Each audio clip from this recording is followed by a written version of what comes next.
does it take to create the future of a gaming community? Join us on this 4th episode of I Call Next as we discover how to level up gameplay and reset the expectations of an entire league. PayPal, press play.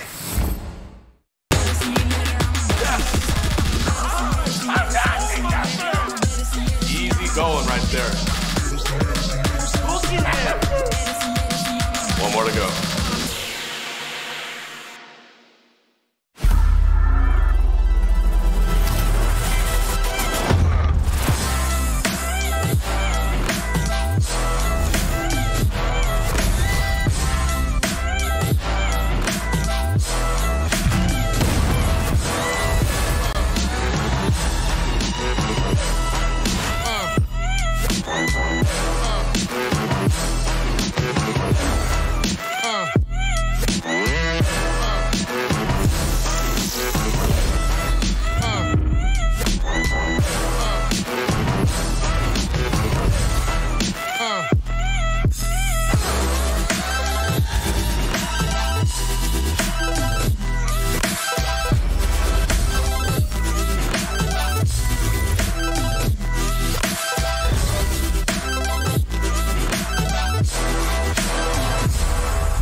Ladies and gentlemen, happy to have you back with us here for the rest of our week. As you see, we're all looking pretty, all looking so comfortable in our wonderful space here and our wonderful stage, live from the 6 Sweden Major in Gävle, Sweden.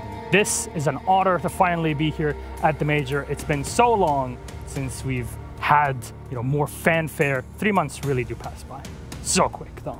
I'm El Medic. I'm your host for the show, and joining me on the analyst desk is a panel of the best in the world, the experts at what they do in Rainbow Six.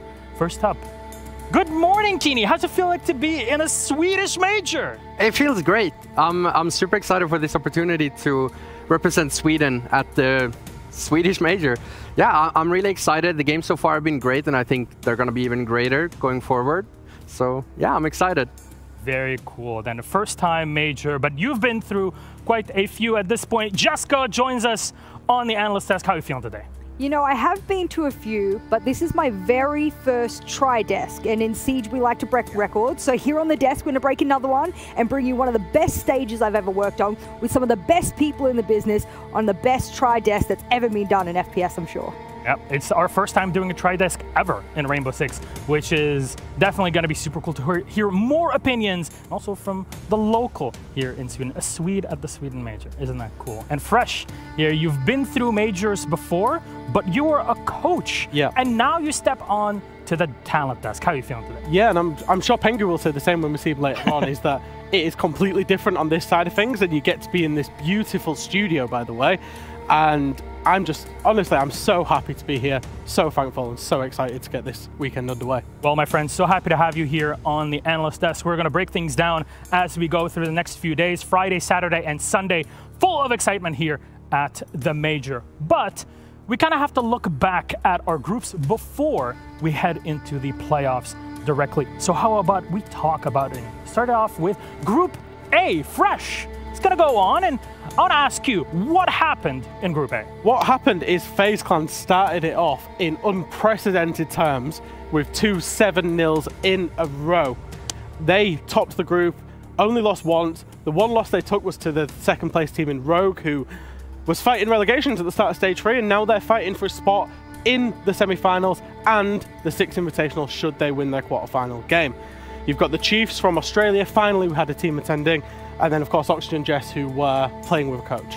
I mean, when you're playing with a coach, it's one of those things that is like your least desirable outcome. And when they got here, I think they were a little bit aware that this for them was just one of those things that you jump in, give it your best shot, but you don't always expect to have the best results. So I'm not going to put that too much on North America there. Yeah, for that Oxygen space, it is, of course, unfortunate. Group B, they still gave it their all, I have to say. An impressive plays regardless of the situation. Though, going down the line, Group B, Jess, what was going on there? You know what? I didn't think Group B would be one of the most exciting groups here at the major, but that's what we have when we have all of the teams across the world going head-to-head. Team 1 is probably the least surprising of the group, the reigning Mexico major team, and they were able to top their group. They took a couple of losses in the run, so they weren't as formidable as many would have thought, but the big surprise here is the Dark Zero, Team Vitality. They were overtaken by the Korean team of SANDBOX Gaming, ex-Cloud9 and ex-Mantis FPS, and the really important part about all of that is that we have 2 Korean teams in the playoffs, baby. Let's go.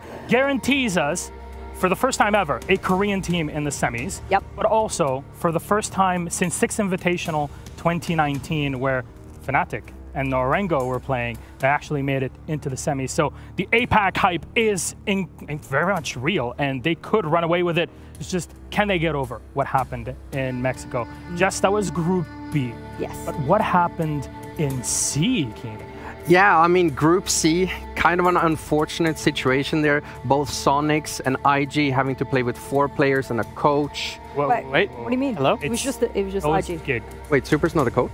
Oh, damn. Okay. All right. All right, anyways, back to the ones who actually made it to playoffs. We have Ninjas in Pyjamas.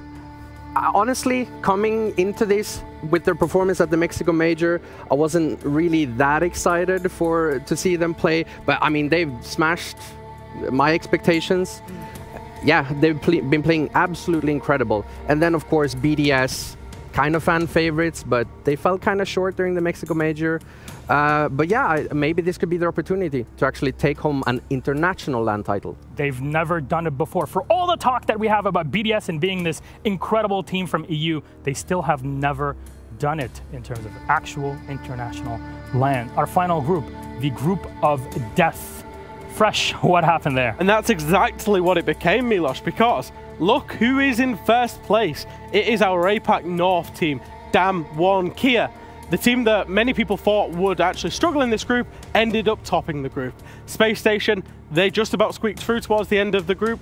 They played very well after a pretty rough start at the start of the group. Speaking of rough starts, we had Team Empire. 0-2 on their first day was really what cost them their playoffs place. Furia, they came, they had some very entertaining games, but all in all, they actually struggled just to compete in the group of death. They got close in those matches, surprisingly. You know what? If you had have told me just watching without the round count on Furia's game that they did probably the worst out of the entire group stages here outside of the North American teams, I would say you're lying to me. So really a shame for Furia. All right, well, they get knocked out and we'll be heading home. But then what does our bracket look like? Let's take a look at it. We got 8 teams out of the 16 that survived through all of this. DWG KIA versus SANDBOX Gaming is up first. Again, 2 Korean teams, 2 representatives from APAC North, and they both, one of them at least, will be going through this matchup to the semifinal. Team 1 goes up against Rogue. Team 1 looking to defend their title from the Mexico Major, and Rogue challengers, a team that has finally made it through. But we say finally, it's just they've never been together in this form going into it. FaZe Clan versus BDS. FaZe have been looking for a trophy since the Pro League finals in Rio de Janeiro. That has been a long time where they lost it to G2, and BDS never picked up a trophy internationally ever. More for them to look forward to. And finally, Ninjas in Pyjamas versus Spacestation Gaming. I don't know how games keep getting better, but this one at the end of the day is also the rematch of the grand final of 6 Invitational 2021. In my opinion, and I'm sure this is shared, one of the best matches that we've had ever in Rainbow Six, and I cannot wait to see what that best of 3 series will be until we hit the grand final, which will be best of 5. Fully, no advantage for anybody, no lower bracket. You lose, you are out. Simple as that. And then, what is the schedule? Maybe you want to prepare yourself for the day and you want to make sure that, hey, I know what's going on, I know how to prep my day. DWG KIA is playing SANDBOX first. Like we said, Team 1 is up against Rogue, FaZe, BDS, and finally it's NIP versus SSG. I know the schedule says specific times at 10 a.m., 13:30, etc. This is all local time here in Sweden, but we are rolling through the matches. However, there will be as minimum as a delay as possible between the matches to keep the schedule as it is here, so you can give or take expect your matches to start at those times. So hey, planning your day and scheduling, isn't it awesome? That's our schedule, but any matches that jump to your mind, Kenny? I mean, obviously, the rematch of SI 2020, SSG NIP, I'm excited to see that game. I mean, probably one of the best draws you've done, at least on that front.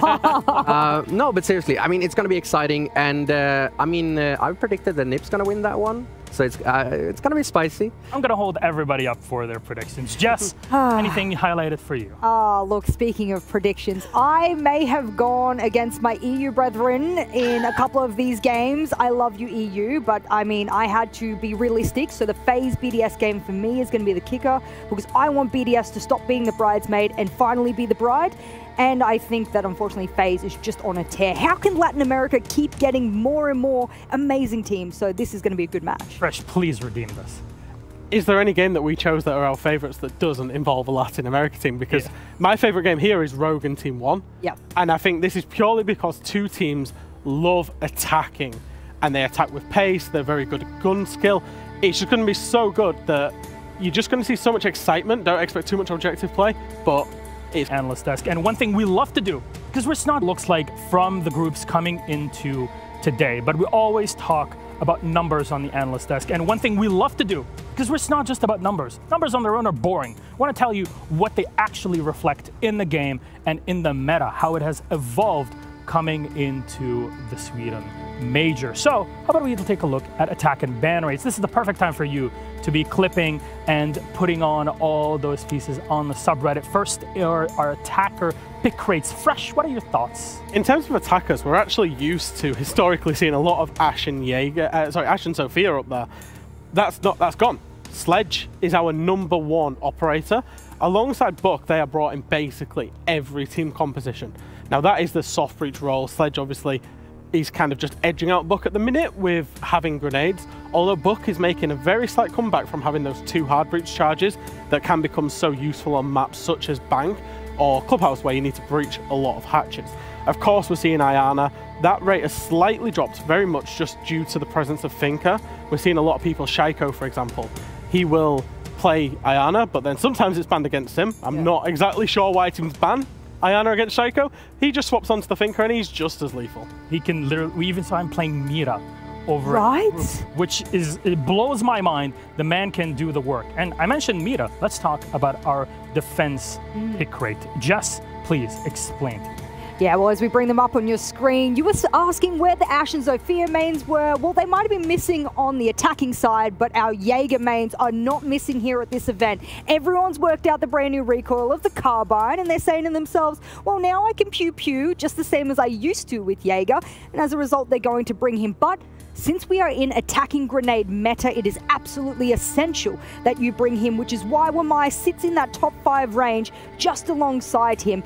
With the shotgun SMG duo of both Mute and Smoke as well, the reason I think they are pushing themselves up into sort of the top 3 areas, well, site manipulation is important with the shotguns, but there's a lot of objective play from a lot of teams around the world at the moment. You need the Smokes to deny it. You have the Mute jammers for both drones, and even with the Mute nerf, I think every one of us will agree they're still being utilized on walls a lot more. So that's why you're seeing those defensive pick rates throughout the major, at least, as they exist. Those are the picks on attack and defense, but of course, you gotta react to it on the other side, and you ban some of these operators. So, Kini, our operator ban graphic is gonna come up, and I want you to tell me what's going on right now with the bans. I mean, I'm surprised you even have to ask. I mean, Valkyrie is being banned almost 80%, Thatcher 75%, nothing really new there. Mira 50%, same thing there. Historically, both Thatcher and Mira have been banned a lot.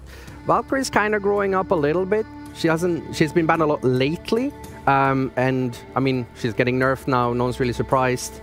Yeah, I mean, banning Thatcher, banning Mira, there's a lot less that you need to prep for, especially. When you ban Thatcher, there's a half like strats that you don't even need to think about that you have to prepare around. Same thing with Mira. I mean, it's a completely different game when those operators are on the table, so it's just less prep work for these teams to do. Very much so. You can break through things much more simple. Even for me, as a simple host in this case, I can understand. This is definitely going to work. But our predictions. Jess, you mentioned that there is something here on the line for all of us. So let's go ahead and take a look at our predictions. Jess, for FaZe BDS, you went FaZe. Now, both you and Fresh have gone. I'm with you in this, Jeff. FaZe. So, Thank you. as EUL talent, I would like to hear explanation here. Yeah, it feels like you put me on the chopping block here, Milosh, just a little bit. Yeah. I mean, I have to be realistic with myself. Was BDS the dominant force in the groups that I thought they would be? Unfortunately, no. Was FaZe an unreal monster throughout their groups? Yes. If I pit them head-to-head just based off the group's results, I think FaZe edges them out just slightly, and they have a really good attacking half, they have really good map pool, so does BDS, but when you think about just the pure firepower that FaZe brings, I mean, you and I have to agree on this, man. I know you did it for another reason. I actually did it for 2 different reasons. Okay, go on. One is you're my duo, so if you're going down in the back, I'm going down right along their side, yeah. And 2, I'm known for cursing teams. You are. So I'm just trying to keep our EU teams in it by predicting the teams they are against. We keep it an even split for that FaZe BDS game, and a lot is riding on NIP in this. Also, honestly, this is great. A split on pretty much all of the teams that we have. Bikini, NIP beat SSG. Yeah, I'm on the LATAM hype. I think that I think they're going to beat SSG. I think they've looked a lot stronger than SSG coming into this. SSG seems a bit shaky, and I think especially when it comes down to the mental game, which has taken a toll on a lot of teams here. God, yeah. I think that NIP's gonna have the advantage over SSG if they can start out strong. So. These are our predictions. We're going to hold everybody on them as they progress, and as this entire week will also progress. Kini, Jess, and Fresh, thank you so very much. It is time. We are at a LAN event. We're all together here in Gävle, and I'm so happy to bring this to you. It's the 6th Major Sweden. Oh boy, it's about to kick off. Enjoy.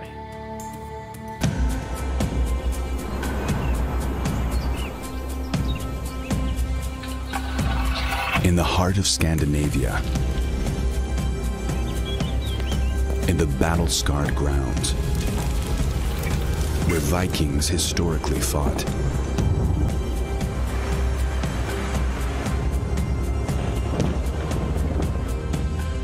eight teams are now fighting for glory. And the competition expectation is fierce. And there's no room for mistakes.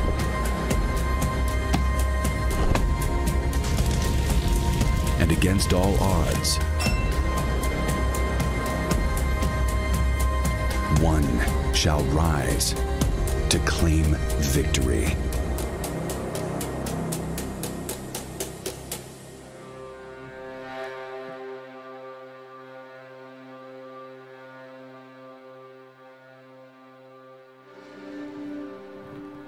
Fate weavers told of epic tales and legends, of fire and flames, of ice and stone.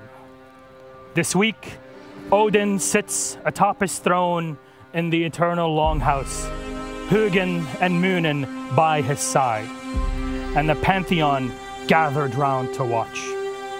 The fight for Valhalla reaches the beginning of the end. Ragnarok is upon us. 16 teams entered and 8 have passed the first challenge. Who will pass to the Hall of Heroes in the shadow of Yggdrasil? The next 72 hours will unravel what the Norns have foretold.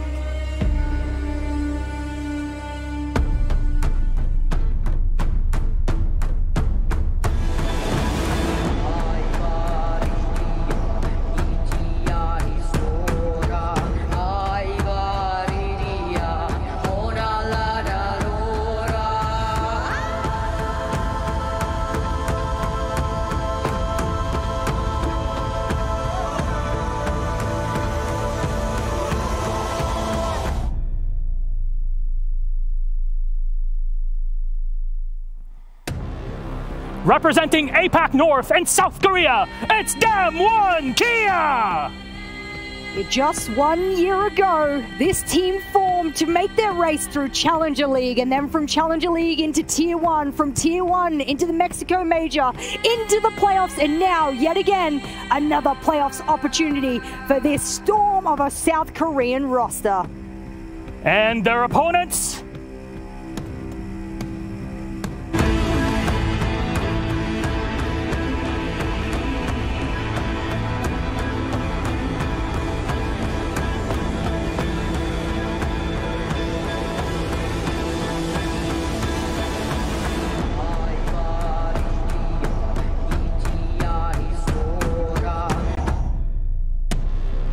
Also representing APAC North from South Korea, it's SANDBOX Gaming! A team that we once knew under the organisation of Cloud9.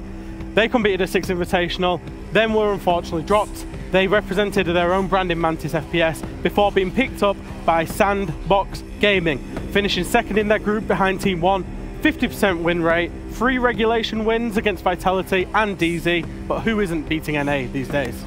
Damn. Oh, he really had to lay it down, didn't he? I was told that NA was dominant on one map above all. It's plain. Oddly enough, it was back in our map pool. But you know what? Fresh, you and I, we sat down and we tried to see what the fates have written. So, friends, what did the runes say?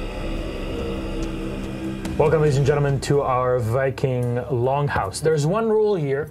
The runes never lie. So, Fresh, let's figure it out.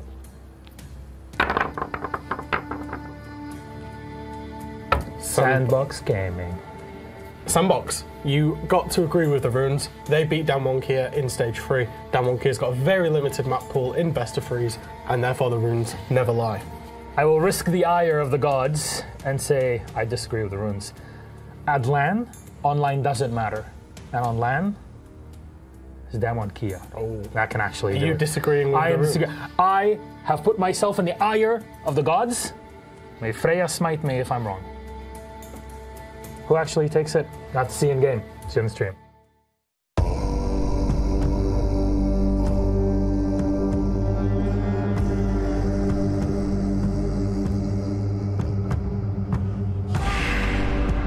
에서 만나는 샌드박스는 약간 같은 지역이기도 하고 그리고 대회에서 많이 만나봤고 그래서 좀 더 익숙한 감이 없지 않아 있긴 한데 그래도 마지막에 이기는 건 우리지 않을까.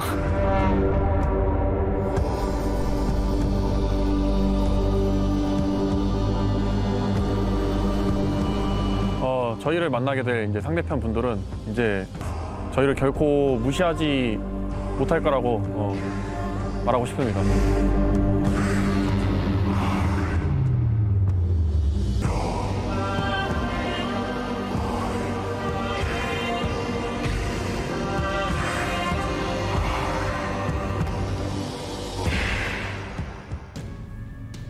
Ladies and gentlemen, welcome to our beautiful studio in Gävle, Sweden. It's such a source of pride and joy for us to be here, finally getting to talk about these squads, the best in the world, and we got to talk about what they've achieved and what will they be achieving through this tournament. Let's talk about our team rosters, just in case you need a refresher or a newcomer. If you are, welcome to Rainbow Six eSports. We're so happy to have you here with us. I hope all of your friends will also be joining through this weekend. Our first team is up, and let's talk about DWG KIA and what they have in store for us in this match.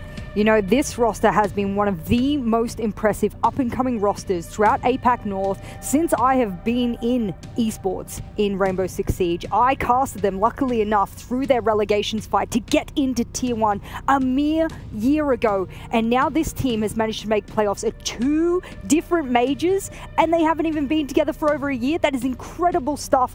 You're looking at the right-hand side of your screen at the round evolution. If you're a little bit confused as to what that graph is trying to show you, against those teams, it is showing you the round differential they had against that team. So, for example, they had 4 rounds over Team Empire in their match against them, but in their second match, Team Empire got a bit of a revenge there and they went -4. So that's exactly what you're seeing when you see those round evolution graphs come up. Do look out for them because it gives a pretty good indication as to whether a team is a little bit inconsistent or has a nice little smooth ride. And there's always that difference of how will teams do online and in their regional tournaments. So in the Korean Nationals, going into APAC North, going into potentially APAC Finals, which is what happened with DWG KIA, and now here on LAN. And they've shattered expectations. Same goes for their opponents, SANDBOX Gaming. They have, and they were down in the dumps, genuinely, through stage 2 after 6 Invitational. They looked a shadow of themselves, but you could forgive them for making the roster change at that point. They didn't. They stuck together, they were orgless, and they stuck together and have got this new organisation, SANDBOX Gaming, as mentioned. To watch out for, in terms of players, you've got Envy Taylor and Shile, because them two as a little duo, they're not very talked about as a duo of players, but they can be lethal on their day. They went unbeaten throughout stage 3 in APAC North. They played so well, but that round evolution graph will show you just what they can be like in terms of the inconsistencies. You see in -5, -6, -3, +3, +4, +6, so it's almost equal and opposite. I said they had a 50% win rate. They either win by a large margin or they tend to lose by a large margin. Well, that sort of consistency, at least in that way, is what a lot of teams look for. But in a best-of-3 series, things will be different. And that's something you always have to think about. Yep. BO1 versus BO3, even with the format we had here at the groups, that's always a variable you need to think about. But our maps, it's a best-of-3 series. We're done with best-of-1s. We have a best-of-5 grand final. So what do they look like? My friends, bring it up on the screen. Cafe Dostoevsky banned out first. Ban, ban, pick, pick, ban, ban, and Oregon. So that is our decider. Pick first DWG KIA on Villa. Pick SANDBOX versus their opponents on Coastline, and finally Oregon. I look to you, Keeney, and I want to ask you, Villa, Coast, and Oregon, how does this pool look like in general for this matchup? I think this is a really interesting group of 3 maps. Villa is one of my favorite maps to watch. I think there's a lot of interesting stuff that teams can do on that map. Going into Coastline, I either love to watch Coastline games or hate them. They're very aggressive. Defense has to look for picks. If it doesn't work out, they usually get slammed.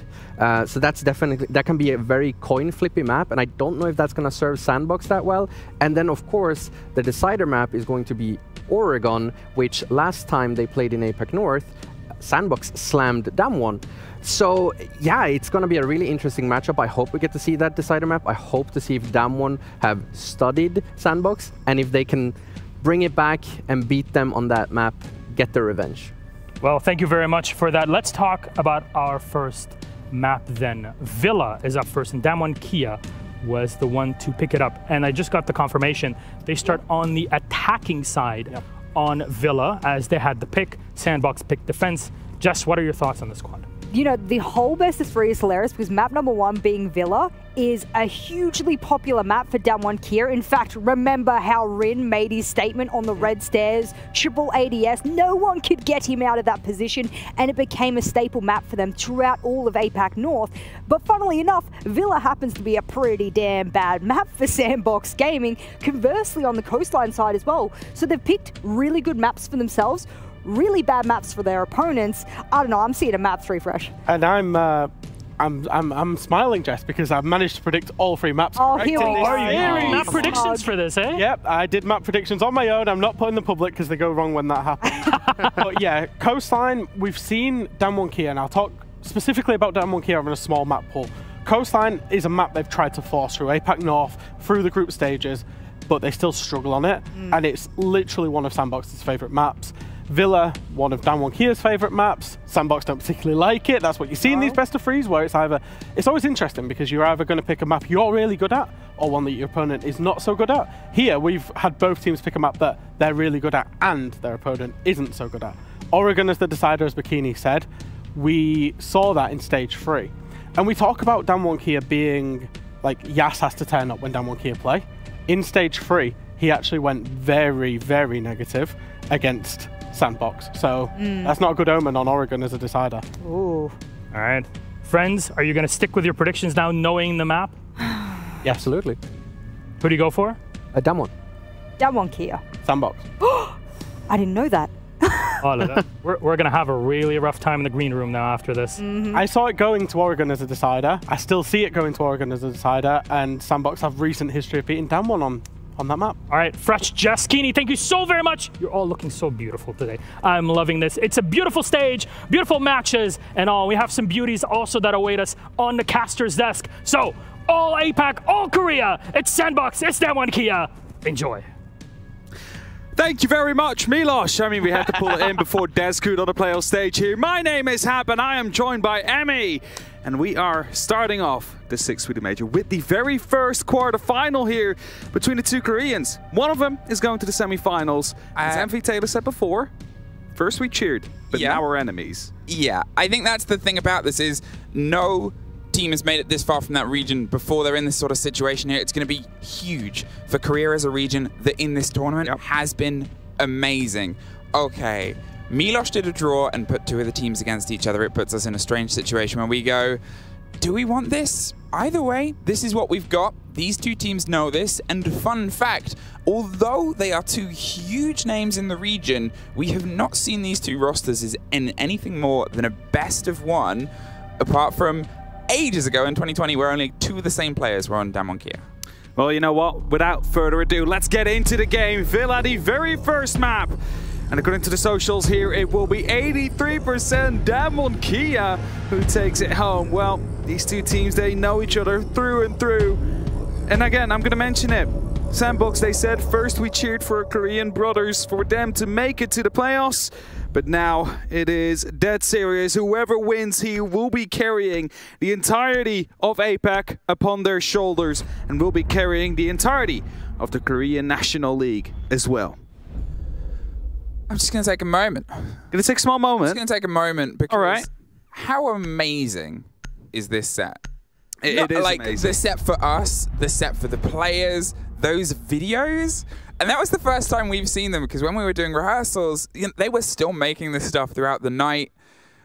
Absolutely, like, I'm so hyped. Like, I'm so hyped as well. I'm hyped. I'm here, and it's just amazing. And I'm so excited to see what happens. I was about to say lore. There's mythology. That's the clever word for lore. Exactly. That I'm sure Milos knows bags of.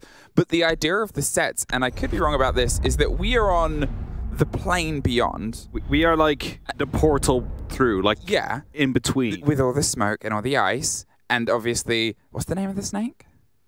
Ouroboros. Ouroboros. Around... Or chaos. Stone, or chaos. Which surrounds the world. And the players under the tree which has a name as well. Yggdrasil. Thank you. They're playing to reach this plane. They're playing to rise. Exactly so. And that starts right now because the sixth big phase is on its way. It is cool. And the opening ceremony was just absolutely lovely as well. But let's get started. The bans have come through. A Jaeger that has been removed forces teams to now play with that Wamai and potentially an Aruni later on.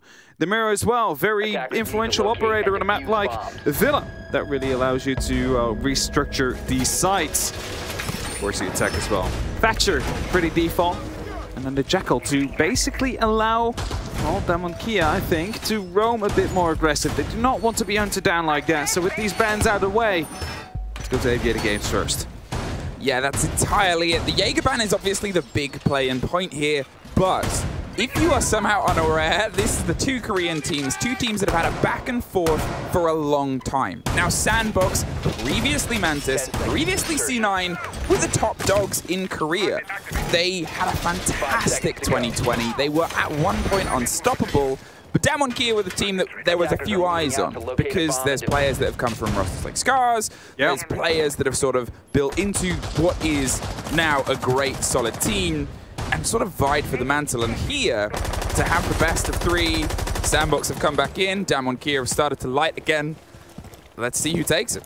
Important to mention is that both these teams will be at the 6th Invitational as well, so great for them, especially, of course, Damwon KIA, who have never had that journey before, managed to do that within less than a year.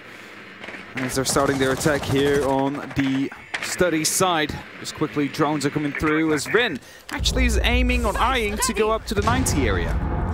Now dropping the cam and seeing if they can get the approach here onto Study. They want to get a bit of clarity here. They want to see if they can force a bit of space again. These two teams are going to be very familiar with each other. They've played each other pretty much everywhere and anywhere. I think the record is currently in SANDBOX's favor in terms of engagement, 6-4 to them, but it's obviously down to whoever can bring it today. Talking of Rin, hadn't had the best start into the tournament, and then when it mattered most on the third day, became the MVP. They stepped up.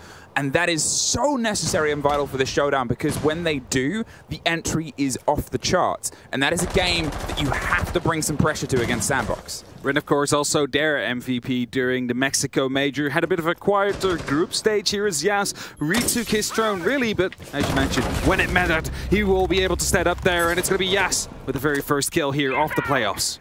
A cook grenade from underneath is the perfect parcel. No, doesn't quite get the connection it looked like it might make, but here Shayal is going to hold off on the main stairs with Nova, also playing a bit of a dangerous dance game. Rin takes the fight as Yas tries to push the other side. Nova is forced back, does not drop, which is the most important part, and has just thrown a canister and blown it to give himself a second of space.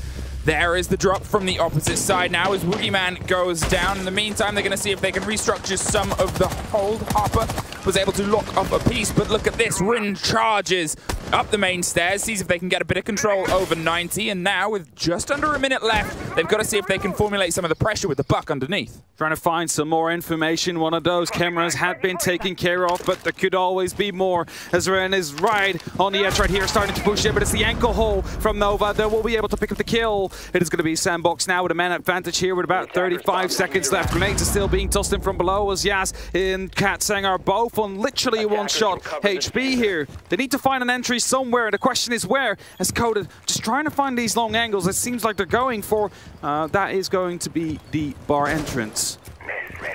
Now they can't quite formulate the angle, but as you said, 15 seconds, so it's going to have to be a blind charge through potentially a bit of a smoke. Yes, he's going to see if he can put the pressure on, but Nova locks the door and makes sure nobody gets close. No! Dropped in the trade, and behind the bar, they're going to see if they can get a quick stick. They have no choice! They've left it behind. Yas is going for a bit of a cover. C4 locks off Coated, and SANDBOX open up with the first round. They open it up here on the defense, and even though they lost the entry, they still managed to bring it back there. The ankle hole's really coming in clutch there, taking care of Rin before more damage could be done. And as a result, let's go, of course, as well. One of the members managed to dig himself right behind the bar. However, the diffuser was dropped earlier on, forgotten to be picked up. And, well, that leaves it back on the ground as Yas here, getting that entry. Here's a pre-fire, just fires right back. It's a miracle, by the way. Nova survived this. Yes. It was being pinched from two different sides. I think it's due to the fact that Rin had the concussion now. They were literally about to push the main stairs as that drop onto that diffuser eventually has won the round. That was a very clean take. There's the C4 from MV Taylor, who, to be fair, was downstairs for a long time. Not uncontested as well. There was a lot of damage that had been done between them and the Buck. They'd found each other. Yep. Neither had got the solid kill, and that's because of the time, the pressure that SANDBOX was trying to exert on the stairs. We saw them at the bottom of them. We saw Nova swing into a 2, maybe 3-person push. You might not know that, but he had the call that definitely one was an art. And to leave what is often a mantle and a sturdy thing and go, I know how they're going to want to take this, so I'm going to take it my way. Survived, just... I honestly, I still don't know. He was lucky that Rin had the concussion out. That's a classic case of siege timing right there. They were literally about to push up the main stairs, waiting for the concussion to pop, but as the moment the concussion gets shot, that is when the swing came through. SANDBOX won the first round. That means they can no longer go to Aviator Games up until round number 4, and the statuary will be picked up next. Trophy statuary, that is. Nova ready with a Nitro cell, however. Knows that they could be putting up some pressure from the windows as he's playing inside of Astro. DWG Gaming need to try and figure out a way to get in, and that's going to be the Nitro. Doesn't land quite through the window, though. I'm not quite sure where it landed. Right in front, probably. And that means that Yas is allowed to keep on playing there. Yeah, that looked straight. I thought that was going clean out the window. I guess I thought so too. One of the arcs changes there, but Nova couldn't quite get the lift he wanted, and that saves Yas's life. An important life to save. Yas, who has been a huge player and obviously found himself the 4th top in KD across the entirety of the tournament so far. You're looking at what has been a solid lead-in, and his consistency is that big part of it. It's not that he's had a few huge games and then sort of backed off, it's that he keeps driving. Look at this little top-down picture-in-picture. Oh yeah, that's very nice to see, as it gives us the breakaway of what they're trying to do onto that wall, the connection, which is an important part of the players. Had a little bit of burn, but still MV Taylor underneath. That's a problem they're gonna have to deal with. Now that default, well, the camera, the Black Eye has been taken care of, but if they continue to try and go for the Maverick trick here, there is a pre-placed Nitro that will start to blow up. And as soon as that pops, actually way too early there, I thought for sure they were going to try and get the Maverick with that. And that means we continue 5-on-5. A second Nitro used without avail. DWG KIA picking up sticks and heading over to study to see if they can get a very quick flat take. They've realized there is no entrance. They have the choice. Do they try and go for the Valkyrie underneath? Do they try and throw their way through the wall? They're not confident. And they're going to see if they can try and actually take the fight else. But Shile, on the roam on the Wamai, is going to see if he can swing around and maybe get some revenge here as Rin gets the first and then gets dropped. There it is. But quickly the bodies are coming over either side. Katsang on one and someone else pushing the study door. It sprays, it's aggression, and it's a trade out. Coated gets one more, but 50 seconds. They still have to have the breakaway towards the split site. They're still going to get over the top of red, and that is going to be made tricky by MV Taylor, creeping his way up, and Nova. Yes, taking a lot of damage there from the main stairs, but Nova managed to pick up the first one. A beautiful shot onto the 90 pillar there. Coated now deciding that he needs to move up. 30 seconds. Nova digs himself in deep right here onto the pillar. This actually allows him to come in big at the very last couple of seconds as Coated is about to go for the plant. The cover will be there if Nova manages to sneak past. He knows about the player. He gets the kill as well. Now he needs to hurry up. It's MV Taylor to try and stall it for as much as he can, as he does put up quite a lot of damage to Woogieman there, who now tries to come in from concrete. 10 seconds, but they get that extra 45. A very important post-plant, but the worry is that isolated player in the middle. SANDBOX has to time this to perfection, and the cover is the big ask. What side are they going to go for the angle from? MV Taylor hits an air jab and gets absolutely torn apart by the bullets, and now Nova has hit a couple of laser beams so far. 2 more to go for it. Plays and sprays, but DK lock off the revenge round. Good attempt there if Nova didn't dig in that deep into the 90 pillar, but actually decided to use it to hold the entry into the side. It could have been a completely different round. He was going to be able to pick up these gunfights instead. Of course, the air jet there as well. Very important kill from Rin. After that, was being hunted down as well. And a good response from that one, actually, to try and hunt that one roamer who took down Rin, dug in deep into the vault, and oh, this is what, of course, the Nitro was eventually meant for. They weren't quite able to get the hit. A fast start, and aggression and knowledge, and that's obviously always going to be my favorite takeaway of these two teams, is when they know each other so well, what we get is the highest pressure possible environment. Okay, we're fighting for ascension on the plains that we have here in Sweden, but at the same time, it's having to double down your game. You can't run the stuff because they know it. Not just from APAC North, but from Korea Open as well, where this time, neither of these teams actually made it into the final. How strong is Korea right now? Yeah, that is the big question. They said it before as well. Well, the two teams that didn't go to the major, they were number 1 and 2. So Korean Open is the best tournament in the world. I mean, maybe. I guess we'll have to see if this is the start of the rise of the new huge Korean Overlord scene inside Siege.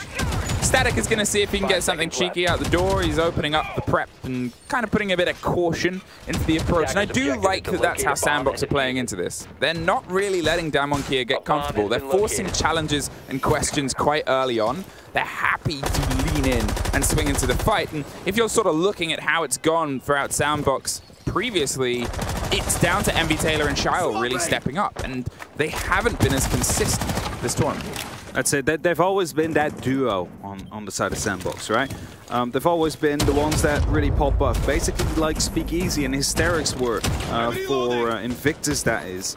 And there's many duos across that. And in any given team, you can name 2 of those players who always frag out together if everything goes well.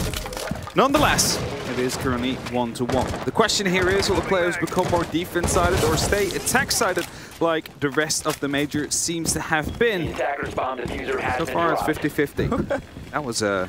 I think it's a picture-in-picture. Yeah, it's a picture-in-picture. Yeah, the cool stereo version. They have really built a bunker with the salvation stations on the back corner. The grenade doesn't entirely connect, but they have that healing. They have the ability to pick themselves back up.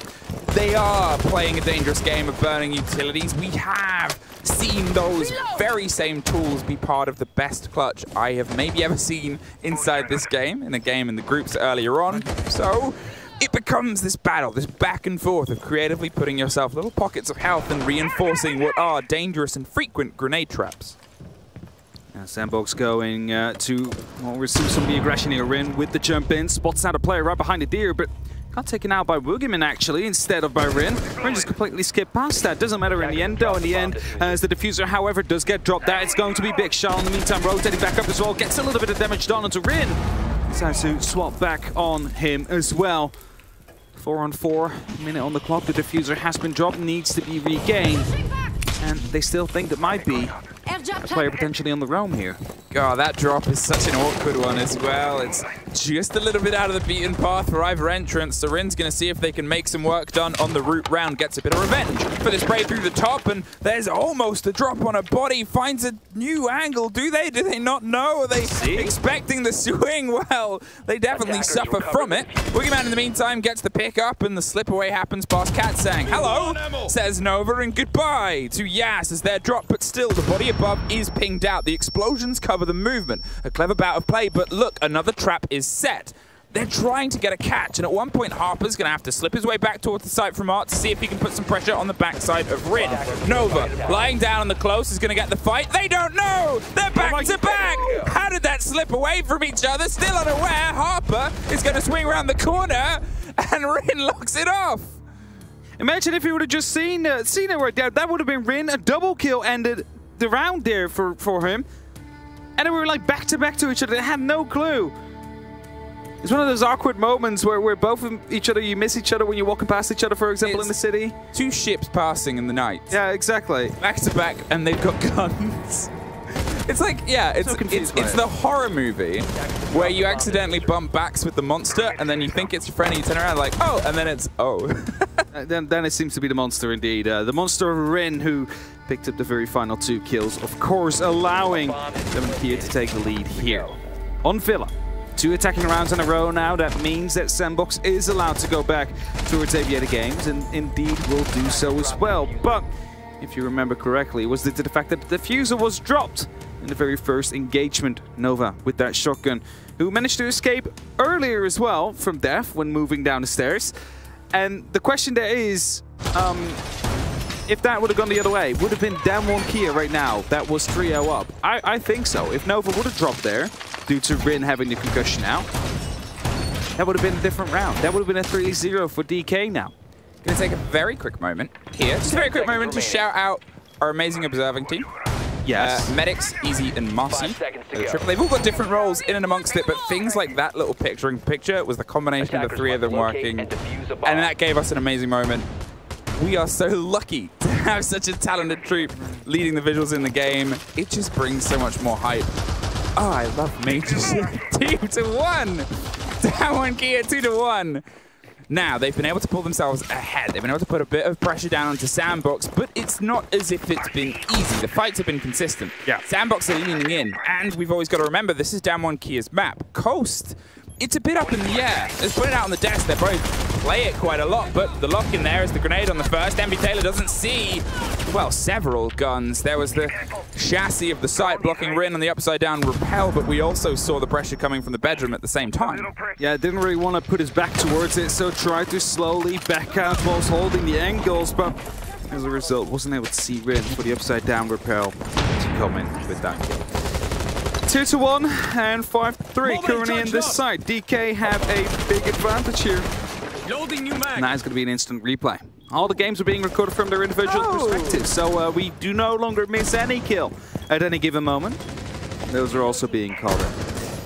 Great team. You said it before. Everything is being recorded now. And obviously all the names of everybody from the production staff that makes that as well. That's a lot of names, and we'll be going on the entire... I would feel bad if I left out a few. That as well.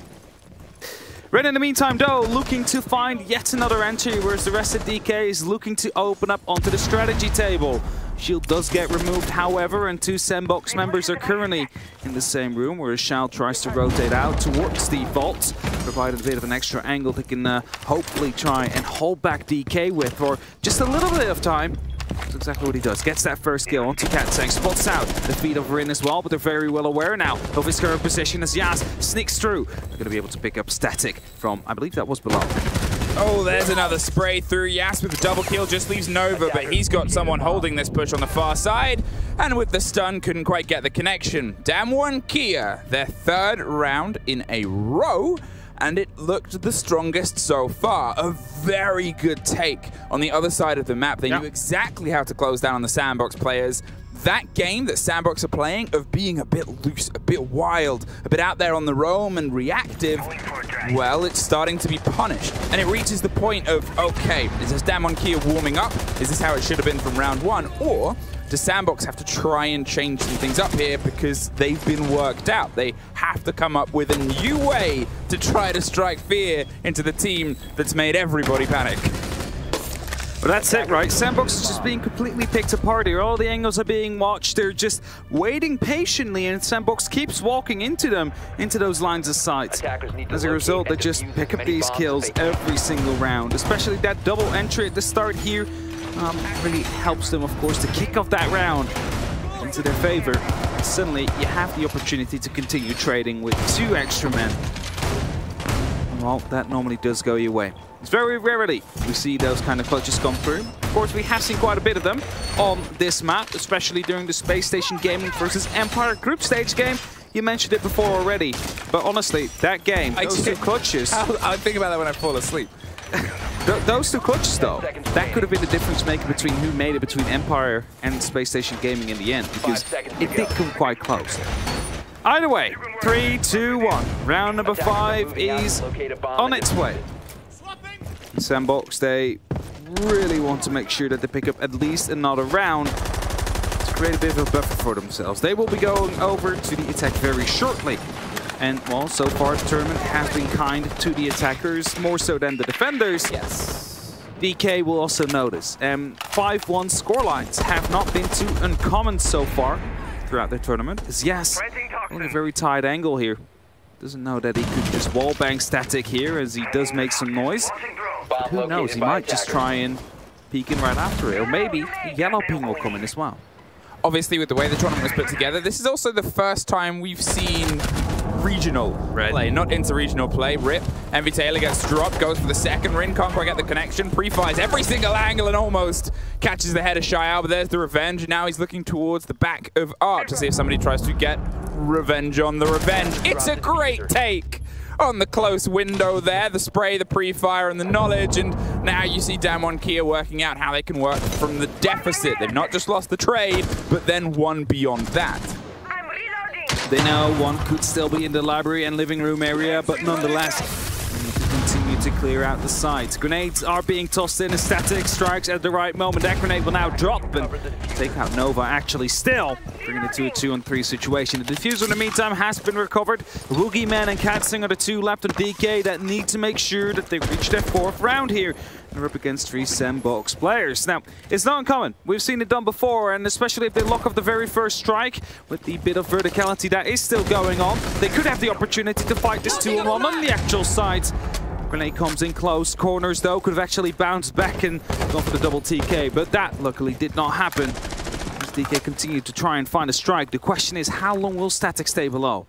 And that's it, because he's not playing with a C4 in pocket, but what he's playing is the hope that they charge in somewhere and he can just get behind them. He causes problems, and he's hoping the separation forces a 1 versus 1. He can potentially take a bit of a gamble, a bit of a fight, and get an angle on somebody who's much more laser-focused on what needs to be done on the site itself. The body on the top of red stops that study entrance, so Katsang has to add a little bit of width, and it's going to battle down the long corridor that beats around the entire heart of this site. Drops the cam, gives the game away. 30 seconds, though. The push has to come sooner rather than later, and still, without that study clean entrance, with the fight that's going to happen on Vault and on the door, there is just no real route through unless it is via a hail of fire.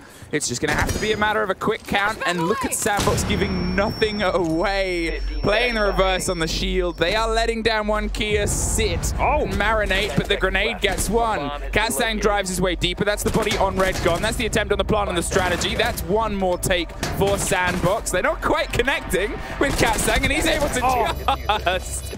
Well, he gets the plant stat. He gets the plant. I was thinking, like, it's taking quite a long time here before they're actually going to be going for it. In the end, they still managed to pick up the kill right after the diffuser went down. But if that was any second later, that gun would have been online again, and he would have been able to try and go for the challenge. And who knows who might have ended. SANDBOX, they started round off great. Well, not that great. We were getting the very first, but after that, they managed to strike back from using these impacts to create these long angles. And, of course, a pre-fire from Shah as well. He himself, those double kill route right there, really crucial to that round, and just in time, of course, with that grenade as well. Static just too late to save his teammate, but nonetheless, there was a trade coming in right away. Great nade there, great pickup. I guess we'll see what happens with a scrappy ending. They were just, the pings were there like constantly. I think they were hoping he would step up, but they had the pre-fire as well. One of the things to also take into consideration with this is, out of all of the teams that qualified, these two teams had a slightly different journey. Damwon KIA obviously came in really big and loud on their first day in groups. Second day got a little bit shaky, and they were the last team to be confirmed. And then they confirmed themselves in first place. Granted, they needed 1 point from their final game, but still, it's a point. You have to at least get exactly 6 rounds. It wasn't certified, and they could have not been here. It could have been an entirely different show with Empire being the other team that listed on, but then they find their way to the top. SANDBOX were confirmed a little bit earlier, but out of all of the teams, statistically, their players have played the weakest this tournament, in that every other team on the overall rating has at least 2, and in a lot of cases, 3 players rated above the best rated player from SANDBOX this tournament, Vitaila. Yeah, that makes you worry just a little bit. But what's even more impressive is the feat that Damwon KIA struggled when they returned from Mexico. Their stage 3 was pretty weak compared to their stage 2. They were forced to go through the playoffs. They wanted to qualify and successfully did so, but also just barely, really, being knocked down to the lower bracket from the very get-go. They still managed to make it happen from there on, but they're here now. First seed in their groups, and currently a round ahead on SANDBOX. They want to be the Korean team that carries their hopes and dreams for the major and for the region. I love seeing that over the top. The shape up is physically put before you, everyone at home, so you really get a taste of just how this all comes together. The territory that they're trying to set up that cross angles on is that bathroom, and then obviously the master bedroom itself. Look at this. As sneaky as the G in Lasagna, Yas is going to find their way up the back stairs, but the proximity gives the game away. Can he find a little bit out of what is otherwise put before him? And Vitaila is the slow creep behind. He wants a bite out of that player, and he's going to make sure he takes it slowly. But look at Rin watching for the roam. They are prepped for this, and that buys them a fight elsewhere. A minute 30 though, and they've got to start trying their collapse here. DK with another Hail Mary grenade. Oh, gets him! Gets the player, but that will be a pickup. Surely they're close enough. The second grenade goes, and the drone might have just been blocked there by the chassis on the view. Not quite sure, but either way, that's going to be every tailor that gets swung on. Not quite sure if that was a drone that had the information. I believe it was. Nova, in the meantime, though, has picked up Shal, and that means that it is a 4-on-5 situation. A lot of drones have been lost, however. There's only 3, 5 maybe still available to them for the last minute right now, but they need to get them in these positions and try and figure out where the SANDBOX players are currently. Because DK, well, they just really have Solarium. There's no opening into the wall. They will have to go through these choke points. Jael now, he's obviously picked up and he's going to look for a fight as Nova tries to lock off on that little hop-in window to make sure they don't have a back to the side. Jael clears one, finds a nook with the knife and takes the second fight. Jael gets the third! Up the back stairs, shines in astronomy, and now it is just coated left. 30 seconds, can they pull anything together? They're buffed, they're rebuffed, they're pushed back away from their main entrance onto Trophy. So finds a route around and a little bit of health, but it won't save you from that. The headshot from Static to come in. What a triple kill that was as well to come through. Just that knife to stay sneaky. Gets the second right after with the gunfight. And then slowly creeping up to the third, who seemed to have no idea where the actual push was coming from at that moment in time. Surely a bit of panic just ran through the comms there, and somehow SANDBOX are able to bring it to 8-3. As the grenade's being pulsed out here, we are going to see a bit of a replay from that. Just a second. Yes, of course, with the very first, but Shal, at 20 HP, he was the man that was down before as well. Snipe gets the first and the third. You don't often see a knife. You don't often see it. In General Siege, you could probably count the amount of times you've seen a knife kill on the major stages. I think we've seen 2 so far. Yeah, on a hand. As well. I was gonna say, they're rare. They're a treat, and this is just a very quick pause here before the turn of the half. Look at that tree. I love it. I like, because obviously we came into this, we hadn't seen the videos. Yeah, we haven't. So all week, we've sort of been doing the groups and we'd walk past and there was just like parts of a tree. Yeah. Or like parts of an iceberg outside, and we're like, what is going on? At one point there was a hockey goal, but I think that was, now I know that was just being removed. Yeah, I was going to say as well, like we saw these parts being moved one by one, parts of the tree, just some branches, and I was like, are we going to play hockey? Yeah, maybe that was just for Parker. Maybe this like it's part of his rider is like, as a Canadian, there has to be an ice hockey goal that goes everywhere I go. So you can, you know, potentially keep a slap shot on the go. But it's amazing. It's absolutely amazing. I love the Viking village content. I love that as well. Just the intro teams as well. They're so cool, the videos. Amazing. Well done. Love everything about it. Well done. But okay, back to the game. Well, not in the technical, but the conversation about the game. Yes. It's a 3-3. SANDBOX have been able to pull themselves even, which is actually pretty good right now. DWG KIA love Villa. They're a really good Villa team. SANDBOX do not. SANDBOX are not a big proponent of the map itself. They aren't truly sort of throwing themselves into it. They've banned it about 5 times in recent play over the 3 months, not including the group stages where they didn't play it. But they played it once, and they lost it in APAC North. So it's not a Villa map for them. And I think the fact that not only they've been able to pull an even half against DWG KIA on the attack side, which, as you said, has been huge statistically for every team throughout this tournament, is the fact that they were able to pull back from DWG KIA building momentum. It did not shake them. Yeah, it definitely didn't. And, you know, that last round, it seemed like DK had an opportunity to start pushing through. You know, there was the opportunity. They just needed to find that extra entry. But at that moment, the man from the back came in with the knife and the double kill right after. So that triple really just shaking up that round there, basically confirming it for SANDBOX. And that leaves us at that even half. And we're just waiting now until we see the swap. It might actually be good for DK here, that we are currently in that technical pause. This gives them the opportunity to talk between themselves, of course not with their coach. That is only allowed before, after, and during the tactical pause, or timeout. So they have to be quiet for now. So, in about a minute, we'll go back in. So what I'll do is, if you missed it at the very beginning, the maps that are following, this is DK's pick, and then coastline is SANDBOX Gaming's. And then if we get there, the decider is Clubhouse. Now, Coast as a map does lean into SANDBOX's favor, but both teams play it. And both teams have had mixed successes during the groups. Obviously, DWG KIA went up against Empire on it and lost, but also went up against Furia. Oh, Oregon's the decider, sorry. Went up against Furia on it and won. And at the same time, SANDBOX, well, they played it 3 times, lost it twice, both against Team 1, and then won it against Dark Zero. Yeah, so I think this is basically, we've had it before with Dark Zero and Vitality. Vitality played a map, I believe, I'm not quite sure which one it was anymore, but they've lost it twice, and the 2 times they've lost it was against BDS. And then it's like, it looks like it could be a bad map for them, but in the meantime, BDS is also the superior team inside of Europe. They just didn't lose anything. So it's like, how much does it tell about how bad a map of someone is when you lose it against the best team twice? Either way, Team 1, current reigning champions. You lost to it twice against them. Well, how much does that weigh in? How bad is that map actually?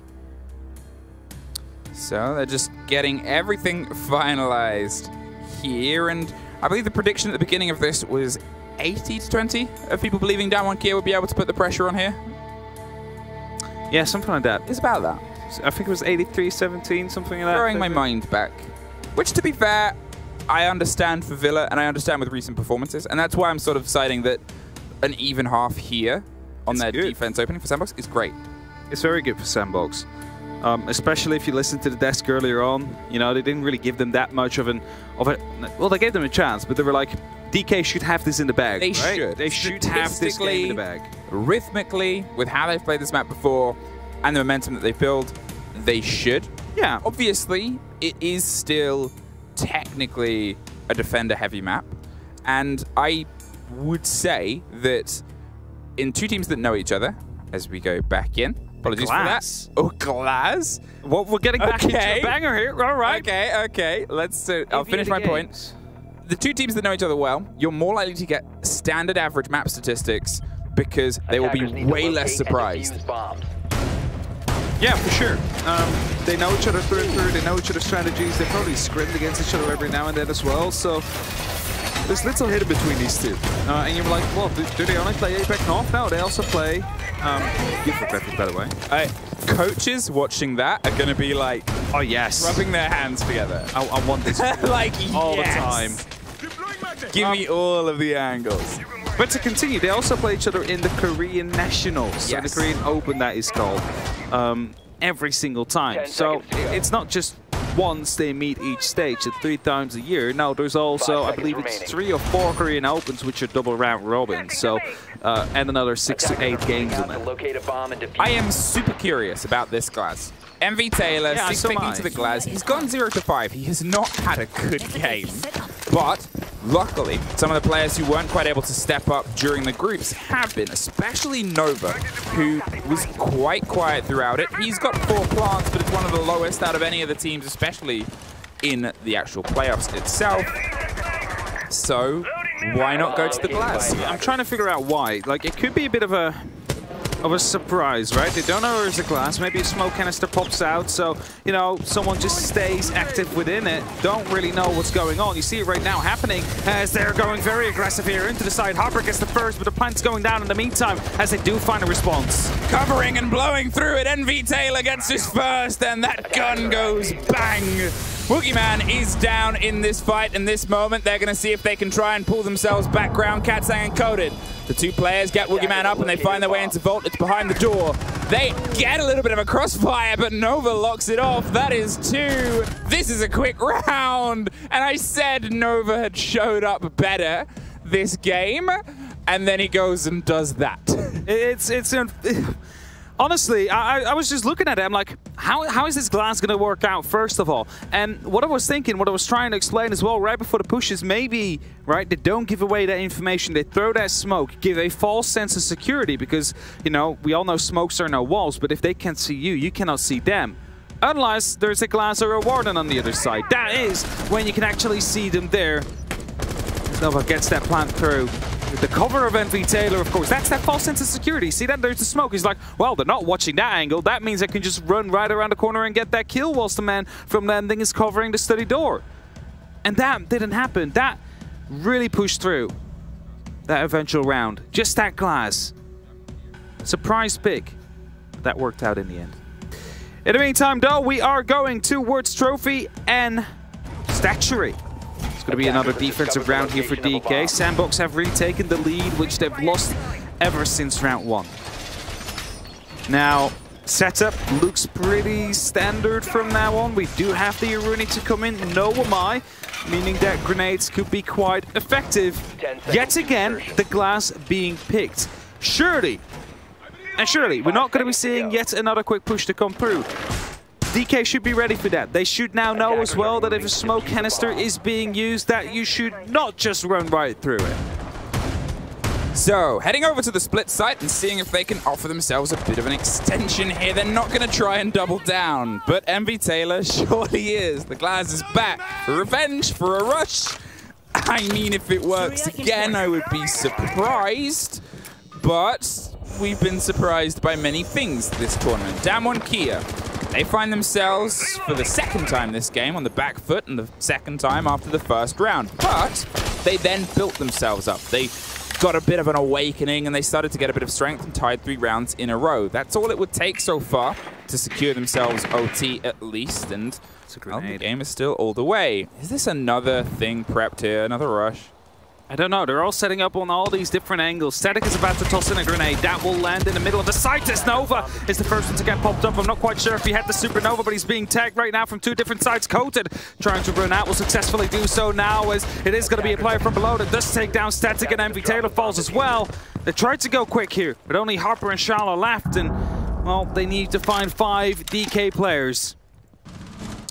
Well, I said if they did it, it probably wouldn't work, and well, it hasn't worked. A very quick attempt, and it was calculated. Don't get me wrong. They calculated the risk. They worked out where they wanted to have the engagement, but DWG KIA was sharp to it. They were tuned into it. Those back-to-back rushes, it becomes the test of will they, won't they, but wow. Harper with a fantastic take there, and he's still just got to find 4 more. And it becomes this game, though. They're aware of the potential of the rush, and that audio cue of rush becomes so much cleaner, and that's the main thing. That's the main thing indeed. Ren cleans it up. This time the rush did not work out, so SANDBOX now have to make a decision. Do we try it on a new site, or do we just completely bin it for now? Maybe bring it back during the OT. But that's the thing, right? A rush works once, not twice in a row, but it could work twice and a half. Rogue have definitely shown that in some of their group stage games. Vitality have as well. So if SANDBOX are going to be bringing this back later on in this matchup, we might see more success again. Coated with this very important first kill. If that would have gone the other way around, then surely it could have been, again, SANDBOX taking over, but DK was ready for it this time around. They knew exactly where they were going to be entering from and just cleaned them up one by one by one. If it wasn't for Harper to just get that one beautiful one-tap, making sure it was not going to be a flawless round for DK. Back to AVG we go, and back to a site that obviously was the end of a rush. Hey, that's a different lineup from SANDBOX. Yeah, they're not going to go for another glass smoke rush. They're going to make sure that they have a little bit more security over the game itself. They still have the Thinker, they still have the Ash and the possibility of destruction, but this is a lineup that speaks to the control that they want to put across it. And to be fair, when we've seen them throughout APAC North and when we've seen them throughout this tournament, their attacks have been where they're more comfortable. They've been able to sort of drive themselves into this game and into this fight without so much of a worry, without so much of a fear in terms of what their opponents are putting before them. DK going to be trying to rerun their first side, Aviator Games. It was prone to a rush before on the side of SANDBOX. They were able to, well, clean it up really with a quick plant and of course the support of the glass, which gave a false sense of security to them.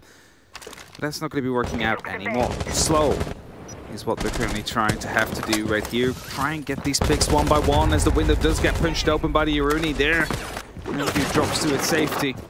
As Rin opens up the hatch as well to allow a quick way out if the pressure becomes too hot. Holding.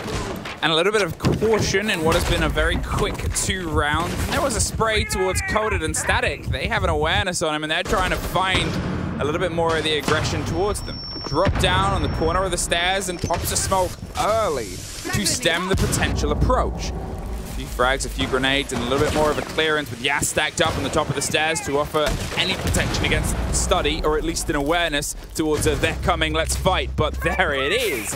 A great take by Static. Yet again, they're able to drop that body, an important clutch player on that corner of this hold. Lose 2 more smoke canisters. Yas steps up, but blinded by the flash. They cannot truly stick around too much. Katang pops a bullet, retreats. Surely not, they're going to be trying to take that top floor now as Boogeyman finds a response. 90 seconds left on the clock, and SANDBOX, they really want to be taking control of these main stairs as Envy Taylor does take care of Boogeyman. That's a man now removed from the actual bomb site. And with that brown stairs under control, they just need to get rid of the Syria laser gates. That gives them an opportunity to head into the study yet once again. As Shao, knowing that one could be swinging close, trying to return some of that fire. Has the LMG available to him, of course. Does not need to reload. As the pressure is starting to rise here on DK, it's Yas that is completely concussed, trying to find a bit of an elevated angle to surprise whoever comes around the corner first. The SANDBOX, but they know that they have some time left. Still 50 seconds as they're all starting to set up. One member currently off the side, but the rest on the side of SANDBOX, all on that brown stairs area. Another moment. Another pause and another bout of caution as they're going to see if they can set themselves up for potentially something under that final Finker rush. Nova can apply the pressure here, and with Envy Taylor on the lock, it's just a matter of making sure they connect the dots. The swing comes in, and they're curious about dabbling with danger, but it's Red on the backside that gets the first fight and dropped by Envy Taylor. A very important kill, and his second for the round, but Yas on the back of the bar is only serving up pain. 15 seconds, and they got to see if they can make the connection here over the top. Static gets one more, and Yas, well, the bar is closed, and we go back and forth to a 5-4. 5-4 indeed on its way, and SANDBOX was the team back when they were in the Cloud9. The first team that really brought Finker to APAC together with, I believe back then it was Xavier. Those two teams would really use it as what we called the bunker buster. You just use it to move quickly through any barbed wires, but also to make sure that these gunfights would go your way, especially with these LMGs that they have on the team. Inside the Shah, of course. See that fire in just a single laser beam here is it's just quite hard to lose a gunfight like that when you literally have no recoil. It's so many, like, it's either tight moments or punished mistakes. You can really see that difference of what they know about each other and then what is new to this showdown, what is new to this play and this bring into the fight. A tack pause. I was going to say, at a moment I wondered if we were going into the round or not, but we have this, the tactical timeout for them to have a conversation. DWG KIA want to have it before they find themselves on map point. It's a very important map.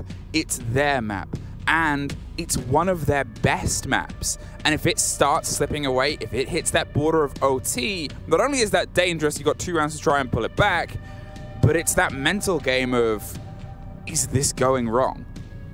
That's a big thing, right? And then the desk said it before, the public seems to think so as well. This first map should be DK's. Without a doubt, according to many. Currently though, SANDBOX putting up quite a good fight, 4-5. And they have the opportunity now to lock in their match points. Their attacks have been varied, of course. The rush rounds in the very first 2, winning 1, losing 1 as well. But now in a bit more, you know, bit by bit more methodical. They also seem to be able to find the angles on DK without them really being able to put up a strike on the side of SANDBOX. So we're heading towards the kitchen, towards the dining room. Up to that bottom floor we go. Nitro cells often play an important role here, and very often you do see a pulse that's currently being used. Now, not the case here. No pulse.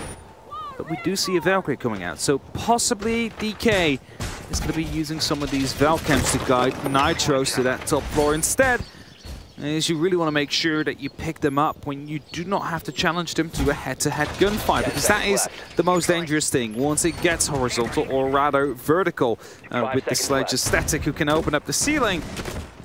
That is when you start losing players on the side. So you need to make sure that you hit some targets with those Nitros before the damage is done by the side of SANDBOX.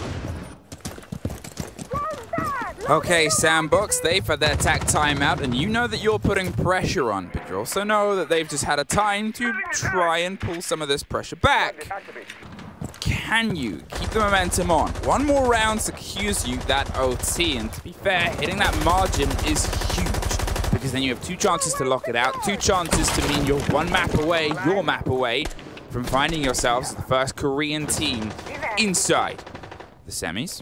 They're going from the bottom floor here with the Sledge. I've mentioned it before, they need to use that verticality to try and sneak in, but this could be another quick round coming through from SANDBOX, because they're currently sneaking up the back stairs here. There's a player inside the mud. Rin is the first one to fall. Yas still on that top floor. Could drop the hatch at any given moment or try and cover it as well, but they find a way into the side. But Yas actually manages to reply. It's going to be the diffuser that gets picked up, but Static will be able to cover that one off. Needs to get the knife kill, but fails to do so on the actual chem. And it's a bit of a panic right here, but they still are in a position where they could go for a plant. The Nitro comes through. Grenades are being tossed out. It's a bit of panic on every other side. With 3v2 currently left, they have the opportunity to go for the plant. The Shell just catches one more off guard. Boogeyman, however, drops the diffuser in a very crucial moment. Now, with 1:40, they do have time, but it's a 2 versus 1, and you wonder when you want to try and apply this pressure. There's a reveal, there's a spray, and the pings actually come through, so they have something back, but you've got to wait for that ticker timer to go. They know exactly where he is, but again, has the time. He's going to go for a drift around the other way. They're probably expecting a bit of a stretch. Yep, you know, it's fake this time round, so you got your creep in. They've got a cross-watch from the other side of the door, and that's going to be the chance of the reveal. And there it is, revealed and dropped, and DK. They take us back to level. Close corner checked, unfortunately the wrong one. Yes, playing from that top floor above that hatch. Basically stopped that rush, stopped that round on his lonesome, dropped the diffuser and the extra man that could have been on the site for the cover. Otherwise, that plan would have gone down quite early on, and you saw the panic right away from, well, DK members that were left on the side, but also the SANDBOX members who were trying to go for a quick plant here. That is how Shao picked up that very first kill. I believe that might have been droned in here as Yas. Very, just perfect moment there. Able to catch up that diffuser. Really slowing that push from Shirley coming to life. Grenades over the top and just aggressive sprays on the drive-in was something that they were able to find some success with, but as we saw, DWG KIA, they had the tech timeout and they carried them across. However, it still came down to the 2 versus 2. It still came down to what was a bit of a flip of the coin. Granted, it's for a lot of teams a rougher sight and a lot of trickier plays, but I guess let's see if they can find some success here where they found it before. They obviously took trophy previously, but when we were here previously, SANDBOX tried a rush, which obviously since then, they've decided not for us. I mean, the previous round was kind of an attempt, right? They completely ignored that top floor, and well, as a result, Gas was able to stop the quick push to come in through the basement. Just a member repelled up, and Astro, for example, could have just completely changed that around by putting up some pressure on that window. Or at least force him to drop down the hatch. And that could have been another free kill to come through. Either way, 5-5, we are staying quite close with the teams here. Whoever wins this round is the one that truly puts up the pressure to the other. This time, we don't work with points though. It's not you get 1 point if you at least secure the overtime. No, that if you secure the overtime, you secure the opportunity to get one of those maps underway.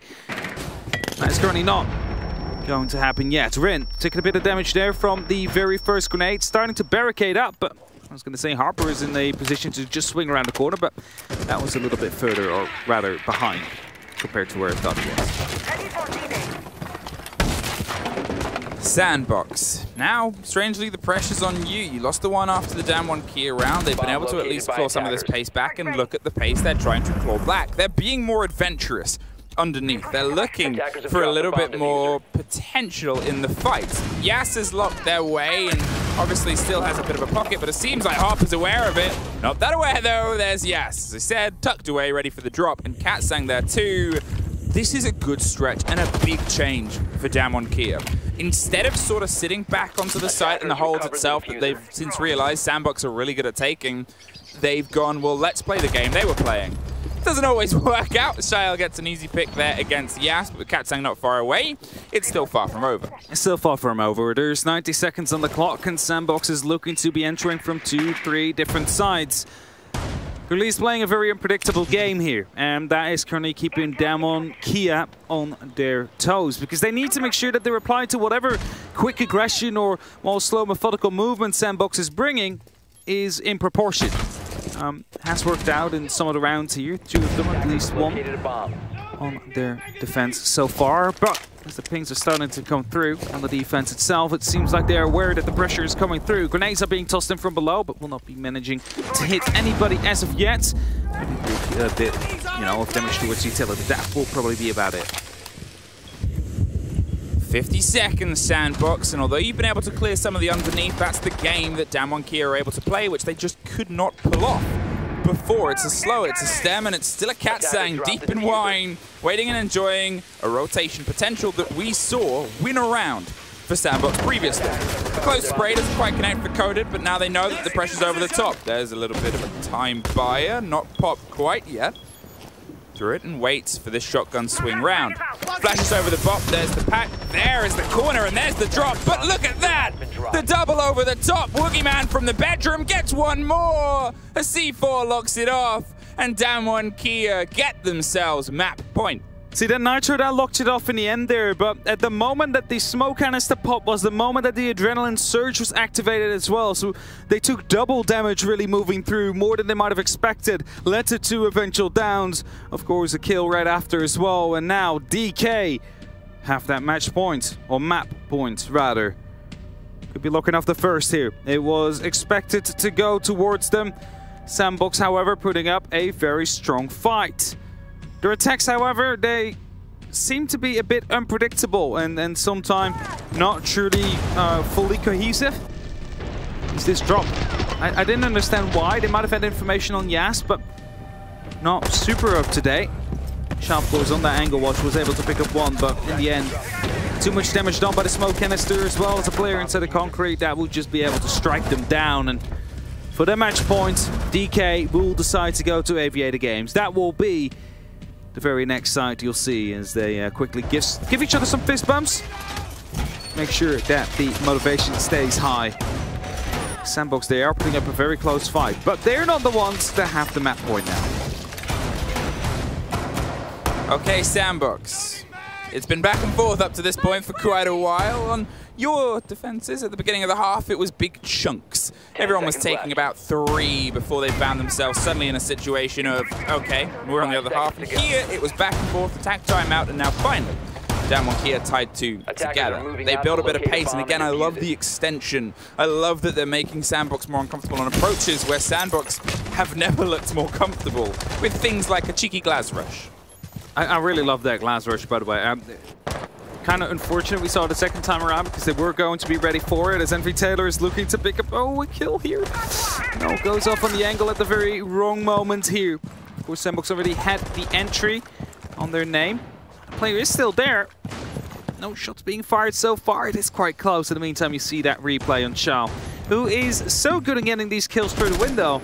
I believe it was just a pre-fire. It might not even had any information, but it still helps off that you pick up Gas, a player that has 11 kills currently. He is such a driving force on the side of DK, together with Rin often. Well, the drop drone, and he's playing this a little bit more cautiously than he was before, as they've still got some of the giveaway. The Banshee to scream at the potential of a swing up, and SANDBOX is scarpered for now. Katsang on the stretch is just making sure they have some of the lock, and they know how important this can be. Rin, with the late round Valkyrie Cam on the outside, is going to see what trouble can be caused. That grenade causes none. Nova hoped it would lead to a swing round, but again, that's the difference here. There's a lot more caution on those mainstays being played. Instead, the extension is the pressure elsewhere. The canister stops any rise and any chance of SANDBOX seeing if they can claim it. And in similar situations to what they forced upon Damwon KIA, we might start to have to see a late round rotation and reimagination of what they can do. This grenade could be dealing huge damage. Indeed it does. It's Cat saying that is fallen now. Coded is trying to put up some pressure here, retaking these brown stairs, using these smoke canisters to try and waste some time, but the pressure is coming in from the steady side as well. There's still a minute 10 left on the clock. There's no way he can waste as much time, but Woogieman in the meantime is coming from the back as Harper takes quite a bit of damage.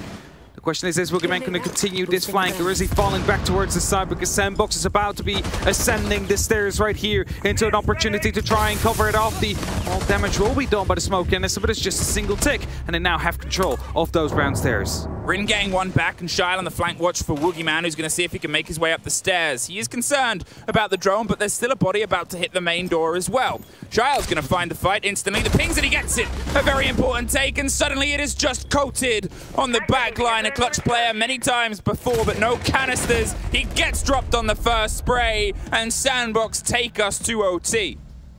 There you have it. They take us to OT, and who would have expected otherwise, considering these two teams know each other through and through. There's so much on the line now. They both want to be the first, well, the Korean team that goes to the semis and carries the hopes and dreams of APAC and their country. Because it has been such a long time since we've seen an APAC team in semis. The diffuser. And will this be? Well, we will know that it is going to be an APAC team in there. But which one will it be? Is the big question. Is it going to be SANDBOX? Is it going to be Damwon KIA? And whoever picks up this first map after these next 3 rounds, it's a bit of a sprint game now. Whoever gets to win the next 3 wins the game. Rather the map is going to be in a good position for the remainder of this best of 3. So, we have generally seen this go even either side. Is it better that Damwon KIA is starting on their defense? Ooh, who knows? smart. But SANDBOX are taking this moment, and yes, as you said, smart. Have a conversation. Although they won the most recent round, reset the pace, reset the mindset, build a little bit of tension. A little bit of tension in the air for Damwon KIA, because this is in an effect and a way heavier for them if it goes against them. It's their map, and sure, we very often see chosen maps go back and forth, but it is a huge mental effect. It is a huge consideration with all the pressure that is otherwise on this game. Not just that, but you also put the pressure on for the entire second map, because you have already got, you already got that first map. You do not necessarily need to win it. It would be nice if you do. It would be nice. You know, they need to win it, because otherwise they're out of the tournament and they are going home. And that is the truth about it. One of these two teams, potentially after the next map, is going to be eliminated. But first, we still have 3 more rounds to play before we even start talking about that second map. It is DK on that defense yet once again, and there is no true favorite, I would say. If you looked at the rounds, 3-3 in the splits, either way, 50% win rate on either side. Now, I think, however, SANDBOX, they have a lot more left in their attacking side. Their attacks were often quick. 2 rounds, they tried to go quick. 2 rounds, they lost it as well. Those are 2 out of 3 rounds they lost in total. So, I think if they take this methodical and strategically, SANDBOX should be able to pull out the win here. Again, that's one of the things that I really like about SANDBOX's attack, and I talked about it a little bit briefly when it first started, is their fearlessness. And one of the most obvious ways to see it is how they deal with smokes versus other teams. They go through them. It doesn't slow them down. They go, okay, I'm going to take this fight. They pre-fire and spray the chance on the angle and find a new spot to sit on the other side of it. Even if there's, you know, it doesn't matter how much time there is on the clock, they're going to go through that smoke because they've already decided where they want to be, and a little bit of little bad air isn't going to stop them. And I mean, if you have the Fink on the board, you can just heal up right after with the amount of damage you've done. You just got to be careful that you don't do it right before, because otherwise you are going to find yourself taking the double amount of damage. In the meantime, Harper taking control of that top floor, opening up into study, opening up the vault as well towards the 90 area. Really to put up the pressure onto DK. The complete area of the map has been taken under control by SANDBOX. The next point of worry, however, will be the red stairs. You can always see 1 or 2 players that maybe think about, you know, going on a bit of a flank. As Shal again playing on these windows, he's been able to consistently find kills on the back of them. will not be allowed to do so now. Rin just holding passively here, waiting for a jump in, but the pinch is about to come through. Doors are starting to the living room. Well, how can they start to bring this together here? Open up from above as well. Rin will be forced out of the living room. Well, how can they start to bring this together here? Because that is half of the round gone. They've done a huge amount of structural work. They've looked for all the routes they've made. They're setting themselves up. As you said, a methodical approach. Hey, remember how they tried to take this site last time and how it failed? Yeah. The round was pretty much over by this point already, so they know what they need to do, and it's to keep themselves at a bit of a pace. Damwon KIA are trying to work out where the approach is coming from. In a way, so is SANDBOX. You can see them spread out huge all the way around the map. They're still trying to find a Damwon KIA player to pinch. They like to get one, maybe two entrances before they try and make the grand reveal of where they want to try and stick that diffuser. Nothing has been handed their way by Damwon KIA yet. I think what we're about to be seeing here is that SANDBOX starts the eventual push onto the side, and then we see Harper, the one man up above, to start pushing through. He needs to pick up these kills to stop the verticals from hurting his team too much. And well, as Woogie is rotating around, checking vertical after vertical, he had been spotted on drones before. They know his rough position truly. As Rin putting up a bit of damage here, will be trying to put up some pressure as well with some bullets flying their way, but SANDBOX not too shaken yet, but they need to move now. 30 seconds, every player still alive, and probably the first time we've seen that all game. The first grenade heads to Pantry and just does a bit of damage to Katsang. They have the hatch to drop, they're going to take the fight, and they're going to win it, importantly.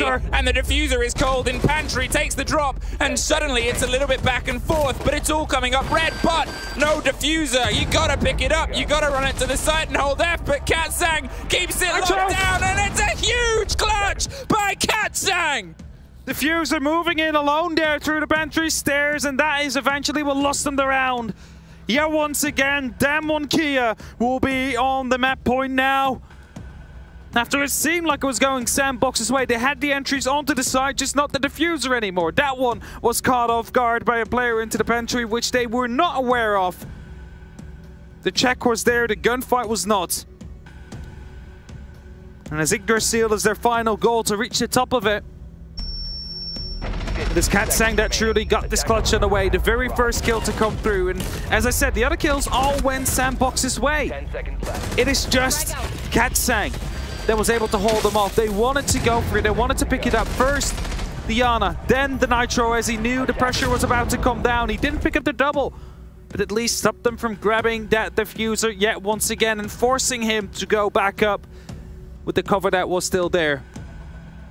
You see, it means so much for them. They're ready for it. They're hyped. And we're going to Aviator Games. That is the side that SANDBOX wants to defend on. And they know now as well that Damwon KIA, well, they're in the lead. They have the advantage. Can they bring it back, though? Can they let it come down to just a 50-50 at the very next round? Well, I'm kind of happy it's going all the way, you know? Obviously, it's still map 1, it's the potential of the best of 3, but the fact that these two teams were drawn against each other, the fact that all of the final representation for the possibility of this region is in this one game, and the fact that it decides who holds that massive mantle of being the first Korean team to go the distance. Oh, and one more fact, that we've not seen these two giants of the region go up against each other in an extended series before. I really wanted this to be a fight, and it entirely is so far. So, SANDBOX, can you bring back 2 final rounds? The big question here is the RC Retiros are about to start striking onto the utility of SANDBOX. Angles are being watched, pre-fires are attempted, but Nova close around the corner. Wonder if he had been spotted before by any of these drones. Surely they'll check it before they start moving in through the study. Harper playing close as well, has the opportunity to just swing on the door when, you know, his teammate starts to get some of that pressure. A very offside hold, however. I believe 2 or 3 members are currently below, and they would need to go back up onto the red stairs. Yas currently has that under lock and key, so they will need to go through him or go all the way through Brown, which is a long way round towards the actual site. And Shao is on 14 kills, does exactly that, takes the brown stairs under control as well. Will decide to be the next anchor on it though, as Rin trying to enter from the 90, just not find anybody. I think that's the main thing here, is how quick they're able to get a hold on that. I think they expected a little bit more of the early game from SANDBOX. The loose play that was being punished by the end of it, SANDBOX has learnt. They still have the roam. They still have the underneath player that has been in a huge effect. Yep. And Villa is vast. Villa is hefty. There's so much that you have to try and get a bit of control on. And vTaylor and Static can go to a floor that most people who have played this map, in my ranked games at least, don't even know exists. And that's the big problem here, is DK are working out. Do we want to try and go for a deep dive? Something that's worked a little bit of the time, but mainly against us. Or do we try and keep a bit of the solidity on the angles? It seems like plan A is the pinch on the study towards the strategy table. And there is still the Nitro available, so you got to keep that one into mind. We could see vTaylor starting to push back up, and that's exactly what's currently happening. Our materials are being used here to try and clear out the very final points of the site to make sure that they have the opportunity to plant, which is exactly what Kota does right now. Is vTaylor going to be able to come in time, though, with the edge on Nitro? No, is the answer. An awkward silence pauses, and suddenly it is all to play for with 40 seconds. That's a slip through the fingers on the call. Is going to work entirely against SANDBOX. Another one falls, and Damo and Kia are playing their angle game. vTaylor, one to drop, and Static. A play that slipped beyond the watch that they've been so exceptional on throughout all of this, pushes them away. That staircase is closed, and there's at least one, but that is no more time, no more lives, and one map that just goes the way of Damwon Kia. And that's the first locked in for them. That means the pressure is truly on SANDBOX. The GGs are still being called in the chat. You do not see that, but the members of DK, they know what this means. They know they have the advantage now. And are they going to be able to continue that? It was everything I wanted from a first game. It was a game between two huge teams, and they both showed up. They had moments of weakness, but then it built itself to the sharp bouts of brilliance. And it's only going to get more intense as we find ourselves on the following map, Coastline, and then potentially on the closer of Oregon, which will offer a little bit more on terms of the attack. Yeah, that's it, right? Coastline is going to be that, well, more aggressive kind of game. We've already seen quite a bit of pace coming through from, well, SANDBOX, but also from the side of DK. And I cannot wait to see what Coastline will bring to us, because that is going to be a very explosive game. Now we're going to throw it back over to our wonderful analysts underneath the snake of Jormungandr. I was corrected about what it's called. Over on the other side. Take it away, Milos. Thank you very much, M and Hap. What a way to start off the playoffs here in Gävle. Man, we went to Villa and it went to OT, and a victory for Damwon Kia. Keeney, I look at you to start this off first, because I think predictions-wise, we're like, okay, this is going to be tight. But for map 1 to kick off this way, I don't know what even would have come up to throw off SANDBOX in this game. I mean, what an opener. I mean, you love to see it. 8-6. It was a really impressive game, and I really loved seeing the bans that we saw. Yeah, seeing that Jäger ban from SANDBOX really opened up the game. We saw smoke executes, really cool to see from SANDBOX. We saw a lot of nades being used. And I think that kind of scared off Damwon a little. They love to play Goyo and set up that with Jäger. So that kind of scared them a bit and shook them up a bit. But in the end, Damwon did take it.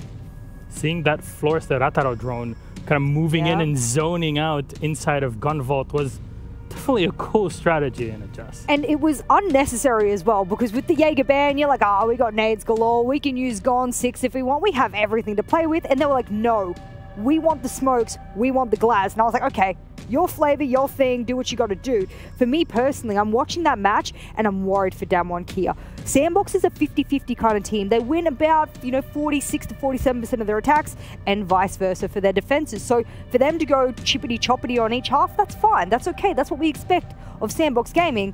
But of Damwon Kia, we don't. They are a pretty defensive team. So that was a big worry for me. But whew, they got to OT, they got it done. My predictions are safe for now. And I respect it from SANDBOX. I respect the strategy and what they were trying to do. They were going up on a map that they don't necessarily like. They know their opponents like it. So ban away the Jaeger, play the smokes, play this aggressive style. We saw 2 rushes back to back. I always say the first round is the best round to rush. SANDBOX went for a second round as well. And it was a really entertaining game to watch, but obviously that kind of shock and awe strategy, as the game goes on, Damwon played into it a lot more, and you saw them come up trumps just in the end. And one thing I will say is that clutch by Katsang. Oh, that was so beautiful. It was so good, but he was also saved by a Wamai disc that gave. So yes, when he was trying to go through, get through the Aruni gate, he tried nading the Aruni gate. It got caught by a Wamai disc, and that just slowed up that very late push. That's why he used the gun? And that's why he used the gun. And then he was, it was a lot of indication that they were coming and just allowed that clutch to happen. It was such nice play by Damwon towards the end of the game. Like you said, it did look a little bit shaky, those rounds 7 to 8 and 9, but you know, they came up clutch in the end. The nitro that won it all really helped out in that situation. Both teams have played against one another 1,000,001 times over the past year. I mean, Damwon KIA just came in to APAC North this year. You and Hap casted them in the qualifications, basically, into APAC North to Korea. And now they're here at the major, their second one of the year, and they take map 1. And I'm very tired. You expect this to be so close between them again? That's my worry again. There's just a lot of worries for me when it comes to Damwon KIA. They won. Don't get me wrong, they won, and I'm proud of them for it. But when you go onto a map that is your second highest rated map out of your entire 7 map pool, and you bring it that close against a bottom 2 map for your opponent, I'm thinking you're cutting things a little too close. So for me, I'm sitting here going, okay, you're going on to your opponent's almost best map pick in the next map. You barely managed to win your own map. Quick maths in my head, that is not equaling some good stuff. I don't know what you think, but I'm not feeling good. Actually, we're going to pull up that map somewhere. Are we? To get those stats on the board as the replays kind of go through. So, Kini, you talked about the Jaeger ban and its impact on here. Was there anything else that we just couldn't see off of just, you know, ban phase on its own? I mean, we had the entries. Going into round 9, Damwon had 100% entry kill. They got every single. Yas got 1, Rin got 1, Woogie got 1, Yas and Rin got 1, Rin got 1, Yas 1, Katsang, Coated, and then SBX got their first entry.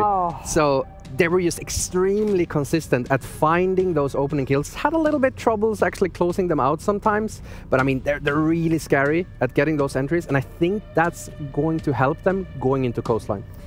I'm looking at that sort of match. So we look to the middle of your screen where it has those nice little briefcases and skulls, the nice blue and the orange, and I'm looking there thinking there is a distinct lack of briefcases on that timeline for me. Why? Because I knew full well Damwon KIA would want to play the objective game, but SANDBOX is like, no, I ain't having about that. So yeah, I think for me, I'm looking at that thinking Coastline's going to be a tricky one for Damwon KIA if they can't get the plan down. Yeah, and especially when they're getting the entries, as Bikini said, is you were opening up the round. They were in, you know, 5v4 minimum, 5v3s, and then they're losing the round from that position. If they can't get the objective down as well, then, you know, I really do fear for them going into a map that, as we said, isn't their preference map in Coastline. One thing that SANDBOX had was a plan for Villa. They knew they were going to a bad map, and they had a plan for that map. I hope Damwon KIA have got a plan going into Coastline. All right, Coastline and entry kills. How does it translate into it? Kini, Jess, and Fresh, thank you very much. It is time for map 2. We already went to overtime in the first one. Villa and Coast is up next. We're going to take a quick break and head directly into matches. Damwon KIA for SANDBOX Gaming. Enjoy.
everyone, and welcome back to Game 2 of this South Korean showdown, DWG KIA. They took Villa, but it was theirs to take, and it was only just SANDBOX Gaming. Okay, there is a bit of pressure, because this is a best of 3, baby.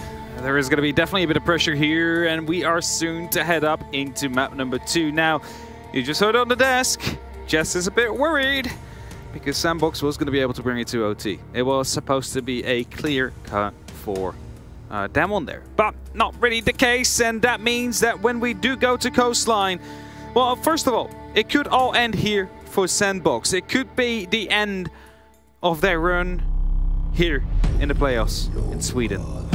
But it could also be the extension and the opportunity for us to go to Oregon map number 3 to really let this series go to the end. And we'll get to see it very soon because we're heading right into the game here. It is going to be Coastline. First, of course, we will start with the bans, the operators that will not be allowed to be brought in to the matchup here. Do you have any guesses? Any bets? No. No bets? Because after the Jaeger, and that's the thing, and this is the thing I tried to highlight and emphasize, is there's a lot of defaults, and it might be default, but this is when, if you are regional competitors, yeah, on multiple different leagues, you bring out that something a little spicy, something a little extra, in the words that maybe bounced around. Some funky bands? Some funky bands. Oh, it doesn't seem to be the case yet, though. The first two go the exact same way. The Thatcher and the Jackal that have been removed. And now the question is, will we see similar defensive bans as well? That was a Mira, which is so far coming through. All right. Valk? Well, we could see Valk. That is a very solid choice, actually. That would change it up slightly. Or it's going to be Jaeger again. It's a Rooney. Okay. Okay, SANDBOX. See, to be fair, so far, SANDBOX have been the team that's been playing around these bans. The Jaeger and now the Rooney. I mean, they did lose around towards the Surya gate. They did. The rush, but I wouldn't. It was dropped. I mean, I'm gonna take a guess. It's not just the Surya gate. It's probably not just the reason they banned it, but it is removed. It is out of the fight and the fray. Okay. The Chanka starting on the board, whether that sticks around. To be fair, in the hands of Harper, that will offer them some extension in terms of opening up the big angles that are played. SANDBOX are in on their defense. It would have been the choice of DWG KIA, but as is tradition, Coastline is a map that often it lends itself to teams that enjoy a good attack. Yep, they do love themselves some nice attacks, and DK starting off on it. We'll start on the very basic side. It is going to be okay and pull. Let's see how it will be working out. What will the attack be? Because it is, of course, like we've just seen on Villa, the strategies have differed from what we have seen across the year through the stages, and of course through the group stages as well. It's going to be good to see what kind of long angles will be used here to try and, well, truly challenge these assault rifles that the attackers carry. At the same time, DK, well, they might just try and go for a bit of a quick push themselves here and there if they find out there's only one person currently on the side. Moving to defuse a bomb. I guess that's the thing about Coastline is for a lot of us, it was a little bit up in the air as to where it might go because we've seen it recently from SANDBOX in the groups. We know it's a good SANDBOX map. It's statistically better than a DWG KIA map, but in groups, SANDBOX has gone away from them. But in groups, SANDBOX played Team 1 on it twice. A hot contender, a tournament favourite, and recent major champions are obviously going to put a bit of pressure on you. And it's not to say that DWG KIA weren't pressured when they played it, but at the same time, it might have to be taken into consideration in terms of skewing those numbers. Is SANDBOX still confident enough after being dismantled on it twice? That will be the big question, and surely we will find out the answers very soon. The first minute has, well, or is still passing currently, and the pressure is slowly starting to rise up here. DK very heavy towards the actual hookah side. Drones are coming through. Charles is currently playing on the blue stairs. There's then a single player on the actual site, so there's definitely going to be an opportunity to go quick here. Air jabs are being placed to make sure no one will be able to come in from below and get those nitros up, and make sure that verticality is going to be a deciding factor here, especially not if Boogeyman is going to be active around on the same corner as well, just holding that flank, hoping to shut down any SANDBOX members who come in quick. Now Damwon KIA are seeing if they can get the hold and the read and where everybody is. The drone's going to make its way in via Aqua, and Static's actually going to pull himself back. They're keeping themselves at arm's length. They're making sure that they don't bleed themselves early, because Coastline gets hot fast. It's all cross angles, big holds, and bold dives towards the site that Coated dabbled with, but suffered just a little on the swing on the door. Charlotte's ready to see if he can pop over, and, well, they're ready to have a response. But Yas has finally been able to creep their way into the building in some regard. It's not that crazy to be this late in getting in, but Shy will make sure that no one else does. The spray comes round. He's dropped his way on. He's found his way behind the bar, and with the pressure underneath, it's an opener, but they can't quite get the connection to Yas. Nitros are being used. They know Yas indeed is inside of the aquarium, or at least close to it. And Rin, in the meantime, trying to find Harper, playing inside the VIP with that Tachanka. It's going to be the DP27 that fails to amaze. As a result, DK pick up a kill, turn it back into that 4-on-4. Yas aware of a flank potentially in the making here, and decides to go on a bit of a quick flank watch, but as he doesn't see anybody on those stairs, rotates back towards the side as well, with Katzing joining him, I believe, the diffuser. As they want to go in quick, Rin is in a crucial position here. He needs to get this very first kill. The pre-fire fails to come through, but the plant in the meantime is going to be attempted.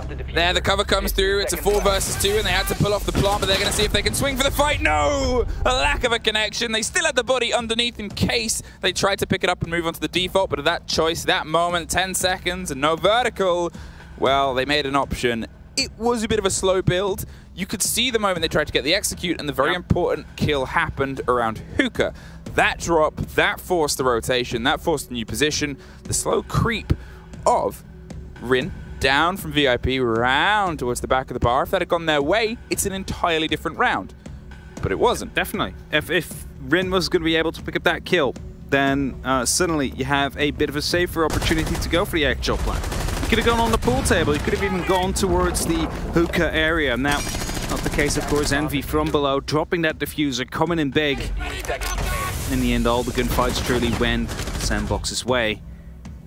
It was a bit scrappy, you have to say, though. Those final gunfights, they were quite 50-50, especially on the smoke, both of them. Both of the times. He was in one. Could have been picked up by DK's side, but did not. And go towards the kitchen. Next site to go for. Verticality is key here. You can basically open up every single thing above, and that means that if you start to go for that plant, 10 seconds left. it is going to be quite difficult to at least, first of all, stick it if you don't have that top floor control, or to retake it as a defender if you do not have that top floor control. It more so goes to the kitchen itself than the pantry next to it. Service, because that is, of course, partially part. That is near the VM hallway. Yes, attempted to go for a bit of a wallbang there. Could have actually caught off Nova, I believe. Yeah, they had a read that someone was doing that quite late and thought they would go a bit bold and brash, but that's Coast. It can be so sharp at times. It is paper thin. As soon as you find yourself breaking through that outer layer, you're suddenly on a site. Or if you're not, you will often have angles to the site. It is just a box, the danger donut, as highlighted and often cited, and it just becomes, it's a two-step program. One step into the building, and the second step is look down and plant, usually. Yeah, for sure.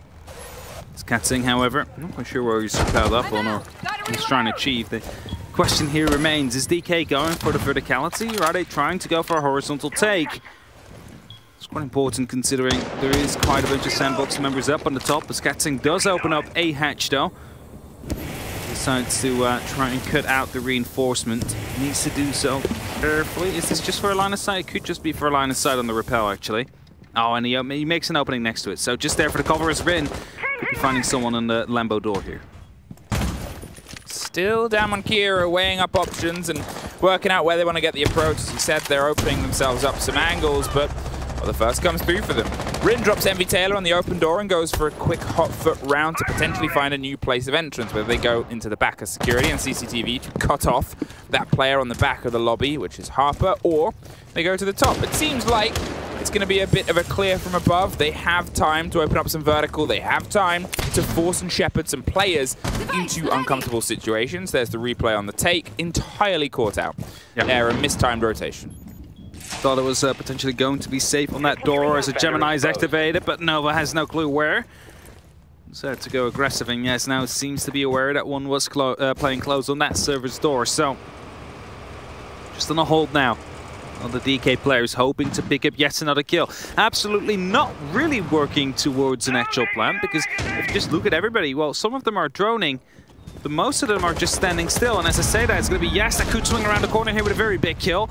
Now they have the opening into service, but that's no longer an area where you can plant. You need to go much deeper now, and with a double grenade set being used, they could try and make their ways in. Well, the pings come through, and they still have a backline, but it's the fight in the courtyard that goes away from them. Rin with one more! Finally put out of the misery, but the triple kill is more than enough to secure the Damwon Kia response. Oh yeah, it's still neck and neck. It is still back and forth indeed.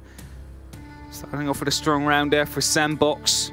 Now DK with an even stronger one, truly being able to punish every single SANDBOX member one by one, not giving them an opportunity to fight back. And as I said, they were not even really trying to prepare for the plan. I mean, they were getting rid of players, they were holding these angles, but that was mostly what they were doing, just holding these angles. At no point were they truly set up to go for the execute with 20 seconds left. That was, at that moment, actually, the diffuser who managed to get up to that door to run through. But it didn't seem like it was the intent of the round to go for the plants there. The Lion swapped off is a big bait play because Lion does get a lot of presence on Coastline, more than probably any other map because of the way it's built. Hey, that's cool. I don't think they expect us to all have it on the over-the-top view. We have seen that camera a few times, and it is very cool. It gives you a distinct look at how each of the players is running on the setup or on the play around it. And there's some cool Death Martyr! James! A year ago, they were GBS, yet to qualify for APAC League. Now they've taken the first map against the long-standing best in Korea and a 1 game from a 6 major semi. Dot, dot, dot. Don't forget the dramatic dots at the end there. You want to know anything about APAC? That's my man. Definitely, he's the walking encyclopedia almost of the APAC region. He's Australian you. Is he now? Yeah. I like, you know, how, what's it called? Des always calls me pedantic. And he's like, it's like you're a mini Dev. Steve with 3 letters, Dev, Tap, and then there's Jesse J. Chick of NAL. The other 3 versions of each other that we each have in all of the 3 regions across the board. I don't speak Portuguese well enough to know who it is. I have no the amazing Brazilian streams, but I'm sure that they have a Brazilian version of you as well. I'd like to think so. Either way, Yas coming around the corner here, gets the very first kill. Shal gets picked up, and Yas, well, even under the proximity that gives away his position, is able to pick up that kill.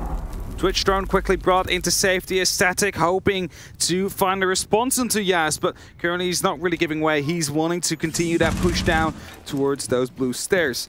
That means the top floor control has been gained by DK, and that is massive. This allows them to start opening up, and where often these kind of holes, these kind of plants die is due to the fact that the top floor is no longer under control. Someone, when they start planting, to, you know, take them down from above. So as long as DK is going to be able to hold on to this top floor now, a plant surely will be on the way soon. Nova trying to find a fight with the drone and an FO12, and, well, it's scrappy, but that thing isn't built for accuracy.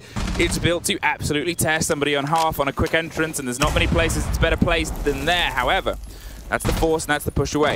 The MPX is now going to take the slightly longer fight as they go for the stretch around towards Office. See if they can find that width. As I said, Coastline is angles, and you can see instantly on the Office door will give them that cross-section, that fight, that bite. Oh, Rin! Through Rin. 5-2, and they're still going They are repeatedly driving in until now. There's a very important take by Harper because Rin is stepping up. It's a bit of the top floor control that has fallen. However, it is not really like SANDBOX have the manpower to try and retake it. Next thing that needs to happen though is this wall to be opened up, and it will be the Buck that does it from above. Flashbangs are about to be tossed in, and as Envy falls, the plans will be going down soon. Coded inside, right behind the bar. It's Harper that tries to find a response. Smoke canisters will be used. The question is, will they stick it? The answer is yes, as Coded will not even die or go DVNO as a result of it. It's now Nova that needs to retake that top floor control. He also knows that there's no way he can get this defuse to happen, and the FO12 comes through. All 11 buckshots used there to get that very first kill, but now he needs to find 2 more, and those 2 are in different positions. He can try and go for a bit of verticality here, but the question is how effective will it be with the positions that are currently taken by these players? He goes almost down to 1 HP though, and the timer starts to run out, so let's go to gets the very final kill. It was going DK's way, and they lock it off in the end as well. With the guns he had, that was the right move and the only move, because you're not going to be able to try and drive your way into blue and take the fights on the angles. He was aware of that. He had to live up to the fantastic Viking-driven content and charge them with everything. Do or die, at least you find your way in glorious battle. 2-1. Damwon KIA are able to secure another round. It is their attacks on coast. It's not the biggest early warning sign as of yet because, as we said in the meta and this map, it does lend itself well to attackers. What I will say is a bit of a danger, is a bit of a worry, is potentially Rin, a player who's been a bit back and forth in terms of how much of an impact they've had throughout games. They have so far been massive. A 3K and a 2K across the opening sort of selection, the way they're driving themselves in. It's a worry. Yeah, and don't forget the pressure as well. DK already have a map in their pocket. So if they do close up this very first half, leading the game as well, the pressure will be big on the side of SANDBOX. They will have to make sure, as you see the 5 drone view, quickly check on some of the pre-placed drones that these players would like to go for. DK, their whole job here during this half is to get as much rounds as possible. And with doing that, multiply the pressure that is currently on SANDBOX. Imagine this ends in a 5-1. You're a map behind, you're currently also a point away from reaching a match. And Sammy's point, well, that is what the DWG KIA will have in that case. That's something that SANDBOX does not really want to have. They want to lead this matchup. They need to bring it back to a map 3. Hey, there's that Lion that was baited out and swapped before, and this time he's definitely on the board. Boogeyman is seeing if he can get an angle towards the courtyard, but he's going to drop the drone, and I'm curious to see if they lean against this. If this doesn't go checked, that could be a great strike from the bottom of Cool Vibes. Charles doesn't actually stick around. He's going to pull himself back up, knows he doesn't need to throw his life away in that fight, but Heavy Taylor almost takes Yasses out.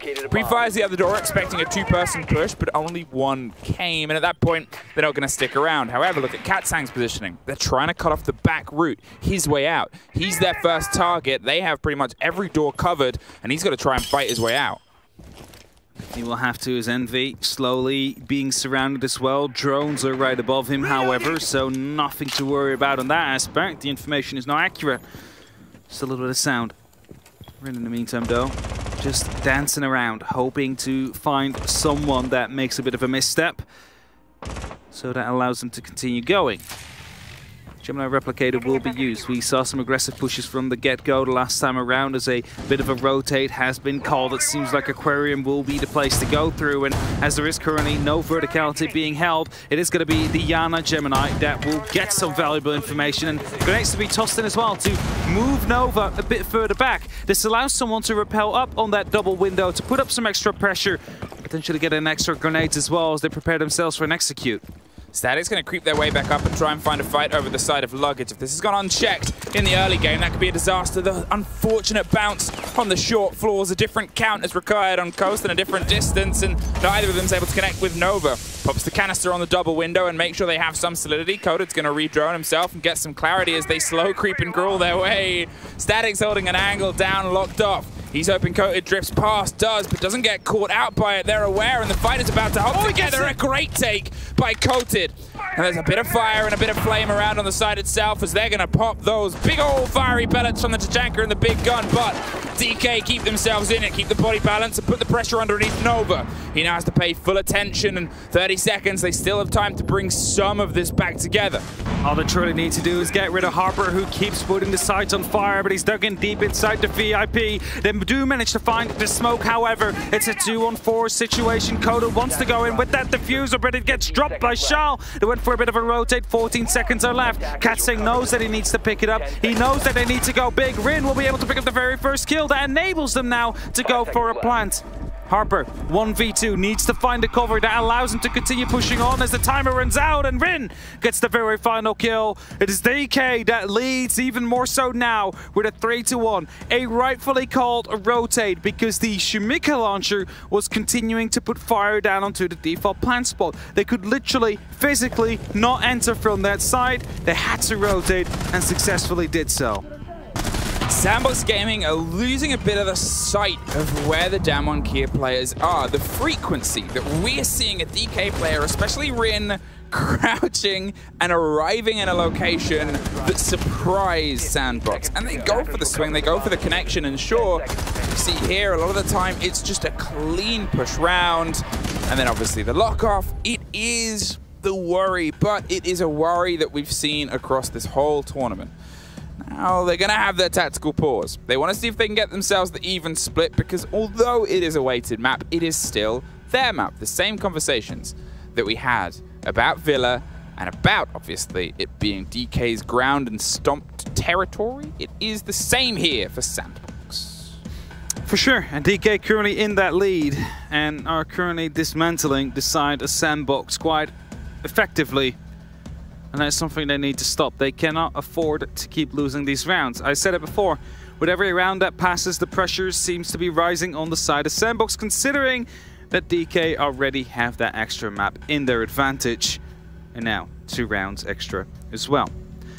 2 more rounds to play, however, on this first half, so there is the opportunity for them to make it a 5-1 or go for a 4-2. Whereas SANDBOX, well, they're looking to at least close this off in a even split. A rough 3-3, just to make sure that they have that extra opportunity in the next half. The pressure is on for SANDBOX as they find themselves fighting in the hallowed halls of Valhalla, or for it. I'm not entirely sure on the mythology, but I'm trying to learn as fast as I can, because that is obviously the setup. That is where we find ourselves, and that is, unfortunately, what SANDBOX are staring down right now. Is finding themselves taken out of the chance for all of the glory at the end. 3-1. Attack timeout is their only option this map to try and put this train back on the right tracks to drive it to our 3rd map. Now, they used it during or after round 12 last time around. The moment they managed to bring it to OT. Didn't really work out in the end there, unfortunately, for them. Their coach has just spoken to them. Let's see if this time around they are going to be able to turn it around. Angles are being opened up, reinforcements are being arranged. We are, of course, in the kitchen and the service. Now, verticality, said it before, is going to be important. It's something that, however, DK either does not care about at all, or they actually put a lot of emphasis on it, just like you saw during 2 rounds. Well, that's an early take. Rin, still on the tear from before, gets the F2 through the door. Make sure they take care of Harper, who has, to be fair, been in a bit of a back and forth with them this entire game so far. And this one, it flips into the way of a player who, when they show up, it does not spell good news for the opponents. The E1D vibrates across the sky and makes everybody pause for thought and concern. Rin portraying there why your drones are so important, really able to pick up that very first kill, and from that moment onwards, everything suddenly becomes a lot more easy. Boogeyman, however, could be challenged from that window. You see NV Taylor was creeping towards it, hoping to potentially find a DK player as a result. Maybe waiting for a repel sound or anything like that, as Rin looking to push through. It's Shao, however, that's close around the corner. It's the FaZe again to rein in. And Rin gets a 2nd kill of the round, bringing it to a 5-on-3 situation. And every man that falls, there is less people left on the actual side, especially if Nova's being challenged as well. Has to stand still now. Katzen goes for the jumping through the kitchen window. Envy Taylor is forced now to fall back. The site is under control. Coated wants to go for the plant as Rin gets yet another kill. It is only up to Envy now. Is he going to drop or is he waiting for Rin to pass him? Leon at least stops him for now. Time and time again, Rin is just finding themselves in a fight where he is absolutely able to dismantle and take SANDBOX by surprise. Envy Taylor, well, they have more than a big ask in front of them, the 5 versus 1. They've got to see if they can do anything, and nothing is being handed to them. DWG KIA take the tack timeout that SANDBOX utilized and said, oh no, we're not going to your pace, this is still ours. All over the site, nobody is caught. It's just an extension of that conversation as it was before. He didn't try and drive for anything other than this, but still 4 rounds to DWG KIA, who are injuring themselves more than each other. Having a bit of fun. You know, they are starting to creep away just slowly. And, you know, you were just talking about Rin, how he time and time manages again to, during these playoff stages right now, but also during the groups yesterday, come in clutch. The amount of kills he manages to reel in, absolutely insane. It all started off with the entry you just now see on the screen, but after that as well, just checking, didn't really have the information from the drone, but just a flick on point. And able to clean it up as a result. Now, mind you, I got a bit of a piece of information from Grant from DC, who always puts all those stats up. Yeah, they're great stats. Yeah, they're great stats. And I asked, is there any milestones coming up? And he mentioned Rin can get the 1,000th career kill during this next series. How many do they need? 28 in total. And, well, I just asked the analysts how many kills Rin had during map 1, because I'm not quite sure. I believe it was like 14, maybe 16. Yeah, it's about that. Something like that. We're currently on 11 as well. So that means that we are less than 5 kills away from reaching... Someone get a cake. 1,000 kill. With 1,000 candles. I better hope so, that there's going to be a cake with 1,000 candles. I think that's a fire hazard. That is a fire hazard. That is a fire hazard. People at home, don't use 1,000 candles. Definitely don't try to. Just use one really big candle. SANDBOX Gaming. To say this is slipping away from you, I think is a fair statement right now. I know that we've sort of built a bit of an idea that it is an attacker-sided map, and these numbers aren't the biggest concern, but it's how DWG KIA are able to take these rounds. Their positioning and their aggression is still leaving so much to be worked out. Yas is already knocking on the door to see if he can find this early take. There's a spray round, but Envy Taylor isn't moving. Remember, he was there for quite a while last time, and it still didn't really slow them down, so they might be a little bit more direct. Static is on the extension, and to try and put the swing in, it is down to the drive of that Lion. U1D has recharged again and could soon be used. Now, DWG KIA currently setting up that pressure yet once again. VIP is attempted to be opened up, and Harper is forced out. Can no longer play inside that area. Angles have been opened, and Rin just watching the entrance does not know Harper, well, just a little bit earlier, snuck out already. If he moves a little bit more to the left, he might be able to actually get the kill there. Well, they now obviously have still in their pockets a large collection of explosives if they want to try and wing one round to the corner. It's been a bit of a drive for them. When they utilize those frag grenades, it's with the intention of putting some pressure down. It's with the intention of leaning into a push behind it. They have it as a bit of a tip of the spear, and here they're still trying to work things out. SANDBOX have kept a little bit of a distance so far, but again, Coast is quick. And as that hop comes through, yet again, no one's caught by the Lion. Ball is now. It's a double kill from Rin!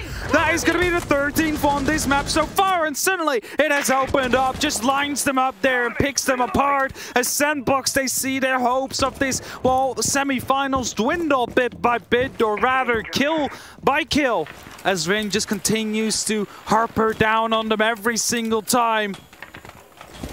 And as Rin had 11 kills on map 1, that means it's 24 in total. It's just 4 left for the 1,000th kill in their career.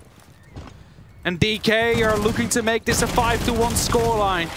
The default chem is still up, but will surely be dealt with shortly as, well, more X-Karos are currently being deployed and Envy Taylor needs to move back up. Has that Nitro, however, could decide to use it for some verticality, but with the 30 seconds that are left, DK is surely to explode onto the site very soon. A player in FaZe and a player in the bar. I mean, here it comes. The pressure goes against them. It's a trade out. Dakota's going to see if he can stick it. The Echo's gone. The fight happens on the back line. Envy Taylor doesn't have a strict route, but they just took a very important take. However, a repositioning on the plant and Shael trying to find the ping, but they have long since moved. They are around the corner, but the trade is there. You saw the slow creep and the hold on the other side. The quick pick back up, and we find ourselves on a 5-1 half. I mean, they needed to go for the push there. Like, Jaeger needed to get that kill. It's that simple, because otherwise it would have been a 1v2 post plant. It's not what you want. Tried to stop it with the timer running low, and it was just a second left on the clock there. Fortunately, not able to finish that one off as we once again see that double from Rin. I'm again going to be mentioning it here. 4 more kills, still the 1,000th career kill. Is it going to be this game? Is it going to be, because there's not many rounds left if it continues like this. That's it. It's not that they're not driving towards it. They are, but they're heading so quick they might force it to be in the semi-finals. It might be a semi-finals. They might be setting multiple records. Damwon Kia stole so many hearts, especially Rin as well during the Mexico Major. People were amazed by how good this team was, and if you look at where they came from earlier this year, I think about a year ago they formed. They went through Challenger League. They qualified for APAC North. They, had some ups and downs during the stages, especially stage 1, but they managed to qualify for Mexico. They got out of groups. They surprised a lot of people, and now they are looking like they could be making it to the semi-finals in the Sweden Major. They were inexperienced, mind you, when they went to Mexico. It was their first event together of the size and prestige that they had. And now looking to better their previous result of making it to the semi. SANDBOX on the attack now. Are they going to go quick straight away? It's something we've seen on Villa. Is that their goal? Well, their goal is to at least do something, because it's been a long time since they've able to. Their only round was their first, and then it became the Damwon Kia show. More specifically, hey, I'm Rin, and these are the rest. And yes, Yas is still on a 2.0. Oh no, a 4.0 even. I can't do maths. But what I can tell you is that gun game has entirely slipped away from them. And on Coast, that is so often the drive of how the results start to be swayed. Another pulse comes through and the spray goes its Rin's way. 3 more for the 1,000. The pings are coming up across the board. The 2 on the stairs, and Envy Taylor at least finds 1. And there's another trade out, but it's on opposite sides. Nova gets a bit of revenge. They might still have a ping, but it's Yas that creeps around, puts the pressure on from office, and then slips their way. Static is concerned, and Rin is dangerous as they try and find 1 more fight, and it's 1 more kill, 2 more Rin, 1 more Rin! 1 more Rin for your 1,000th kill on the board, 16-4. And it's a moment for Shael to do some quick thinking. A little bit of maths than I've been able to piece together to work out where you think they might be. They have time, but they also have Rin in front of them, and Yas, and Katsang, and it seems the first is his. 1:15, 2 more. Finds 1, needs 2, gone 6 used on those blue stairs, gives away a small bit of information. Barbed wire was still up, however. Flashbangs will be used, but not very effective as the ADS is still in place. It's going to be the crossfire coming through. Rin will swing, but it's Yas that gets the kill instead. 999 currently on Rin. And match point for Damwon Kia. 1 more round and they make it to the semi-finals. And they will do what they have dreamed of. And APAC North will be proud. APAC in general will be proud to have them as one of the representatives and one of the 4 teams to go to the semis. They've come so far over the year, from Challenger League to APAC North, to Mexico and stealing many hearts, to now Sweden and many more. And is SANDBOX going to be able to respond? They've already used the tactical timeout. There's nothing the coach can do anymore. It is all within those 5 players' their hands right now. They need to stop this surge of kills that come through every single time. And Rin with that 4 KD currently is definitely wreaking havoc upon SANDBOX. And Yas has a 5 KD. How do you stop these two? I mean, we've said it before, Yas is the best player probably in APAC North throughout the online stages, that is. But as soon as we hit playoffs, Rin just pops off. Rin just steals the show, truly. And it makes you forget on how good Yas is, even though Yas has like that 5 KD as well. It's absolutely insane. That's the thing that makes you pause for thought is obviously with a lot of hype around Rin. Their game has been sensational, not just the kills that they've been amassing, but how they've been doing. Yeah. How close they are to their big record of 1,000th. And then Yas is like having just a quiet 5.0. Just a quiet 10 kills. Quiet 10-2. And that is when I say it is scary when Rin shows up. It isn't just because just Rin shows up, but because the others will be there too. They just have a smart, you know, quiet 26 kills together, just 4 on the rest of DK here. As FaZe was about, oh, Rin gets taken out first. Static gets that one. Might just as well become semis if Demon managed to bring this one back. Drones are being used, however, they have the entry. They need to continue on this, and you instantly saw the E1D that popped as well. They want to build on the pressure, they want to build on the momentum that they might get by taking out such a big fragger. Yes, of course, still left on the board, and this is how it went through. Static, a very important entry. Now they're seeing if they can put the pressure onto the service door, but Coded is seeing if he can put it back. He's leaning in hyper-aggressively to find a reposition that maybe SANDBOX thinks is already droned and maybe thinks is already clear, but no. That drone catches the flight and the flee of the player who goes back behind the chassis and the shield itself. They have the verticality, and they're trying to open it up and force and shepherd the players into more uncomfortable situations. If they can just get one more pick, they can put themselves into the 5 versus 3 before they try and drive into the delivery of that diffuser. It might be something that gives them a little bit of a semblance of safety before that roam play comes back to bite them. Nitro's used, explosives going off. 1 minute and 10 left for SANDBOX to get this one going their way. I believe he just spotted the Oryx dashing passes. Yeah, still on that roam, still dangerous as a bit of vertical pressure is being used here by Coated. Using that shotgun, using the SMG truly to hold back SANDBOX as long as he possibly could. There is a Mozzie drone though, it gets pinged out and it gives away the information if they push him from the server's entrance. Woogie looking to go aggressive himself as well. The vertical pressure is truly on here on the side of SANDBOX, and Yas still being upstairs could be the one that completely destroys it.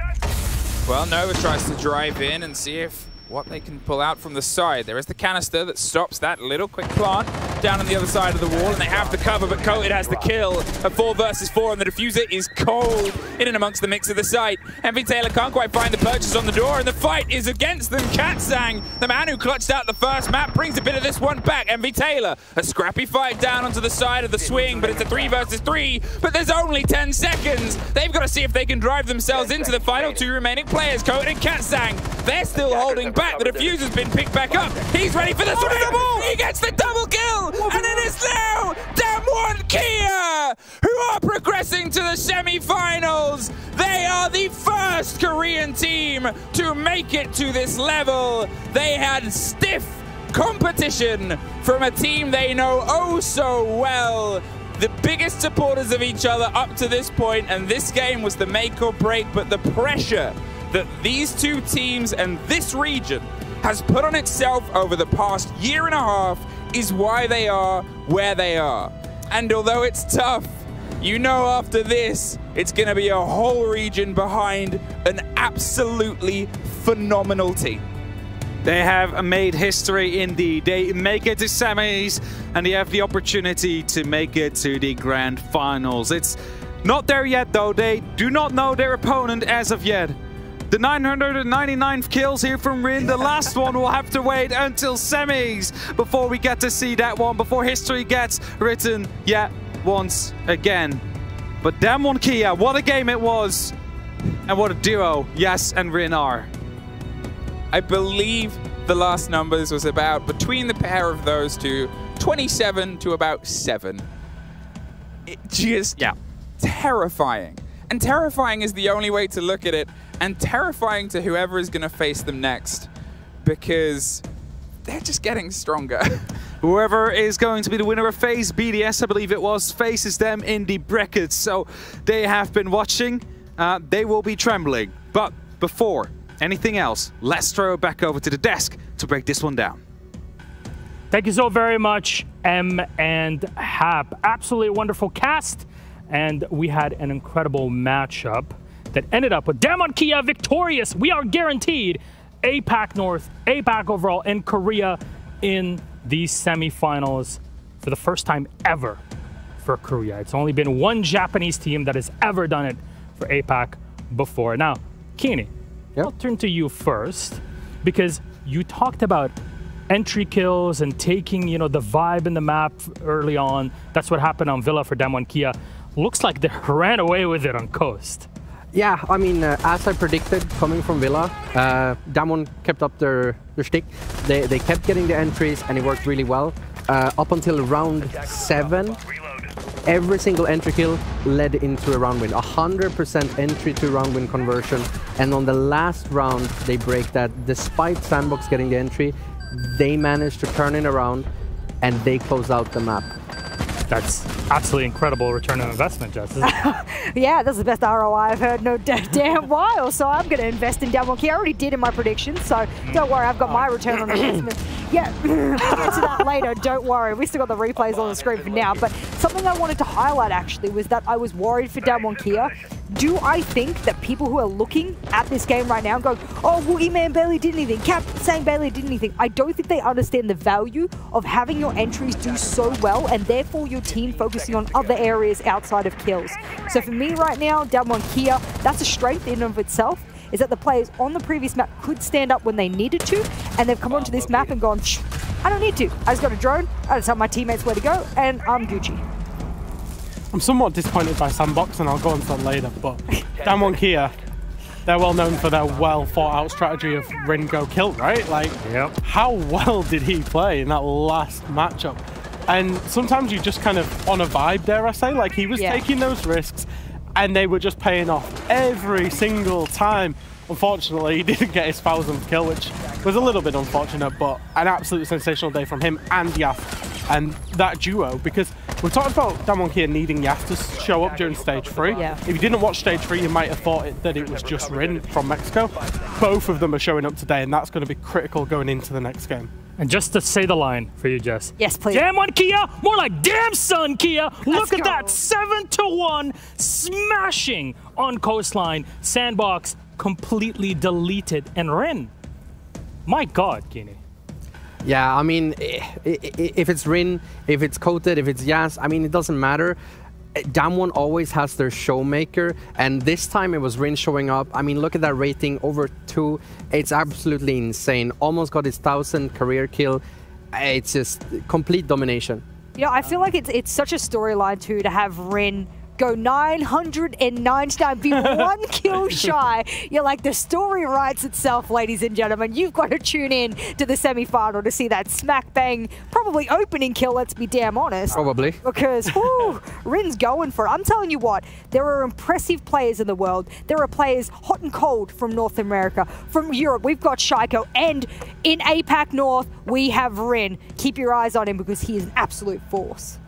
Moving through to SANDBOX though, yes, they went with a plan on Villa. They should have won Villa. Like, in fairness, let's be fair, they had a very good plan. It just didn't work out in the end. And I'm wondering if there's a slight best of threes are about mentality and momentum, and I feel like they just completely lost that going into Coastline. And like I said, when Rin's on the tear, they needed to shut him down. Yeah. All right, our interview is ready. So how about we have a chat with our victors, Damwon KIA, and on the other side we have Yas. On the victorious, of course, we have Kumachip, of course, our translator to Yas. Hello, how are you doing? 안녕하세요 in this case. Let's ask you a few questions. First up, how did you feel like when you saw that Korea plays against Korea in the quarterfinals? It's the first time ever this has happened.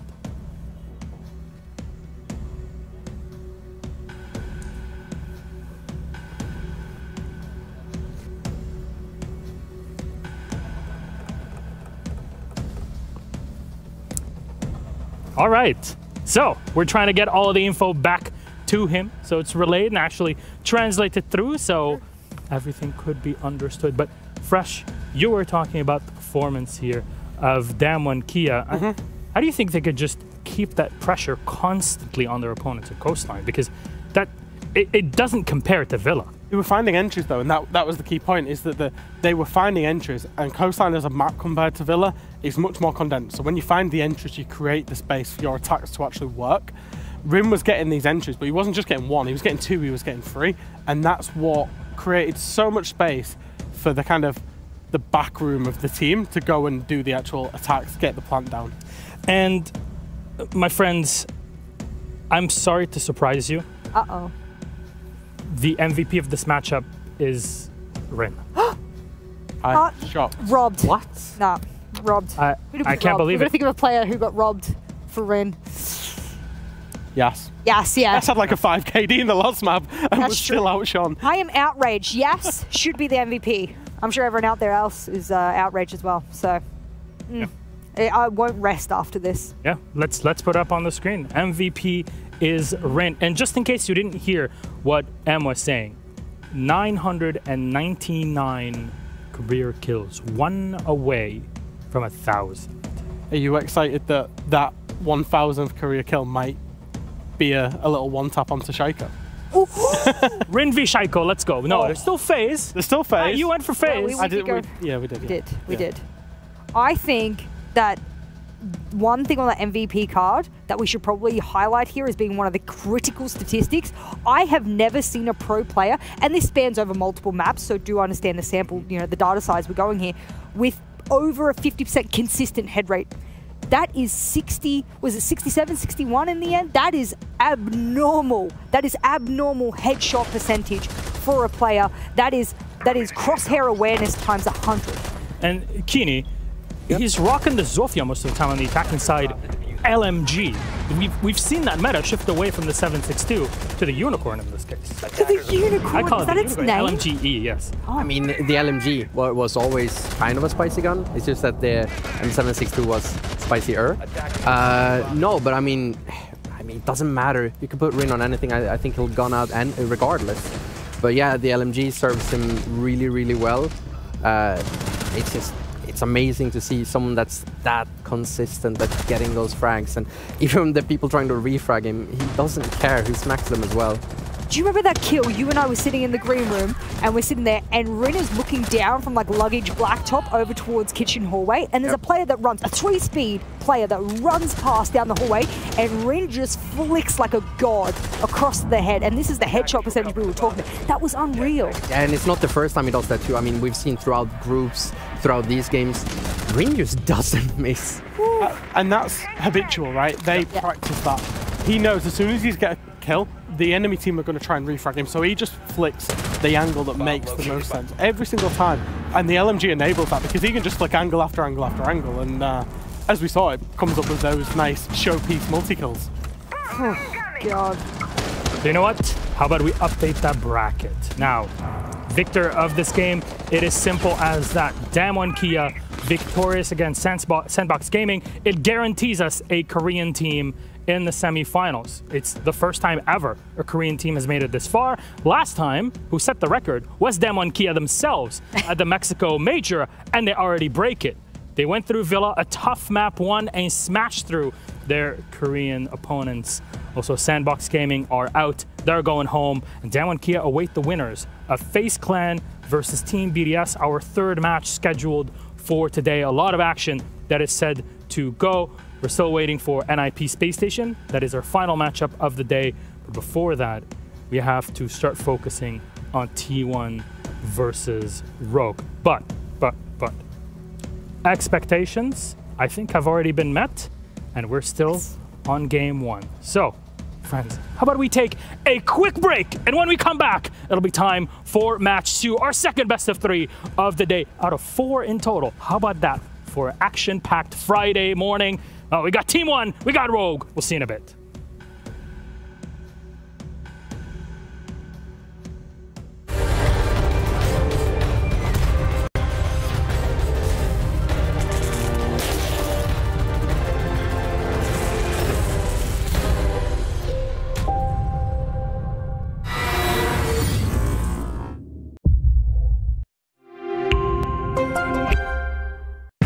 What does it take to create the future of a gaming community?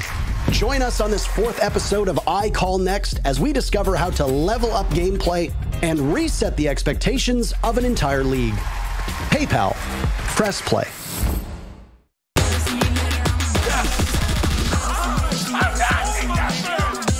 Easy going right there. One more to go.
Welcome back, ladies and gentlemen. The action heats up again in Sweden, and it's all under Yggdrasil, waiting to see who moves through to the Longhouse.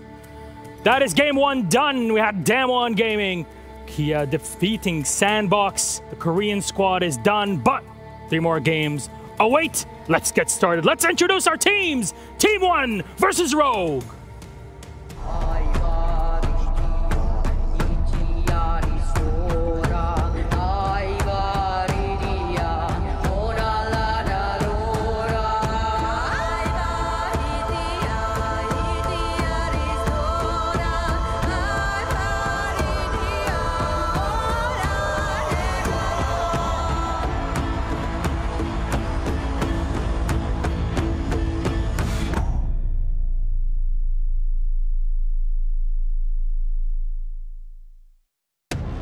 From Brazil, representing the LATAM region, the defending major champions, it's Team 1! Perhaps the most competitive team in the world right now. You have, as Milos said, the defending major champions coming out of Mexico.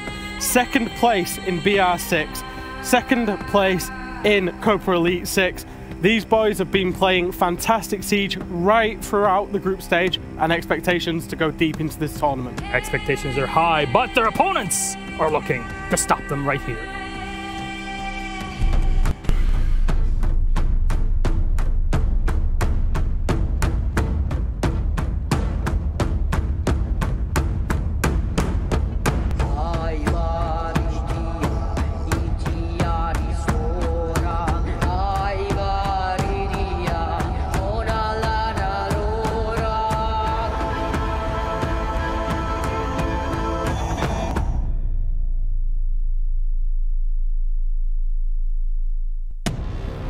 Four Germans and an Englishman. Representing EU League, it is Rogue!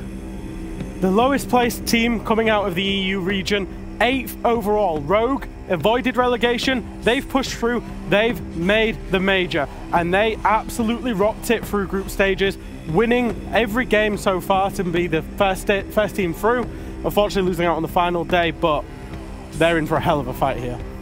We could still consider them a fully German squad. Of course, 4 Germans, they have 1 English player and English coach, mayhaps Dutch mental coach. 2 English coaches. Akuf as well. Well. What did the runes say, ladies and gentlemen? Our predictions. Welcome back to our Viking Longhouse. The rules again. We roll the runes, and they never lie. Who's up first wins it all. Fresh? Let's take a look. Rogue versus Team 1, and the runes predict Rogue. I'm actually going to disagree. Team 1 are the reigning major champions. Rogue have looked shaky throughout group stages. They limped through, and I just don't see them beating Team 1. Team 1 are on another level. Fresh, my life is very simple. I believe in EU supremacy no matter what, and I think Rogue are going to take it. Leon's here. He's got a cat back home, and let's be honest, when you have a cat, you can't disappoint your cat. And that's something I'm going to rely on in this one. I disagree with you, Fresh. You're saying the runes are true? They are true. So, ladies and gentlemen, how about we see how it all goes down in game? It's quarterfinals, it's Rogue T1. Enjoy.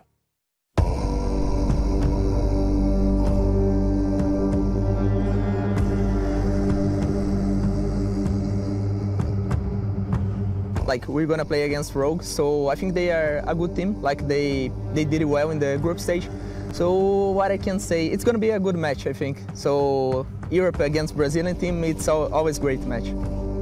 To Team 1, I'd say get ready. I think they're going to be in for a surprise. They shouldn't be afraid of every single player in our team, because everyone individually saying is really good, really good mechanical skill. So they need to be ready for us. As a team, I don't think Rogue has any weak points. So a message to Rogue is that they're gonna need to have to be ready for a lot of screams, you know, a lot of energy for us. So they need to be ready from the other side. We're gonna like really want to win, so we're gonna scream a lot and do a lot of things to get hyped, you know, in the main stage. To Alamel, it's game on.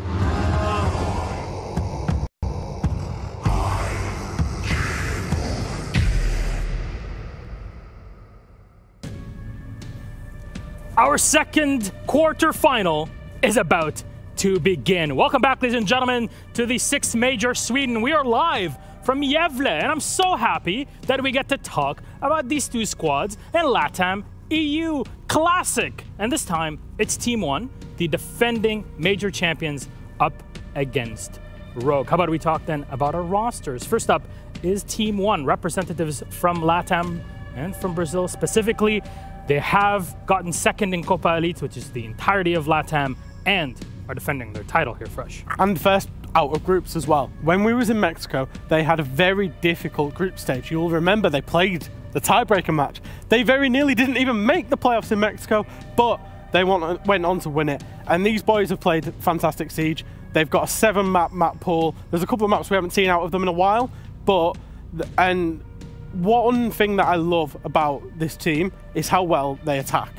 And it's the same about both of these teams, but you'll see there big attacking or big round scorelines. +5, +4, +6, +6. When they beat their opponents, they absolutely slap them. When they lose, it's only by a couple of rounds, so they're competitive in literally every map they play. And they lost to Vitality 2 rounds and 3 rounds. The team that got knocked out alongside Dark Zero, of course, they did in their group and lost to them. So that's quite impressive for Vitality to pull off too. Yeah, they did, and the Vitality game, particularly on Chalet, Team 1 were like 5-1 up, and Vitality pulled 6 rounds back in a row. And I know Chalet, when you see the graphic, actually has a really low defender win rate. It's purely because of that match, because there was only 1 defense won in the whole entire map. And their opponents, of course, one of the best teams in EUL right now. It's odd to say that after watching Stage 2 and how it unfolded, but in Stage 3, Kini, Rogue looked so comfortable. It's like a reformed squad.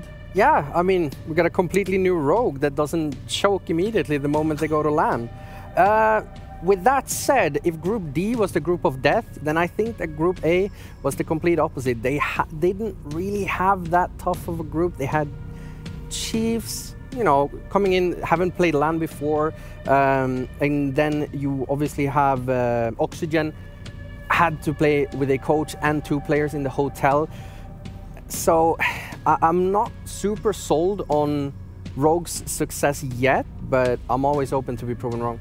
And I think the biggest evolution that Rogue have had coming into Stage 3 and today is having Mipi as the coach really more involved, and Bernadette, their mental coach, coming in from the LEC as well, helping them out.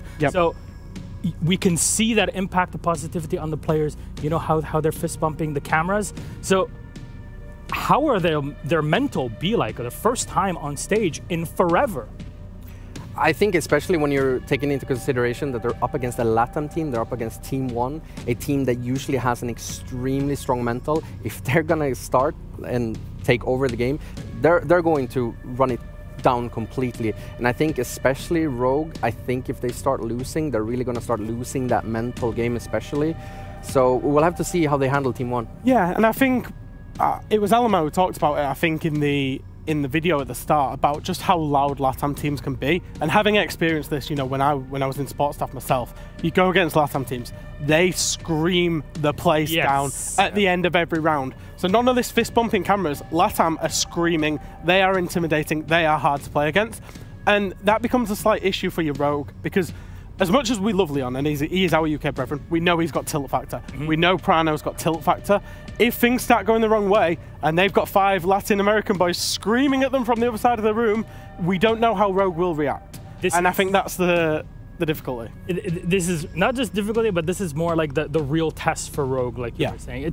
It's really when you get to see, has all of that theory actually paid off on stage? Which maps will we be playing in this series? Again, these are all best of 3s in the quarters and the semis in the tournament until we hit our grand final with 5 maps. Ban, pick, ban, and then Decider is our 7th map. Mipi, by the way, looking sharp. The first ever time a coach is well dressed, all nice and standy on it. Cafe is up first, Oregon, and then Chalet. Kini, overall, your thoughts on the picks?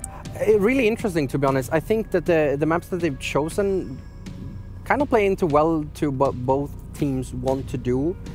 All of these maps are really going to rely heavily on if you're starting out well, if you can establish that mental fortitude against the other team. Yeah, and a quick one from me is that we're seeing Rogue pick Cafe, which is their favourite map, pretty much this event.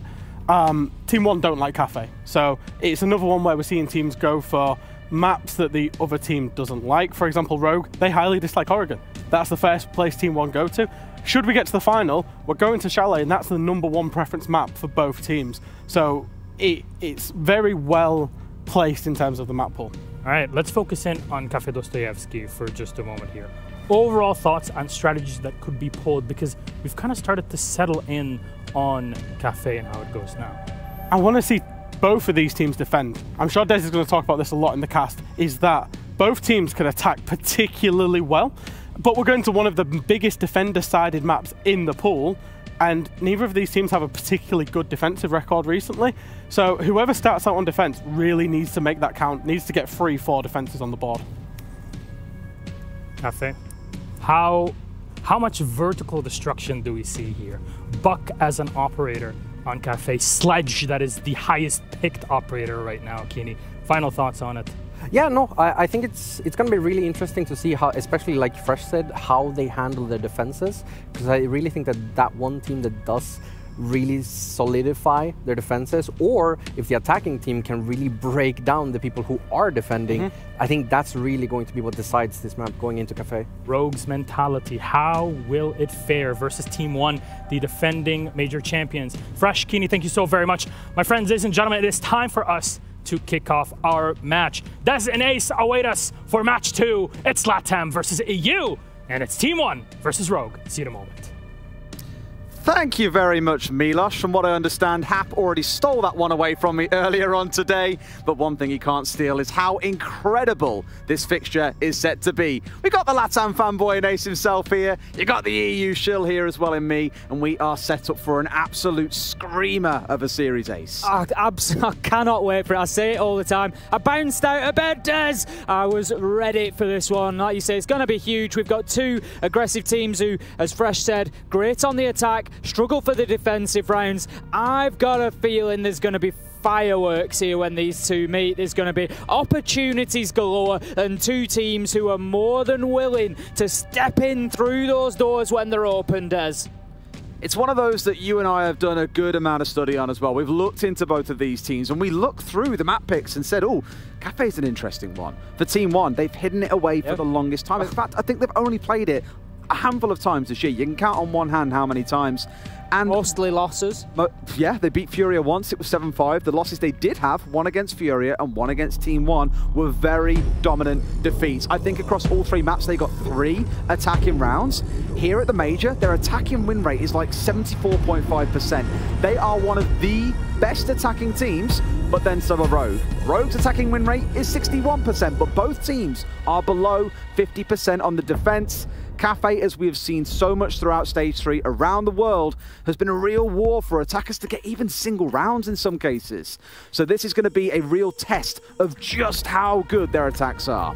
It is, and you know, maybe it's not a bad map for them both to start on. You know, we've commented already on Rogue's defenses and that they need a little polish. So coming to a defender-sided map is maybe not a bad idea, because it might just give you that boost that you need, Des, to, you know, improve that defender win rate before you start getting into the likes of Oregon and Chalet maybe further down the line.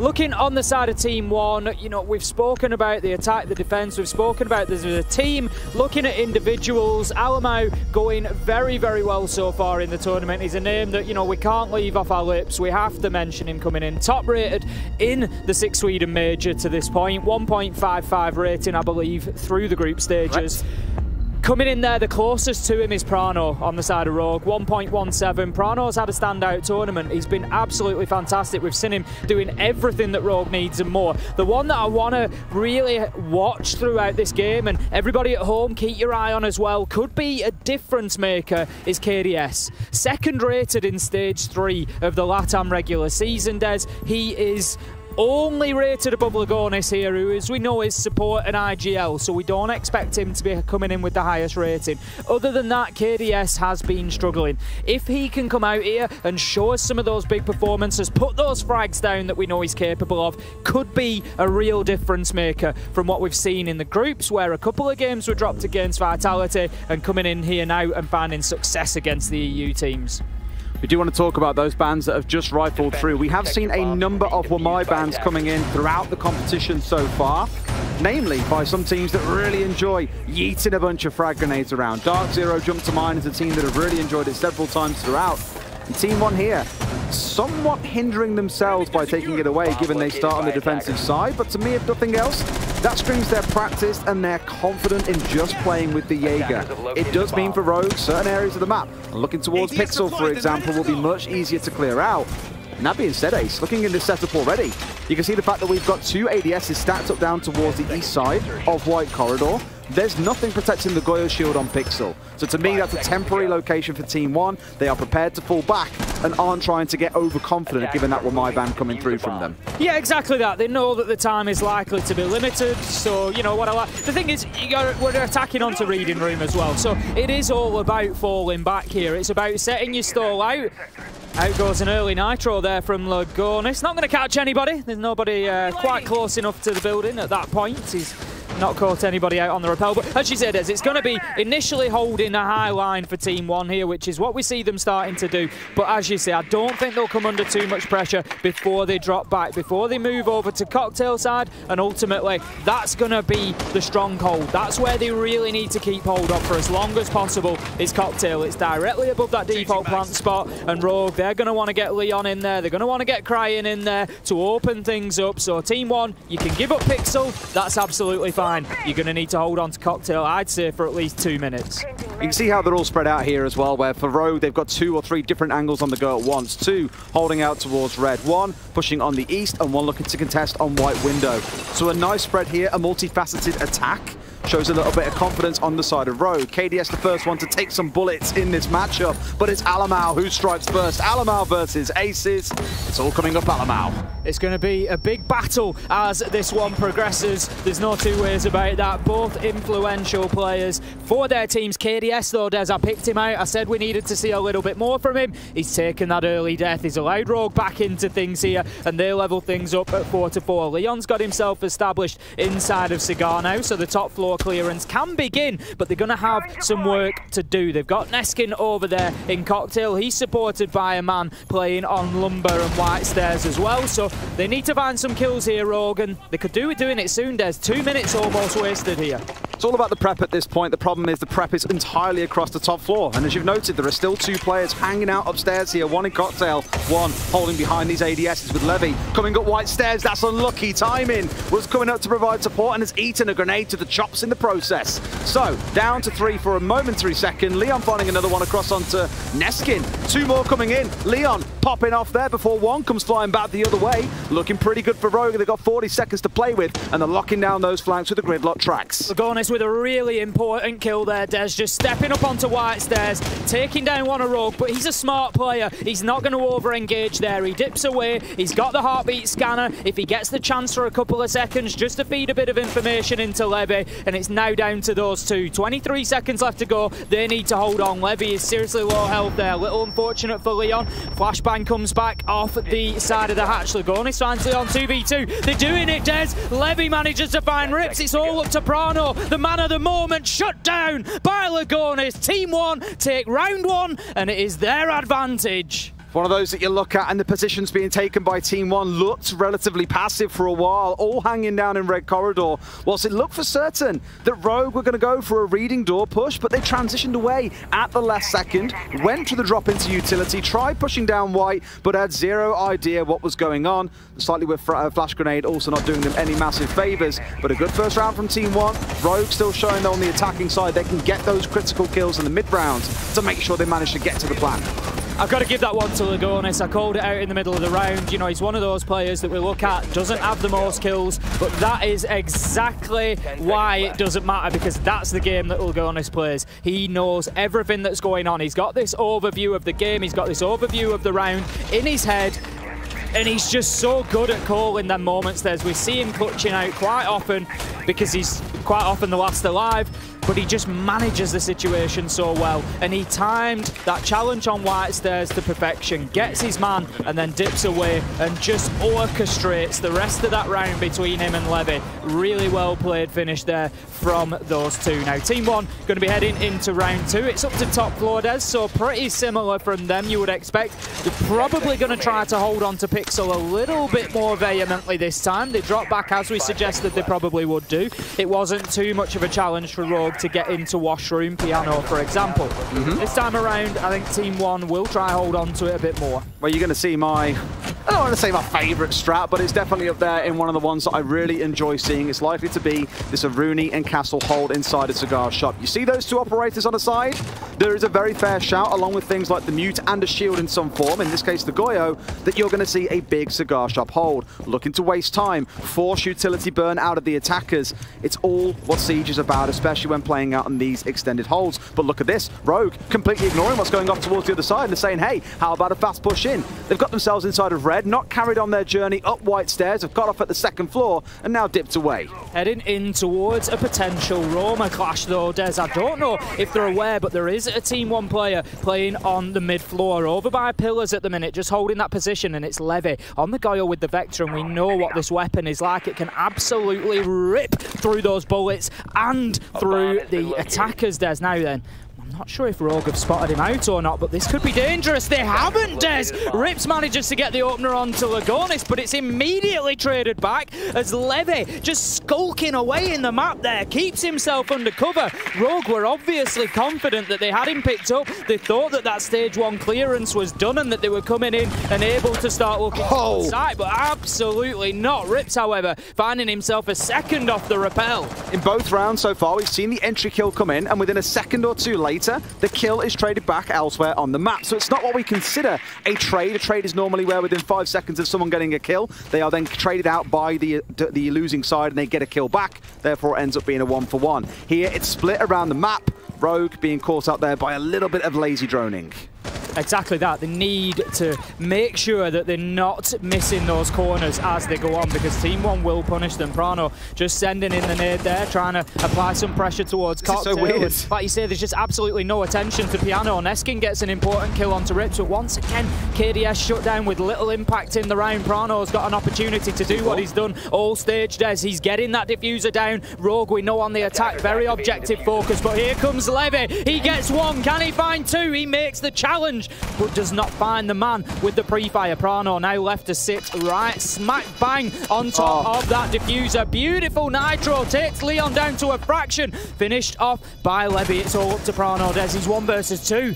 Oh, he's got one. 1 versus 1 for Prano. Got so many plants down in this competition so far, and now has got to clutch out a 1v1. It's him versus Levy, the flanker of hell, who has done so much damage in this round already. Up comes Prano. Levy, pros don't fake. Is he going to come off? Yes, he is. Does he go for the gunfight? And he's got the kill. It's a quad in the round, and he gets the defuse. Rogue for the second round in a row. Sorry, gets so close, but yet so far. Levy, take a bow. The nerve, Des, the nerve of the man, the audacity to come off that diffuser with only about 12 seconds to go. Finds his kill and has a second to spare. Des, this is in a major quarter-final that Levy was willing to come off that diffuser with about 12 seconds to go. It's a miraculous unreal. Okay. I mean, the sheer fact that he was left alone in hell or cave or whatever you may choose to call it at home itself was a small mistake. To then ignore him and not look to drone him out is a risk that Rogue opted to take. They thought, hey, we can ignore what's going on out towards red stairs, out towards that side of the map by going up white. They didn't have a flank drone down, apparently, to catch him on the run through. And that's the kind of thing that will come back to haunt Rogue ever so slightly. What does get me a little bit is they still had 2 drones in back pocket as well. They had 3 of them all grouped together. There is no real reason as to why a drone couldn't be tossed out, even if it's not facing the right way. If it gets shot out, you know that he's coming. Small things like that are what are going to cost you rounds, and Levy has just reminded them, you cannot ignore roamers. The top and bottom of that round, Des, is fool me once, shame on you, fool me twice, shame on Rogue. because that is exactly what Levy has done there. He's hidden himself away, he's got a freebie, and then he's been allowed to flank up white stairs and continue to hurt them, continue to dictate the round. So very well played there from Levy, from Team 1. What a finish, Des. These are the fireworks that we promised, and we're only 2 rounds in. It's beautiful stuff, and I hope we get to see more and more as these rounds progress. Now we have Team 1, having won both reading and upstairs in bar and cocktail, heading down into the kitchen. And if we thought that Rogue had problems in the roam clear and getting quite pacey throughout rounds already, this one is guaranteed to be the worst. Unless Rogue opt to go for a direct-to-site push, they've got to go for a full map clear. Make sure the 3rd floor is clear, make sure the 2nd floor is clear, and only then can you start taking a look at what's going on inside of kitchen itself. And already Team 1 have proven they can get up in the grills of Rogue and start shutting them down early into the round. Of course, a couple of firefights have led to trades, both opening kills so far, coming around that 60 seconds mark or so into the round.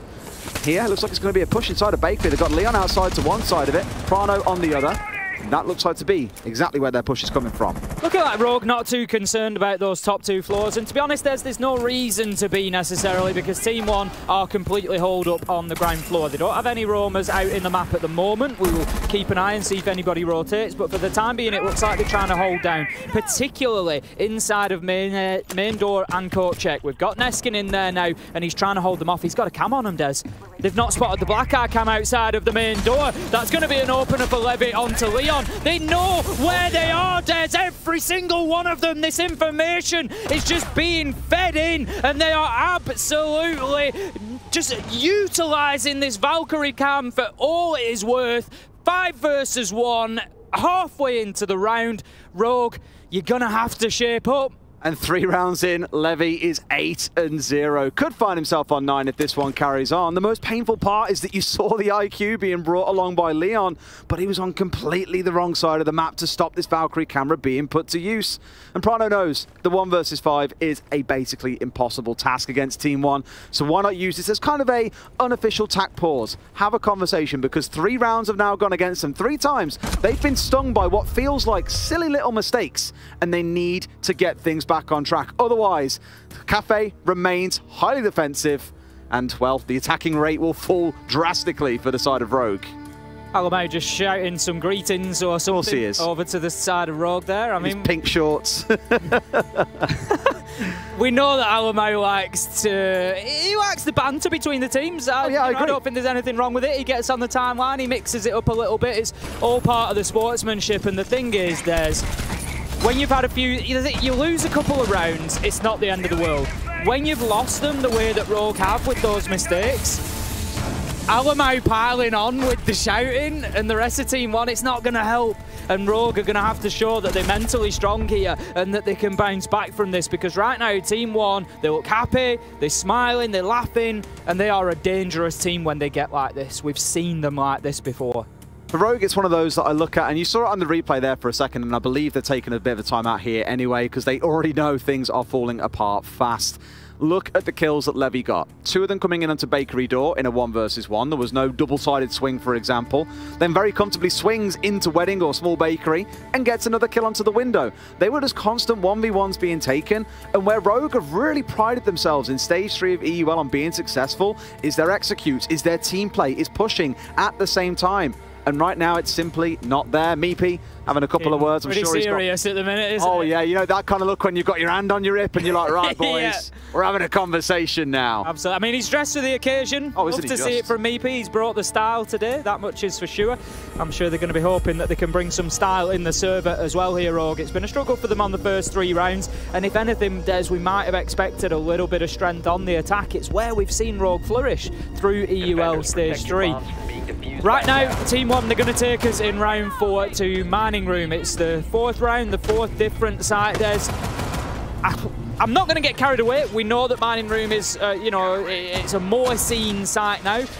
What I don't want to see from Team 1 is any overconfidence. You've got 3 good rounds there.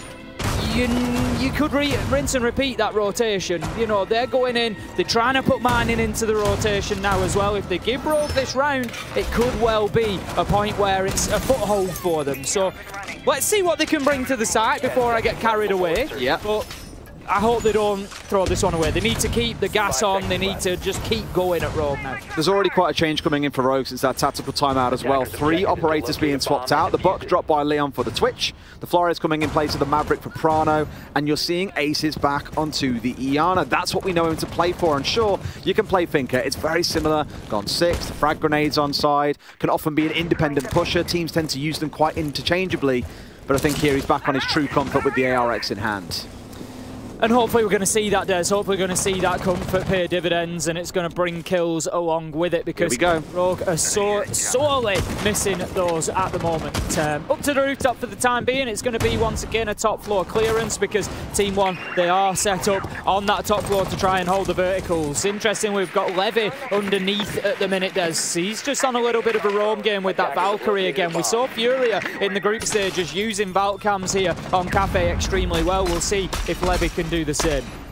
I think more, they were hoping to find something with the Roteros there, but nothing was discovered, so Prano's now back onto a more regular drone to find out exactly where he needs to commit those last 3 Roteros.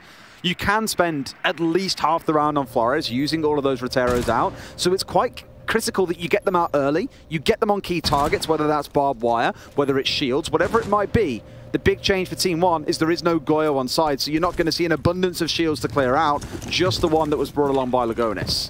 Rogue have dropped into red stairs now. They were also...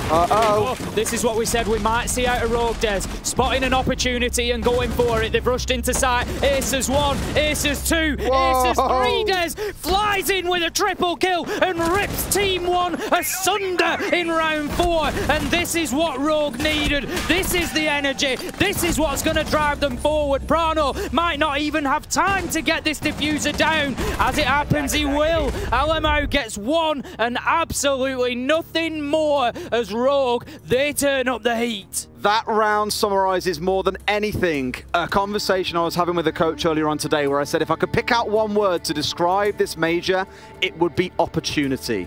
Teams droning out, finding holes in attacks and just saying, right, all 5 of us down there, yeah, okay, go. And they just go at 100 miles an hour. And Team 1, unable to respond there. Caught out. It reminds me very much of their game against Vitality on Chalet, where Vitality would just come in at breakneck speed, kill the one person holding site or a particular room, and Team 1 would then be kind of left flailing and wondering, whoa, what the bloody hell is going on? How do we respond? This is the playstyle that Rogue brought into EUL, and it feels like much of the world is catching up to this. It's why you're seeing so much attacking success, and maybe why you're seeing such defensive difficulties for so many teams here in Sweden.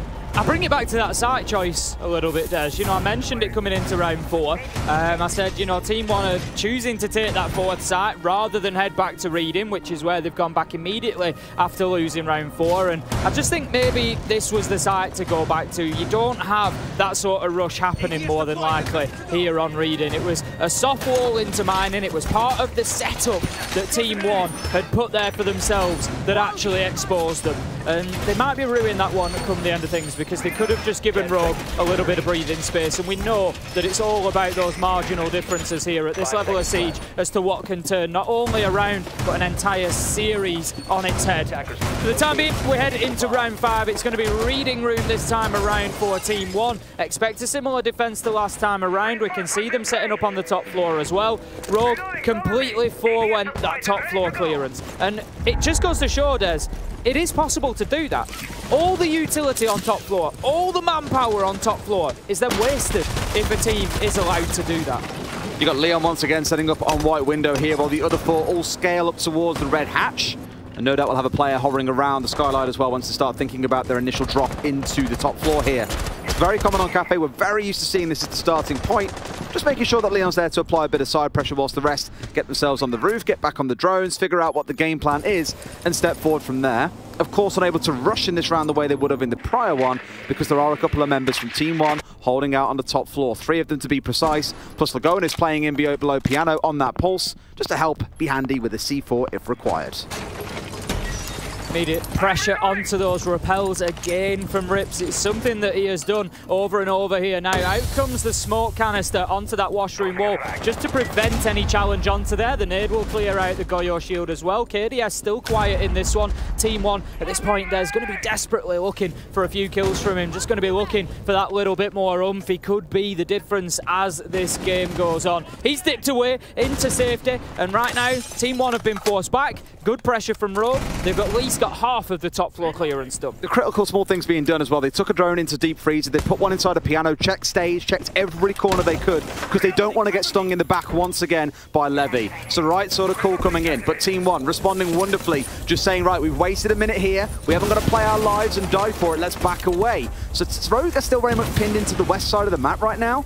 You really are looking towards full east side control. You want the vertical setup. You want the reading door to be your option. All 4 members of Team 1 backing away, but you've got Levy and Lagonis playing together here with C4s in hand. They're looking to fish ace. They want a couple of kills. Chrono's drone moving through Cocktail tells Rogue now that the top floor is theirs. They can be confident in that, and so you hear that sledge just starting to open things up now. Leon's going to hold the angle from that balcony for the time being, just to prevent any push from mining to challenge up onto the Cocktail balcony. 35 seconds left to go though, Des, and the clock could become the enemy for Rogue here. They need to get moving towards that bottom floor. They've done great work upstairs. They need to make sure now that it doesn't stall out.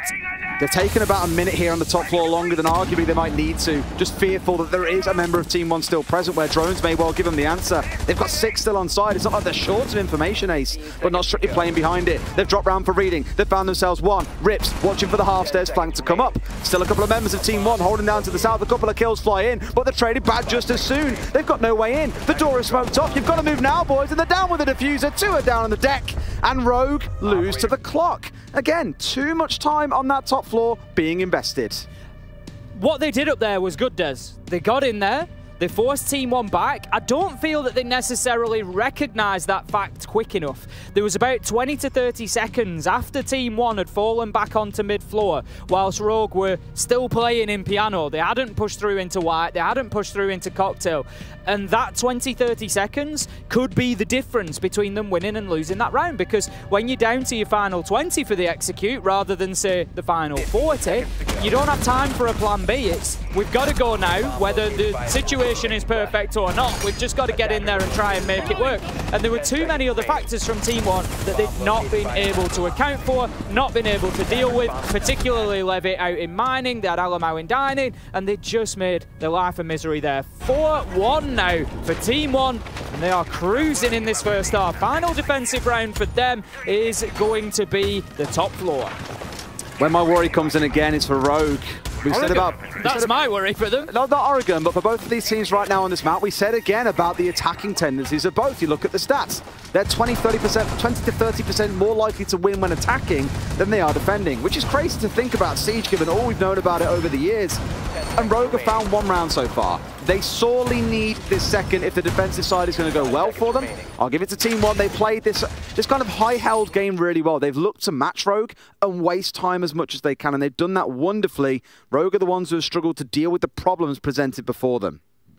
Heading into round 6 proper then, we get into the action phase. We've got Levy waiting, Neskin waiting, Des. The C4s are in hand, the hatches are open. If Rogue aren't alert to this danger, it could be an absolute nightmare, and here they go, Des. Rips is on his way up. There's the Volt animation. Hear the sound, out comes the Nitro, 1, 2, and they get it! The double team play Nitro works perfectly. Neskin absolutely nails Rips with the second. He's breathing a sigh of relief, Des. He gets away from the first, but then in his face comes the next, and there's nothing that he can do about it. Well played from Team 1. Running the explosive gauntlet there, just like, here's a C4, and here's another C4. Take it all the way, but unfortunately you can't escape both. And the thing is, once they hear you vaulting over that wall, you're locked in the animation. You can't go back and go, no, I'm back on the rappel, I'm safe down here. You're committed to getting over that wall, and you have to run. And try as he might, 2 C4s, just a little bit too much for him to find an answer. Unreal from Team 1. What a start there, just getting so aggressive on the defense to kick things off. Lagonis going to be holding onto that cocktail balcony with the pulse for the time being. We've got Team 1 pretty much just holed up on this top floor now, just looking to sit down and hold tight to things, force Rogue to play.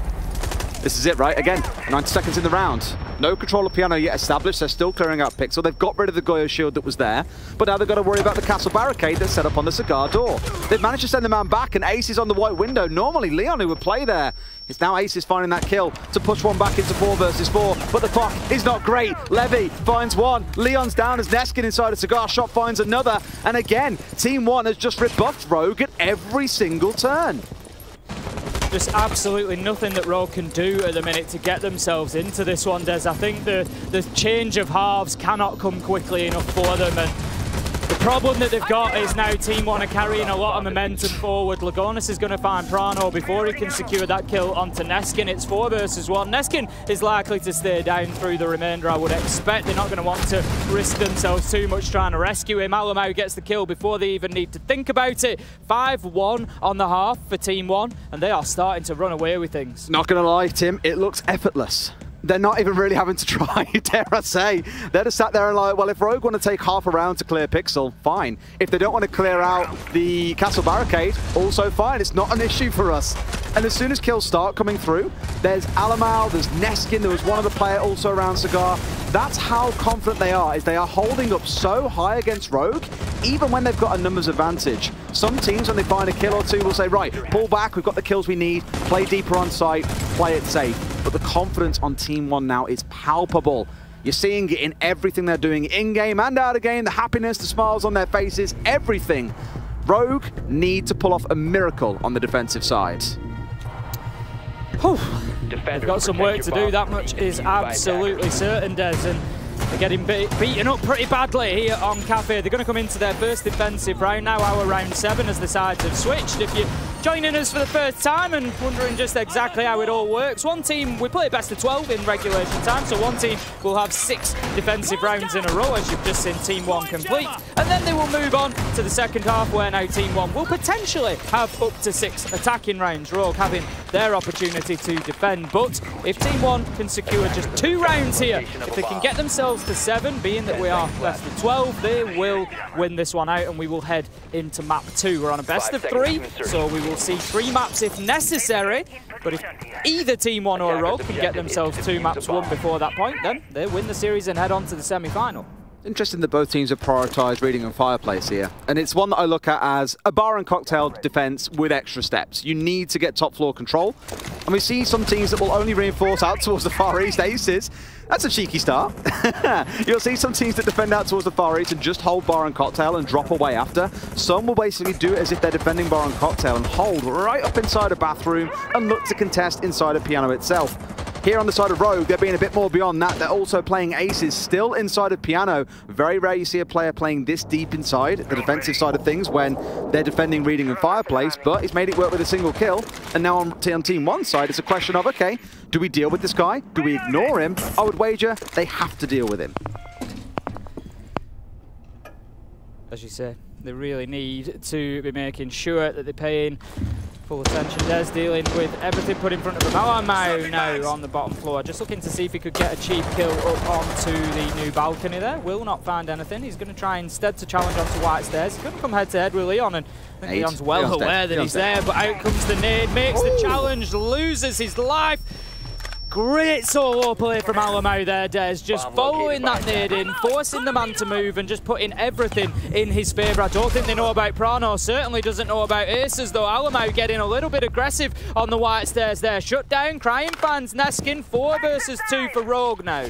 This is the trouble you're going to face, right? Is when Rogue want to get aggressive against Windows by running around the map like lunatics, they will get away with it in some instances. It's a good first defense coming out. Lagonis trying to work his way up white here, currently set at about the halfway mark, and has got 2 players around in the pulse, no doubt feeding information back that Lagonis is pushing up, or at least I bloody hope so. There we go. Crying finding one. 1 man left alive, sat on site. It's KDS, dug in behind the bookcase. Has got to do it all against 3 members of Rogue. I said that they needed something special out of KDS today. There's more of a contribution, and this could certainly be a start as he gets himself one in the 1v4. Unlikely that he's going to finish this one off, I would imagine, but going to see him on the left. There's 50 seconds left to go. There we go. Down from behind there. Rips finding his last man. Rogue getting their first defensive round, and that's going to do absolute wonders for this Rogue side here, Des. It's going to settle them right down because they've got themselves that side switch. So now everything that's happened in that 5-1, mentally you can sort of write it off. You can be like, you know what? We were on the attack. We're ready on the defense now. You know, like, that's absolutely fine. This is our time to shine. And they need to come out and obviously replicate or better what Team 1 have done effectively. 5-1 will see them go into overtime. 6-0 on this half would see them take it immediately. But Rogue, a good start nonetheless. Very disruptive start, I think, and Team 1, this is where they'll have that conversation of, right, how do we control that level of aggression? We've seen it there in all the replays as well. The initial spawn peek out the window, crying, flanking up the stairs, for example. There's lots of things that Rogue were doing to be disruptive and frankly irritating. If there's a single hole in your drone game, you're going to get torn asunder by Rogue in that style of setup. I'm glad to see at least that it's not going to be a total rollover when we go towards, say, a 7-1 scoreline. Rogue do start fighting their way back. We're heading up to Bar and Cocktail, so following much the same site rotation that Team 1 employed back in their first half. And I'm keen to see how the defense sets up. By the looks of it, it's going to be a full pixel bathroom hold that we're so used to seeing on the site. Not quite a full Castle Aruni extension into Cigar Shot that we sometimes see from teams as well. So slightly more defensive, but also very inhibitive of teams being able to get any control inside of Piano. Okay then, here we go. Rogue. You got to keep going. You got to keep it rolling. The last thing that they want is them coming in and getting themselves a couple of rounds on the board here, Team 1, because if they get one, it's match point. They're really struggling then. They're really going to be on the back foot. So now is the time for Rogue to mount this challenge, Des. They don't want to give another round away. They got to get 3, they got to get 4, they got to get 5, level themselves up, make their lives at least a little bit easier. Team 1, they're going to be desperate to find that round, I'm sure. And once again, Alamau very quickly into the building. Des always playing with a lot of confidence. No wonder. Only one of 2 players this year to go over 100 kills in every single regular stage. Unbelievable talent in the scene of Siege. And you can see it translates into his play. He's just always so willing to get into the building and take those gunfights. We're very cautious about this so far, and I believe there's actually a yokai at the bottom of White Stairs that Team 1 have missed.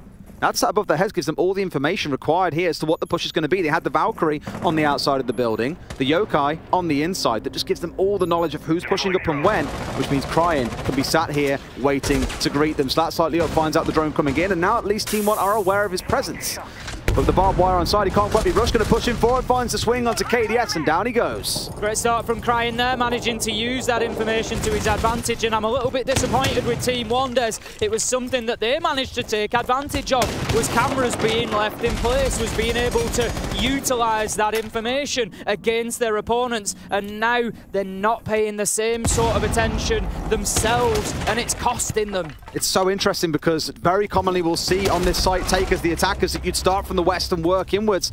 That has not been bothered with by Team 1. They've gone entirely from below, but Rogue have adapted to suit. They've got a couple of players playing on the downstairs. They've got the Valkyrie playing tight here. Alamau down to about half HP. Pistol in hand. Leon comes out there with a deagle on side. Can he find the kill? It's Knife City in here, but no one can get the kill. Levy swings up and finds it back while Aces elsewhere brings down Lagonis. Things are balanced. Crying, going for the swing. Levy finding the kills, and I tell you what, 13-3 is not a bad scoreline. The quarterfinal, Ace. Team 1 really do just keep fighting, don't they? They just never give up. The support for Alamau there in that gunfight with Leon was fantastic. 2 versus 3 now. Rip's taking damage. Team 1, they're scrambling, Des. They don't really have too much of an opportunity or a hope of getting this diffuser down, so instead they are looking for kills, but they can't get themselves up onto that top floor. The challengers are just constantly coming in. Alamau trying to do anything he can to get himself an angle from that mid floor, but time is ticking by.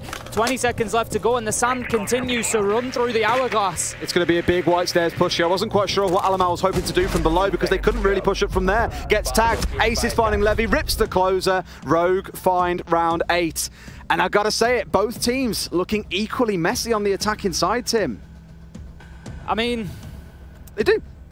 It's not clean from either side on the attack today. It's absolutely true. You know, coming in here, we commented about Rogue's defences previously and that they've struggled with them a little bit in Stage 3, and we said that Cafe may well be the perfect map as a corrector for that, and that is what they're showing us so far. They've been solid. Team 1 just unable to get established in the building there. You know, they just weren't able to really get themselves onto that top floor comfortably at any point in time. And if you've not done that, you're missing a part of your checklist, your process as an attacker, Des. You want to get in there and have control of Piano, have control of Cigar, have players holding lines of sight in towards the bomb sites to try and catch defenders out, to try and force them to stay still. And Rogue never had to at any point there. This is normally the round that when we're casting EUL, you say is the swing round. When it's sat at 5 and 3, if the team pulls it back and we go to 5 and 4, it's game on. Suddenly overtime looks very plausible for the side that's behind. Team 1 win this round, they go to 6 and 3. Rogue need to chain 3 rounds back-to-back to guarantee overtime at a minimum. And the pressure really starts to build. So if Rogue can win this one, I think we find ourselves careering towards overtime very quickly. I would agree with you. I think, you know, if Rogue get this one, Team 1 starts sweating a little bit as well. And, you know, you start thinking, we're throwing this, we're throwing it away, we've got no answers here.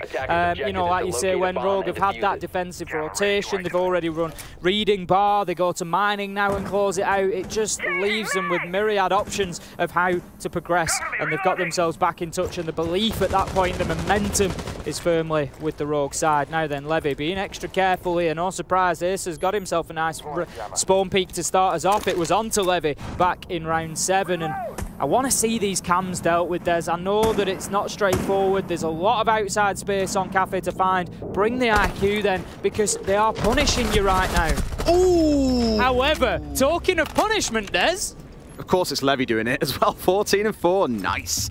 Looking at how things are shaped up, I agree with you, because after the last round, I saw the Yokais and the Valk. I thought, okay, surely now Team 1 realized that Rogue is doubling down on this information game and they bring along the IQ. But it wasn't to be a thing. The yellow ping coming in, Leon with a golden opportunity to find a kill, but couldn't quite connect his shots. That'll be the first and last time he gets a chance to get a kill out of that white door this round. Alamo right now is all the way down on bottom floor. Des looks to make the challenge onto Leon and gets him. I'm not sure that Rogue were aware of his presence there, and that is again Leon losing out in that battle. I can count in my head at least 3 times now that he's come head-to-head with Alamo, and whether Alamo's needed support or not, Leon's ended up dead on the back of it. And again, it's a battle that Rogue just need to start getting on top of. 4 versus 3 at the halfway mark. This could be Team 1's opportunity now. I said first and last, and then he pushes back down white and somehow wins a gunfight down there. Should never be getting away with that. Team 1 should have that covered every single time, or at the very least a drone there, but it wasn't present. Prano finding Alamau. A 3 versus 3 with health bars basically even across both sides here, Tim. But Levy the God himself, he's still alive and kicking. Neskin just again sweeping across that top floor. They've got control now, so they can start thinking about sight, but I don't know if there's a potential for a flank here or not. We've got Aces playing underneath. Rogue may not choose to get that aggressive, but we'll see whether the opportunity presents itself. C4 comes out from Rick's, not going to have any impact just yet. The Rotero looking to be used to clear out some soft surface. I think it removes the C4 maybe. Very possibly does, but it's going to give them some verticals down into utility as well and force Rips out of position. 45 seconds left to go. Team 1 are ahead of where they need to be, but they need to start moving now. They're attacking towards mining, not reading, let's remember.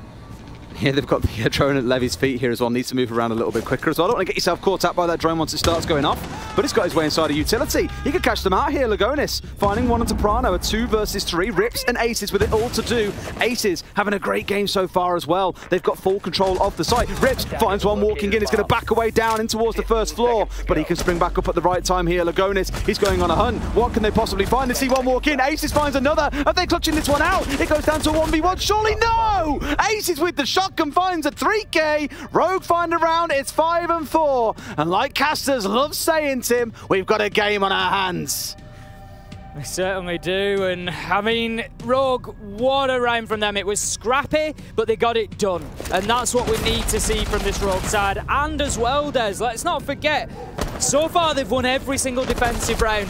They've now included mining in that. And that's something that Team 1 weren't able to do. That was their one sort of slipping point, was trying to get mining. They've even gone down to kitchen, yeah. In fact, avoiding the site entirely. Just going back to reading and fireplace. So not doing the 4-site rotation that we saw out of Team 1 back in the first half, but instead saying, like you challenged Team 1 too, back in the first half, is that one not so much overconfident or cocky type choice in the mining being their 4th site that they didn't really need to go to. They could just rotate back to the 3 that already won. Will that be the difference maker in this game? And I've got to say, Cafe remains the map that teams just cannot attack. The thing is, if this goes 7-5 Rogue, Team 1 have effectively lost it by 1 round.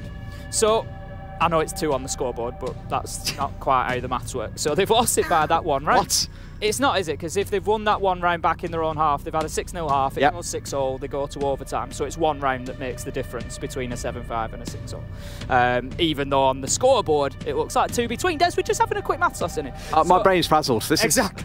I was only for Siege, not mathematics today, Ace. Anyway, Mining, Team 1 choose to go there when they have the option to go back to Reading. After they lose that, they go to Reading, they win it. They go to Bar, they win it. They never play Kitchen again. They won Kitchen.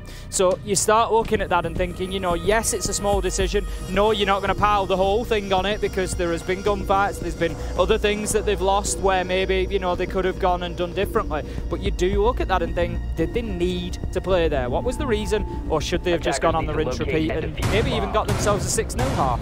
Here's something a bit different for you. Now, I think it was Pengu I was sat with last night talking about this, and he mentioned that Alamau picked up the knock once. You think it was Pengu? I think it was. You don't quite remember whether you were sat talking with one of the greatest players of our game ever. You don't remember whether it was him or not. No, I don't. So I was also sat with one of the greatest casters of our game in Terror, and I can't remember who it was that said it. It was one of them. It could have been Fluke.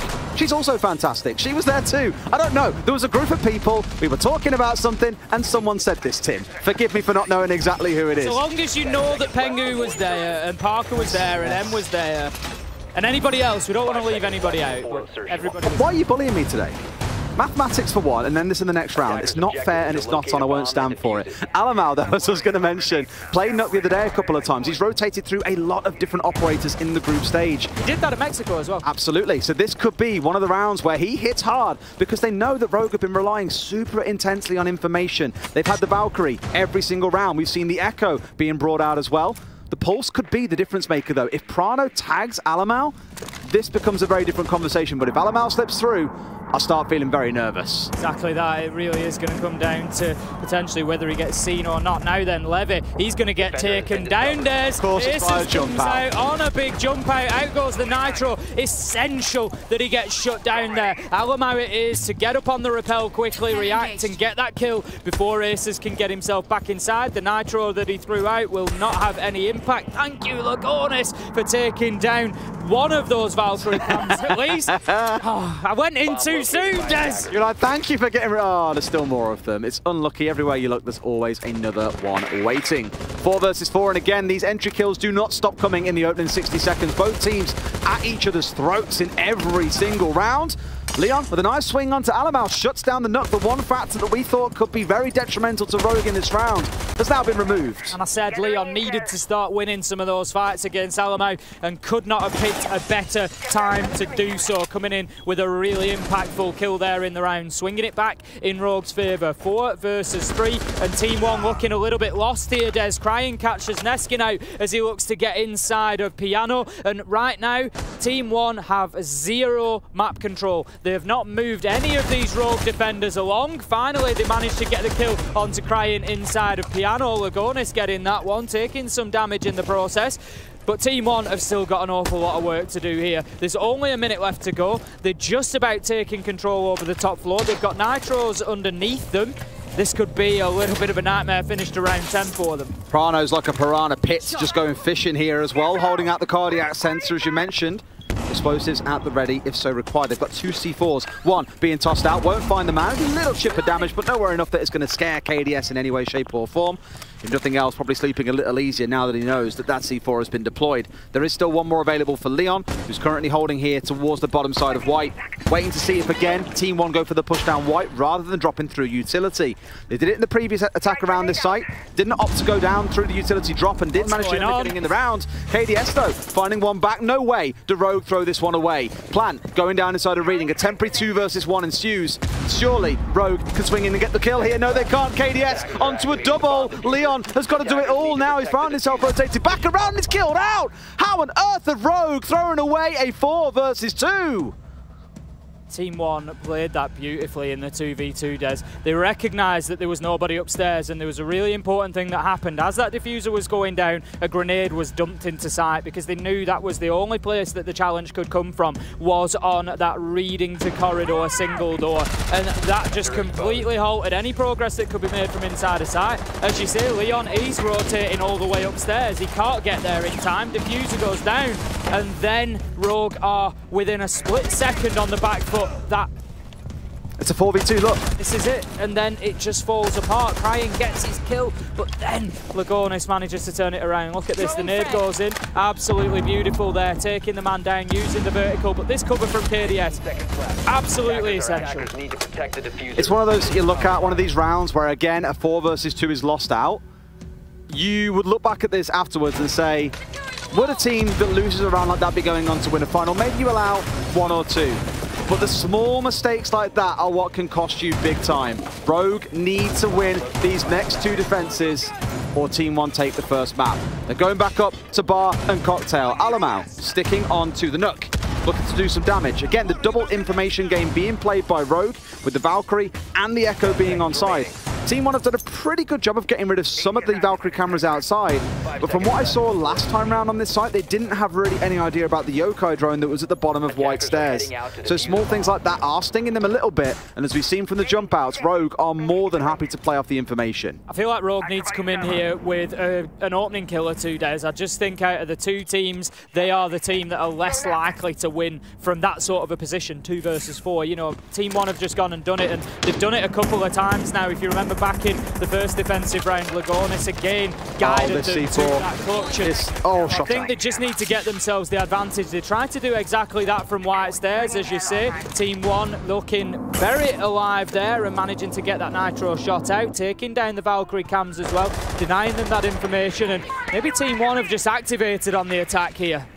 That C4 was almost very problematic. Could have found itself a couple of kills on the way swinging out, but Lagonis, that LMG already spraying away. No way, it doesn't get shot out of midair, especially in a LAN environment where there is no ping. This round starting out slow, and for the first time, Ace, I think it's fair to say, inside 60 seconds, we have not seen an entry death. That seems to have been the kind of theme throughout the entire game for both teams, has been members have died very early in the round. So this could yet be one of the more constructive rounds, and we'll see how it plays out now that we've got one, once again, looking to push their way up White Stairs. That's it all very much. It's been an interesting game in terms of attacks onto top floor, Des, because there's not been much attention towards Piano at all, realistically.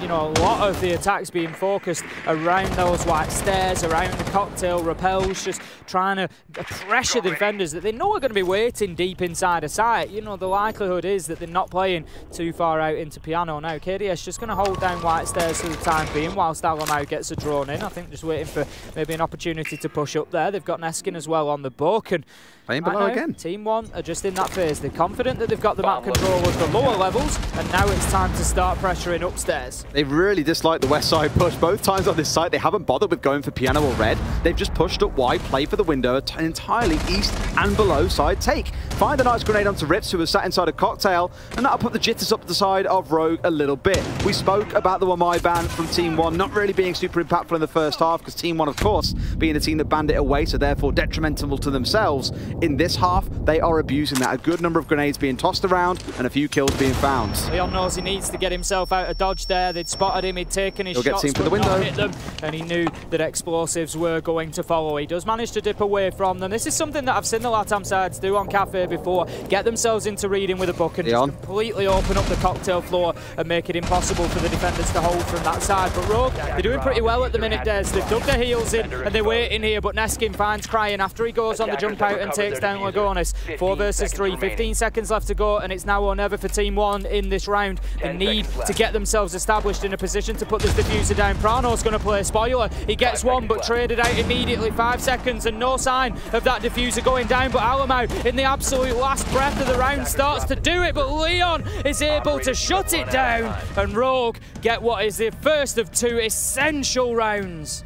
Leon played that so well in Cocktail. For the majority of the round, he was sat between the first and second bar, just dancing away from the guy that was on the east rappel. As soon as he hears that rappel change, because Alamau was going to the roof, he moves down towards the south side, repositions himself, and it just leaves like Team 1 unsure as to where he is. You saw that final push coming in from the buck. He's left entirely alone inside a Cocktail, and then rotates upwards to give them the kill onto Alamau. Really big delivery coming out, and Cryin naturally with a jump out. It's Rogue. Why wouldn't they jump out of Cafe?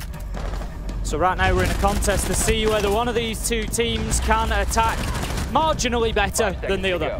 Rogue only securing 1 round win on the attack. Team 1 have done that, but they're going to have to find another if they want to close this out in regulation time. For my money, Des, this is screaming overtime at me right now, but Rogue are going back to reading. That is the one site that Team 1 have successfully attacked onto. Awesome.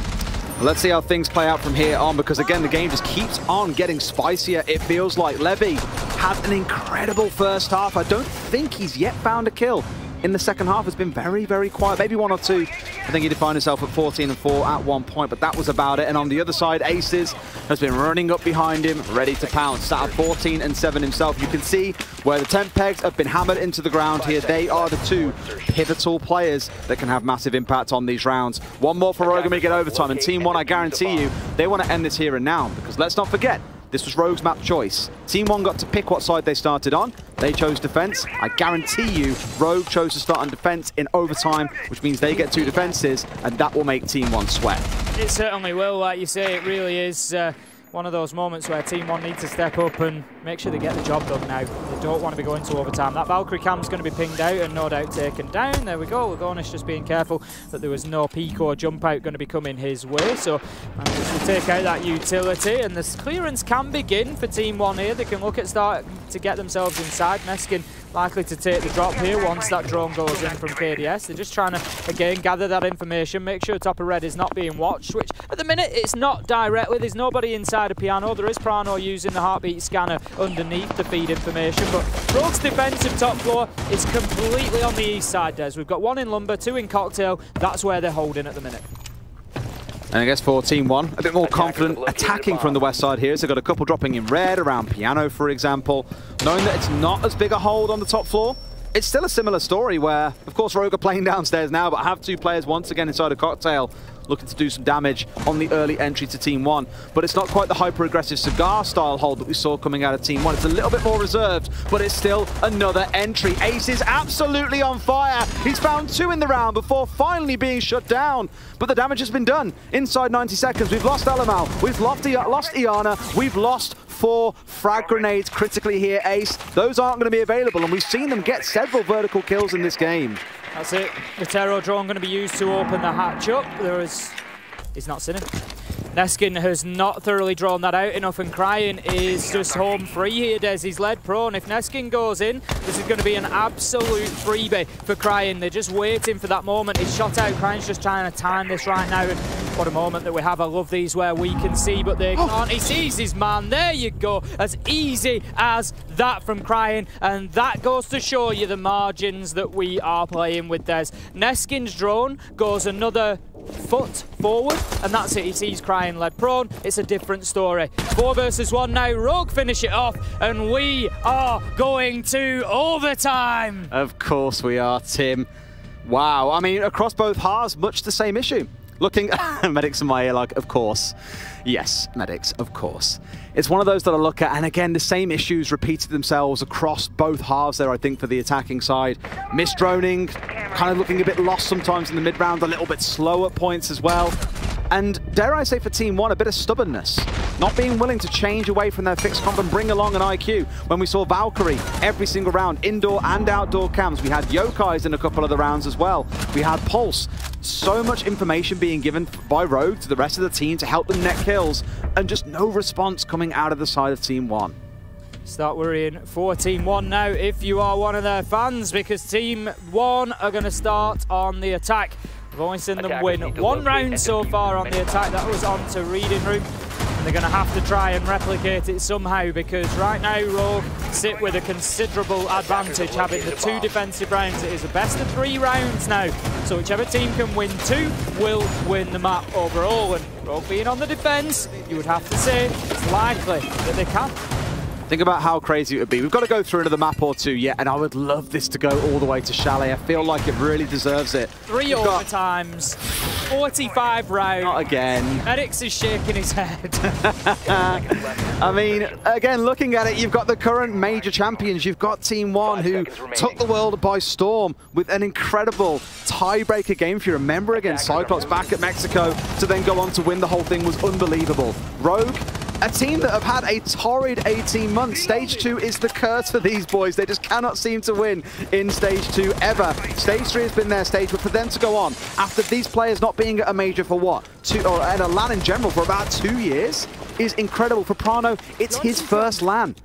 And the kind of numbers and performance that he's been putting up throughout the competition, the story is just unbelievable. You could not have two teams at faraway ends of the spectrum from one another, but this is how close they are. Team 1, they're just waiting for a bit of a hero moment here, Des. They've had Levy on 14 kills, but looking across the rest of the scoreboard, you know, everybody else is only coming up to half of that, and they just need somebody to step up and have that moment for them. But to be honest, the story is the same on the side of Rogue. You've got Aces on 16 and nobody over half of that. You know, these two players have absolutely dominated and run away with this one. Aces not able to have the same sort of success with the Nitro as Neskin did, but he's giving it a whirl. He's going to get the drone eventually. There we go. The 5th time of trying. I mean, he's got 16 kills. He can click heads, just not drones, apparently. We'll leave him alone. We will. A little bit of a change coming in from Rogue, where they have spread out more towards the west on this defense as well. There's one on Pixel, one on stage, only one inside of Cocktail, and of course, Ace is lurking around Bar. So quite a change coming in, expecting something different from Team 1, maybe. But yet again, Team 1 being so slow. Oh, this crouch up white stairs, Alamau currently starting to work his way forwards. There is a man holding just above him. I believe it's Leon on the Valkyrie. We spoke about the damage that a Nook could do if left unchecked. And here comes the jump out. Will he find one? Yes, he will. Does he find the second as well out towards the door? No, he doesn't. Gets traded out. That's good, because for Alamau now, he can step up uncontested. Unless someone backfills that spot on white stairs, that barbed wire is all but useless. Rips taking the kills from Piano Stage this time. It was Crying last time around, but the position is... Oh, no, sorry, it is Crying that's playing there. The kill came in from elsewhere. There was a crossfire that Rips has been able to... Oh, he's got him! Prano finds Alamau. Knock this time, Alamau, as he gets taken out at the top. A white stairs 4v1. Rogue are running away with it, Des. I dare say that Team 1, the mental has gone in this map. It's the attacking side, Ace. They can defend, but can they attack? Apparently not. Neither team able to get much. We've seen 2 attacking round wins so far. And after this round, the way it concludes out, 11 defensive rounds. And we were fearful of this coming into the map, and it has come to light. You know, 2 of arguably the worst defending teams, 2 of the best attacking teams. Which one gives way on a map that's very... Okay, just style points for the spinning before he goes for the final shot. Okay. Okay, Rogue have swung it all the way back. They've really battled back in after it looked lost by round 6. You thought surely Team 1 could just push it over the finish line with a couple of rounds, but could only find one. Now at least Team 1 get to go back on the defense. You get the sense it's going all the way to 15, Ace, unless Rogue can pull off another nutty, rushy style attack. Team 1 going to be going down to Kitchen, I think, as their site of choice. So all the way down to the basement. I would imagine they're going to... Last time around, they played all 5 down on site, or near enough on site. They had one in court check, one out towards VIP, but it was very bottom floor based was the defence. I think they might stretch the legs a little bit here, try and get out. Look at this. He just spins like 4 times before stepping out for the shot. It's classic Aces fashion. Oh, Aces. That was to make up for the drum. I mean, he's 18 and 8 now. He's on course for 20 kills if this carries on. It's been a big game from him.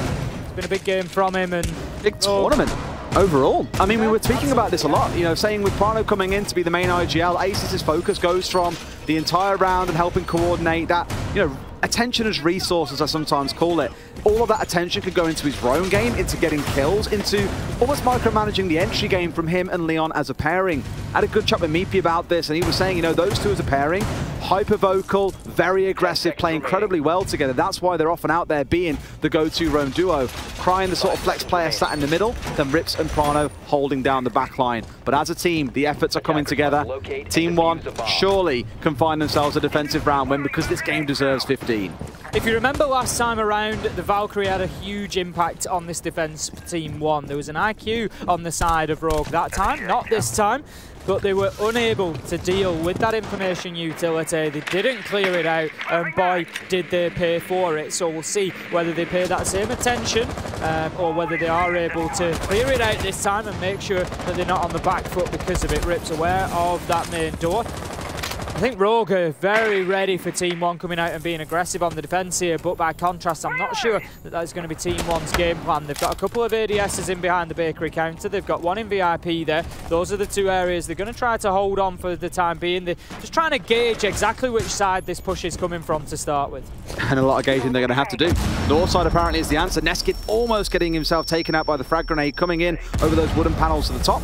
playing in a very common spot on the bar where you'd look to C4 inside of Freezer itself to do some damage. But KDS finding Leon, a swing coming in, there's another one out of the front door, making a double coming in for Alamau. 2 huge kills and the third man left there. Alamau hits the deck, goes for another, finds a triple. He's been quiet for much of the game, but that's the way to keep your team in this, and it looks like round 15 is on the cards. So I just cannot believe what I'm watching in this game. Put Team 1 on defense, all of a sudden they light the map up and look like a different side than the one we've just seen for the last 7 rounds. But the problem for them is going to come in this final round, round 15, that it looks almost certain we are heading to at the minute. Although saying that, Bruno just goes absolutely wild, gets himself one as he drops into Freezer. He does have a lot of time. He's got the diffuser in hand, he's got options, but the Yokai drones are not going to make life easy for him. Team 1 know exactly where he is. They've got cams on him. They're just going to force him to play here, Des. He gets that Yokai, that's the critical one, because now they're out of information.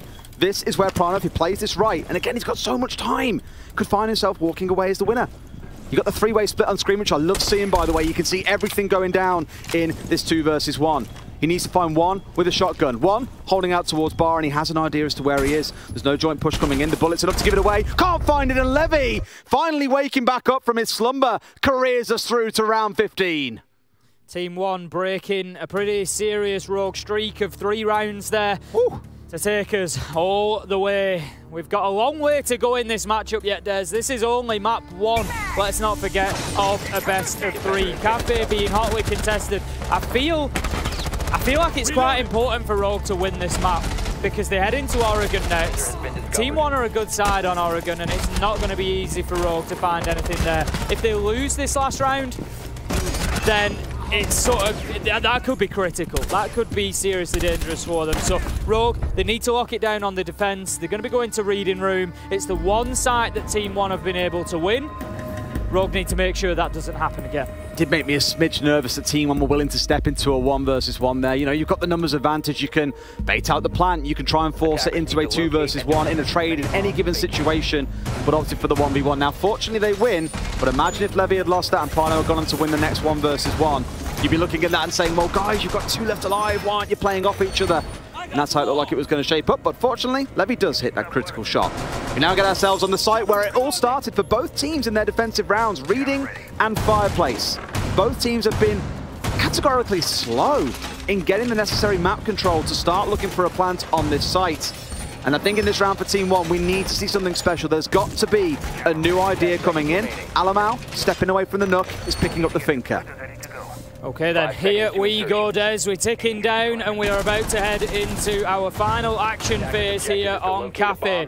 Team 1, they've got to find a way. They've got to change their fortunes on attack, and I feel like that comes with opening kills. They need to be winning this first minute to 2 minutes and getting themselves the man advantage. They've shown an ability to win from behind, but they don't want to have to. Alamau going to take out one of those 3 black eye cameras, reducing the information that Rogue are going to have ahead of them. We've got quite a heavy presence from Rogue up on the top floor at the minute. We've got Prano playing inside of trains as well on the pulse. He's been there throughout the majority of the game, Des, when he's had the opportunity to look for those vertical nitros. Drone activated.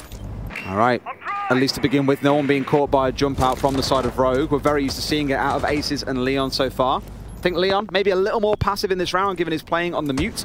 Dug back with that C4, looking to play Denial. Aces may even be the same, given he has one of his own.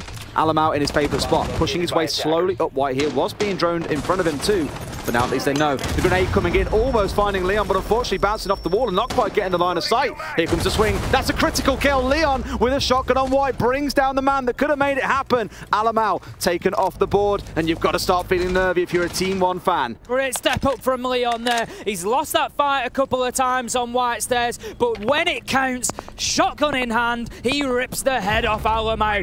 Now then, Neskin gets in, finds a kill onto Crying. Back and forth we go.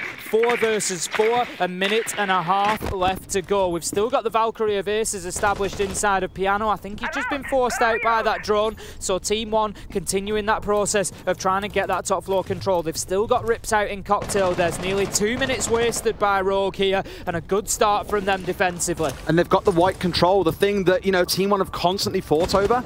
This is one of the first times they've opted to try and push him mainly from the west. KDS, that is a huge kill, because now that's 2 kills they found in 1 versus 1s against members of Rogue who are either out of position or simply unaware as to what's going on. They're bleeding members they shouldn't be, and Team 1 could fight their way back in. Just a yellow ping coming out there onto the man playing in behind the bookcase in the corner of sight. Levy's going to send in the Rotero drone just to open up the soft wall into dining room here. We could see the majority of this final push coming from over on the train side. Aces, it's just attention is being split here, Des. He knows he might be pushed from the top floor, so he's not watching reading door as much as he might like to. The nade going in will be unsuccessful. Prano with a nitro. Aces with a kill onto Lagonis. It's all going in the direction of Rogue. Somebody's going to have to do something about this for Team 1. 15 seconds left to go. Neskin, Levy, they're throwing everything they've got at it, but Leon from the white stairs once again. This could be Rogue. It's a matter of seconds here for Neskin, and shut down in a huge round from Leon Gids. Finishing off the round for Rogue, finishing off the map, and that is going to be a big start for the European team. Absolutely huge start. Yes, it was their map choice.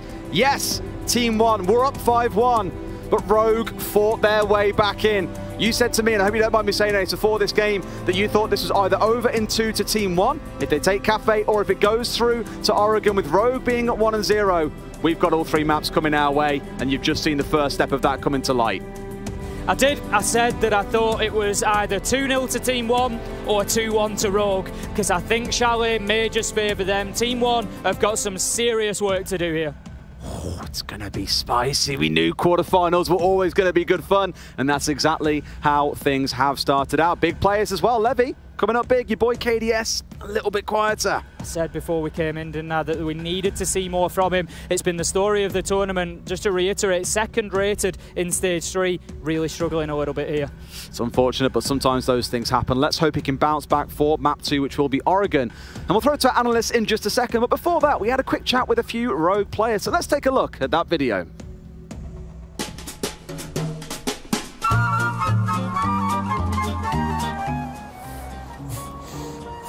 He is IGL.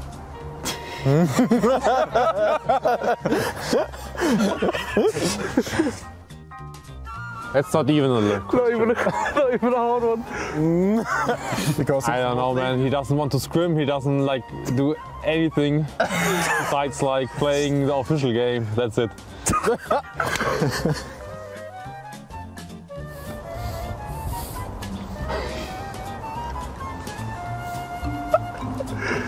There's like multiple answers. I guess everybody enjoys winning. Yeah, there's nothing better than beating your opponents, right? Like. Yeah. Yeah, I guess. Okay. He's always trolling in TeamSpeak, acting like he can't speak English. It's not acting. It's not acting well. No idea. No one really. I don't think anyone's nervous in games. I mean, everyone gets a bit nervous, I guess, but just different every time, right? Someone's nervous that day and someone else is nervous the next day. General Pranovic. Ex-military, speaks 3 languages. How could you not go wrong with this man? Well, maybe just the banger duo. Yeah. So it's pretty much self-explanatory. I would take Crying because he's the muscle and the brain, so easy to survive. What do you mean I'm brain as well? Yeah, sure. Welcome back, ladies and gentlemen. The muscle and the brain. It's Pinky and the brain. That's what happens on Rogue. And you know what? EU League fans, they got map 1. Cafe Dostoevsky goes to Rogue, and what a map it was. Welcome back. I'm Medic. With me, Arkini and Fresh. And Fresh, I'm going to turn to you first to try to break things down here, because a Rogue victory on map 1 is a pretty impressive feat. And what a map they just had, by the way. That was absolutely amazing. Kind of, it was to and fro in between both teams. And actually, if you you watch the reveal we did on Monday and you're wondering why Valkyrie got nerfed, I think that game just proved it. All of those outside cams, all the jump outs and the information that came off the back of that. You know, we saw Rogue and Team 1 using Echo, Pulse. They were playing a full information game behind Valkyrie, and obviously Rogue came out on top just about. Guinea. Yep. Europe did it, at least for map 1. We don't want to go too quick, but we talked about this in the pre-match desk, that Rogue's mental is going to be their most important ally and enemy in this case. What's your take on what has happened so far? Yeah, I mean, for sure. It started out pretty bad for Rogue. They got Team 1, sorry, got 3 rounds on Rogue. They got that defuse off, like they couldn't manage to stop that. Yep. And then one gets a flawless round on them. And that's when Meepy calls the timeout. And I could just imagine what he's saying. You guys need to like compose yourself.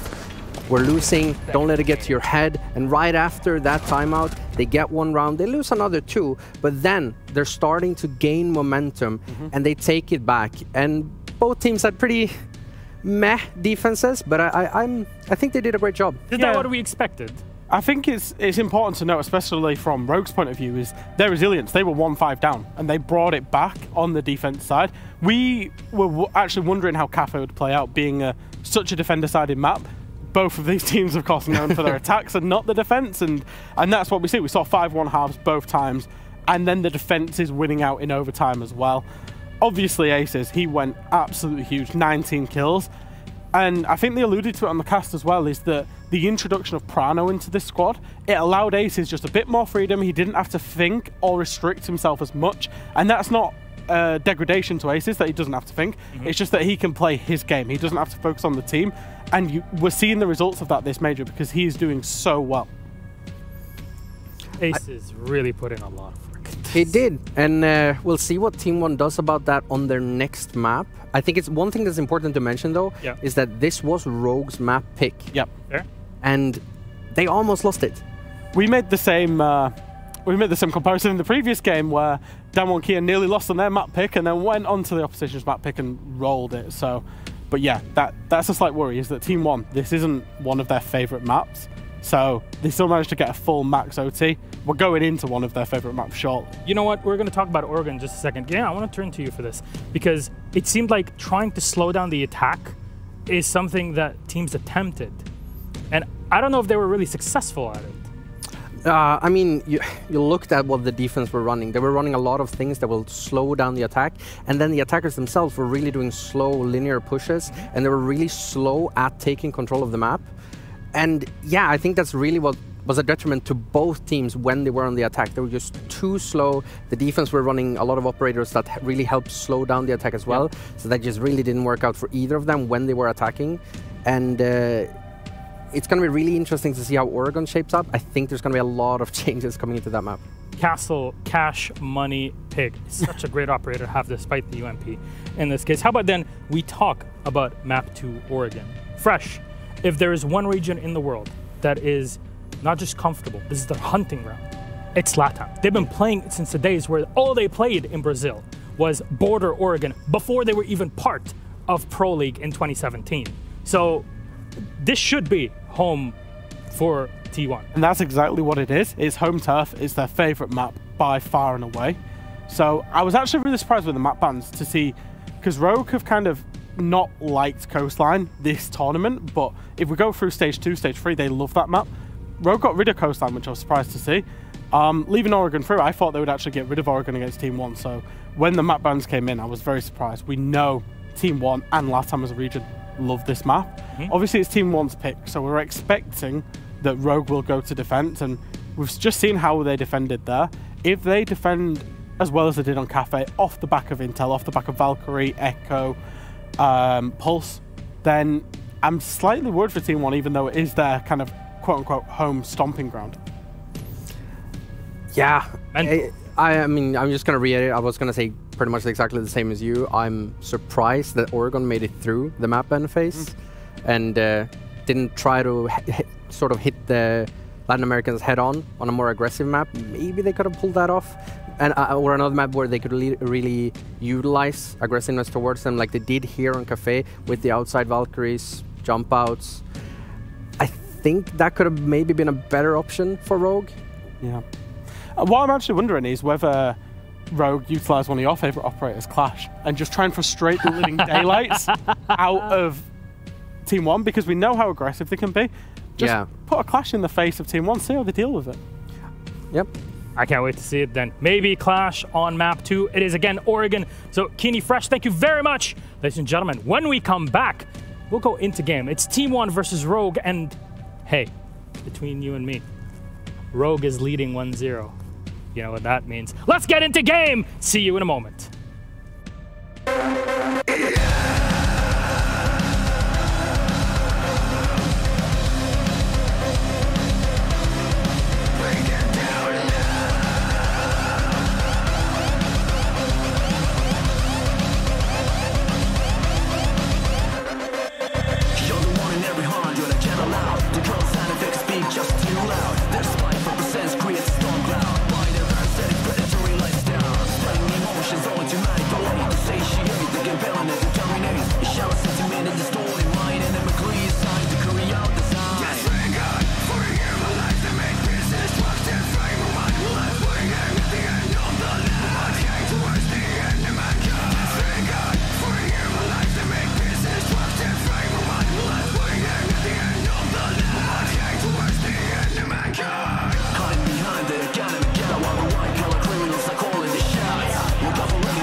Welcome back to the Sweden Major. We are about to get underway. Map number 2 between Rogue and Team 1.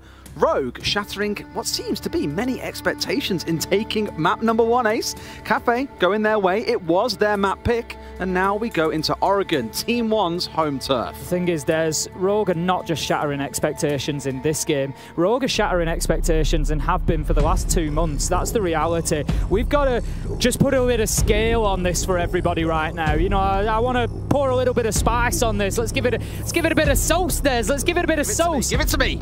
Stage 2, Rogue were fighting a potential relegation spot overall in EUL. They've had a tough year. They come out in Stage 3, look like a completely new team, refreshed, get themselves to the major, which Meepy said himself is a bonus to them. But right now, Des, they're on the cusp of going to the 6th Invitational. I mean, what a turnaround. That is what they are facing here, and fighting to 15 rounds on Cafe against current major champions Team 1 and coming away with the map with that sort of pressure on your shoulders? What? Rogue have got it all to do here. It's worth stressing, of course, the current war, basically, if Rogue gets to top 4, to make it nice and simple for you, they get top 4, they get SI, TSM don't. So I guarantee you there are plenty of TSM fans and players and staff, so on and so forth, watching with nervous trepidation. Well, lessons been learned there. There's been a few lessons learned here. The Flores being taken away by Rogue towards what we saw coming out of Levy in the last match. Capitao, a really interesting one, does of course now have the double hard breach gadget after that recent buff, where anyone with said hard breach gadget received 2. So more valuable in multiple ways. I think here when attacking downstairs, especially with the number of hatches, Capitao can be very, very valuable when it comes to the execute. Valkyrie, not surprised to see that one taken away. It just bullied both teams in the last map. And the KIA, one of those that I look at and think, well, you've got Thatcher on side, you've got the Maverick. Do you need to really worry about banning it here? I don't want to go as far as saying a wasted ban by Rogue, but one that I look at and think you probably could have banned something more effective here. Potentially. Very much potentially. Round number 1, Rogue are going to start us on the defense. That's where they've just excelled on Cafe. Whether that's going to be the same here on Oregon or not will play out over the next potentially 12, potentially 15 rounds, Des, as this one don't tease on. me. But I don't think the defense is necessarily going to be quite as solid here. I think they're going to have a little bit more joy on the attack from these two. I think we're going to see it mixed up a little bit more. Well, we'll see about that. Hoping we see it mixed up a little bit. We'll see about that one, Tim. Rogue 2-0ing Team 1 was on no one's scratch cards, I guarantee you of that much. Round 1 is downstairs in the basement site. Of course, there is no soft destruction for this site on the ceiling, which means you're much more focused on pushing in through either freezer and laundry or up towards the north and trying to push your way through construction or big tower. Now on the side of Rogue, what they're doing is looking to extend and play above here. So rather than conceding the second floor and the ground floor over to Team 1 early on, they want to start a little bit of a war here, Ace. They want to get themselves present and see what kind of challenge they can give. They have got the attic hatch reinforced, so they can't be challenged from above, so they definitely want someone playing inside of meeting and looking to waste as much time as possible. In this case, it's Aces looking to catch them maybe off the rip, staying inside a split and looking down towards that front lobby door. Cryan's on the Mozzie upstairs as well, so he's going to stick up there for the time being. And again, it's something Team 1 need to make sure that they're covering off, that they're getting those drones in and getting that information so that they're aware of his position. They actually benefited from a lack of drone utilisation out of Rogue on a number of rounds of Cafe, so they need to make sure that they don't fall foul of that themselves. And for the time being, they're going to be sending drones into the big tower, make sure that the rear stage area is safe to head into. Alamau will indeed do that. Neskin, he's going to be droning down into that bottom floor. He's looking for the challenge into meeting straight away, Des. As you said, this is going to be a position that they try to hold them up in. Aces going to be under pressure soon. They are quite split though. One's pushing down towards lobby. They have one in small tower. They've got 2 coming up through big tower. So just like back on Cafe, both teams aren't scared of splitting off and not attacking as a 4 or a 5 from one direction. They are happy to play different angles. You've got Lagonis down to the south. Neskin currently sat inside a garage and one out towards small tower. But I'm looking at that drone counter slowly dwindling down. Only 5 still remaining for Team 1, which you can see in the top left corner of your screen. The lower that gets, the more nervous you've got to be, because then it comes to swing city and trying to find whatever kill you can. Levy just giving himself the health boost there before going into that gunfight. Neskin just battling with Aces. His Levi and Leon are going to trade out. Alamau gets a kill on Soprano. It was KDS that went down in the mix for Team 1, but they've come away on top, Des, from a flurry of kills. They sit 4 versus 3, and that could be a problem for Rogue, because Aces last seen out on the roam, Crying on the roam. They need to start working their way back towards site, but they might not be working through safe territory anymore, especially Crying.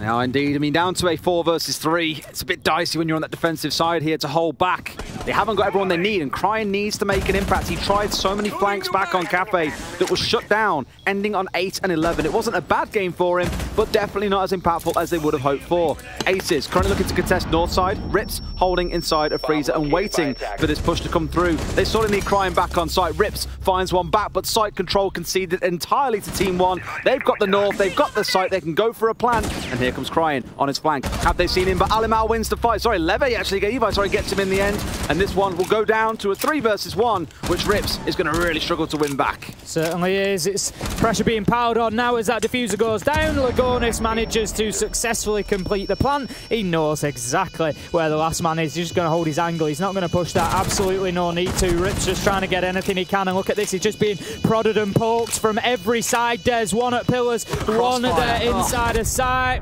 What a crossfire, absolute nightmare for Rips. There was nothing he could do realistically. That round was over 30 seconds before that point. That's going to be Team 1 taking a ruthless, I will call it, ruthless attack onto basement. Yeah, it's like the side of Rogue tried to make an impact early on with the kitchen hold, for example, and Cryin being out on their own for so long up on the top floor was looking to make a big impact. But just like back on Cafe, he tries to make these late round appearances that Team 1 just seem prepared for. It's not quite the same story where a double or a triple come raining through that we've seen from some teams so far at the Major.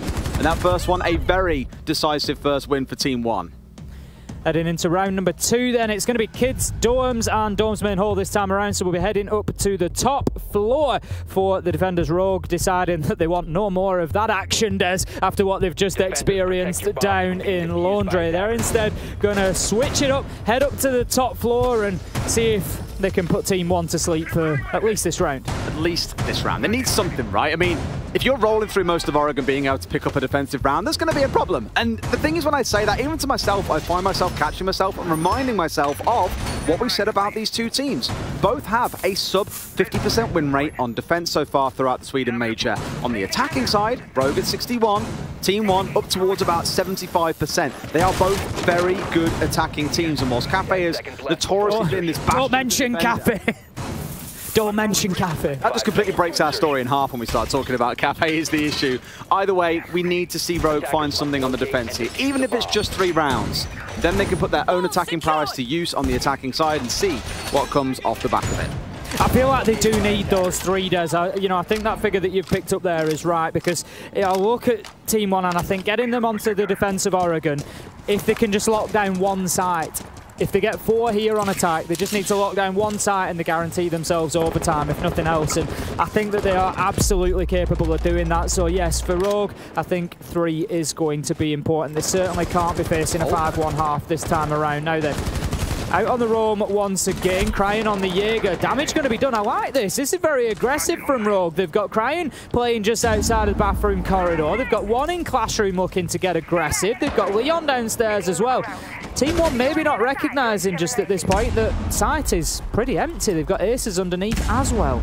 I like how they've got aces covering from kitchen, so no one can push in dining and flank Cryin here, meaning all his attention is on this window and it's on the corridor itself up towards Small Tower. Leon's kind of playing what Cryin did last time round, where he's tucking into a corner and he will strike if someone doesn't know that he's there, which I guarantee you they don't. Every drone that has been sent in has been dealt with. Levy almost able to find one, running back at the bottom of White Stairs, but unable to hit his shots in time. Cryin just conscious of potentially being pushed from Freezer there. He's actually going to drop himself down into the bathroom. They've no idea, Des. Leon just getting a freebie onto KDS. The instant trade coming out, something that Team 1 have done pretty well so far today, is keep that man count level. 4 versus 4. Levy just looking to clear utility and any potential bystanders off White Stairs there, whilst the pressure is going to be put more through that double window. You can see how it's setting up right. It's a White Stairs and big window execute. Yep. Forgetting about the normal breach, forgetting about Attic entirely.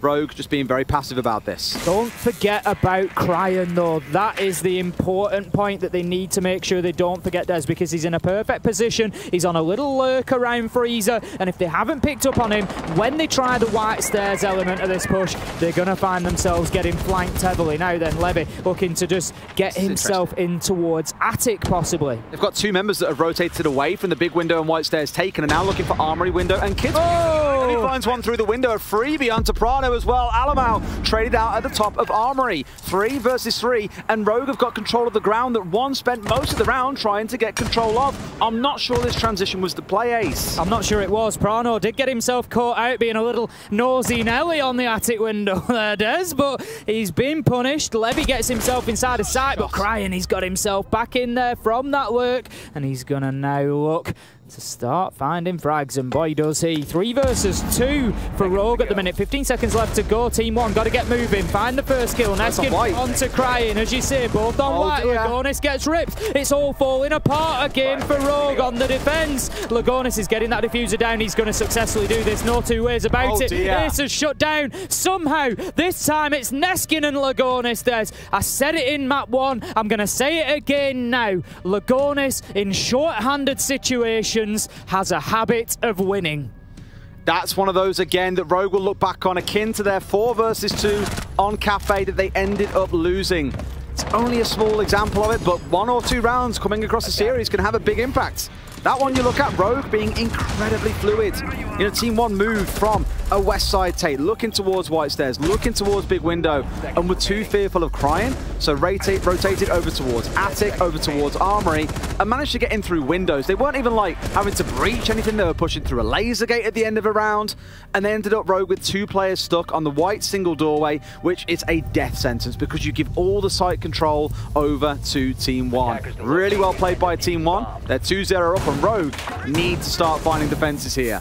Back up to that top floor for Rogue. I don't think there was necessarily too much wrong with how they started the round there, Des. I thought the first 2.5 minutes for Rogue were actually pretty good. They got themselves a couple of kills. They managed to get Crying back onto site. They felt like they had a bit of control when it was 3 versus 3, but then they just weren't able to win out those final gunfights, and Team 1 found a way. So I think Rogue probably won't try to change too much here. They're not going to get away with some of the same things, though. Leon hiding inside of showers, for example. That's not going to wash this time. Nope. 5 seconds to go.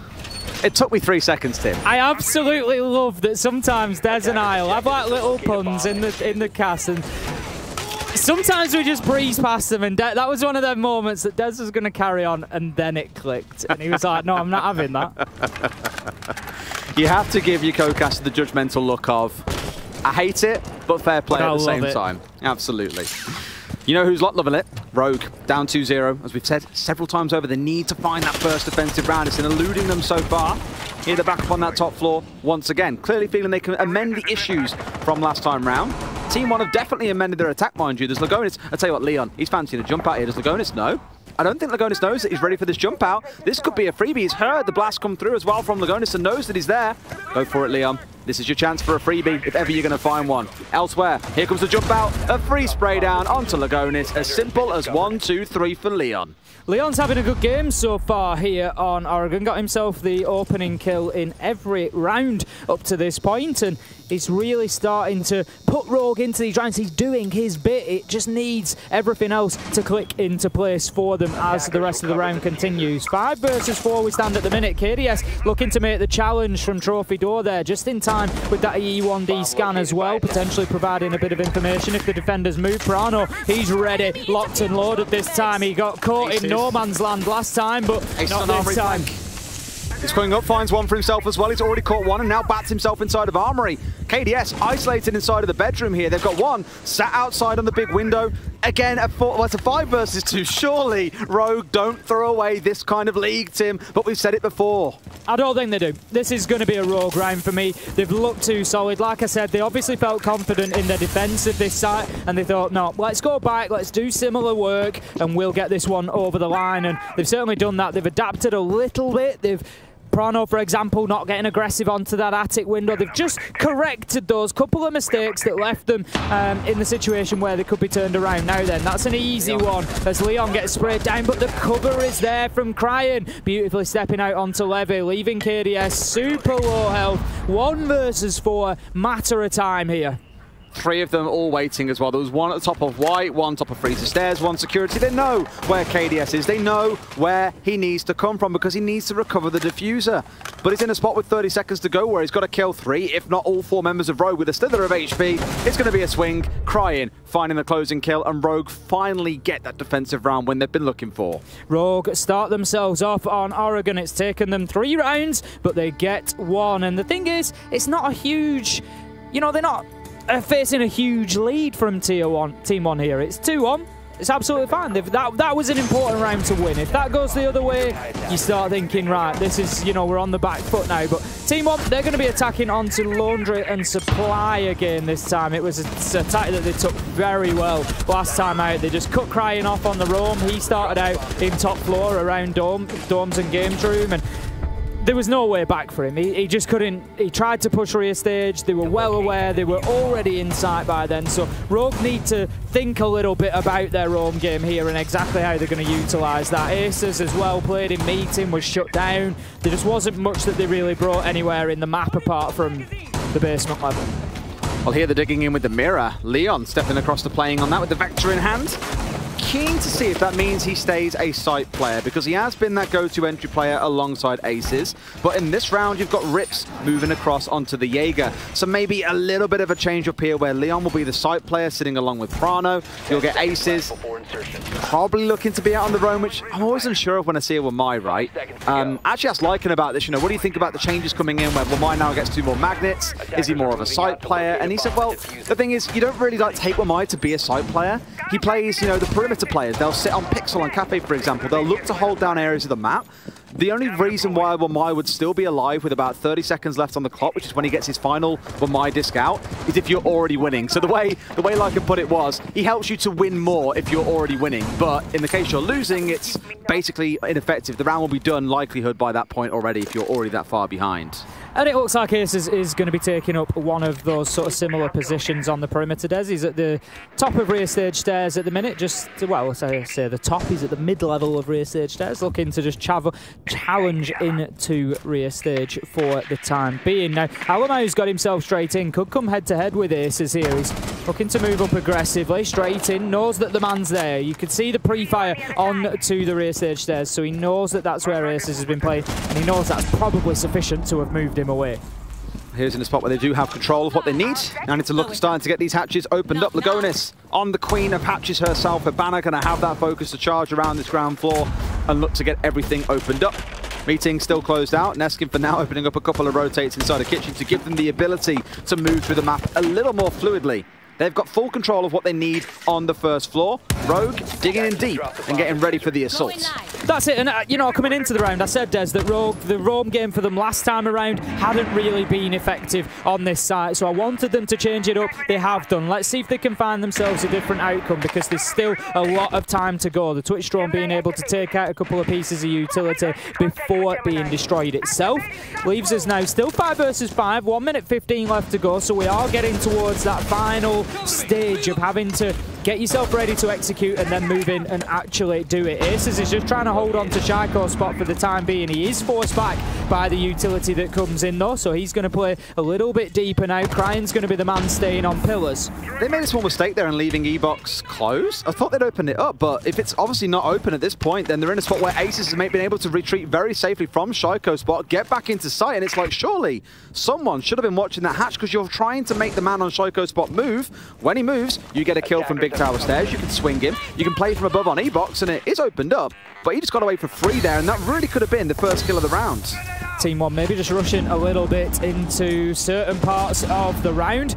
Rogue are being forced back, but they're retreating well, Des. They're giving away nothing here. Absolute freebie for Aces as Levy drops in front of him, but the kills start to rain in for Team 1. Rogue slam the brakes on though, dig the heels in and continue fighting. 3 versus 3, 15 seconds left to go. Lagonis goes for the spray down, misses. Prano on the Nitro, advantage Rogue, but leveled up once again. It's back and forth. Neskin manages to collect the diffuser. 2 versus 1 now, Des. I've no idea how Team 1 are doing it, but they continue fighting. Neskin, he's going to get this diffuser down. Can he do it? The no, he cannot. Prano gets there just in time, catches him coming off the diffuser, hits him with the shotgun, and will get the disable. And that leaves us now 2-2 on the scoreboard. Not gonna lie, Tim, this is some scrappy siege at points. You know, Aces not being droned out, being sat on the door. There was no idea from Team 1. They have the 2 smokes come through. No one really makes any moves. It's just, it looks hesitant from Team 1 on the attack, and we can say the same about both teams' attack on Cafe.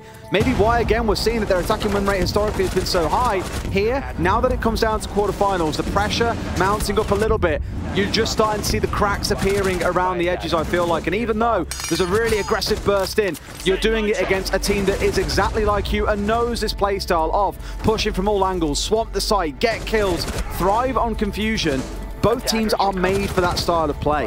Prano 1v2 that we're just going to see him close out here. First spray down onto Lagonis. Run. And then just in time, we see Neskin coming off, but a fraction of a second before he can challenge onto Prano. We've seen Prano do that consistently, and he continues to do it here. There's a clutch that I remember from Stage 3, Maestro on Chalet, top floor. Oh. Exactly. And we've seen Prano do it a few times through the stage. He's doing it here as well.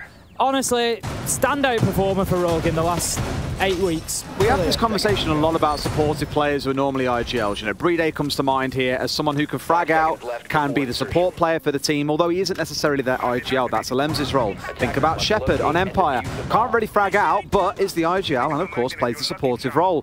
Prano, I think, is in a very special place where he's not like a natural IGL from back on his old teams, back on Team Secret. He was the Zofia player. He would lurk for them an awful lot. On this role, he can frag, he plays support, and he IGLs. It is very rare you find a player that can do all three, even amongst the greats, looking at players like Brede. Again, aggression towards the windows, towards the map from Team 1. They've not really been wasting too much time trying to get inside. KDS just trying to be cheeky there with his drone, just jumping it up. He's going to get caught out in the Do you remember a certain triple C4 kill that came out? I do remember a certain triple C4 kill. From this exact position as well? It was his exact position. Oh, really? Oh, imagine if it happened again. That'd be so weird. I hope Team 1 are aware of that, because right now they're stacking men up onto this window, Des. They're just feeding it here. There's 3 of them. Don't, boys. Please, don't make it happen again. Don't give Leon the pleasure. I know it's Crying that's holding it, but you know Leon's going to be ecstatic. He finds one with a gun. Forget about the C4. Out it comes. Freebie. Second one lands. A 5 versus 3, and the small tower hold from Rogue has proved victorious so far. KDS's day continues to be torrid at this point, 0-5, and struggling to get himself into things here. Rogue have just found that spark on Oregon that they needed, Des, and let's remember, every round that they get here on Oregon is 1 round closer, not only to the semi-final, but to 6 invitational qualification. It would be insane. TSM fans will mould. Crying, finding his third, well not his third, but the team's third in the round, this time onto Alamau. And this is still a war around Small Tower. There's basically been nothing else going on because they're so obsessed with getting this cleared out. What I don't understand is you lose 1 man, forget about it. They're committing 2 members to holding it and shields and 1 my magnets and C4s. Do what you did before. Let's rotate off somewhere else and try and make the play happen. Try and push in through kitchen via meeting side, for example. But they've been a little bit obsessed with it so far. Lagonis rotating his way up through the top floor here and is being challenged. You saw that wall open up just beside him, looking in towards Pit. And Rips still holding on the top floor. Team 1, I think it's time for a tactical timeout after this, to be honest with you, Des. I think that they need to just be taking a minute to have a chat with each other, because it's not just about the loss of the couple of rounds. It just feels like Team 1 have really lost their edge, and that is a problem. They're losing gunfights. They, like you say, they're not sort of making smart decisions, smart choices. They're not rotating, they're not moving. Rogue come in with a flawless round. I think that Team 1 just need a breather here. They need to speak to each other, and maybe they won't take the tactical timeout, maybe they will, but if ever there was time for it, surely it's now. That, again, is one of those rounds that I look at and think we've seen Rogue do this before. They've brought a Frost along before for it, or the shields in different spots, ADSs, you name it. That is one of the ones that you look at, and I think if you studied them and understood it, you'd be like, right, they play in here really deep. And the thing is, they didn't really look like they had a plan to fight it. They were just like peeking and waiting for Rogue to peek into them, which is fair, because Rogue love peeking, right? But by the same time, they were just happy lying down, holding C4s and throwing them out for free. And by then you've lost 2, 3 members, like your attack into Big Tower has been weak, it's been split. Why not just rotate off and try and again attack in through meeting, do something else, and force Rogue to unsettle this defense that they've done? And we've seen so many times. Exactly that. Coming into the final defensive round then for Rogue. They're going to be back up onto the top floor. 50-50 for them so far here on Oregon today. Played 2 rounds, only won 1, but The problem for Team 1 here, Des, is the round that they won was the first time that they attacked onto this site. Rogue made some changes, made some adaptations, and had a much better second defense up here. They were more site focused. Prano wasn't as aggressive into Attic. They just sort of controlled the site area particularly better than they had done the time before. So for me, Rogue are coming in here on their strength. They've done this well before. They're now likely to rinse and repeat. Alrighty. Hope we're going back on that top floor then. They are very aware of the fact that this big window has been a hot favourite of Team 1 to date. ADS is stacked up on it, laser gates, holes below, ready with a shotgun inside of security if desired. A shield positioned towards it. They are adapting somewhat to the attacks that we've seen Team 1 bring, which is where, again, it's a great opportunity for Team 1 to adapt. For once, let's see you open up the walk-in wardrobe breach. Let's see you take full control of Attic, for example, and don't look at it as an afterthought that you deal with in the late round. Keep Rogue guessing, because they're now starting to realise, Rogue are, that Team 1's attacks are looking pretty predictable. That's exactly it, and ready and waiting for them. They know exactly what to expect, and I think that's, as you say, why they've turned it around. Oh, no, look, this is what I mean. Like, they know he's going to come in and push here, like, it's infuriating sometimes. Like, come on, Team 1. You're better than this, and we know you are, but little kills like that are things that you look at and think, again, you've seen Rogue already having 2 or 3 members on this defense hanging inside of shower and around dining. They had aces in kitchen last time round. It's predictable. What both teams are doing is predictable, but Rogue are the ones that are acting on that predictability. Team 1 aren't. KDS is 0-6 deaths, and at least 4 of those deaths have been opening deaths. He's just leaving Team 1 on such a back foot right now, and, you know, I never like to put it on one player. There are other mistakes coming in from Team 1 here, that much is for sure, but KDS certainly isn't assisting his team right now. You know, whatever it is, if you're taking those entry deaths, you need to pull him off the entry. You need to say, right, get on the drones. It's not working for you today. They need to come up with an alternative, because right now it's punishing them, and so are Rogue. Aces manages to find one onto Levy. This could be another flawless round for Rogue here, Des, as Prano finds Lagonis. 2 men left on the side of Team 1. It's Alamau, it's Neskin, and Team 1, Des, they look like they're crumbling. Crumbling something special. You know, 2 entry kills as well. The one for Leon there that came in, uncontested. The one that came from Aces in Big Tower, uncontested. They didn't have a drone in dining. They didn't have one inside a shower corridor, or they could have seen what was going on in dining. They didn't have one in Big Tower. Just almost scared to take too long to do the basics and get drones out and collect information. And it stung them yet again.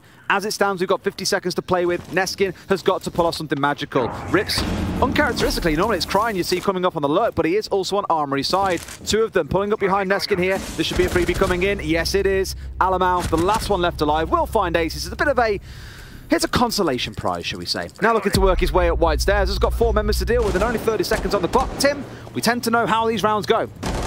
Well, it tends to be in the favour of the forward, as Alamau trying to do something, and it's going to have to be extra special. That's a nice first kill onto Crying, but look at the crossfire he's moving into, including a shotgun. Tries to take the peek, and that's all they were waiting for, Des. They were just waiting for confirmation of he's come through that door, and as soon as he did, Prano was going to step out with that shotgun. Beautifully worked by Rogue, nice and patient. Great defense again, 4-2 on the half, well deserved. And now they head into what we think could be their stronger half. 3-man swing at the very end as well. Good team play coming out of Rogue. I've touched on the lazy kills a lot, or the lazy deaths, sorry, I should say, coming out of Team 1. I won't touch on them too much more, because, as we saw back on Cafe, the halfway mark of a match is a massive inflection point. Things transform massively, and for all we know, Rogue could equally make as many, if not more, mistakes on their attacking side. We'll give it a few rounds before we draw any judgments about which way this game is going, but you're going to be feeling very confident off the back of that 4-round spree that Rogue just walked away with. Still no timeout coming in from Team 1. Obviously, at the minute, just feeling that the switching sides is sufficient. They're just going to see what happens when they get onto the defence. You know, maybe they're confident to a point whereby they're not too worried just yet. But for me, it's not just about the scoreboard, Des. It's not just about the 4 rounds in a row. It's the manner in which they've been losing those rounds. That's it, that's it. It hasn't looked pretty. Crying, stepping across onto the Nook, something that we saw Alamau bringing along back in the back in Cafe, sorry. Not too unusual for Crime. No, it's not. He will play these lurking / roaming roles. And just to clarify, there's been a lot of chats lately around, what's the difference between a roamer, what's a lurker? Roamer on the defender side, the one who gets out in the map. And of course, there are different variations of how you can roam. You can wrap, you can sit in a corner and try and strike, which we've seen Crime do a lot, or you can just roam and hold ground and pull back to site. A lurker tends to be the solo player on a team that will strike and make something happen in the late round whilst the attention is drawn elsewhere. You think of players like Citizen, Laxing, in this case Crying, looking to do much the same. Kind of a different sort of play style, again looking to try and get like a 2k or a 3k on a flank hit later into the round, but those are the differences. Crying will be trying to fulfill that role, I expect, in this round. We'll keep a close eye on him and see what surprises he can cause. Multiple angles coming in here from Rogue. They've got Leon working the main entrance. Aces is already established inside of Shower Corridor. And again, something I always like to see on the Laundry defenses is those multiple angles. What's this going right in front now? Oh, is that a drone, Ace? A drone. Is that a drone in front of your entry player, Aces? Nah, surely not. I mean, Rips as well is in there as well. This is, again, the team play coming in. Now, Aces has got himself really far inside of Dining. He's paused and got on the drone to let Rips and Prano catch up. They're moving forward as a team. We didn't see this from Team 1 in the first half. But basically, Aces is going and gaining ground, and then the rest of the team are filling into that. And then Aces pushes out again, gains more ground, and they push in behind him. Up to a point where they can be confident that they're established in the map, and then they move on to the next step of getting themselves ready for the execute, which will be trying to find kills on site, using your nade utility, just trying to clear that space. It's cover and move. Very simple military tactic that I think many have heard of. Something that Rogue have just shown excellence in. We are 90 seconds in. They're now starting to get all these hatches opened up. They've got the one in security and very shortly the one also inside of meeting. I'm never too sure about the Buck being brought along here. Like the Capital ban may be stinging against Rogue a little bit where they may have brought it. But Buck on this site especially, a Sledge and a Buck in tandem, maybe not so hot. Maybe you could look towards a Zero or something else with information to help you on the flank watch rather than a skeleton key that for all intents and purposes is pretty redundant on this site. Yeah, there's no verticals other than the hatches which you need the hard breach for, but as you say, Zero can bring those hard breaches anyway, so maybe an alternative. But they've gone with the boat. Maybe it's just a comfort thing for Prano, particularly like in the weapon, or looking to potentially open lines of sight on site as well, at a range if there's any soft surfaces. Prano has got himself down to the bottom of the Laundry stairs, and Team 1 need to be aware here, Des, because the danger is starting to mount. There's pressure on Freezer, there's pressure on Laundry. Alamo's alert to that for the time being. Lagonis is waiting in that corner, so Team 1 are set for this. They need to win the gunfight. It's just won the one with the diffuser as well inside of Laundry. It's big. Rips coming down with Aces as well. Lagonis is distracted. In comes Aces looking the wrong way. Might find himself going down, but Flixen finds the kill. However, the side of one, they leave no prisoners. Wipe out Rogue. A very successful defense. And hey, that's where things can start to bounce back. 4-3 to Rogue. Team 1 desperately needed that round. It's very much the same. It's basically a mirror image almost of what we saw on Cafe. Yeah. This time it was 4-2 instead of 5-1, but the sides have switched and Team 1 get straight in there and get their round that's going to turn that momentum. It leaves them now within one. They're within touching distance of Rogue, who are going to be thinking, right, okay, things aren't going to be that easy on the attack for us. And the wars of the attackers continues here in this matchup. And as you said, it's a bit of a funny one because they're two of the best attacking teams that we've had coming into today. And then all of a sudden, it's the attack that they can't buy a win on. It's interesting, isn't it? I mean, Crying, unfortunately, off on the flank as well, not able to get anything done on the Nook, which shut down what would have been potentially a big disruptive play coming down Big Tower or the E-Box drop.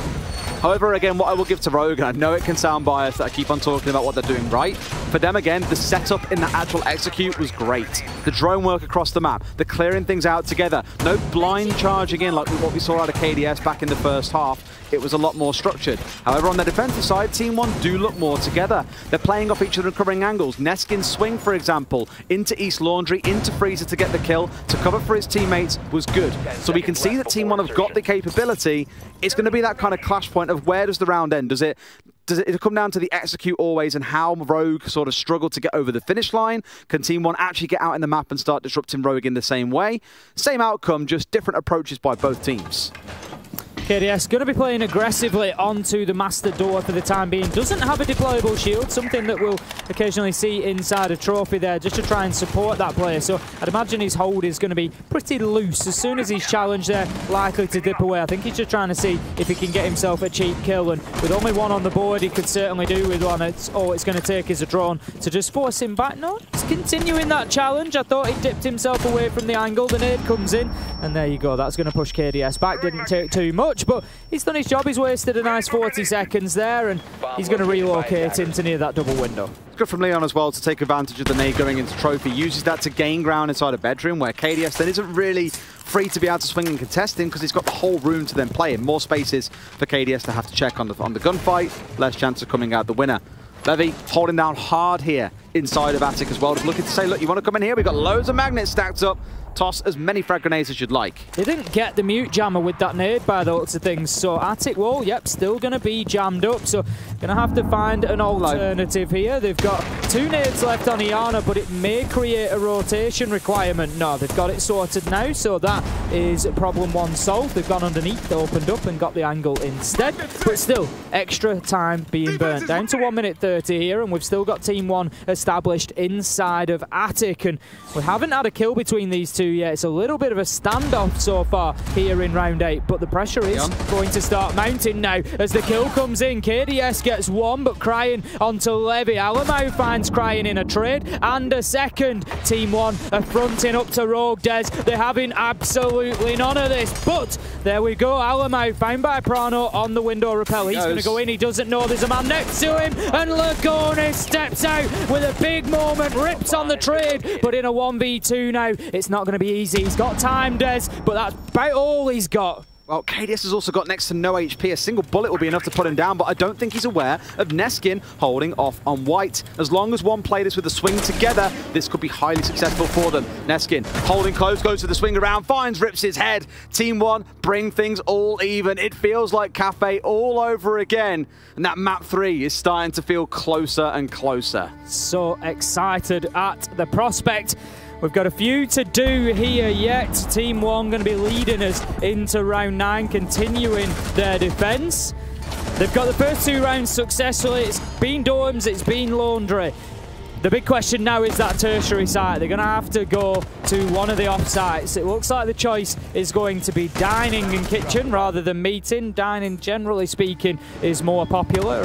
Meeting was the sort of tertiary one the map first came out, but it's dipped away from there. Team 1, can they hold on to it as well as Rogue did? A Rogue have had attack pause come in here, I think. Conversation about these attacking rounds because they know they can't let this keep on playing out the way it is. They need to get over the finish line. Again, it feels like in some of the rounds, the starting point is going well. They're getting themselves good map control. They're getting to where they want to be. They're dealing with the initial challenges. But as soon as it comes to the gunfights on site, that is where Team 1 just come into their own and prove themselves to be the unbreakable force that they are. So this conversation needs to get them back on track. And it did last time around, if you remember. They had that tactical timeout, they changed a few things up. Granted, not immediately, but they ended up turning it around. It did wonders for the mental game. It was actually the round where we saw them rush into mining afterwards and really get in there and get aggressive. So, you know, we may well see the same sort of turnaround from Rogue here, where they just bring some extra aggression on this next attack. If they can win the offsites, not forgetting that we've now done the basement, we've now done the top floor, Dining is the offsite. They can win this offsite, go through another 2 rounds and find themselves forced through to 6-5 and win the offsite again, they close things out. The 4-2 perfect split, solved from what we're used to seeing in Siege over the years, is that you would win your 2 primary sites and the offsite would be the one that you go on to lose as the defender. 4-2 half, 4-2 half, overtime, and things play out from there. Let's see how this setup goes though. We've seen pretty good control from Rogue in clearing out this west side of the map and getting inside a small tower. Looking towards the same thing once again. Whether or not there's going to be a pretty aggressive play coming in will really come down to whether or not Team 1 can respond as well. They're not exactly short on the information gain. They've got the Banshees on side. They've got the Yokai drones that Lagonis can get out in the field as well. And hopefully that helps them deal with any would-be aggression coming from Rogue. just about to get underway. We've got the site being prepared here. Lagonis bringing along the Echo. We've not really seen too much impact from the Yokai drones today. Informationally, they did have a little bit of something to say on Cafe, but we haven't seen those moments of trying to deny those diffuser plants going down. It's probably a good call against Rogue, because as we said coming in, they are an objective-focused team. They do like to get in there, and Prano's stats through Stage 3 show that the highest planting numbers in the entire world for Prano in Stage 3. So Rogue will try and get the diffuser down if given the opportunity. Lagonis, usually the last alive, does very well in terms of survivability, so we might just start to see those Yokai drones have more of an impact. Fingers crossed for sure. We haven't seen them really being used for the interruption in fights. And we were speaking, in plans, and we spoke about this a bit yesterday in one of our casts, actually. No, not yesterday, I think it was Wednesday. Honestly, the week's all a blur. We've done a lot of casting. We've done a lot of casting the last week or so, Ace. We were speaking about how we're seeing some teams using the Yokais actually to interrupt fights, and I believe it was in a Rogue game, actually. Ace got blasted by one as he swung for a gunfight and couldn't hit his shots because his aim just went all over the shop and he missed what would have been an otherwise guaranteed kill. So I'm liking that we're seeing the Yokais being used more aggressively in that way. With the changes coming in the next season, high caliber as well, you'll be able to get them outside the map for 10 seconds at a time. That'll be a lot of information being collected for aggressive jump outs and so on. Look forward to seeing how that evolves.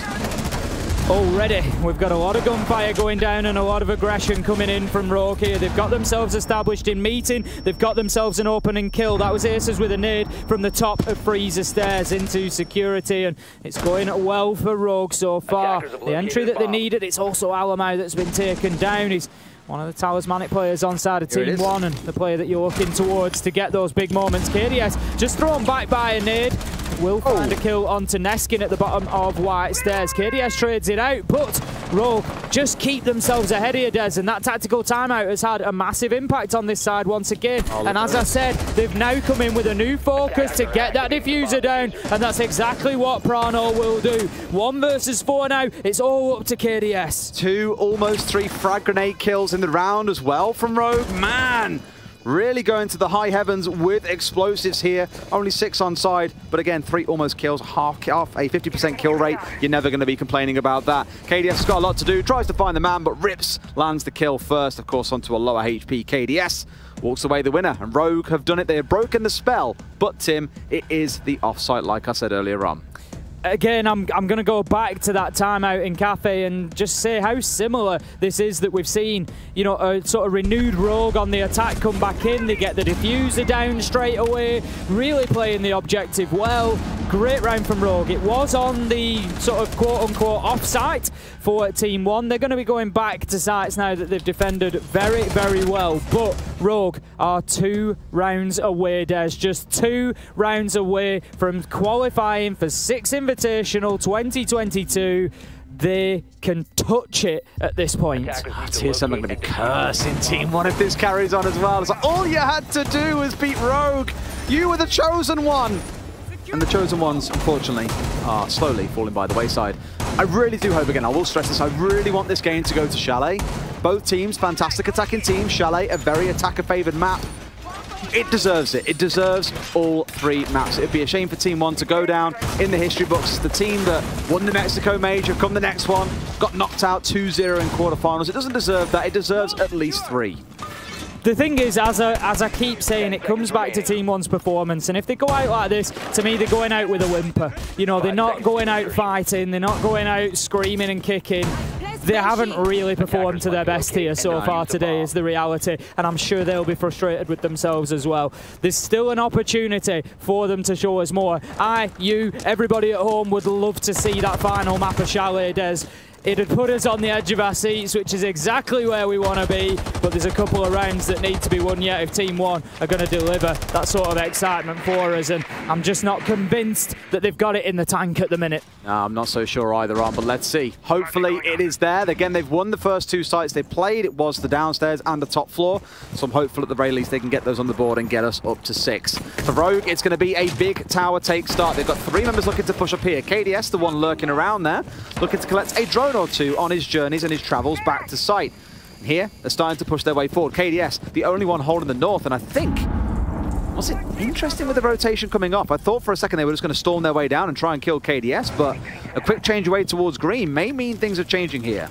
KDS just going to hold on to Shaiko's spot for the time being, watching onto rear stage. But as you say, the attention and the focus from Rogue just being moved onto the electrical hatch, and also Leon just looking to apply some pressure over by Frieza as well. So now Team 1, they're doing exactly the same as they did last time around, Des. They're just playing this inside of sight. They are supremely confident of the angles that they hold and winning the gunfights. Now then, Rips absolutely getting away with that before being taken down. But that could be a big one. Taking out the ADS and allowing the challenge onto Elbow might factor later in the round. It's going to make it a bit nervy for Team 1 to play there, and you might see a member of 2 of Rogue rotate off and look to push down there now that he's not so safe.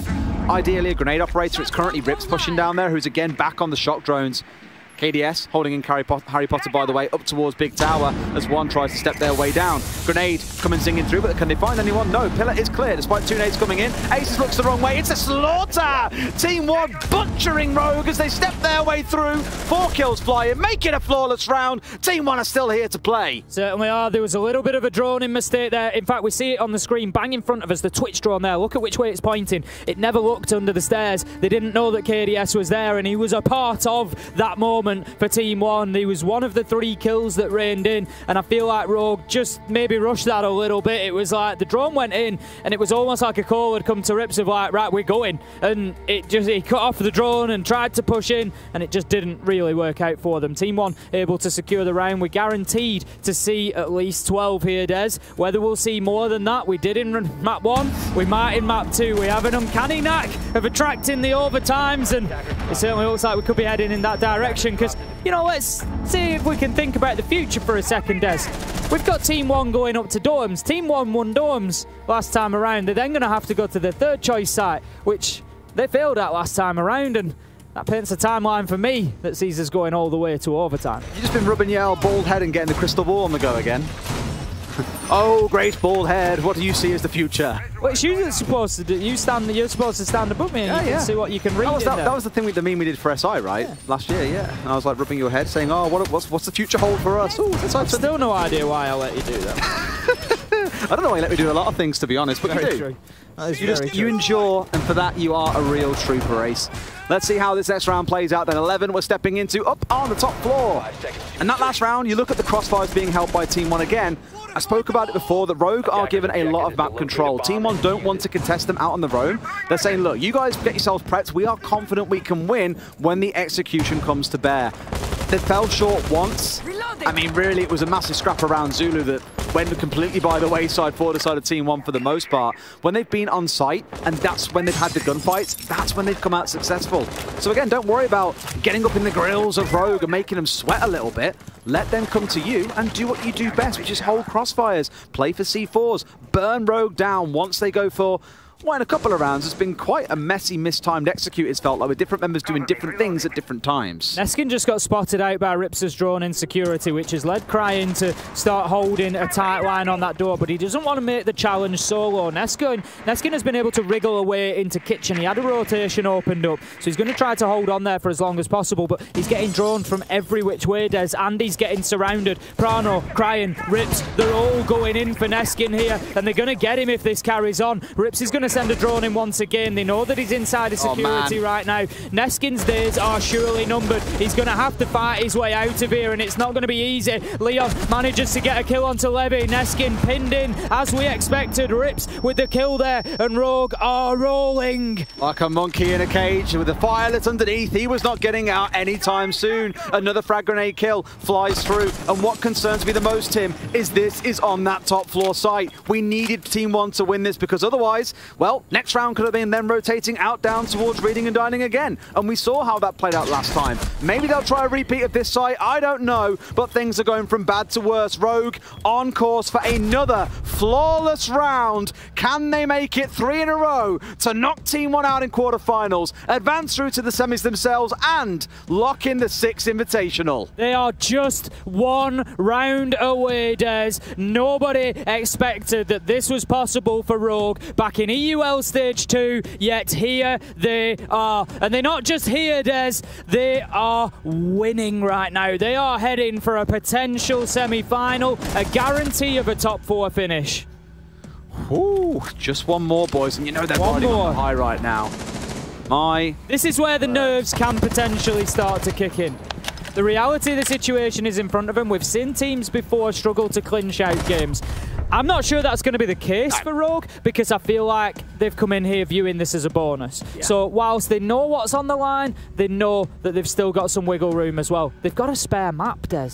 I did wonder if Team 1 would call out a timeout. I don't believe they did back on Cafe, and I thought, you're not going to let this go all the way through to the end without calling in a timeout, right? Surely you want the conversation. And it's only now, when they are on death's door, that they choose to have this conversation. Maybe it should have come earlier when sites were going against them time and time again. I'm not sure.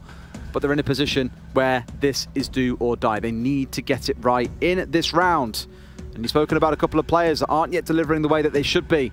It's not really been the standout play for a couple of members of Team 1 that we're used to, whereas looking at the other side, Aces back on map 1, absolute lights out for the team. Looking towards, Levy did the same, but second half of that map just simply didn't exist. No, it really didn't, and it was just so well played by Rogue. We were watching it unfold there, and the pressure that came in on Neskin to start things off, the drone work, he just had absolutely nowhere to go, Des. There was no way out. The absolute best he could have hoped for would have been to take one with him, but he didn't even manage that because he was just under so much pressure. So Team 1, this is your moment. You've got to think of a different way. You've got to change things up, because right now, Rogue, they're going to be expecting the kitchen security hold. They're going to expect to have that roamer underneath, and they're going to look to deal with it in exactly the same way. So Team 1, it's time to pull out plan B. The plan B here might be to get out around the map. You never know. I mean, it's been very, again, passive on site so far, as we've said several times over now. And maybe getting out in the map and trying to meet Rogue is the risk. It's where they lost out previously and where they've lost out before a couple of times. We'll see what the game plan is. So far, most of them sat around site. KDS inside a trophy, looking to do a little bit of time wasting. Normally matched up against Leon, as we've seen multiple times over, and I believe that's Leon on the south side again. If it is, well, you know exactly what kind of starting fight we're going to see here, Tim. Neskin's down in security and kitchen once again. He's got Alamai working the hatch just above him, I think. He's trying to give him an exit route this time so that he can drop away and go into basement. So that's a little bit of something, at least, for Neskin to be able to do things differently here, because, again, I imagine Rogue are not just going to leave him completely out in the cold for too long. Although, for the time being, the push is largely coming in on the big tower side. It looks like they might try to just apply a bit of pressure to Attic. Burn through one of their frags there to burn through a magnet that was inside of Kid's bedroom, which might make Lagonis sweat a little bit. He is sat in the far back corner of Kid's here, and of course has got to be very careful about any more grenades that come singing on through, not least because he's playing on the Echo, and those Yokais can be oh so valuable. But the side of Rogue, there's quite a split coming in. Ace is on the south side, a couple playing up towards the north, and one currently pushing into what I believe is Armory. So again, this multi-sided push is starting to get set up here. We'll see how well Team 1 can hold on once they get to the point of execution. Last time Rogue obviously just saw the opportunity to clear Neskin out and took it, but this time, as you say, just splitting themselves up and looking to get aggressive around the map. Rips has got himself established inside a big tower now, just looking to put this pressure onto Team 1 inside of Attic. Prano able to open up the game's wall, so that's going to give access to the default plant spot inside a minute and a half, and Rogue are moving pretty nicely here. If they can tag along a kill or two with this, Des, they could be well on the way. However, their drone count is very quickly whittling down towards 0, so they don't have a way of collecting additional information the longer this round goes on. You can lean towards Aces using the Iana Gemini, but that's not really going to be enough for you because you need the full information and breadth of what's going on the site itself. Neskin is still playing on the downstairs and hasn't been dealt with. Rogue limited on the information gain. As we enter that final 60 seconds, it's time to make something happen, and I get the feeling it's going to be a messy one, Ace. I think it is, as you say. Neskin's been left alone this time, so he'll be able to come up that white stairs flank, and like you say, messy is exactly the word here. Des, kills just raining in, back and forward, but Rogue, they come out standing tall on top, and it's all up to Neskin to keep Team 1 not only in the game, but in the 6th Sweden Major. Rogue have got the diffuser down on the ground. This is their moment. This is the time that they can push forward into the semi-final, into the 6th Invitational, and there is the kill. Crying does the job for them. Rogue with an amazing team effort to beat the reigning major champions inside 2 maps, and Rogue have just sent a message to everybody else here in Sweden that they are here to play, they are here to win. We knew there would be upsets abound like there is at every major, whether it's groups, whether it's playoffs. But for Rogue, a team on which most of their players haven't been to a LAN in 2 years. Some, like Prano, never setting foot into a Tier 1 major, have come out here and beat the reigning major champions. You cannot stress enough just how big that is. I'm so excited to see what their semi-final looks like. Not only have they done that, Des, but they've beaten them with room to spare.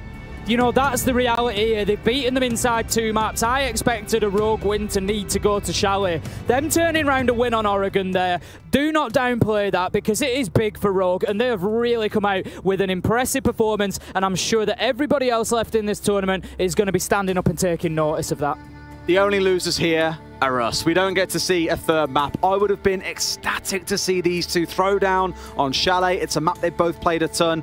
It would have been absolutely incredible, but the major champions are out. Rogue causing our first upset of the day, and I get a feeling that's not the only upset that's going to be waiting in store for us, as this day still has 2 more games to go. For now, though, let's throw it over to our desks and get their thoughts on what has been a very thrilling 2-map fixture.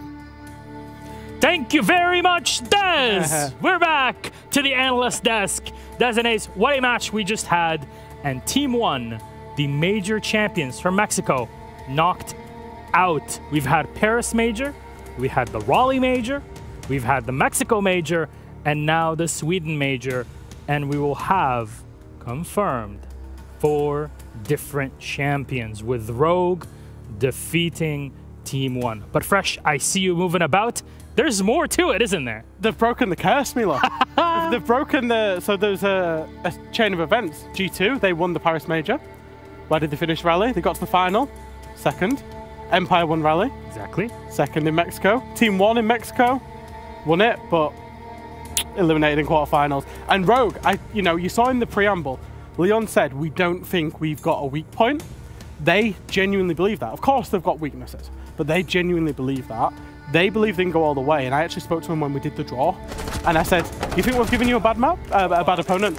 We wanted Team 1. We wanted to prove we can be the best, and that's just what they did. And of course, I was trying not to jinx them, so I didn't mention it on purpose. Exactly what? Rogue are now qualified to the 6th Invitational. Oh, there you go, ladies and gentlemen. Some easy claps in chat for Rogue, who'll be joining 6th Invitational, but that also means a difficult moment for another NA team. Yeah. Yeah, it never stops the NA team, does it? It's been a bad event. Even TSM have had a bad event and they didn't even come. Like, obviously with Rogue qualifying, it meant that TSM didn't qualify because it goes on the invitational points across the season. Rogue have just accumulated a few more, and TSM now will have to go through the NA Open qualifier. Exactly. And Keeney, hello. Hello. Back to the mental. Rogue's mentality in this game to follow it up for victory on map 2, that has to say something. I'm extremely impressed by Rogue. Not only during the first map, they really managed to stay composed, especially after Team 1 opening very strong, and now they open strong again. They got 2 rounds in, and then Rogue swings back 4 rounds. Extremely impressive. And I gotta say, I'm a little bit disappointed by Team 1. I feel like they could have utilized a bit different picks, because if there's one thing that when you were looking at Rogue's attacks, they were very slow. There were no entry kills in the first 2 minutes, right? And then they start hitting site. There's 40 seconds left. There's 5 people on each team. And I feel like one could have played into that a lot more. I wanted to see more Mira. The rounds where they did run Mira, there was no chance that Rogue were going to take that side with 40 seconds left. There's 2 Miras up on the board. No chance. And I wish they would have utilized Mira more. Maybe even a Capcan, maybe more Castle, right? Or, as we talked earlier, Clash. Where was the Clash? Yeah. Clash would have played extremely well into this game. Yeah, and exactly. The Mira point's a really good one. We saw, I know it's APAC North in its regular season, but we saw SANDBOX Gaming, or Mantis FPS as they was known then, at the start of stage 3 in APAC North. Use Mira on the kids' dorm site, and they just sat behind the Mira windows, waited for the attack to do their thing. If Team 1 had done that on those last 2 kids' dorms, we could be talking about overtime in a Chalet now. But I think they were a little bit naive on the defense with some of their operator picks. Picking big window is not usually smart things to do. Not really, no. No. Play, but here it is, 7-5 victory for Rogue on map 2. Oregon closes it out 2-0 total. Prano, Fresh, the person that we were kind of judging at the start of stage 3, is this really the person to bring in, is this the one that will fill the right role for Rogue? He stepped up. He's made it happen. Yeah, and I apologized to him in EUL, and I'll apologize to him now, because me and Jess at the start of EUL, we thought Prana was potentially a bad pickup for Rogue, because we thought he's not going to fit into their playstyle. They need a true hard support IGL. But what Rogue have done is they've tried to redefine the meta, essentially, and they picked up a player who, when we've spoken to Rogue, he never stops talking. He just keeps them in check all of the time. And it's really helped them. And I said, you know, for Aces, for example, it's really allowed him to play his own game. Yeah, I mean, looking at the first game, Aces popped off completely. It did a lot of ratty plays, but it worked out a lot for them. It's so hard that Team 1 even decided to ban that Valkyrie from them coming into Oregon. And Aces didn't drop as many kills coming into it. And he was playing Wamai as well, which I feel like is a little bit desync with his playstyle. He wants to play aggressive. Now he's on Wamai, where you want to generate value by staying alive. Exactly. But hey, it worked out. They got those 4 defense rounds when he was on the Wamai, and he's just an insane player. Well, congrats to Rogue. Fresh. Keeney, how about we have a chat with our victors? Yep. We got Rogue on call with us. Let's go. Hello again. Oh, Leon! Oh, there he is! Oh, he's got the flag. Yes. Leon, congratulations on your win. French mentioned it just in the beginning, and he was saying, you know what, in that video that you made yesterday with the video team, you were saying we don't really have a weakness. Do you feel that it is still the case after taking down the reigning major champions? I mean, yeah, if we took down the reigning major champions, of course it's right. Fair? Would you like to thank any particular creature on this earth for giving you this victory? Yeah, you know, shout out to Bruce the cat, big up, you know, always supporting me from home. You know, got daily videos and pictures from my roommate from him, so, you know, it's keeping the motivation and the passion up. Good to hear, good to hear. Those little cat beans, they always give everybody so much passion, so much energy for it. Well, you come into this against Team 1. It is a difficult situation regardless, and you hop into Cafe and Oregon. And I'm just trying to understand here, what was the game plan for Oregon going into it? Because this is kind of LATAM's hunting ground. They've been on it since day 1. Yeah, well, we knew Oregon would be a map we could play. It's something we've been practicing behind the scenes since Parno joined, but we didn't want to play it in EUL or the group stage. So yeah, there's nothing much else to it. We just read what they did during the group stage and what they did during the Copa 6. And they pretty much played towards exactly how they played there. So it's pretty much a freebie for most rounds. And how did you keep your mental up through this entire game? Because it felt like this was kind of the Rogue kryptonite in stage 2 online, and you come in here and this is looking like the best Rogue we've ever seen. Yeah, mental's always it's a core component really of the team. And I think that also comes down to also Bernie. I was speaking to him before the game today because I was a bit anxious, and that helped me calm down a lot. And I think as well as a whole, we know as a team that people don't expect us to win, so why should we have any pressure on us to lose? Because we've got nothing to lose. That is also something to think about. You're the defending major champions. There's a lot more pressure. How is it? We always say, you know, it's way more difficult to hold on to a crown than to just take it at the first place. And with all of this, your path to the crown is just, you're separated by a game at least to the final. So do you have any preferences as to whom you go up against in the semis? Not really. I think we're going to beat either one of them, so it's whatever really. Leon.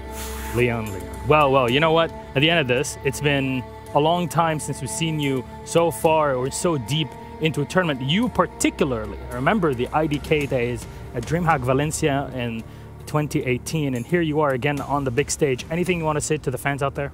Yeah, well, you know, people talking about Rogue not getting out of groups, they forget that, you know, this team's completely different to back then, and we've also got 2 people that always make out of groups. You know, me and Meepy, 100% group stage rate, and also 100% semi-final rate at this point.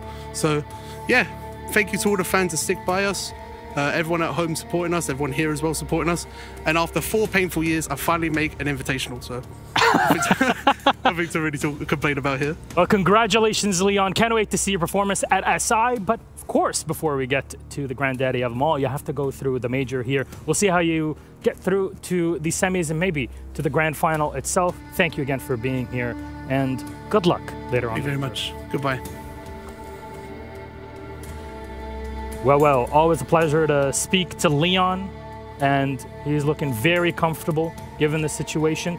And one thing that he mentioned is that there is really no pressure on Rogue's back when they go up against the title holders. Yeah, I think that really helped them.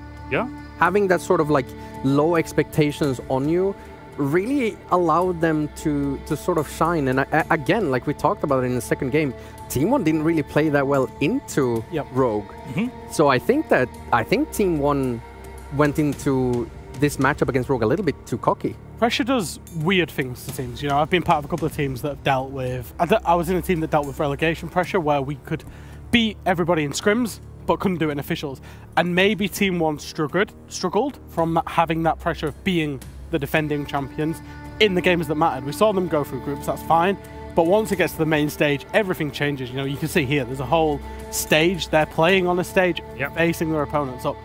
And one thing that Leon said that was actually really interesting that I found is he actually reached out to Bernadette for some, or Bernie for some advice this morning, because there's a lot of players who wouldn't be the ones that reach out with the kind of mental, kind of psychological side of the game. There's a lot of players where it's forced upon them rather than them reaching out. So Rogue clearly have an acceptance.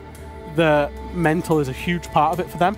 They've got the best help available, and we're seeing, as you said, Milosh, the best Rogue available. So, our MVP for this matchup, who is it? Genuinely, I want to know who it is. So, let's bring it up on the screen. I'm curious. Come on. There were so many good players in this, but Aces really shined. I want to know. Maybe that was it's the first name that came to my head. Honestly, I would be surprised if it was. I wouldn't be surprised if it's Prano, though. It's Aces in this case, but we'll follow up on that in just a second. Aces, 28-17 on map 1. On Cafe Dostoevsky, he went 19-9. That is incredible against the major champions. Kudos and congratulations to Aces that showed us so much pizzazz, I guess, in game, especially map 1. But you say Prano potentially as well. Why is that? I think Prano's just really helped hold the team together throughout these two maps. Like you touched a bit on it earlier, like Prano coming in, and I really think that he's helped glue this team together and really like sticking and also helping out with the mental, helping the team communicate. And let's be fair, it's not like Prano is equivalent to Super. This is the first person that came into my head, but Super doesn't put in good statistical performances. He helps his team in other ways.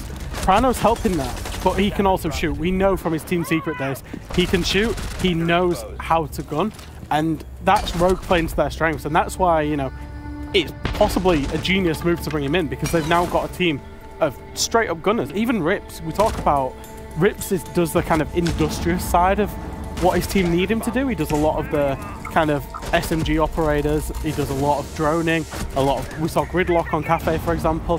He plays those roles that nobody wants to play, but when you get him in a fight, he doesn't have many fights, but when he gets in a fight, he wins nearly every of them. Like, he has such a good aim, such a good shot, and Rogue really play into that with all of their players. It's a really nice, refreshing playstyle to see. Well, Rogue will play against the victors of NIP versus SSG, and let's update that on our bracket. You'll see it in front of you. Rogue defeating Team 1, the reigning champions from our last major, Mexico, 2-0. Incredible series that we had. And advance on to the semi, will play against the winner of NIP versus Spacestation Gaming. That is our final matchup of today. But we also had DWG KIA play SANDBOX Gaming. 2 Korean teams, and one of them survived, and that was DWG KIA.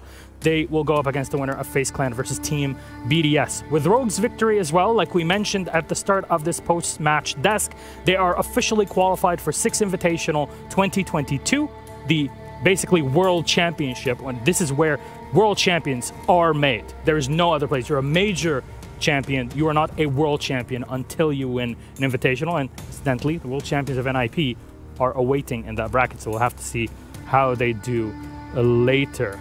But I think it's time for us to take a quick break. When we come back, we'll break things down. So, Fresh Bikini, thank you so much. My friends, how about we take a quick rest up and then follow up with some more quarterfinals action here, live from Gävle, Sweden. See you.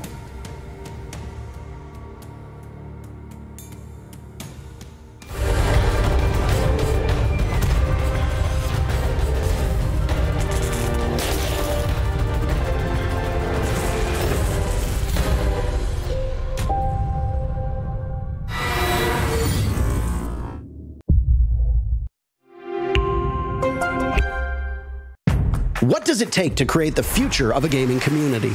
Join us on this 4th episode of I Call Next as we discover how to level up gameplay and reset the expectations of an entire league. PayPal, press play.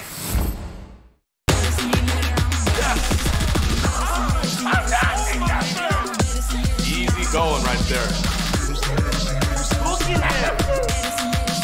One more to go.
Alamo, we are here in Sweden. We're doing Super Focus here at the Sweden Major, and we just wanted to sit down, have a chat and see a little bit more about you, and obviously a little bit about the LATAM region as well. How are you finding Sweden so far? So Sweden is nice. It's a little bit cold here, but we've got a fire. Yeah, we had a fire, so it's all good, and it's nice. Like the hotel is nice. The city, it reminds me some of our city on my city in Brazil. So it's very nice. Looking, outside of gaming, maybe inside of gaming, it could be. What would you say is your biggest achievement in life so far? Life, I think it's reached like professional success, like so earlier, like in life. Like all my friends are studying right now and not getting paid yet. So I think that's it. And like I have a lot of friends, a lot of real friends in my hometown. So I think that's it, like professional career and keep my relations so well. Yeah, that's it. The success has come very quickly as well. We'll get onto that in a little bit. But was there anybody maybe outside of gaming that you look to, maybe a work ethic, an athlete, somebody who you sort of styled yourself after? Yeah, like I look up to Messi, of course. Like the way he plays soccer, it's beautiful, it's magic. And I think there's much in soccer that you can put in Siege today. And like I can talk about the meta, but like you can play like Messi on Siege and be this genius guy. So I look up to Messi, of course. I was really lucky recently to see Messi's first goal for PSG. We were at the Man City game and saw it. So yeah, it was an experience, but certainly somebody to look up to for sure, yeah. So obviously you won in Mexico. It was an amazing performance for Team 1. It was sort of close to the wire with Cyclops. You needed that rematch, but you got it done. People often say that defending the title is much harder than winning the first one. Staying on top, it takes a lot of work. What are the key things for Team 1 right now to try and do that here in Sweden and beyond? Yeah, we saw this with NAP, like they won the SI and everyone looked up to them and starting to study them a lot. And this happened to us. When we came back from Mexico Major, everyone was studying us, and on practice with tier 2 teams, they were making our own plays and copying my own movements inside the game. Yeah. So it was very difficult at the beginning, and when we faced Brazilian good teams like FaZe, NAP, like they know what we are going to do probably, and the movements in the mid round. So it's very difficult, so we have to adapt way more and recreate our own play style, so it's very difficult. Always trying to think of something new that's not been seen before. Yeah. So this year has been amazing, not just for Team 1, but it's been great for you as well, Alamo. That's the reality. Over 100 kills in every single stage. There is only Shaiko in the world who has achieved that as well, and it's, you know, it's unbelievable realistically, that consistency. Who do you feel maybe within the LATAM region or around the world is, you know, who do you see as a direct competitor now? You know, we know you're up there near #1. You know, do you feel that you're the best in the world, and who else comes close? When I analyze about like who's the best player, I always thought about, I always think about like who helps the team like the better. So you can't just go for kills. Like you have to communicate well. You have to maybe help on the strategies creation. And I consider myself a very good player because I not just have like 100 kills on every stage, but I also create strategies for my team. I IGL with Lagones. So I consider Psycho also one of the best players in the world because he plays very well, he got some kills. He didn't play very well the last stage, but he's the only IGL for NIP, so I think it's a lot on him. And I think Psycho like kind of is my enemy or rival. I don't know. For me, of course. Competition. Yeah. Well, thank you very much, Alamo, for coming out to the Viking village here. We're just outside of Gävle. I think it's Asunda. Pronunciation probably terrible. It's been an absolute pleasure getting to speak to you. Best of luck with the rest of the tournament. We'll see if you can back up Mexico with another win. Thanks, Ace. It's a pleasure to talk with you here, and let's see what we got to major. Thanks.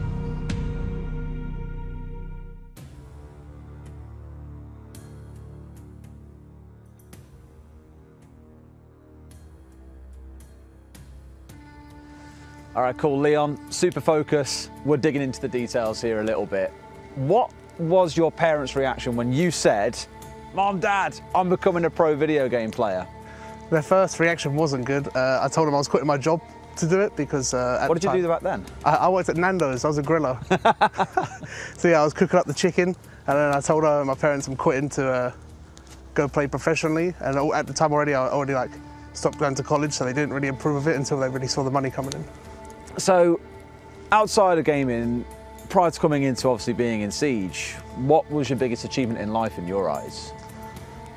Oh, that's a hard one. Outside of cooking some chicken.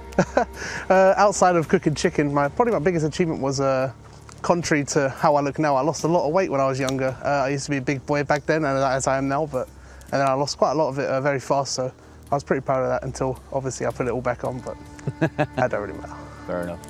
So, obviously for a lot of people, esports, especially as a professional player, isn't like a lifelong career, right? It's still a very young industry anyway. What do you see you doing in esports after you retire as a player? Do you fancy becoming a manager, a coach? Is there something else that you're particularly interested in? I think after retiring as a player, I think I could see myself as a good desk host. I think I've got quite a bit of personality for that, or I could do something in production because I'm quite good with IT stuff. Interesting. So lots of people in esports, especially pro players, have people that they look to for inspiration. They're the reason they got into the game in the first place. We'll start with inside of Siege itself, but who was your inspiration? In Siege, my inspiration was Ben Citizen McMillan. You know, big idol, big fragger, and is the reason I'm here today. And what about outside of Siege as well? Any pro athletes that you look to? Person I look up to a lot is a rapper called J. Cole. He's someone whose lyrics I relate with a lot, and someone I've always looked up to as a person. So talk to us about your development, about Leon Giddens' development inside the team itself. You know, what's your role looking like these days compared to what it was before? Yeah, at the start of Rogue, I came in as an entry player, you know, having first in the building, first engagements and that stuff. And obviously after a very despicable stage 2. I remember a few painful games.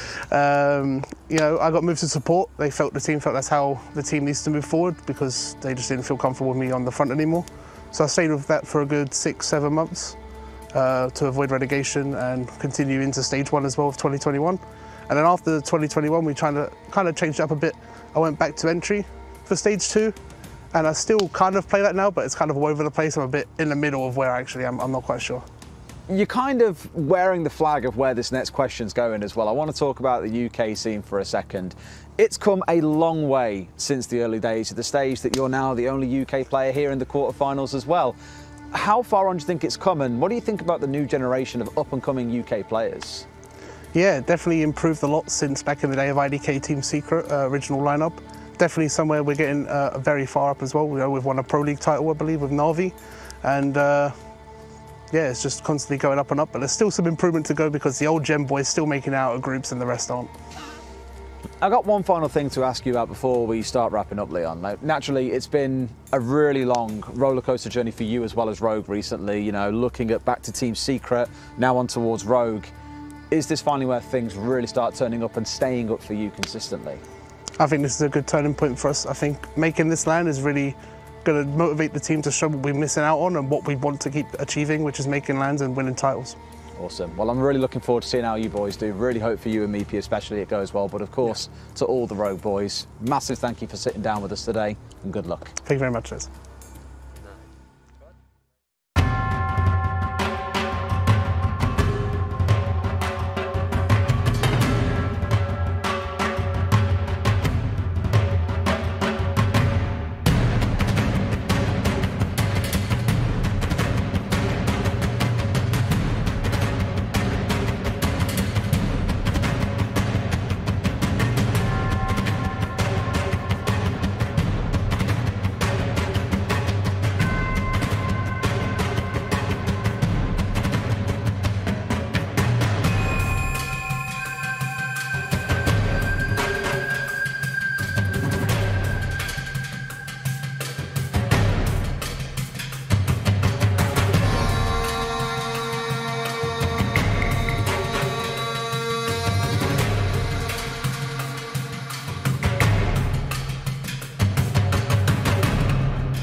Welcome back, ladies and gentlemen, to the 6th Major Sweden. Incredible to have you here with us, watching from home. We hope you're having fun. We've gone through 2 excellent games that are left through a Korean team and a European majority German team. For the first time ever since Season 6 has there ever been a German player, even one of them, in the semi-final.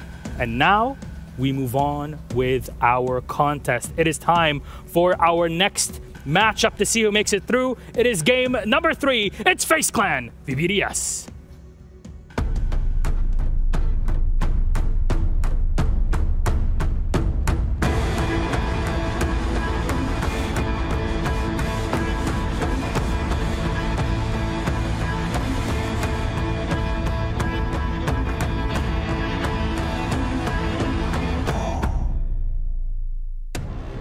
Our representatives from Latin America, they are the Copa Elite champions. It's FaZe Clan! Reigning from Latin America, they are the new contenders. They are one of the last hopes for Latin America to take home yet another major. But will they be able to take that throne against one of the most formidable forces inside of Europe? That is FaZe Clan, but their opponents on the other side.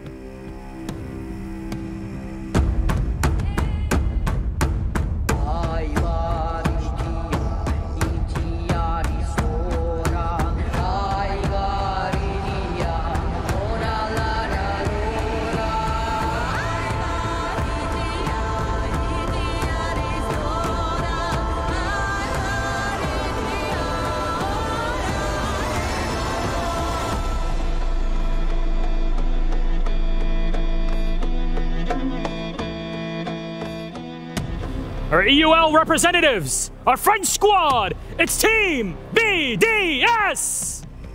5 French players, 2 French support staff, and 1 Dutch analyst make our best EUL team, unbeaten in Stage 3. They're looking to make it further than they made it in Mexico, where they finished in the 3rd, 4th semi-final places. Will they ever pick up an international trophy? A question you can ask about both of these teams to see how they can do. But you know what? The Fate Weavers, they've done something with the runes, and let's see how they turned out. Welcome back to the Viking Longhouse, the place of mystery, mystique, and predictions built behind our magical runic stones. Who will take the crown in this showdown, FaZe versus BDS? The runes say FaZe Clan, and I agree with them. FaZe have sharpness, they have aggression, they have pace and power, and something that BDS just cannot stop. It is the unrisable end towards BDS that is brought by the hands of the clan. At the same time though, BDS currently in good form, so we said it before, if not now, then when? Wow. What do you all think out there? Do you trust the runes that never lie, or do you think the French squad will be the ones to break the Brazilians?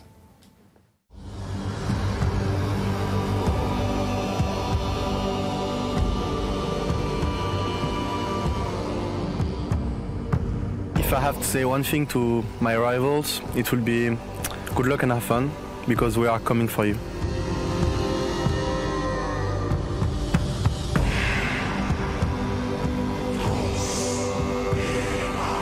We're in a great shape, we're in a good mood in team, and hopefully you guys are going to be beaten.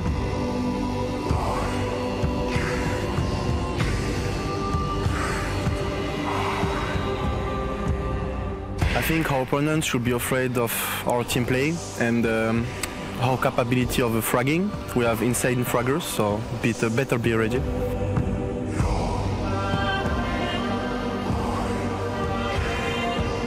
I think you guys should be afraid of Cyber. Cyber is in a good phase, he's in a good mood, and he's shooting, clicking heads.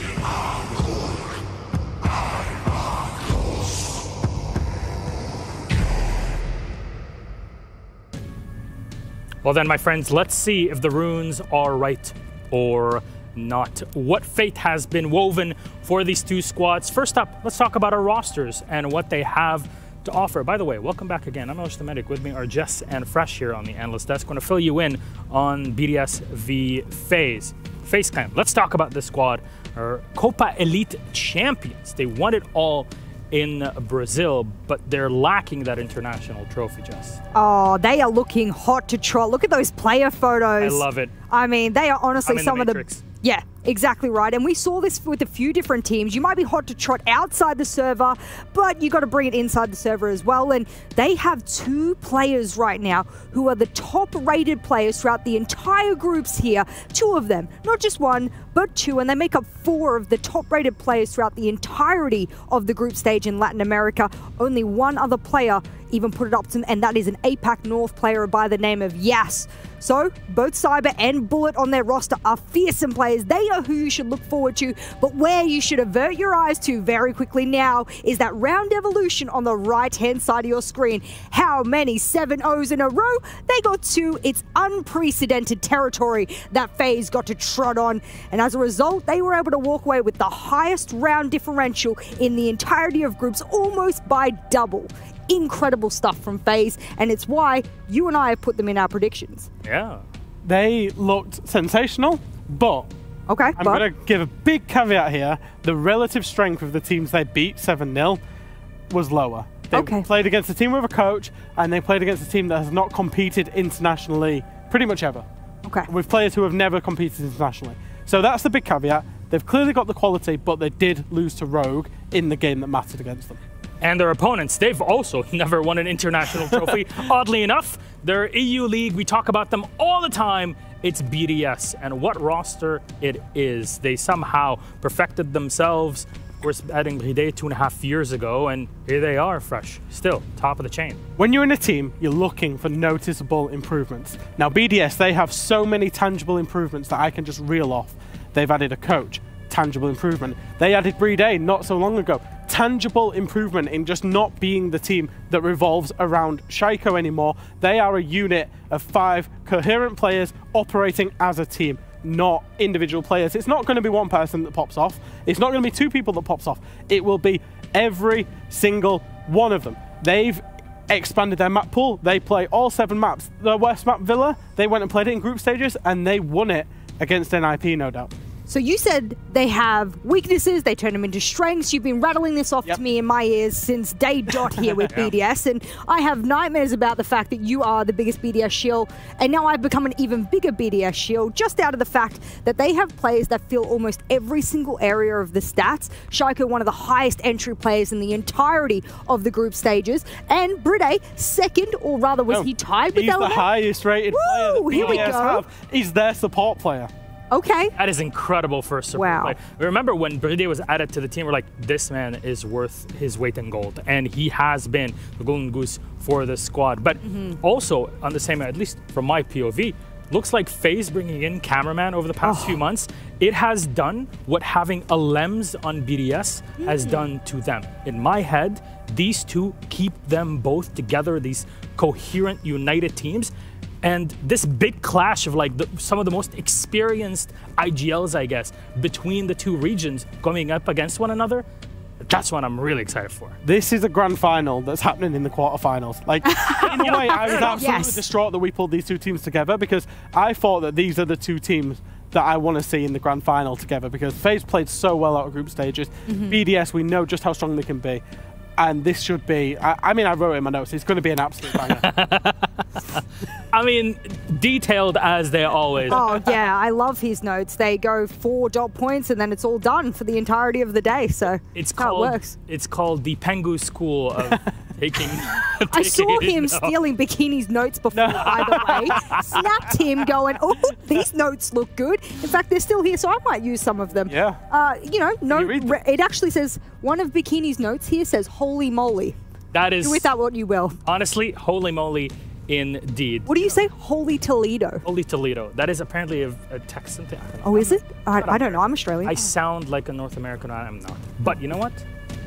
Let's see which maps we're going to be going to. Remind everybody, by the way, that all of our group stage was played in best of 1s, but all of this here is in best of 3s until we hit our grand final, which is a best of 5 series. There's no map advantage, none of those shenanigans, because here you snooze, you lose, and you are out of the tournament. It is single elimination. So what does the ban phase look like? I say ban FaZe, it's a PH, not an F, just to make it clear. Oh, I see what you were doing there. Wow, I was late to the party on that one. FaZe. There we go. Yeah, win the ban Wait FaZe. until I pull out my history joke for this event.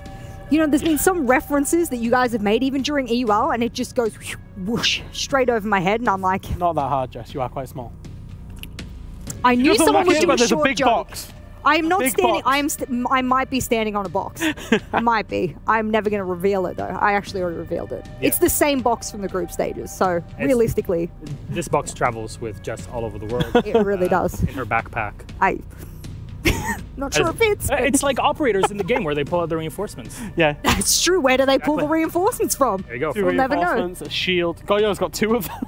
And actually, you talk about shield play. It looks like EU loves its shield play, which is something BDS is definitely going to be pulling out. Now I'm wondering how FaZe can actually deal with it until we ready up and see exactly which ones it's going to be on. Overall thoughts for you, Jess, on that? I was looking through some of the compositions for FaZe on their defensive half, of course, because the only shields on attacker, you know, Blitz, Fuse, Monty, etc. So I'm not going to be really relevant there, but I think when we're looking to Goyo play specifically on FaZe, it's like one of their second highest played composition the past couple of months. So it's one of those operators you know they're likely to take. You know that that's something you're likely to have to deal with. And I haven't seen a lot of Goyo play today, unfortunately, which is a bit of a shame because I actually think he's quite powerful at the moment. All right, our maps. Let's put them up on the screen, my friends. Map, ban, FaZe. We'll see the players readying up as we speak. It's ban, ban, pick, pick, ban, ban, and then our decider. It goes Bank, picked by BDS, Chalet, picked by FaZe, and Oregon as our decider. It's just now, not a chance. Before we dig into the depth of it, Jess, overall thoughts on this ban FaZe. Any victors coming out of it? I got to ask the question. I'm begging the question. How dare FaZe, in the very last map that they get to ban, get rid of Clubhouse, upon which I have as one of their favorite maps. Yes, okay, they have other favorite maps, and Fresh is nodding at me, so on and so forth, but they have a 100% win rate on that in the past couple of months against a multiplicity of teams, both in their own region and beyond. Did you get this right or not? I got 2 out of 3. I had Clubhouse as the Red Clyde, so did I! Oh, so close. 2 out of 3, yeah. Bank was expected by BDS. Yes. It's literally their favourite map. They've been playing it all stage long. They love that map, and they are so good at attacking and, crucially, defending that map. So, it's just the decider. I thought it would be Clubhouse. Why did they get... I can't fathom this. If they lose this best of 3, if it goes 3 maps and they lose, that comes down to them getting rid of one of their best maps. We would have to ask about it, of course, in our interview. That's definitely something to keep in mind. But let's talk about map 1 here as our lobby is ready, so we got to go through it. BDS picked defense start on Bank because, you know, when FaZe went attack, it was BDS's map pick. What are your thoughts? I actually wonder if it... So they played Bank recently, and in the group stages, they had Habana banned away from them, and it forced them into, especially attacking the bottom floor, they had to bring operators. I think they brought a lot of Zero with the 2 hard breach gadgets. I'm actually wondering if they can force a not Habana ban with their... Because obviously when you go into game, the defense ban's the first attacker. And I'm wondering if it's because of that. But like I said, I also said, they're very good at defending this map. So you talk about... BDS has always been a team that likes to start on the side that's not the quote-unquote good side, get out in front, and then see it out from there. So I'm wondering if it's an element of both.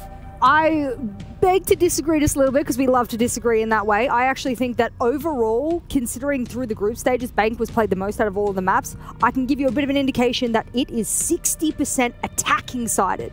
So as a result, of course, they're going to start on attack on this map. So there you go. Understandable that FaZe would go for the pick back in the day. We're talking like 2017, early 2018.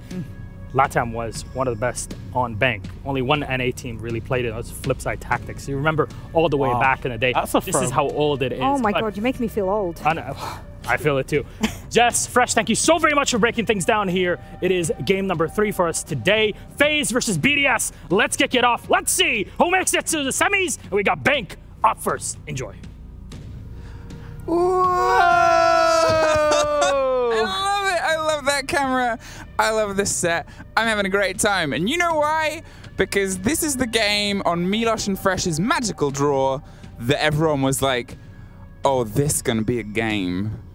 Yeah, this is definitely going to be a game. FaZe, of course, one of those tournament favorites. So is BDS. One of them will be eliminated after this best of 3. The question will be, which of the 2 will it be? Now, We've already seen one of the LATAM teams being eliminated by a European team. Let's see if that repeats itself. Ooh, it's spicy in here now, isn't it? Rogue, obviously, congratulations on making SI boys, but I know you're aiming for more. 39 to 61% on the predictions on bank between FaZe and BDS. Here's a fun fact for you, a fun intensity of this game fact.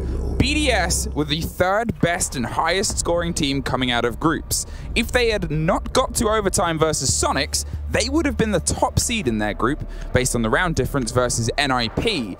They were so close.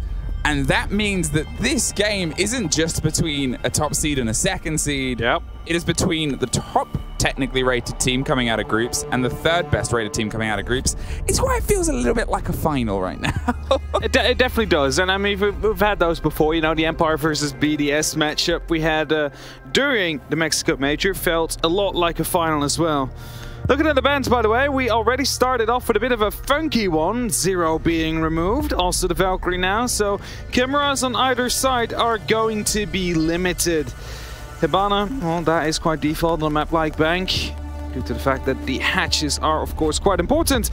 Nikkei to be removed by BDS as well, just to make sure that with whatever hard breach utility they have, those hatches will be opened up. And I believe, as the North American casters call it, the can openers. They do? Yeah, we're going to get some of them to be shown for sure, because right now, you get 2 of them.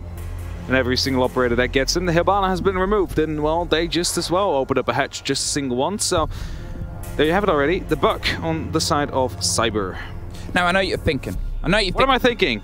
People at home, mainly. I know you already know this. People at home are thinking, how has Bank been? I can't be bothered to open up the Liquipedia or CGG because I'm so rooted to the screen right now. Well, luckily we can tell you. We can tell you how Bank has been in the groups throughout these 2 teams. We saw it twice from BDS, both times versus Invictus, and it was a 7-3 and a 7-1. Okay. It was pretty clean. And then we saw it once from FaZe, and it was their opener, and it was a 7-0 versus OXG. I'm going to put a little asterisk on both those sets of games. It was against teams playing with replacements. Yeah, that's true. With their coaches or managers due to one of their players, and in both cases, actually, one of the star players missing out. So, Hysterix and Fox8 weren't able to attend due to differentiating reasons, of course. So, I also put a bit of an asterisk next to their performance so far. Also, I think, if I'm not mistaken, the overall defensive win rate on this map during this major so far is 45%. I saw that statistic, might have to check up on it, but that's what I have in my head currently.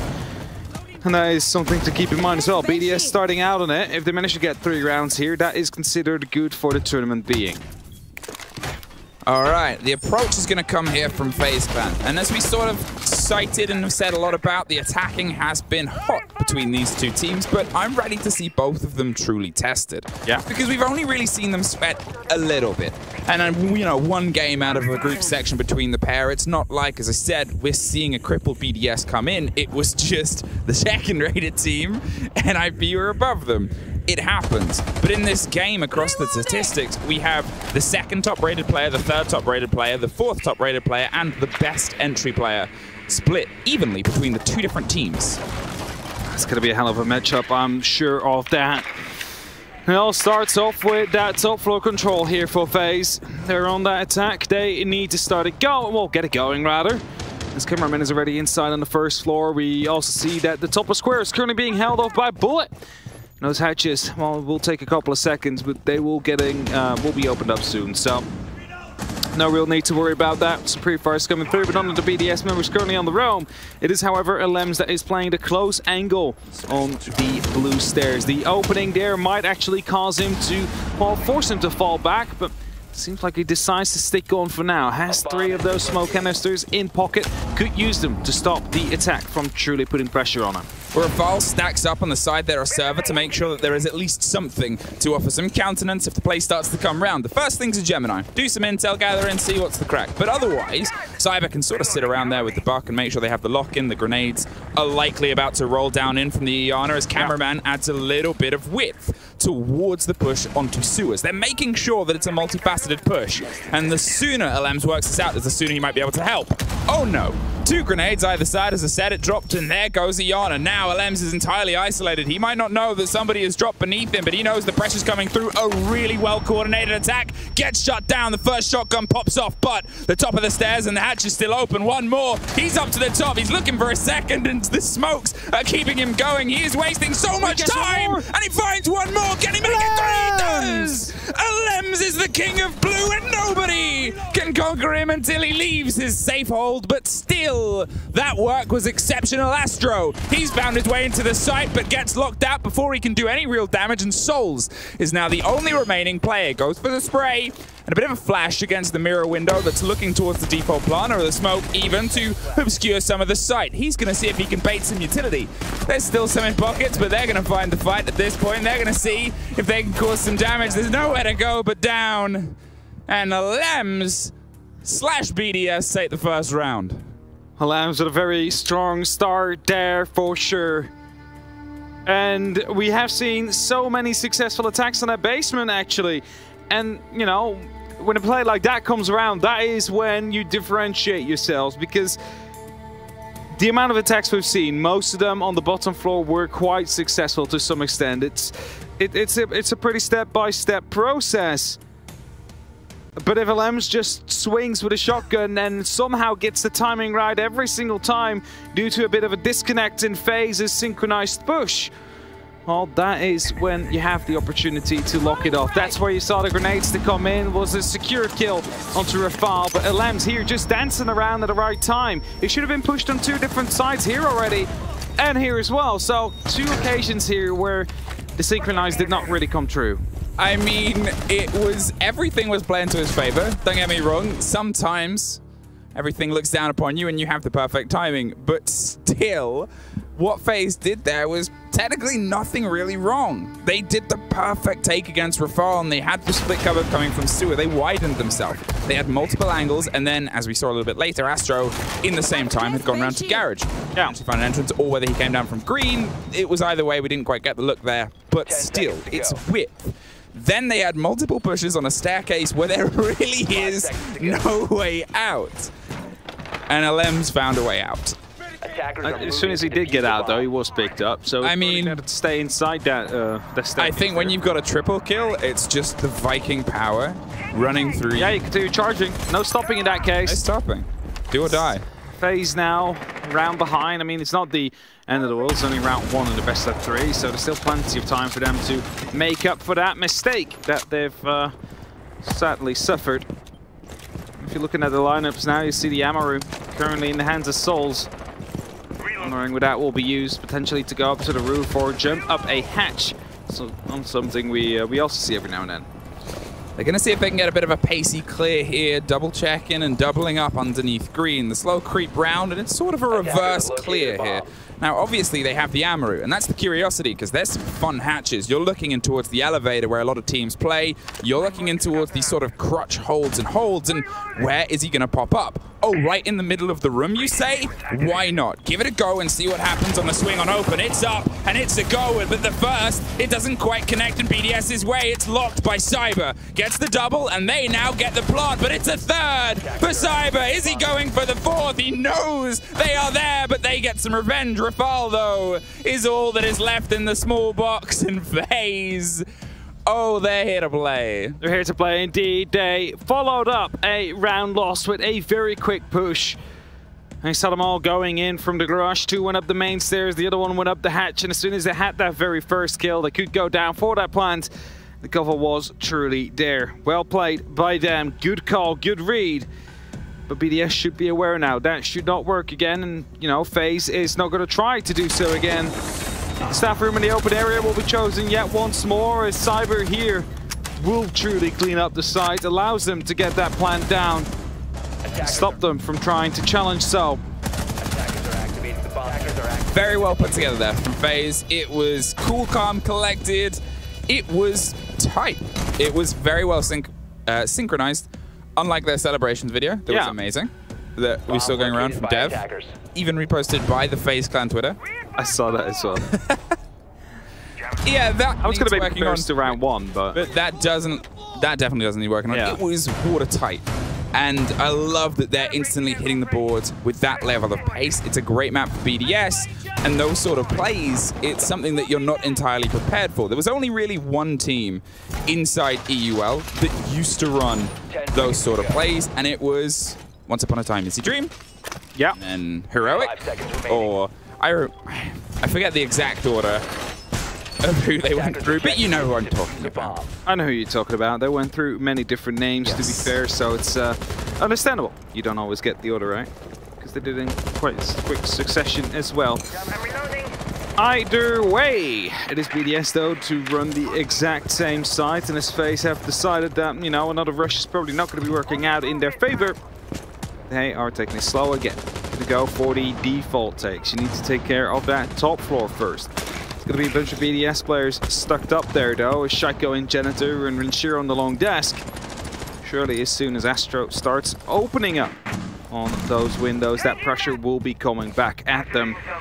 The saddles are being used, however, just to try and get some eyes on Janitor. That's it. Great drone work and placement here as they finally do find it, but Rafal knows the pressure may be coming. They have some support and they're making sure that there's just a bit of an extension, but Cyber is on a bit of a slow crawl here underneath, making sure he goes undetected and most importantly not shot. He's able to find his way towards the big double door, which will start to potentially lead into a bit of pressure, but has instead decided to opt away. Astro's going to make work on the top as Bullet's trying to also stretch out. It is an important player in the buck, just missed the connection. Well, I'm still in that elevator, however, so as soon as Astro starts to push up to that top, I believe that was going to be Cyber. He's just hiding himself. He's just trying to play very sneakily here as Rafal has no clue yet what's going on, but he can also not peek that door because as soon as he does, that is going to be that pre-fire that comes through right away. Bullet suffers next as he starts to see if he can find some semblance of a fight. There is a little bit of pressure now coming onto this door. They are looking to see if they can try and burn these flashes through, but Bullet has decided he just wants to take over the land and the territory. Now as the fights start to break out, it's a trade either side as Shaiko and Cyber like it up. Bride and Rafal are the ones that double down and flip that body balance a little bit more into the favor of BDS. The 4 versus 2 as Souls is once again a little bit adrift at this point. They've lost a lot of their entrance, but they still have 50 seconds.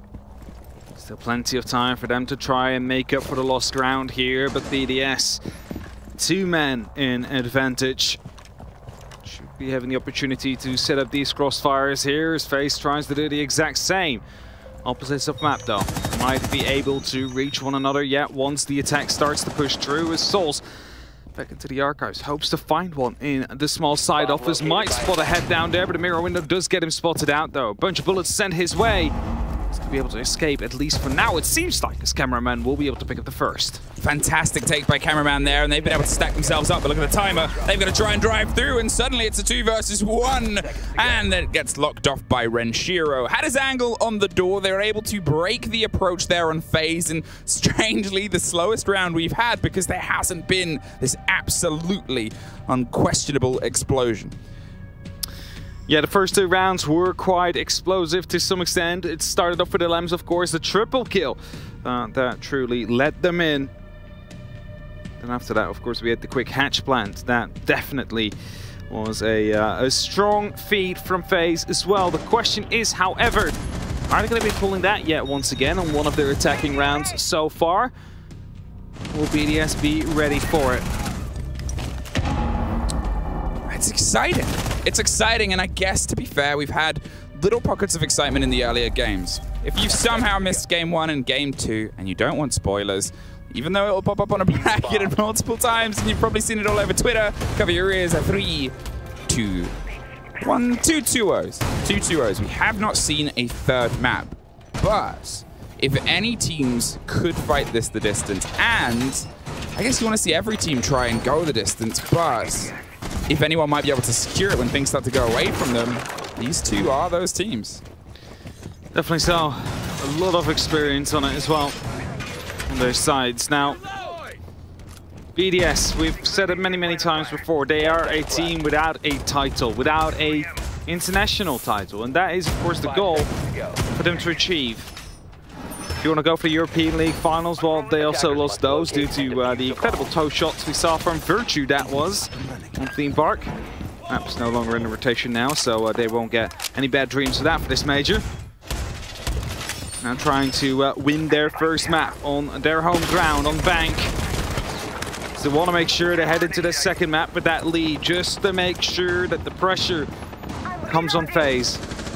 Like, we all want to see 3 maps as... I was going to say, look at this pace. Cyberzera's got a taste for blood, and he's going to see if he can cut off that rotation between open with Bullet on the shoulder. This drive has been something that they have worked so well throughout all of this tournament so far. They make sure that the screen is littered with yellow pings, and they do that. Locked off. Alems had nowhere really to go. The pressure was multi-sided, multifaceted, and it only took one of them to lock him out, but they had the preparations in place, and now, within that opening minute, they've been able to find that opener. It's very important. That opener will definitely help them. BDS, we know how effective they are as soon as they have that extra man. It's a very well-rounded team. Every single one of them know how to play this game to literally the smallest amount of detail, and they can all fill each other's roles truly. I mean, you have Brede, he's literally the clutch god on the side of BDS, but he's also one of the best supports in the world, and currently in that tournament. And let's see if he's going to be able to pull out yet another great play here. They will need it, considering they're a man down. They want to make sure they at least get that 3rd round onto their defense. I mean, it is still only halfway through, but FaZe is really putting up the pressure now by opening up the castle barricades. That's it. The castles give you a little bit of a locked-off access, but it turns it into a bit of a shooting gallery, and the range becomes the pressure you can put onto Banana. Here, with that open, they can't quite get the intense lock-off that they otherwise want. The exothermic rocks off and pops off, and now they're going to try and angle themselves toward janitors. It is a bit of a fight over the long desk, and BDS haven't opened the wide extension. A big grenade up over the top catches a little bit of Brede, but not enough to cause any major cause for concern as we start to see them build around BDS. It's this attempt of Shaiko to see if he can retake what they lost with the castles, as well as FaZe trying to widen themselves before he gets slapped out of the janitor's closet and entirely cleaned up. But Souls, he's head down, face planting, and see if he can get it off, and he does. Not contested, and now behind the chassis, everyone is starting to explode all over the shop. The line of 4 of BDS on the far left needs to try to dismount the individual places, but FaZe is spread out. 1 underneath, 1 on the chassis, outside the window, and that makes it risky. 1 down, 2 down, 3 down, all across the board, and locked off as they find another one. It is scrappy, but 20 seconds is all that ticks, and a fantastic take across the top. Now, they need to try and get a little bit here, Renshiro. There's 2 players left, but the upside-down repel and 1 behind a plant means it is far from easy. And now, as the timer ticks over, cannot get the connection he wants. And FaZe lock it out. They lock it around indeed, and due to the fact that we had 1 man moving up the square there, able to lock off some very important kills, assuring that no one would be jumping out of those windows to basically deal with the biggest threat that will be there to stop any counter defuse from occurring. And we stay 2-2 for now.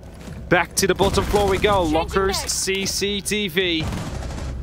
Now, mind you, the last time around, this came down to a big clutch of Alems. It wasn't really a clutch yet at that case, but him being able to live through that, being able to pick up 3 kills with a shotgun as he was being pressured constantly, really managed to let them win that round. And that is something that should not happen again. Not in the same circumstances, indeed. Maybe whilst he gets pushed, he gets 1, maybe 2, if he's lucky. But the 3, the way he got them, that is just simply not allowed. He's not allowed to do that. If FaZe do let that go through again, then BDS will be able to make a big advantage out of it. A big advantage, for sure. And now 2-2. Well, it's back and forth. It is sort of what we've seen a little bit of today, but usually it's around the second map that a team starts to lose themselves. I think is the fairest way of putting it. Alems had Heroics here. Heroics, I mean, it's nothing you can gamble on being able to repeat. Look at this wonderful 5 perspective breakdown. Coaches, look what they're doing. It's always nice to see. It's always nice to see. I wish every coach had a few like that, where they could just, at any given moment, just track everyone. I mean, now you have them on 5 screens. You're standing right behind them, but yeah, but you got to like walk up and down. You got to walk up and down to truly see what they're exactly doing. So who knows? Maybe, ever. Either way. 2-2-2. 2 more defensive rounds to go here for BDS on Bank. Their map pick. They like this map. They enjoy it so far. They would enjoy it even more if it makes them go to the semi-finals in the end, or at least puts them a leg up for semis. But it will be playing against DWG KIA. And the same goes for FaZe. Whoever wins this one will be taking it up against DWG KIA. A team that is quite scary if you saw them play here today. So if you haven't, it's maybe a game you want to go back to, because truly, the gun skill is just amazing. Well, zapped. The Noah Lems is there, but he has way less to keep himself locked in. Souls is going to open that hatch, and I feel like Lems might be a little bit more cautious this time round, but I could be wrong. Same rotations. Cameraman's going to head his way over to the sewers before they try and start their take onto the backside. Alems is still waiting, but this is a change.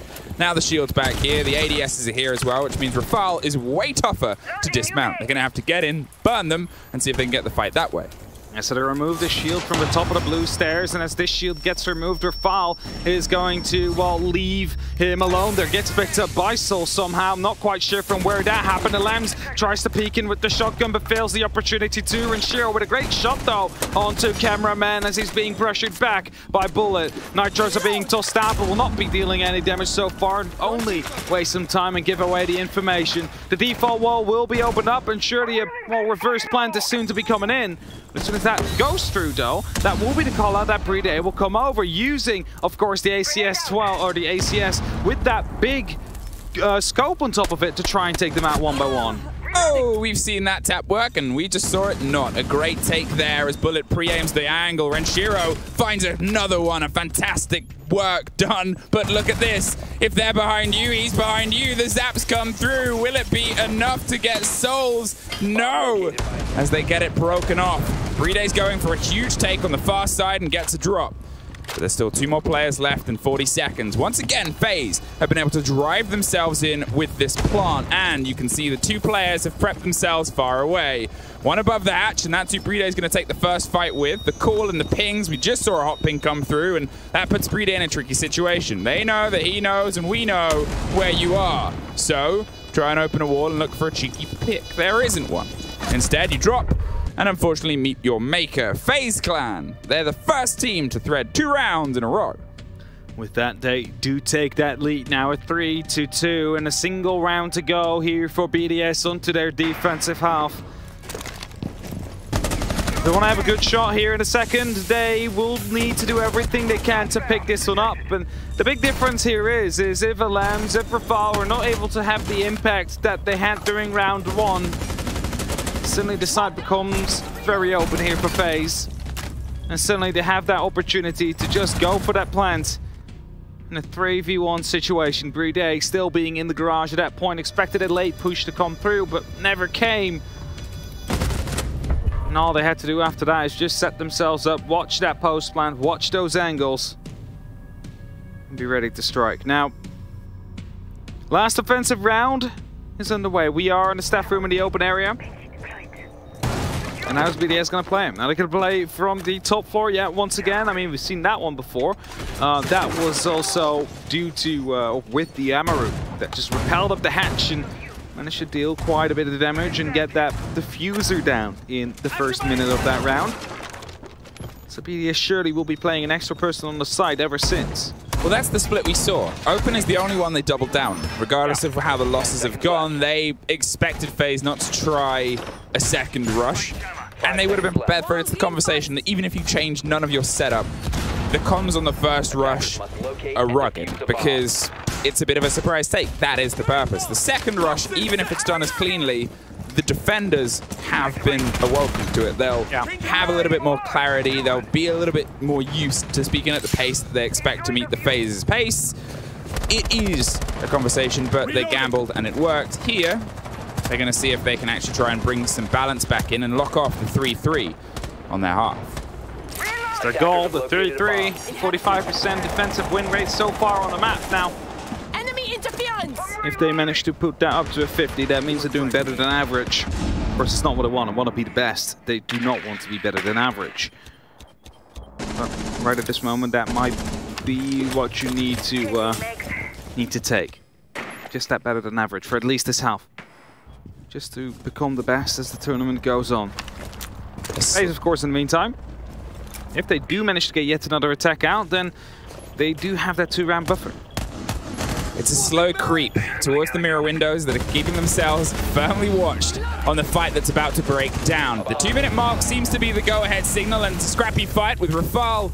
Oh, Lems is the one that locks it off before being traded by Souls, but still, they lose Bullet, they lose Iana before she's been able to use all of her precious frag grenades, and it puts FaZe in a sort of trade-off. Have we taken out the Legion? Have we done the do? Lems, that's his first kill since the absolutely explosive opening. Could be an important one to just break some of this approach. Cyber hops up and looks to the far back of Open and almost catches a bit of a sloppy rotate. Cameraman able to pick up Rafal as we continue to go on. In the meantime as well, the mirror window in the dining and kitchen area have been taken care of, so the rest of the BDS members are forced to fall back towards the open area, leave a little bit more ground here for FaZe to work with, and all that is actually quite vulnerable to top-down play. CyberZero might be the one that tries and go for it. There's a lot of damage is being done yet once again, but the entry seems to be there with Cameraman going down, with BDS is striking back. It's going to be the second kill potentially to come in as Cyber is stuck inside with the goo mine in his leg. He needs to pull that out, and Richiro swings in with that pistol. No, he goes slowly and might get full flashed as a result. Yes, he does, but BD tries to go for the cover as it gets taken out. Oh, Cyber is the man of the moment, and for a lot of people, one of the men of the tournament, showing up massive in a couple of these rounds so far and able to clinch the 4-2 for FaZe on their attacks. To be fair, statistically, that's kind of how the drone has rolled throughout this tournament, throughout these two teams. This is par for the course for a lot of people's books. But the curiosities are peaked. How are FaZe going to see if they can keep this pressure up? The reminder, this is BDS's map. And that's seeing if they can do their best to take it. They will have to try and do their best indeed. I remember so far, all we had is 2-0s. A lot of 2-0s. A lot of 2-0s. Whoever gets that first map, just statistically speaking, is in favor by a large margin. Some great shots coming out from BDS though, if you look at the replays currently on your screen, but the full flash, I think if Renshiro would have gone aggressive there with a pistol, I mean, it was the bug that threw the flashbang. That is normally a sign that he can peek. You know where he is in that case. Probably didn't know he was about 1 HP. No. A single shot would have been taken care of him.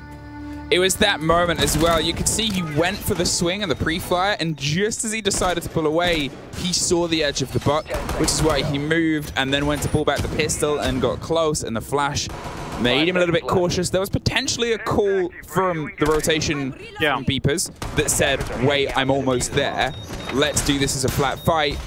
We don't know the comms. We're not in the ears, unfortunately, but it would make a bit of sense because that is around the time that support showed up, and unfortunately, they showed up against Cyber. Also, personally, I wouldn't be understanding too much of the comms right now, being French. And they are in French, yeah. So that wouldn't really help that much. Either way, BDS onto their attack now. FaZe on their defense. Is FaZe going to be able to best BDS here on their own map pick? All they need to do is get some of the next 3 rounds and the next 6. It's not that far away. It's definitely possible. Some utilities being taken care of though. 2 castle barricades have been removed. Cameraman is trying to watch that long angle. Shaiko is going to try and take the challenge to him. A bit of a gunfight emerges.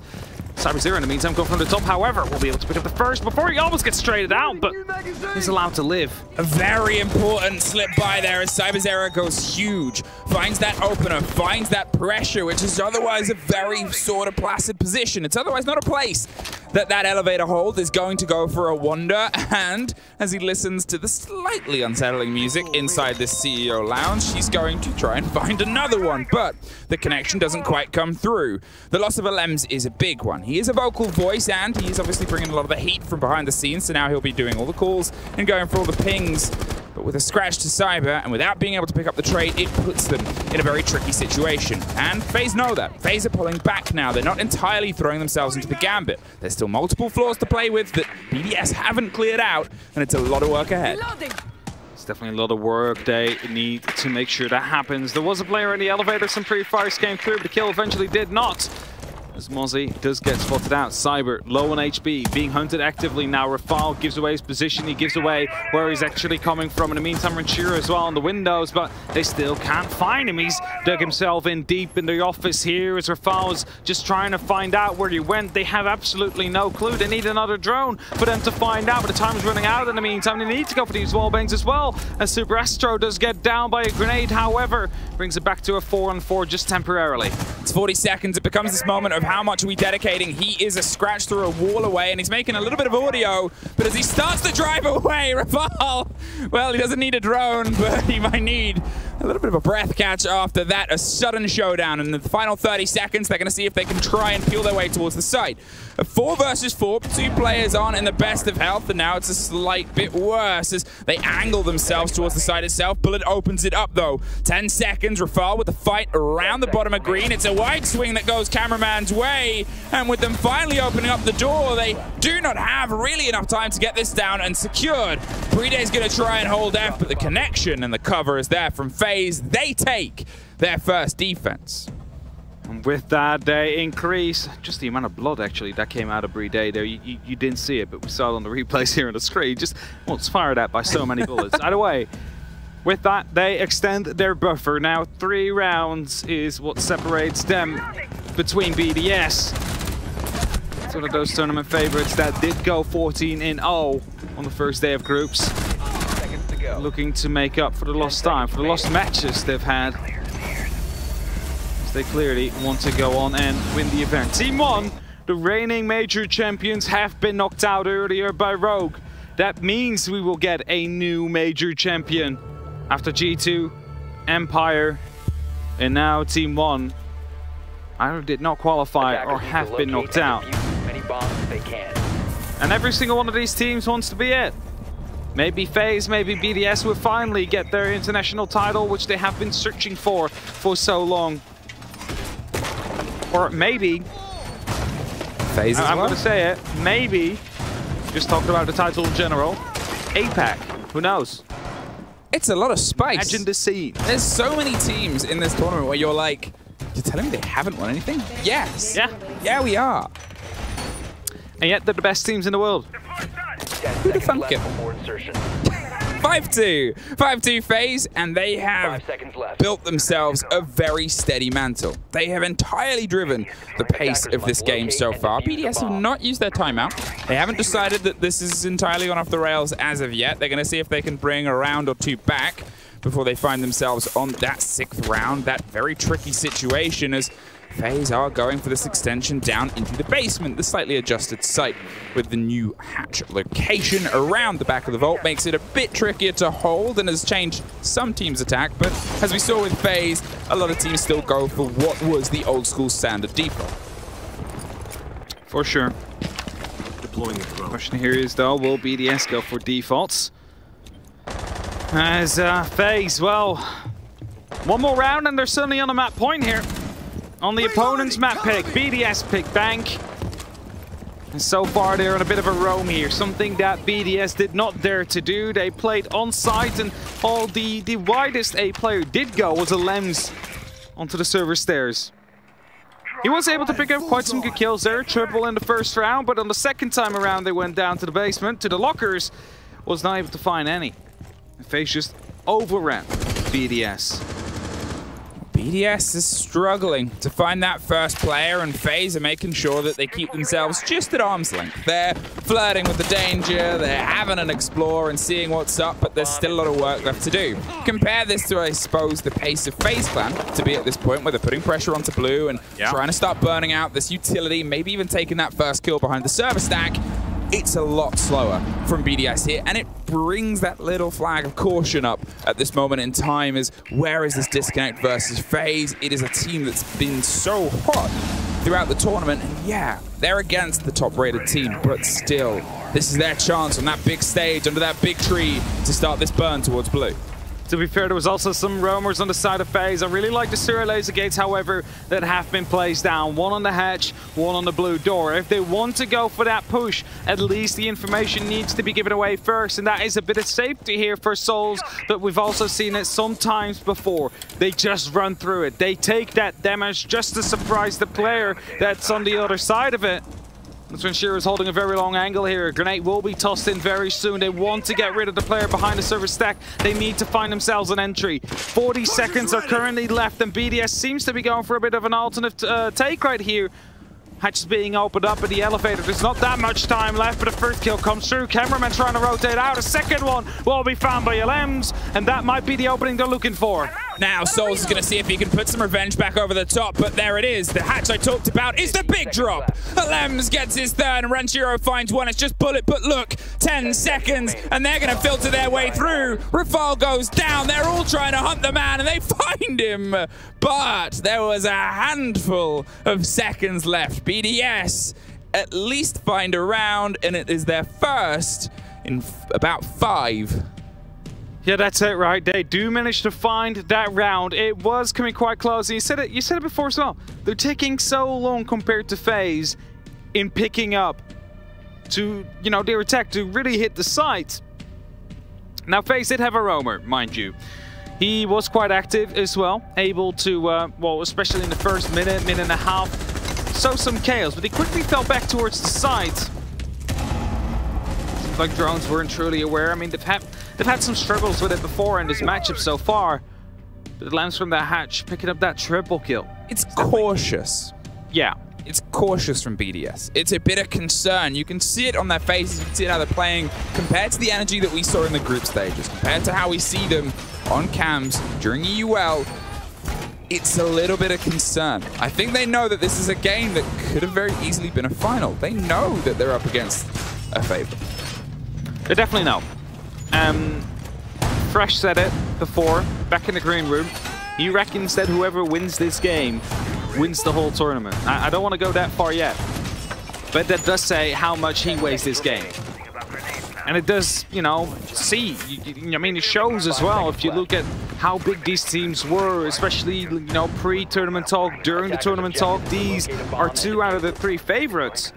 Of course, SSG being the 3rd, who's on the other side of the bracket.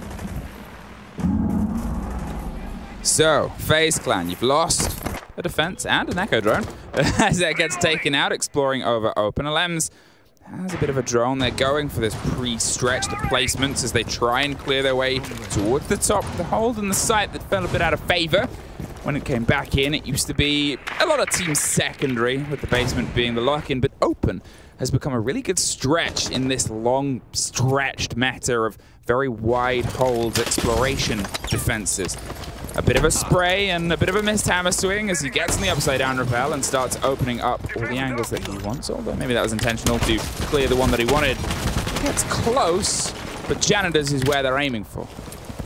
And it's the player they want to get rid of first, because as soon as you get rid of Astro and then maybe CyberZero, who's walking around close towards the stock area, you're going to be able to go in quite free for an actual plant. Bride could just simply either repel in or open up the wall. And that's what they're currently looking at. They need to find a way to get Astro out of that current position. I'm not sure where the ADSs have been placed. Can't quite see at this very moment. Bride, in the meantime, though, will be opening up on the other side of it. Is Astro just holding onto it for now?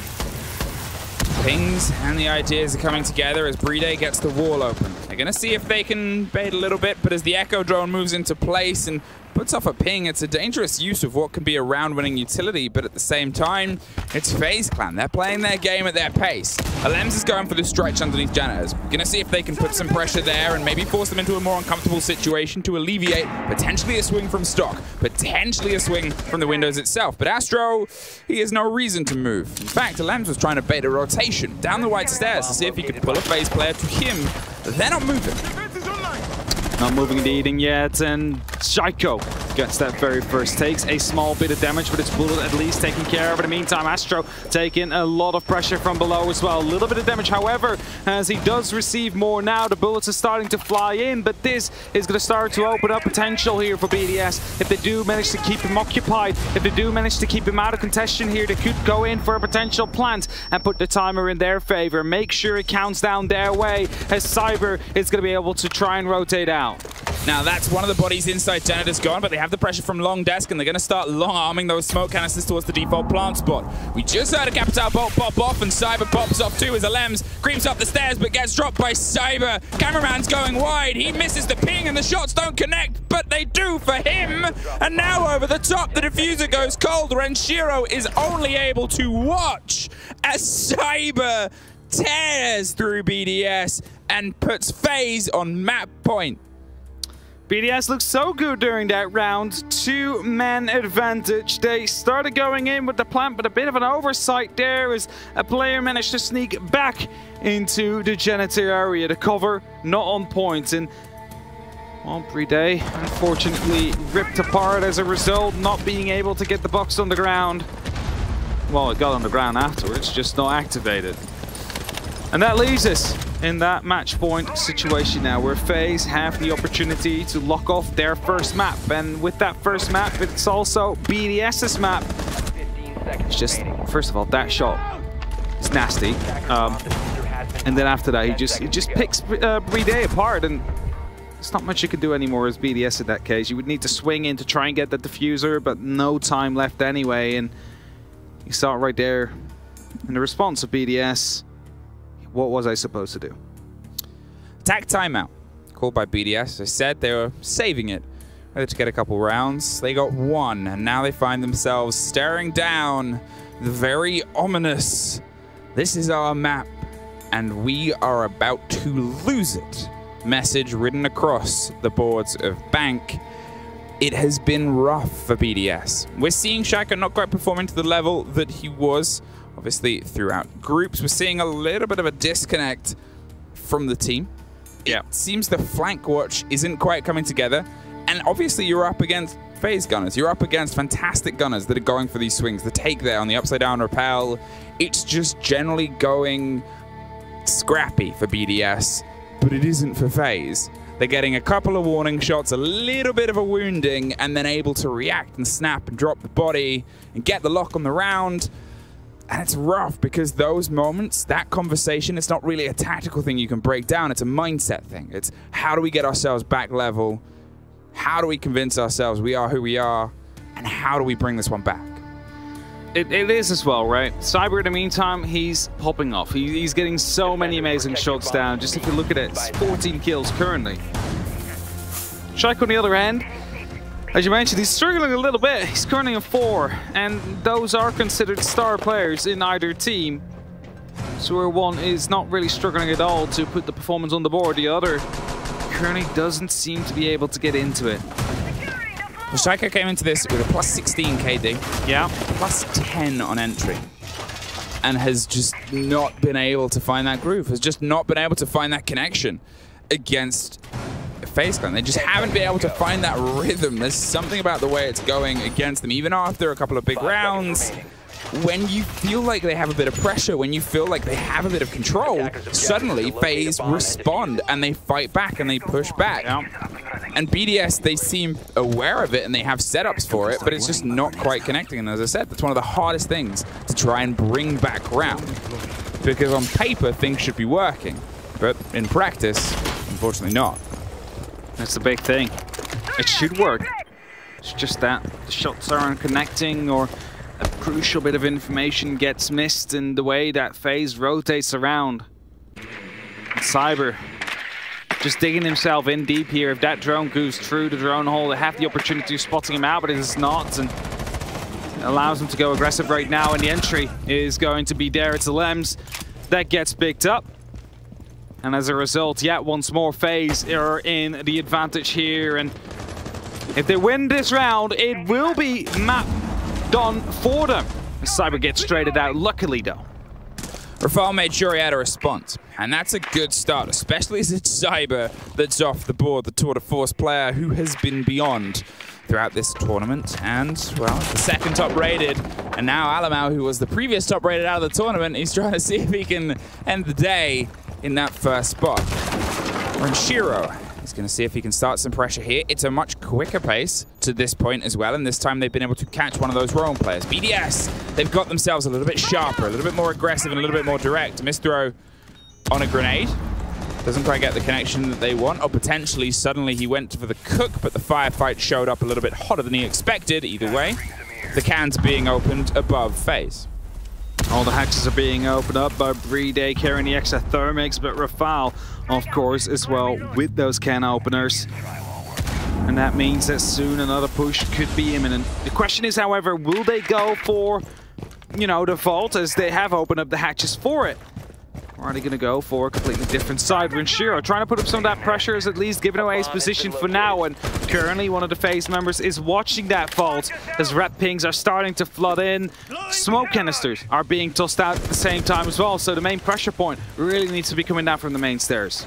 Beta the grenade pull there, and that forces Souls back into a trickier situation. Or maybe it was the play towards let's get a Capital bolt in. There it is. The smoke canister is going to see if it can do some work, but waits for that reverse smoke canister to just dissipate. It's the cover, and Souls is going to move into it. Gets in close and gets himself a little bit of an angle, which they might not know exists. There is a ping that's just around the corner, though, and they try and take the swing. Souls is sticking it. He has nowhere else to go but 15 seconds. They're trying to put pressure onto the bottom of green as well. They're going to see if they can get the collapse from the elevator hatch, but they've got to do everything in a very short space of time, and they lose it to the player they had the eyes on for such a long time. A 2 versus 2, and Brede is going to keep this locked down and gets the plant off just though he throws himself into a 2 versus 1. Now, as he's got a body coming from either side, FaZe have so much time to make sure that this is to a T, but it does not have to be. And BDS lose bank, and FaZe are 1 map away from fighting DK in the semi-finals. And it's a very, very convincing half as well. The first map goes their way. BDS not truly able to set up a response. They tried their best, but FaZe just managed to slip past time and time again, and as a result right now the pressure is on BDS. They could find themselves eliminated from the quarterfinals a step earlier than what happened during the Mexico Major when Empire was the team that knocked them out in the semis. And there's definitely a lot of work to do. They need to quickly reset themselves before they head into map number 2. Because FaZe, well, they're out for blood. It is, unfortunately for BDS, one of the worst performances in this tournament so far. They were cautious, they were concerned, and sure, under the big tree, on the big stage, things can feel a little heavier. It's a team talk time. It's time for them to work it out and time to see what they can do to break FaZe's mettle, which has been pretty much unbreakable. We're going to throw to a quick FaZe video, and we'll be back with the desk after this.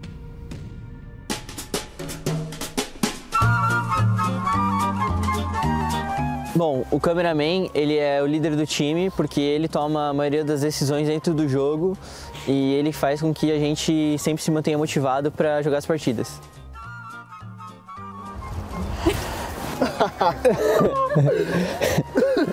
O Cyber é o mais preguiçoso, porque ele sempre acorda bem na hora do treino, então ele sempre dorme mais que todo mundo, então o cara é mais preguiçoso mesmo e isso.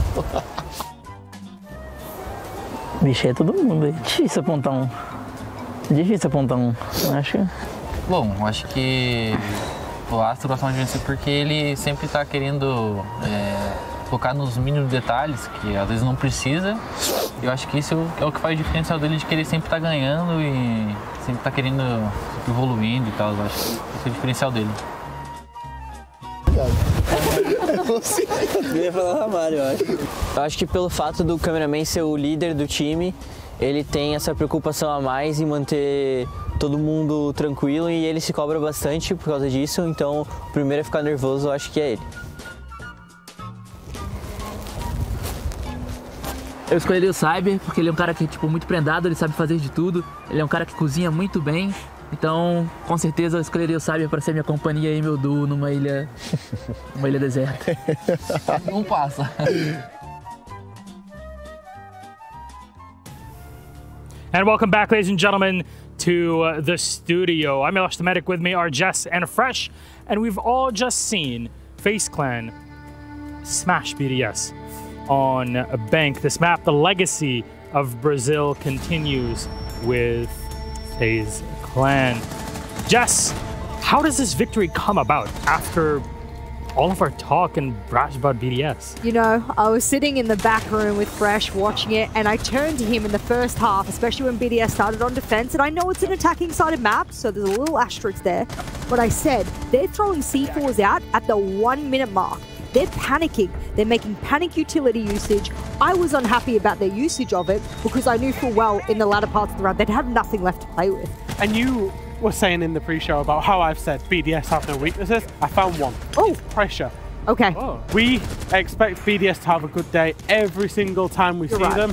When they get to the quarterfinal or semi-final of a major tournament, clearly that pressure forces them into a bad day. Honestly, it was shaky. It makes a lot of sense. Look at them at Invitational, because I'm in Mexico. Yep. You got to see them in Mexico in person. I got to see them in person in Invitational. And whenever you're thinking, oh, they're going to have an advantage, yeah, they just fall. And it's things you don't expect. Like Jess said, the C4 throw is like, we were throwing C4s from the mirror window before the Thermites even opened the wall and gone for the plant. It's stuff that you just don't expect to see. Yeah. Unbelievable. They did try and counter that though, because FaZe was using the smokes. Probably the most effective part of FaZe's attacks was their smoke usage against the mirrors, etc. They don't need to ban the mirror if they know how to deal with her using utility.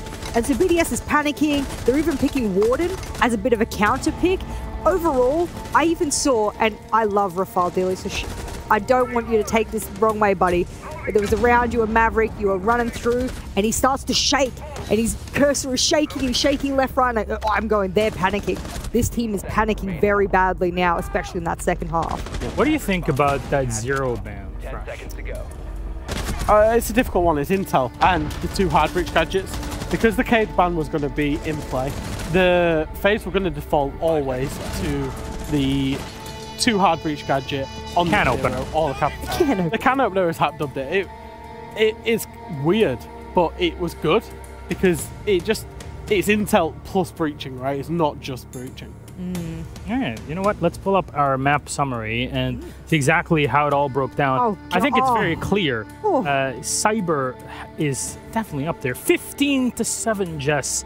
And, I mean, on the opposite end of the same team, it's... I mean, this is honestly worse than all I over the expected place, it to be. I mean, worse for BDS, because if you're a BDS fan out there and you're looking at this and you're looking at the cost of multiple of the FaZe players just banging up the 100% as they please, that's a horrific statistic to have to go up against, especially when Cyber is getting multi-kills almost every single round. This man does not stop, and I think it's because they're not holding those angles appropriately in counter to those aggressive plays. And one thing I do want to say, and it's a shout out to the FaZe coaching and support staff, which is Romalo and Dark. Particularly when I looked at BDS on bank, there were certain things that I identified that I thought Shaiko and Alems, they always enter lobby every time when they attack. Yes. When they attack basement, it's always one pushing late into the car garage, it's always one pushing late down the lobby hatch. Notice in that last round the position of Souls. Normally your smoke is going for the default plant. Souls wasn't. He was trying to deal with that one guy who drops late because that is critical to how BDS play. So whilst it wasn't a full counter analysis, there was no strats change, the small positioning of where they were playing the players had a big impact on the rounds. Is that more of counterplay, like in terms of preparation beforehand, or is it more game sense in the moment? I see how to deal with this. I think it's a little bit of both, but I absolutely have to give a nod to the fact that clearly FaZe has done their homework, and I like that it didn't change their identity. I think that was a really key part. In the round, you're absolutely right, and I think that's a really important part of FaZe going, well, this is what we want to achieve, but this is how we're going to do it, just to change the minutiae of a round. Well, that was map 1 that went to FaZe. And that was BDS's pick, of course. They started on the defensive side. Now we go to Chalet. It was FaZe's pick. And I see the way you're looking right now, Jess. I love my EU boys. Unfortunately, I think going to Chalet now that they've lost their map pick, I think we've predicted right. I think you and I will be right in the predictions in that FaZe will walk away the winner. Not happy about that. And we're not happy, of course not. All right, well, why is that the case, Fresh? It's Chalet traditionally a BDS disliked map. Although I will say they do something quote-unquote funky. Inside of EUL, they have banned out Jaeger a lot, which enables them to attack it very effectively. Specifically on the master bedroom side, they do a lot of Solarium takes. They deal with the Solarium stairs very well because they usually take away the Jaeger. Well, I'm gonna have to put the bad news on the board since no one else has decided to do it. When BDS last played Chalet finals, French finals, on a LAN. Oh no. What happened? What was the score? What was the score? Oh no. What was the They won score? inside of EUL, Somebody tell me the that's all score. that counts. 7-0. They got 7-0'd on LAN. Where did the they very start? last time they played Vitality I was trying on to this avoid map. that conversation. French League finals. Do they have starting side? They started on the defense, lost 5 in a row, got onto their attack, and absolutely bottomed that, and got wiped across the floor. Oh, no. Wait. You know where they're starting here? On defense again. And I've got an interesting fact about that as well. So they don't play the basement bomb site. Okay. They have a 0% win rate on the master bedroom bomb site. So they have 2 bomb sites on the defense of Chalet. So the statistics and the history do not look good for BDS on this. Can we stop? Can we stop? I've just kicked them while they're down. I was going to say, they're down. They're obviously reeling from that last map. And then we've come in as the beautiful EUL desk and gone, kick them while they're down. But I would like to add another meme to that. I want to do the poke stick one. Like, do something. Someone do it with me. Do something. Yeah, fair. I'm just going to counter this back out and say that BDS are a good team. They can If you come have back to from say this. it, it's probably they not have true. the mental resilience and fortitude to come back from this, but things are not looking good history and statistically. It is an odd thing to say, but BDS are not feeling good right now. And we're going to have to see if they can pull it back against FaZe. That'll have to be on map 2, Chalet, where FaZe start off on the attack. If BDS can accomplish it, we go to map 3 in the series. It'll be Oregon. But can we actually make it there is the question on everybody's mind. How about then we find a resolution? Let's get into game. It's Chalet. It's FaZe BDS. Enjoy.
And welcome back, everybody, with FaZe versus BDS. Map 2 is about to get underway, and it will be Chalet. But before we get going, I just want to thank you, Emmy, for saving my life.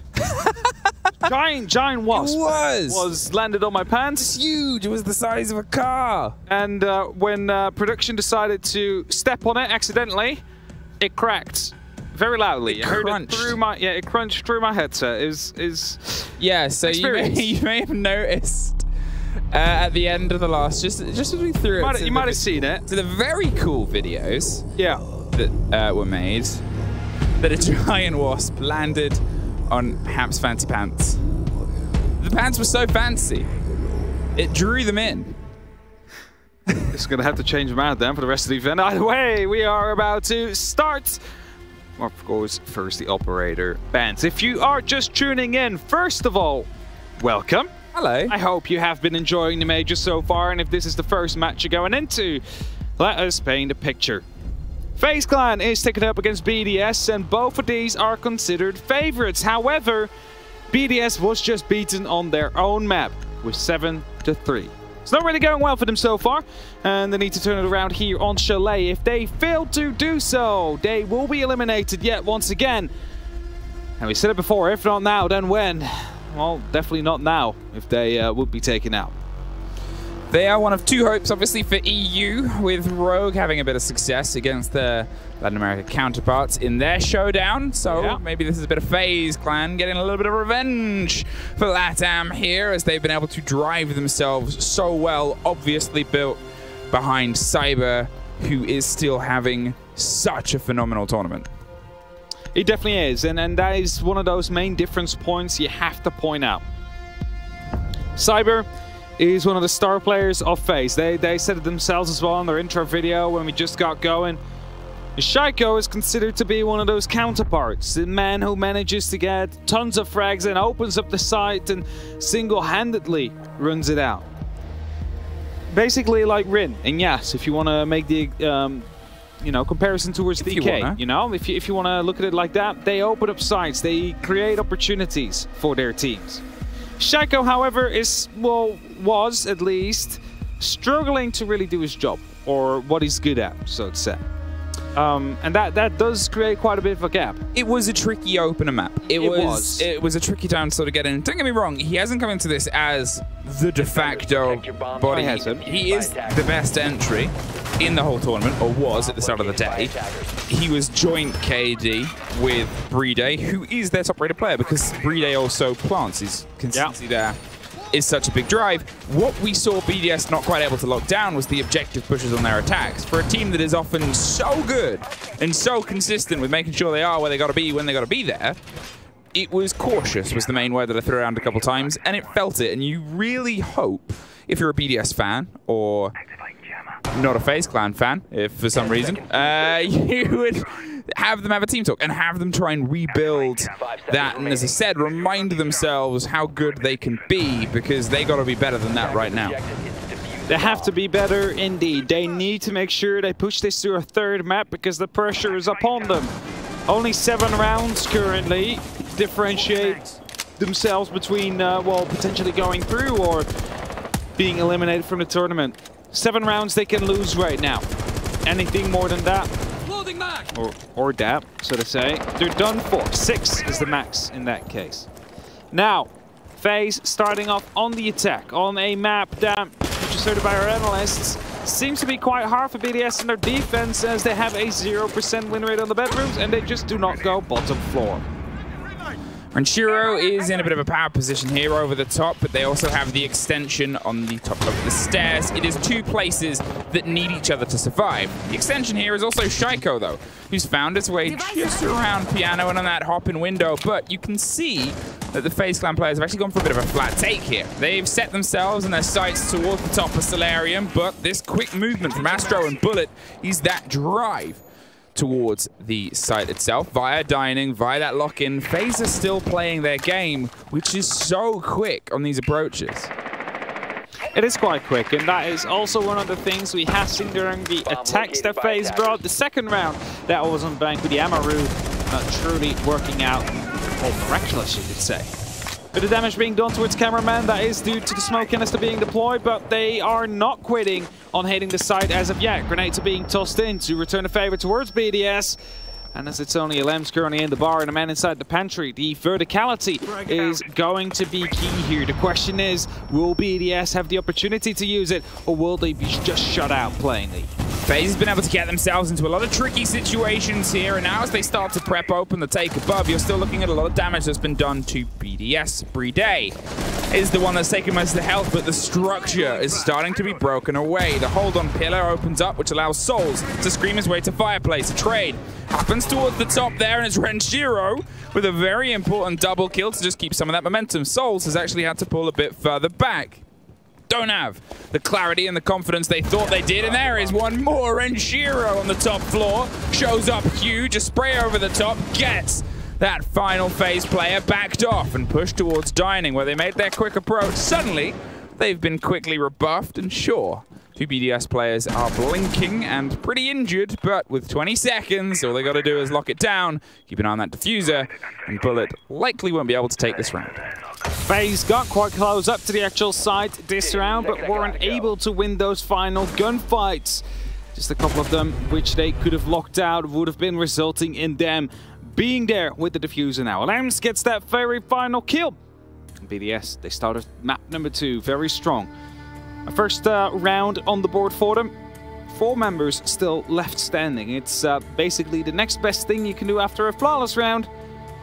Kitchen Dining will be up next. That's their second bomb site out of, well, 2 that they seem to be very good at. According to Fresh, of course, and the statistics. Things might change, however, as it is a match with higher stakes. Some strategies might have been hidden up until this point.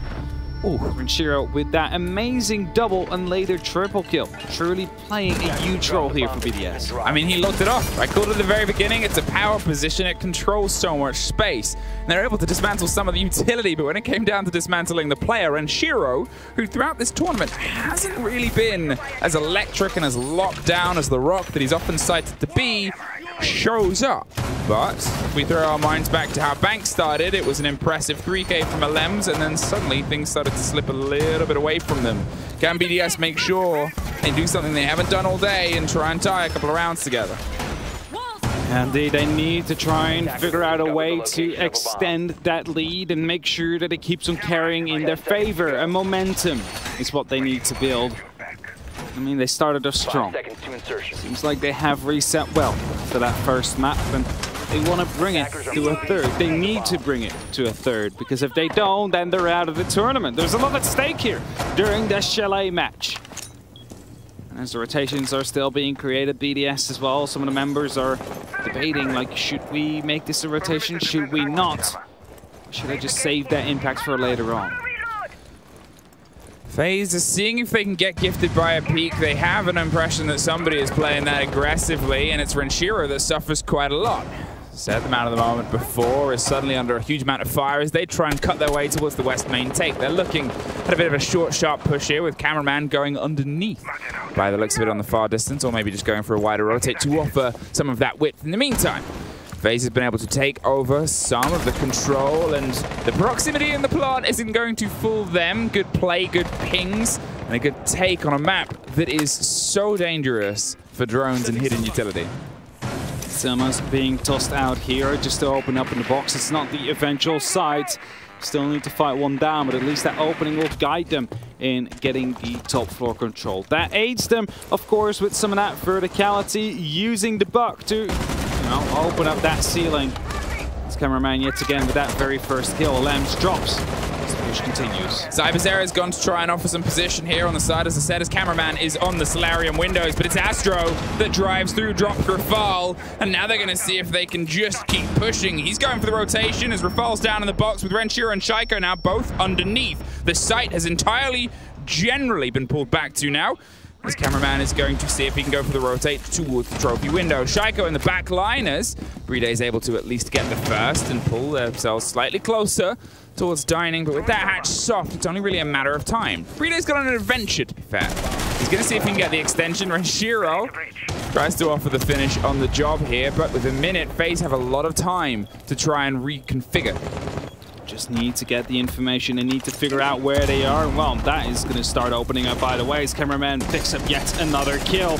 Chiro taking the fight through the hatch, but gets shot in the back by cameraman. It's only up to Brede now. He was offside. He needs to come back. And as soon as that laser gate deactivates, they know where he will be coming from. They know anyway. And Astro gets that final kill. It will be FaZe that brings it back yet once more. The lead of BDS was short-lived. And will be drew back by FaZe here now. Yet again, FaZe have been able to respond to BDS taking a round. Yet again, BDS have found themselves a little bit on the back foot now as it's a bit of an even split. This is a good map for attackers. It's generally twisted that way in the terms of the statistics, but it's also a good map for FaZe and not a great map for BDS. They've done better than their most recent performance on it in the French Nationals, where they didn't get a single round. And better is better. It's improvement. It's improvement. But you need more than improvement right now in this phase of the tournament. It's no longer the group stages where you can afford to lose some matches. It is now the playoffs. Every single game you play, you can afford to lose a singular map. Where you do it, doesn't really matter. As soon as you do, you cannot afford to lose another one because that would be your elimination. I do have some news, however. BDS already lost one of the maps, so that card is on the table. They don't have the extra life anymore, and that means that they need to perform now. They cannot let FaZe get into their groove that only Rogue so far has been able to break. That's it. Rogue, the team that have just knocked out the most recent major winners with the best rated player, and the team that beat FaZe Clan. They'll be watching this, and BDS obviously, they would have learnt, they would have gone over those thoughts and seen if there was any things and tricks that they could pull together, but making those connect, making those hit the mark on the day is the tougher player, especially when cameraman was able to drive in for that multiple kill on the backside. And that's it with FaZe, is they're so quick to adapt to a weakness. They see it, they smell it, and they hunt it and make sure that it's something that is punished post-haste. Here, the burn towards the bottom of Snowmobile comes together. Not the most commonly seen sight, but the structure of it might give something a little bit sturdier to the whole to BDS. I mean, it was said before, right? Their top floor hold has a 0% win percentage. They just didn't play bottom floor yet. Here it is. Maybe that one will work. They'll just have to try. As they start opening up the angles, FaZe, of course, they know how to attack this. It is a, you know, a very hard site to truly extend on. So the extensions are normally just roamers sitting about and trying to live as long as they can. And the Lambs picking up the entry there definitely helps as well. The air jab won't be doing too much damage there as he's just all thrown off path for just a second. FaZe, they go on the hunt now. Right place, right time, took the air jab, but now they have their eyes on Renshiro, and there he goes, locked off. Alems baits for the fight and tries to break that mantle and go for the trade off the top, but seemingly Astro was a little bit aware of that attempt. Now, as they found themselves with a pretty good clearance, a late potential pest there, hoping he was followed by the drones of FaZe, which quite frequently roll after them, but look at this. FaZe is angling themselves towards this hatch. That box is about to get popped open as they've got themselves locked down over that main stairs. Shaiko turns away at the worst possible timing, and now that's entirely opened a route through onto the site. Not quite sure what happened there. A big mistake from Shaiko to come through. Gives away his life basically due to that piece of timing. Prox sensors are being scanned, are being pinged. FaZe is about to strike the site. There is a minute left on the clock, and Bullet and Astro, they will be pushing through blue. Brede is the only man that can stop them here. He takes quite a bit of damage and eventually does go down. Lems rotates back around. He needs to open up the door as yet another BDS member falls. They know exactly where he is as Cyber drops the hatch and gets that very final kill. FaZe dismantled them on that bottom floor. The one positive thing about this for BDS, they can go back to the side that they've won so far. I mean, silver linings. Yeah, sometimes you just have to try and find them. Because it's not really going too well for them. I mean, yeah, it's just tough. You're looking at how sharp FaZe are, how quick they are at taking these fights, and there's little moments of BDS where you go, this is BDS, and then little moments like that where you're like, oh no, this isn't really that BDS that we wanted to see in this game. It's tough and it's tricky because both teams came into this statistically great. It was another one of those sort of builds where every single BDS player was generally positive, apart from Renshiro coming into this. Exactly the same with FaZe, where every single player was positive on KD, apart from Souls. It should feel a little bit more evenly matched, but BDS just aren't on their day. It should feel evenly matched, but it seems like they're currently crumbling under the pressure. There is still plenty of time, don't get me wrong. We're only 3 rounds in, just heading into round number 4 now of that second map. But, and that's a big but, they have lost their first, and that was their own map pick as well. Now, we know they have something up their sleeves on the attacks. Their defenses haven't always been the strongest, especially not if you've only had wins on 2 of the 4 sites. But at the same time, if FaZe is going to be able to lock this off with a 5-1, for example, then it is going to be a very tall hill to climb to still come out with a win and be the second European team to make it through the semis. And as Bullet holds a very tight angle, as Brede, that is inside that pantry, knows that he will be under pressure. He cannot afford to move. Grenades surely will be tossed in at some point, especially when this library falls into the hands of FaZe. And that's it. And I guess we're going to see if they try and adapt and lock off Renshiro, or they go with a little bit of pace. It seems like they didn't feel confident with a take towards the back line of Brede, but there's Renshiro being attemptedly blown up. Cyber is on the far side, and they're sort of trying to bait each other into a bit of a firefight here over that long balcony Overwatch, but nobody is giving up just yet. There is still other players from FaZe that are droning out above. They're seeing if they can get an angle towards Renshiro, and Astro is going to try and make his deep drive, and Cyber makes it at the same time, and Renshiro, the man of the round before, but Shaiko bites back over the split in the connection. They're going to see if they can dabble with it, but slips away. Doesn't extend, doesn't over push, and pulls them into at least a good situation. But then I say it, and he goes and drives. Astro gets one, and Shaiko bites back, a double. And he's starting to find a couple of these players. Now Rafal coming to help as well from the actual staircase, hoping that they can together retake that top floor. But FaZe seeming to go for a rotate. They could be going for a plant here. Brede is the one man that can hold them off as the hatches do get opened up. All 3 are in a position right now. All Souls needs to do is go in deep, but he gets picked up by Brede. A huge kill for him right at that moment. And the pings are starting to come in. They just need to get the pre-fires through. They just need to get the kill as Brede almost gets a second. He's looking for the connection, but they're looking for Brede, and Brede locks it off, and this is a much tighter defensive gun than before. If I said they didn't win their ones in their previous round, this time they made sure they connected, and they find their second defensive round. Very big double kill there from Shaiko on that top floor, retaking the control, really, well, demolishing the attack as it was about to be starting to build up. All they needed to do was keep that top floor control. If they had that under lock and key, grenades could be tossed in to move Brede out of his position. The Shaiko just swung in and managed to survive after the first attempt. He was able to pick up a second kill, and with that Cyber as well, an important kill. Of course, Brede stopping them from digging in deep. A very crucial play as well.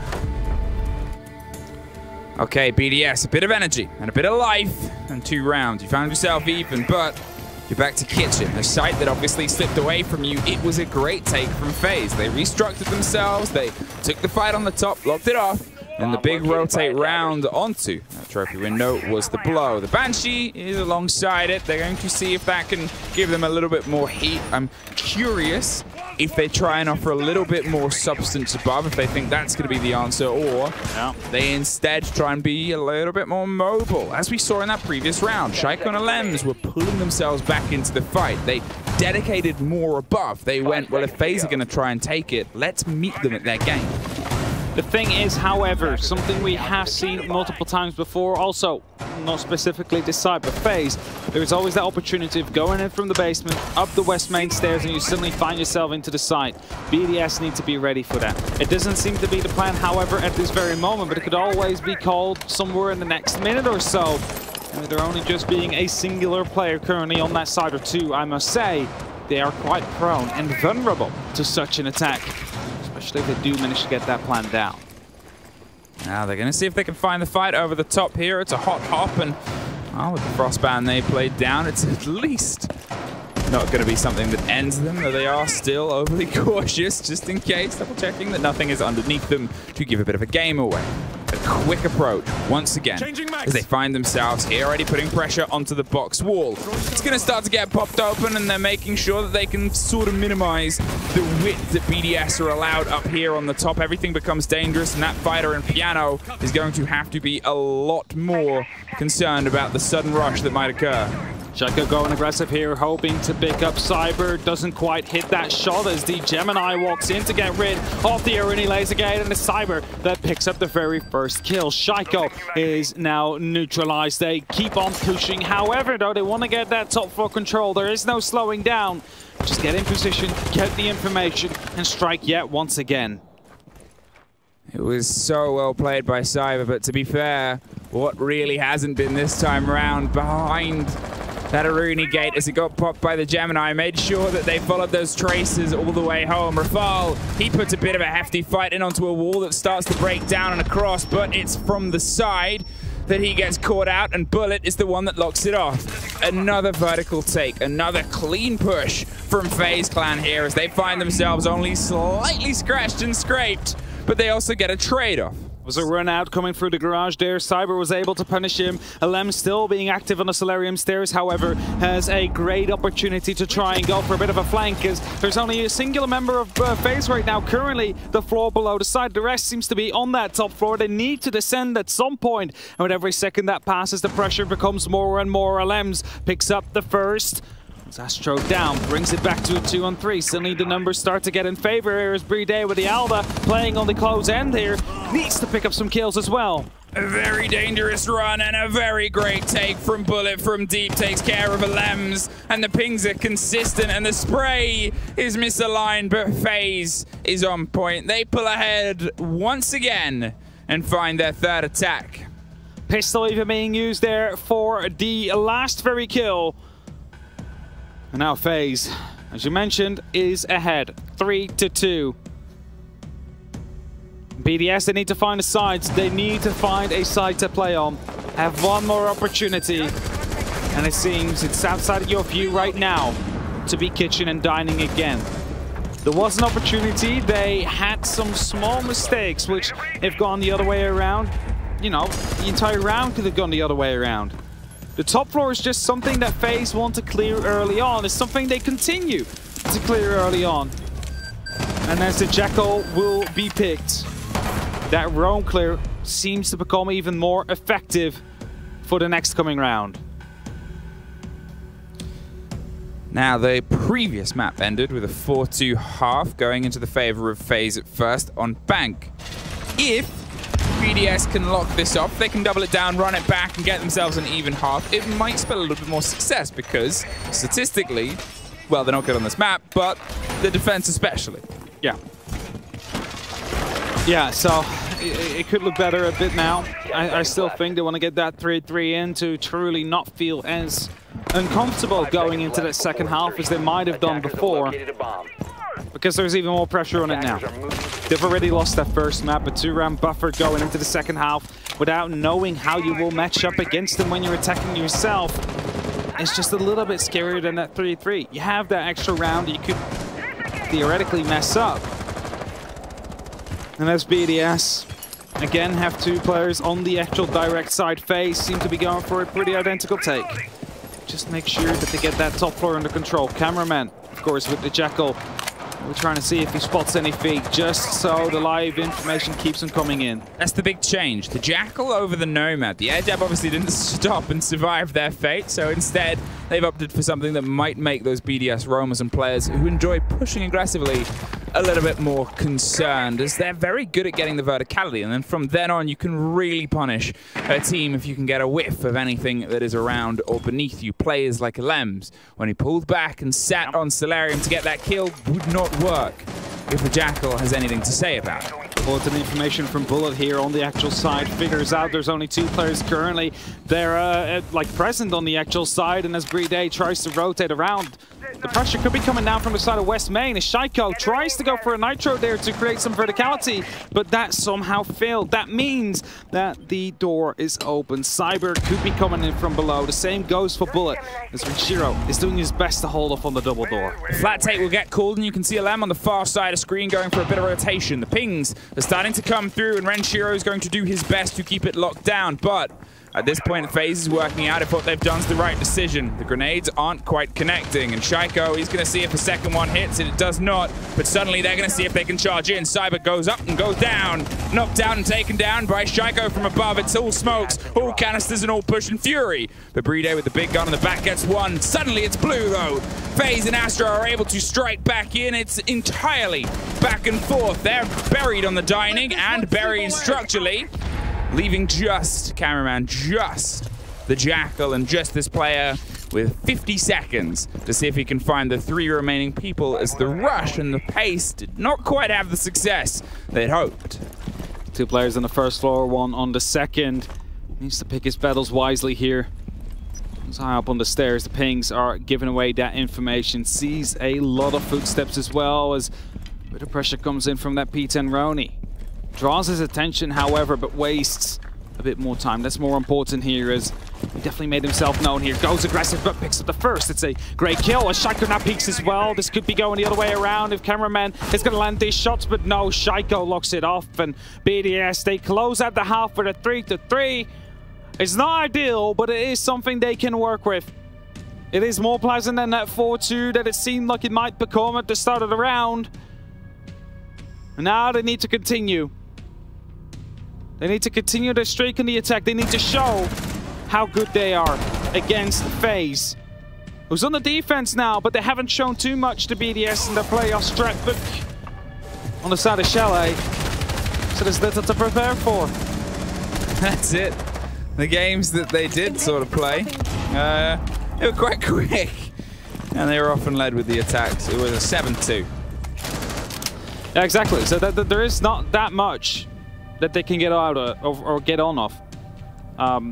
Little that has been shown. And a technical pause is being used here. It could be in favor for BDS. I mean, it's time to break the momentum. It's always tricky with this situation because, okay, I guess the halftime is the perfect time for this to happen, for them to have a couple minutes to get their heads back on. Because 3-3, yeah, with it being BDS versus FaZe on a map like that, it's not the end of the world. It's pretty good, and they'll know that. They'll have that behind them. They've got laser focus, and they're making sure they can connect. But, again, some of the difference makers that we've seen from this game, and not to just highlight and pin down one player, but a couple of rounds where it starts to spark, is when you'll see Shaiko get aggressive, like in that last round, like in about round 3, I think it was, when they started to bite their way back.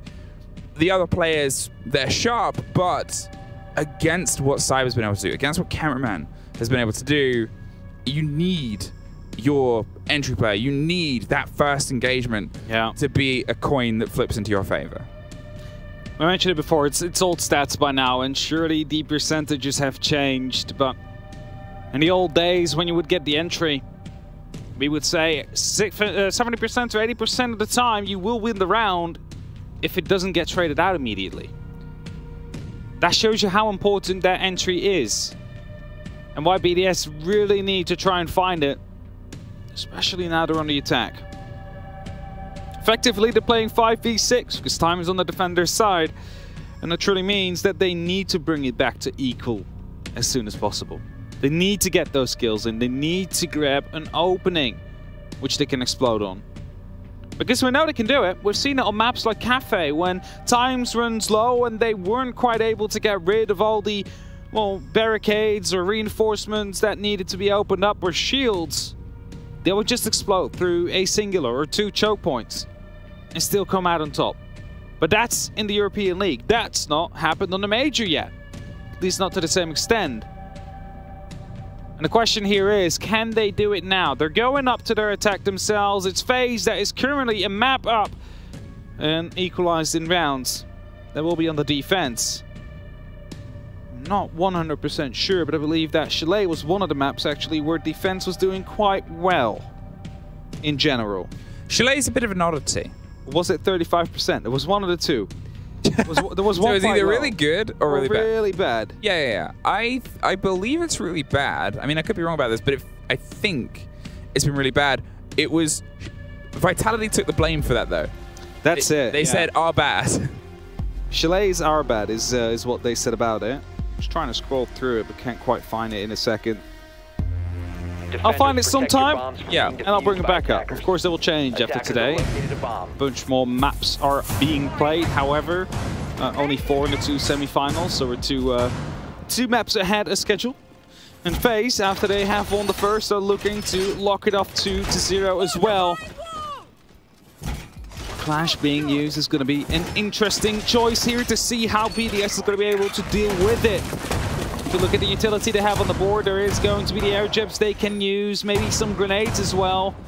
6 they carry in total, I believe. Even though the overlay tries to trick me by saying 8. Don't believe that. You won't be fooled again. I will not be fooled. It does say. I will learn how to count myself. Who taught you how to count, Mr. Ubisoft? Cameras outside though, that is going to be no longer possible in a couple of weeks. So FaZe decides to make the most out of it, using that Valkyrie now to get the information on the outside, and that gives some of the game away. They want to go aggressive. They want to go for these swings to the players of BDS. They're on the outside, just knocking on their doors. I believe that's a Nitro to be tossed out indeed. No kill, but a lot of damage done into Rafal, who was about to rappel up, so good timing. Unfortunate for FaZe, no kill, however. That was it. A huge connection, and Cyber's the next to suffer as he pulls back. A lot of damage done from the Dangler and Shiro on the far side, but couldn't quite get the connection. Rafal has suffered too.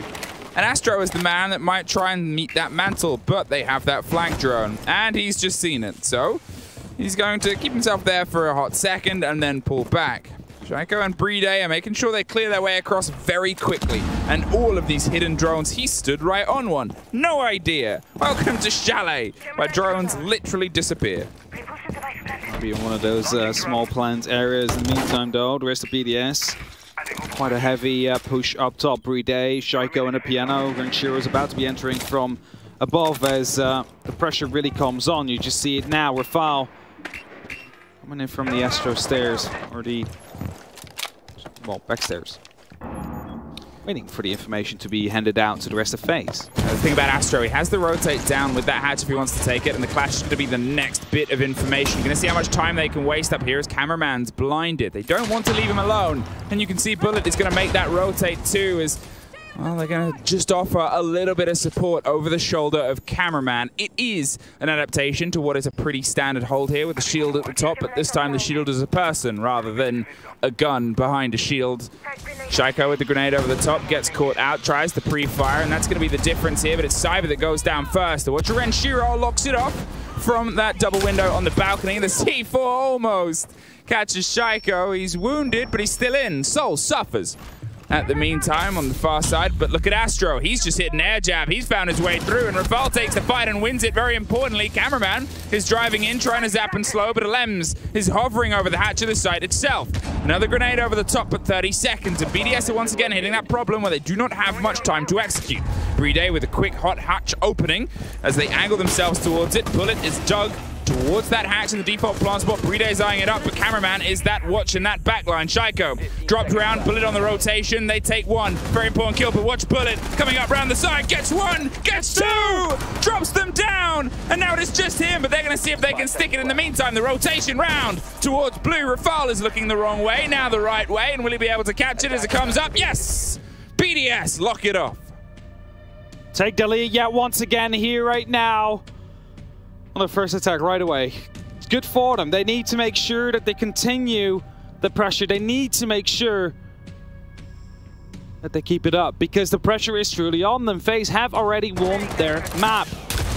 The pressure is on BDS, and you know, with the nitros flying out, the amount of information that was gathered outside of it, FaZe weren't quite able to collapse on it.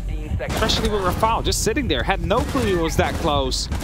Match being taken care of as well. That could have made the entire game a different one again. And unfortunately, the diffuser was not dropped in that flank from Bullet. If that was a diffuser, if that was with him, that would have been, as well, the timer running out. We can keep on talking about what ifs. BDS managed to get that one, and rightfully so. They just need to continue their attacking spree right now. They got the first, they need to build on that. They need to find 2, they need to find 3. And they need to find yet another somewhere to make sure that they will push into map number 3 if they want to have a shot at the semis.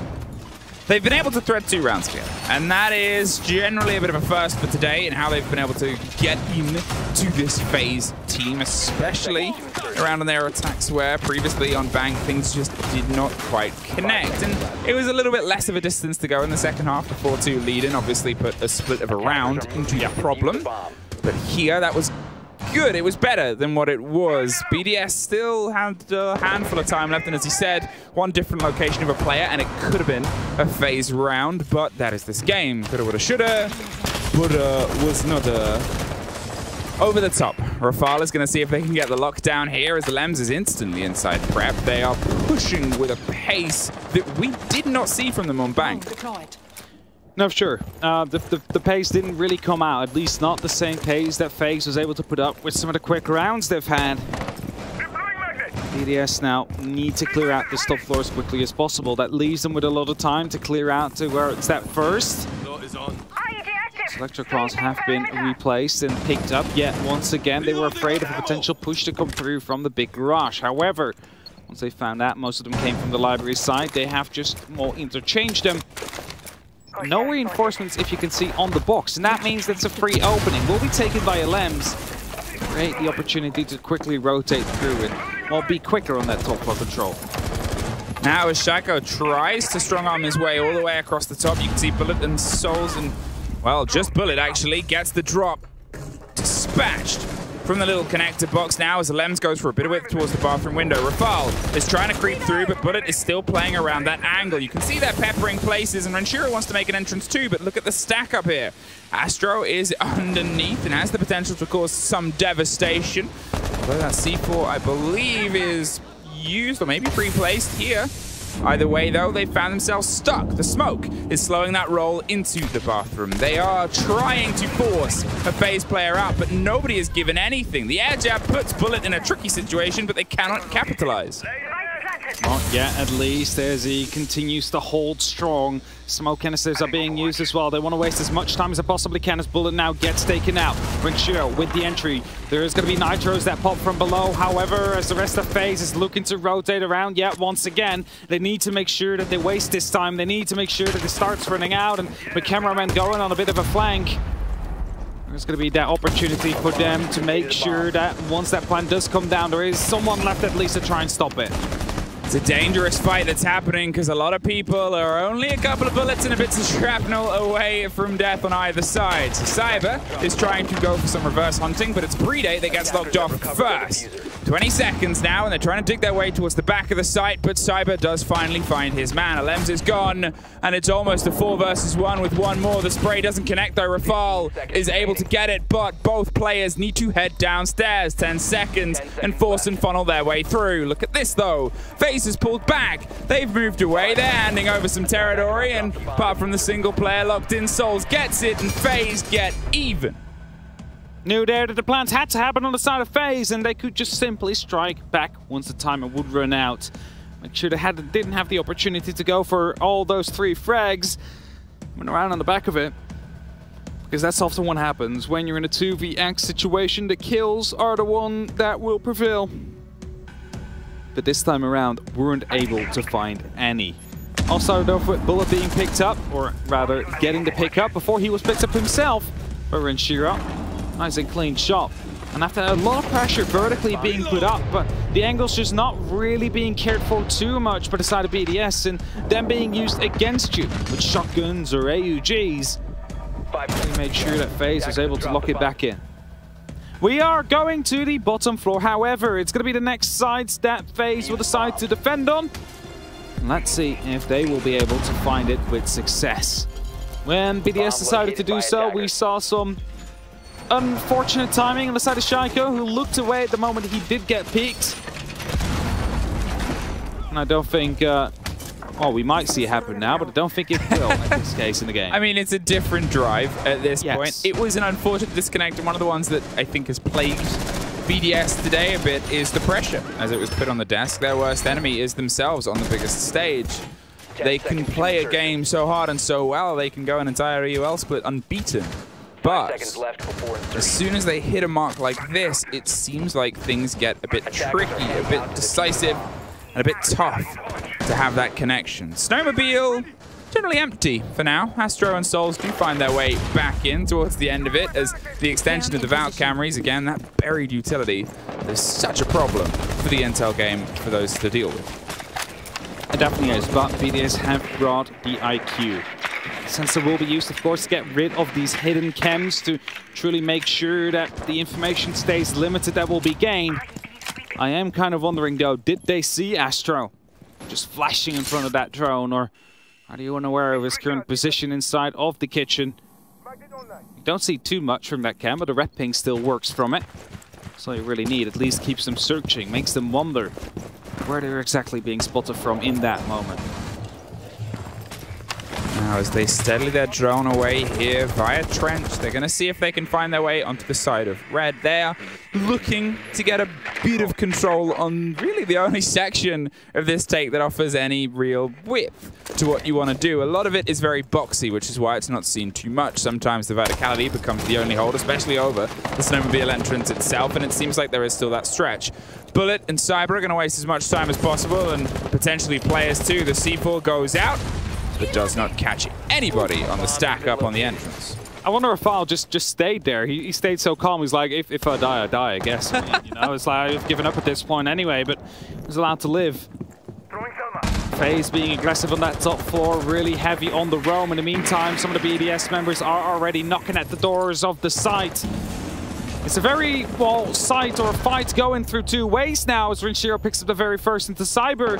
There's still roams going on as the site is being approached at the very same time, and kills coming down throughout the entirety of the map. Great take there from Cameraman. Lean back in to try and get the trade there on the top floor and make sure that territory became so much trickier to get a handle on. The pressure is trying to find its way in now the wall's open, but with the split take behind the little prep room corner, Alems is able to find Bullet. It's a missed opening on that split though, which means it's going to be really only good for shooting. Luckily, Rafale is pretty good. Locks off Astro, and now double stacked on the door. Look at this. Cameraman, I said he leaned into the fight before, but he is hopped up on the table, waiting and dropping. Gets his double, gets some revenge, and the hatch and the attempt here on the plant is Brede. Alems is going to come down and offer some flat cover. It's a swing round. Doesn't get the connection, but there it is. The diffuser's been dropped, 20 seconds. Now it's a 2 versus nobody. BDS. They find a round. It's back and forth. They are 1 away from securing OT. Oh, they get the diffuser there in the very last second. Brede was not gifted that plant stat. Had to clutch it out in the end there. And they keep on trading rounds. BDS currently a round ahead. But for how long? That is that big question. For how long will they stay ahead? Because FaZe have been able to bring it back time and time again. As the replays come through, I said it before, like the fight is going down on 2 different places on the map currently. On and off site at the very same time. It's not something you usually see, but as I mentioned before, it is so hard to properly extend, to set up these multiple layers for the onion rings. Delicious onion rings. There is some energy from BDS, and this is something that we haven't really seen from them all day. Even when they've been able to take rounds before, it's been quite downtrodden. It's been quite down-tempo. There was a little bit of that French passion that we love to see in here lacking. Low energy, but if the confidence builds, the tighter it gets in a game that already has a huge amount of pressure, well, they've got to start trying to drive that home. They are, technically, 3 rounds away from being sent home, but 2 from taking this to map 3. Yeah, and the map 3 is the, well, that's the moment where they have the opportunity to send FaZe home, to be the second European team that will prevail towards the semi-finals. Question is, of course, will they do it? Valcamps being tossed outside yet once again provides a lot of information as they just see Alems walking by, but it can also see the complete south side of the building. see a potential entry from the Snowmobile Garage, for example. As grenades already being tossed out, Shaiko not able to hit anything as of yet. At least makes the players of FaZe aware that the pressure seems to be coming down from that direction. Bullet is holding onto that Crux position so far, and they're waiting for a bit of an approach here. We've seen FaZe quite happy to go on and explore, and that's why the Nomad is going to be the consistent here to make sure that they don't get too far. Shaiko almost gets dropped by an exploration out the garage side, but gets a very quick and important reaction. Cameraman is one of those huge players, is one of those active players in the position and the role he has on the defenses on FaZe Clan. Taking care of him, it doesn't just get rid of a player, but it also limits that game portion of who is going to be out and about. Well, him and no longer Rafal. Astro gets a bit of damage back the other way. A grenade attempted from underneath, but it's this wait and watch that might be the important factor. Shaiko is so injured, slips away on 1 HP, and Astro might be curious about following up, but Cyber definitely is. When prone at the exact right timing there, as Rinchiro puts up some damage onto Bull and he gets that kill. Keeps us close. Miniman count 3-on-3 currently. Shaiko, low HP, you just said it. One piece of the shrapnel will be enough to kill him as Alems gets the kill onto Cyber. Diffuser is still something they need to recover as a second flank will be coming through, and he gets that as well, just waiting for them to walk right into their angles. And it leaves it only up to Souls now in a 1v3 possibility to clutch it out, but it won't happen. It's BDS that take it. It's BDS that will put themselves up onto map point. Alems! That is a player that you kind of want to see show up in moments like that. Things were slightly slipping away from them, especially with the diffuser going down, but driving his way through, finding the triple across the top. An important piece-by-piece separation of players with all the blood and bullets in their body. Shaiko was on cams when they went for the run out as well. Still caught it a great take from Astro, and there it is, the ping and the drop and the swing around from those wrong players. A very important revenge, and that's the part that we're seeing here from BDS, is when they get hit, they're able to hit back, which did not happen on Bank. Definitely didn't happen there indeed, and now you see the frustration as well. Whilst BDS is starting to live it up again. They were a bit, you know, calm, collected when the map started, not too happy when they won the rounds, but it's starting to come back now, and that is what we know and love from them. When they start having that much fun in these rounds, that is when they are at their most dangerous. And as a tactical timeout seems to be currently underway, FaZe, they need to try and bring it back now. They have 2 rounds they need to win, whilst BDS has 2 opportunities to lock it off right here, right now, and go to map 3. And that's it. That's the drive right now, is BDS. They're focused because it's all or nothing.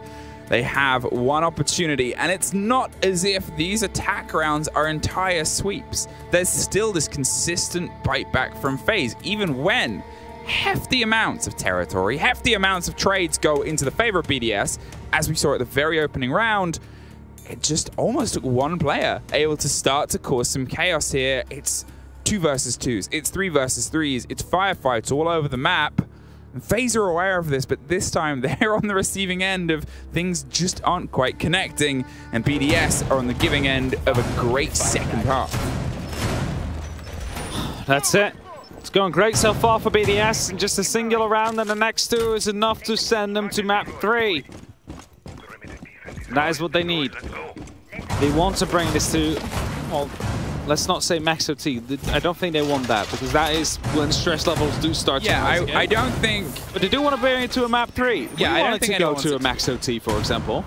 Yeah, but I don't think they want to. No, I don't think. I think they would have taken the opposite. They would have taken a 7-0 if they could. I think either team will be taking the 7-0 here, because it, you know, it secures the result without having to give away too much.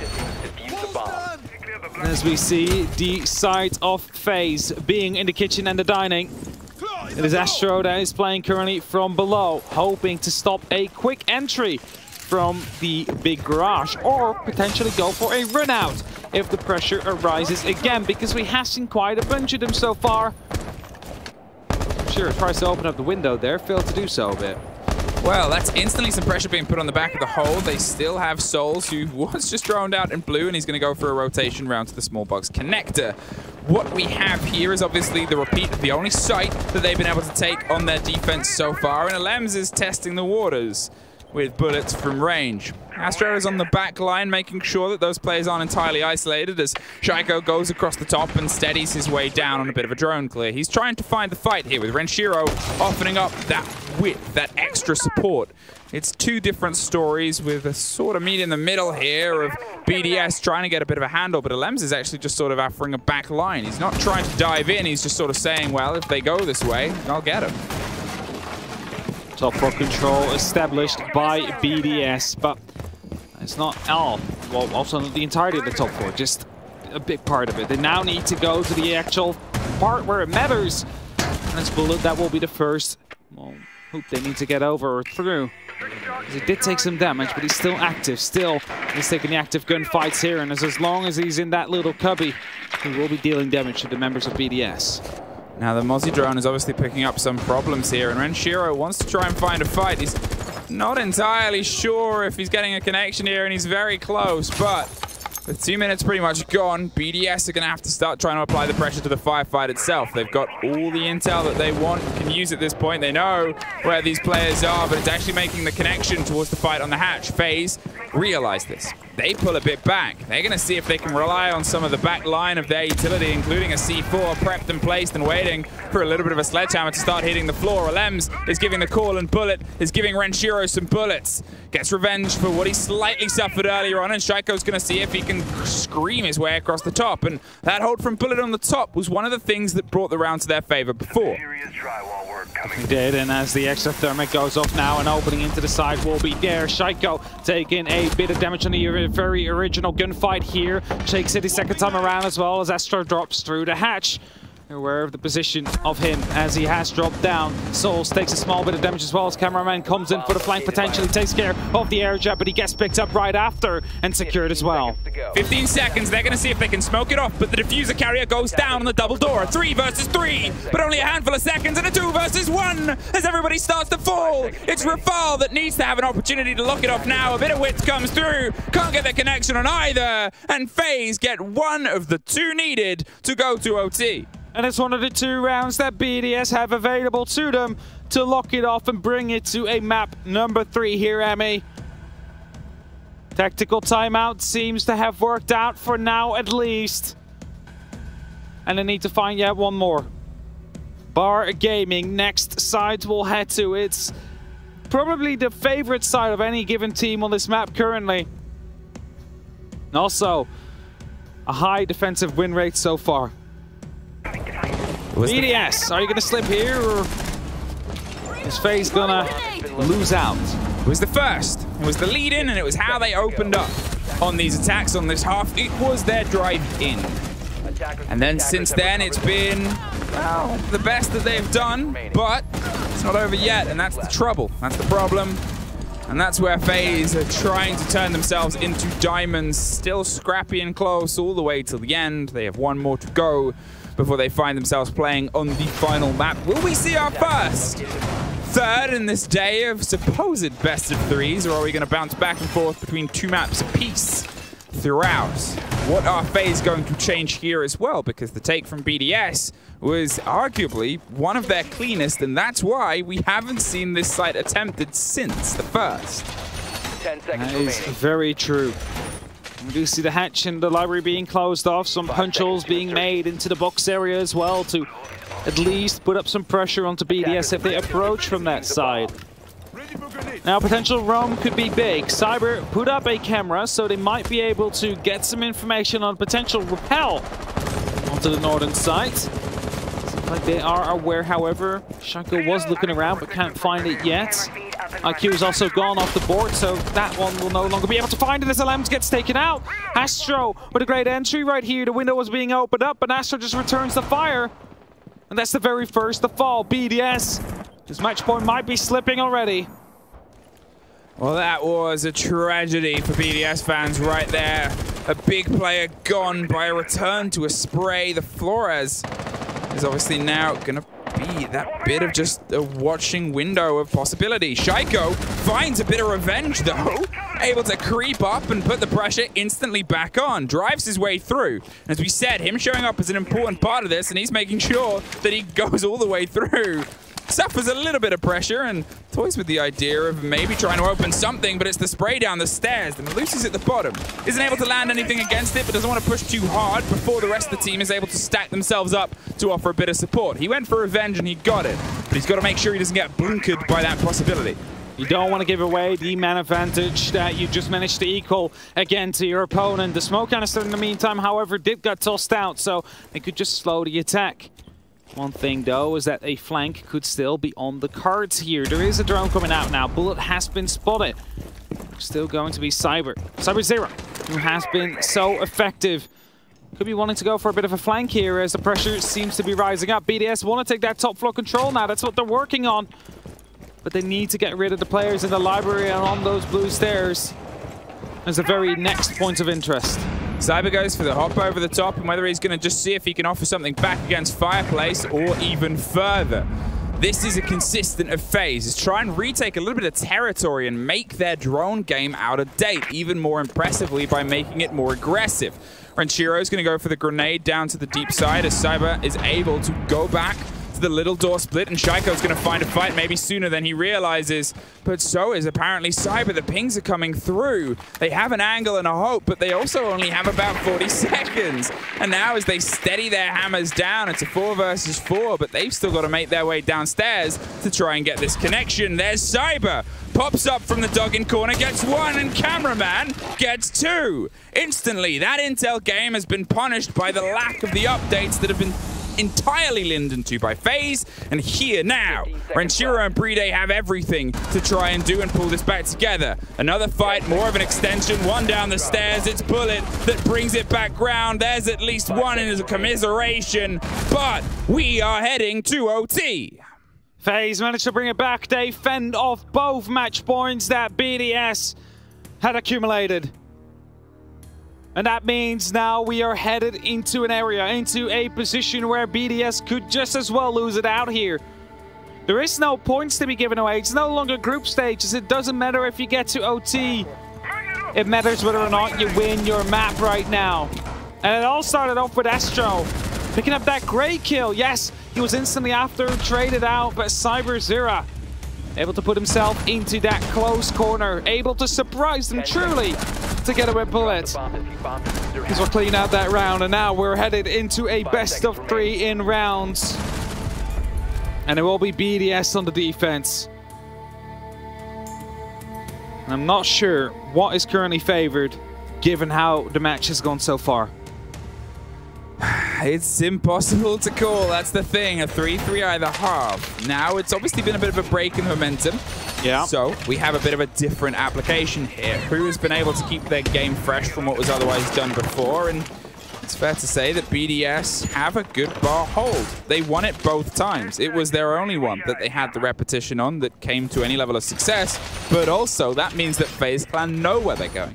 They know what they might be able to bring to try and break that adaptation. It puts a little bit of a card into their hand because they have that knowledge.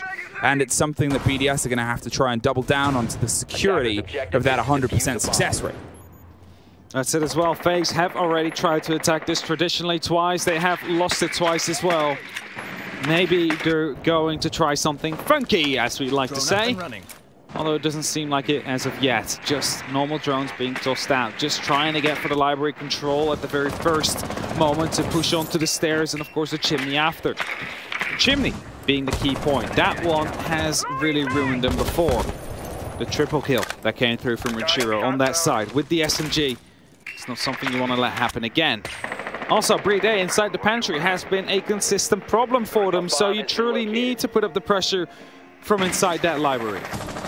Well, the Twitch drone is getting some intel and getting some work done. It's also a terrifying gun in the hands of Cyber, who hasn't been as loud as he was in the previous game, but still putting the even damage backed up by Cameraman and the explosive movements. But to be fair, pretty much everyone in this game has been able to put themselves into the firefight. now as they go for their clear here across the library balcony. They're going to see if they can get anyone behind that fireplace hold. You've got cameraman on the rappel on the far side on the extension as that wall starts to be attempted to fall. Sounds like it'll pop off. They don't quite have the cover, and the canister's going to offer them some freedom, some escape. And you cannot stick that without that wall closed. The chimney now has been taken care of. That was the first point of interest that truly has been hindering them. The next one will be Brede inside of the pantry. But cannot keep or lose an eye on as Rinchiro almost gets taken out there of the potential flank that could be coming out. Shaiko has dug himself in deep here on the piano. Could be striking at any given moment, but the drones do spot him out, so they're aware of his current position. They just need to make sure that they pick him up before he does too much damage.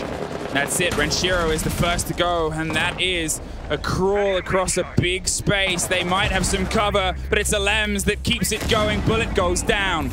As the discs start to come together and they hear the walls pop, they're able to at least pick up the player, but suddenly it's back down anyway. Alems traded out by Astro, and the pressure is exploding on its way towards the site itself. A canister buys a few very precious seconds, but Cyber says, I don't want to wait, and charges way into the bar, gets one, goes for the second, and cannot find it. Brede gets an important play in a clutch. Rafal's going for the rotation up the stairs now to get some revenge, and finds it! Retakes the verticality. Souls is in the site. He has the diffuser, but without that lockdown, he is in a very dangerous situation.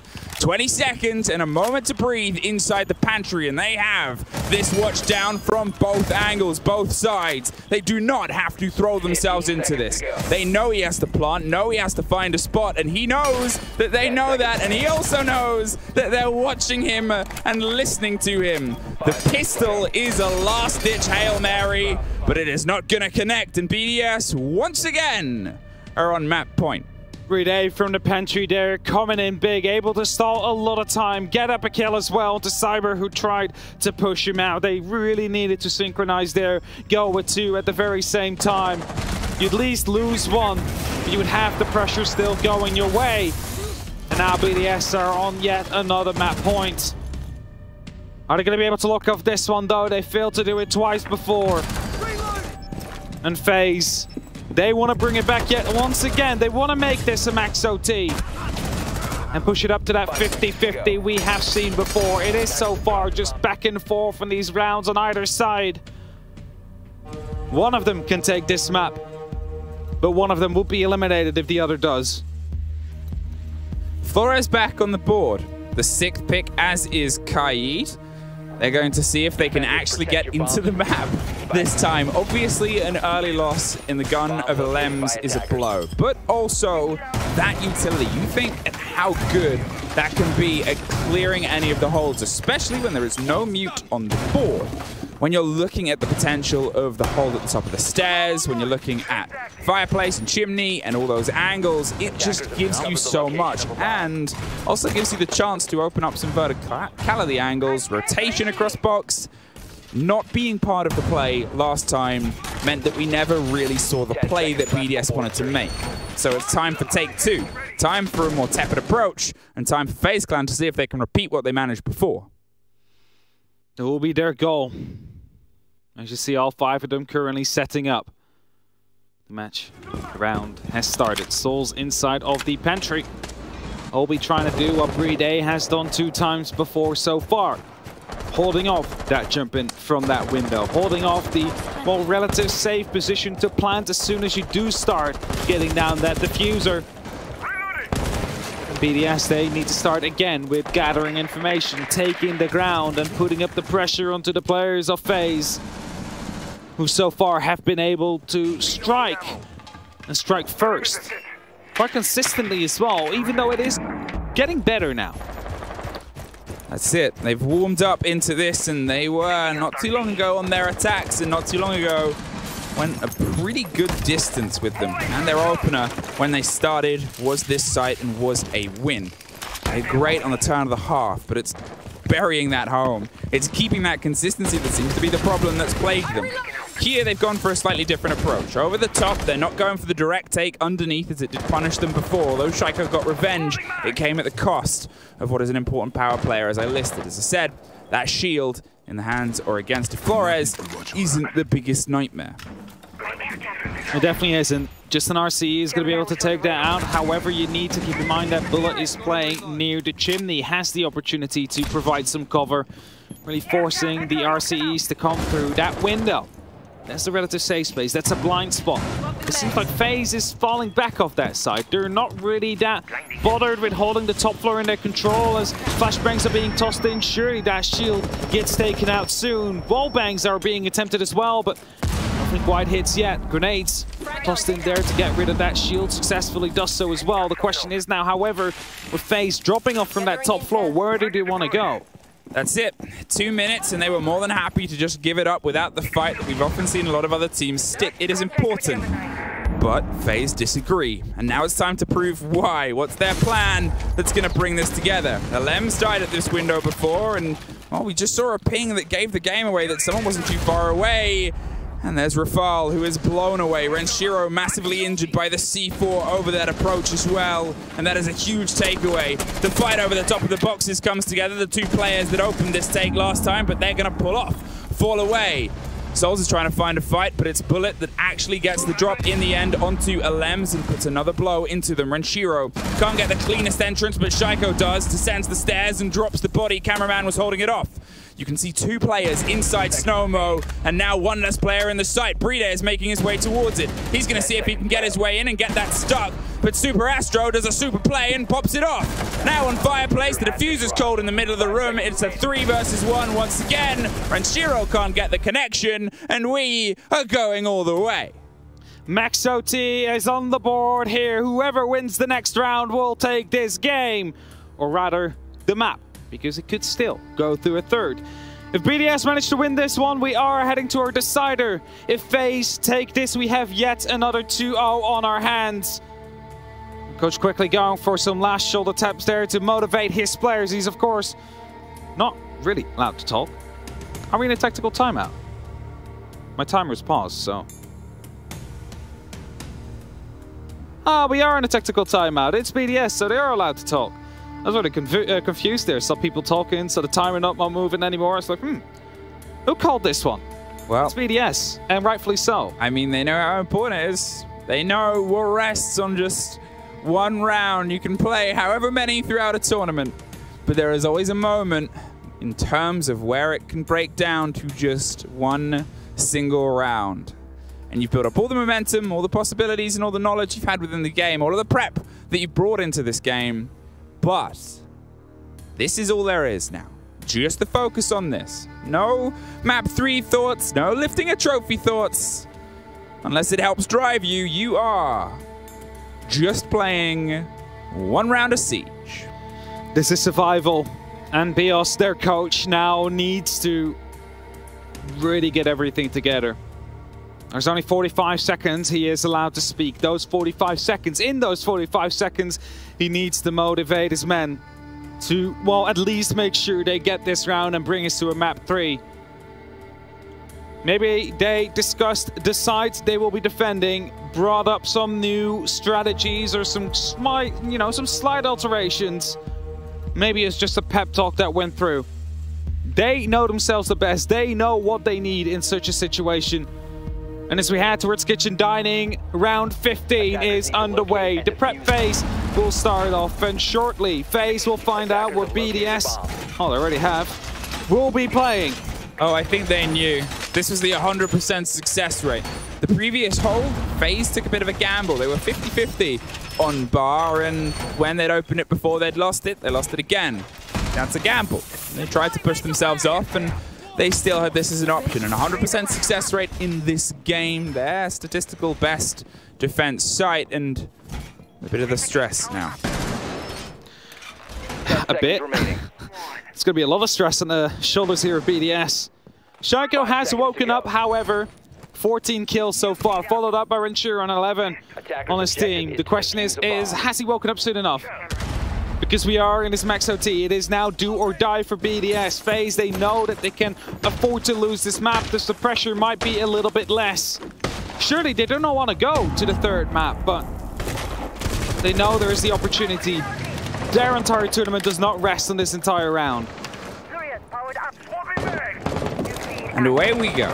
Cyber to the top of the balcony. He's going to see if he can make his approach. Zastro puts the pressure onto Library on the far side. They're trying to pinch out Shaiko, who is having a good game, and that's a little bit of a dampener because when he's able to strike, he's able to take a lot of cost. They are backed up by Rafal, who's been able to at least put some of the bullets back into the fight, but this is FaZe locking in, eyeing up the potential push here and the vertical control that they want to flaunt and have done every single time they've gone against this site so far. So sort of saying it was a bit of a split 50-50 there for BDS, and it's generally been a pretty solid standard for FaZe Clan with 100% on their defenses. They know how they like to play against this site. They know like to put the pressure on it. They're going to see if they can make it cook.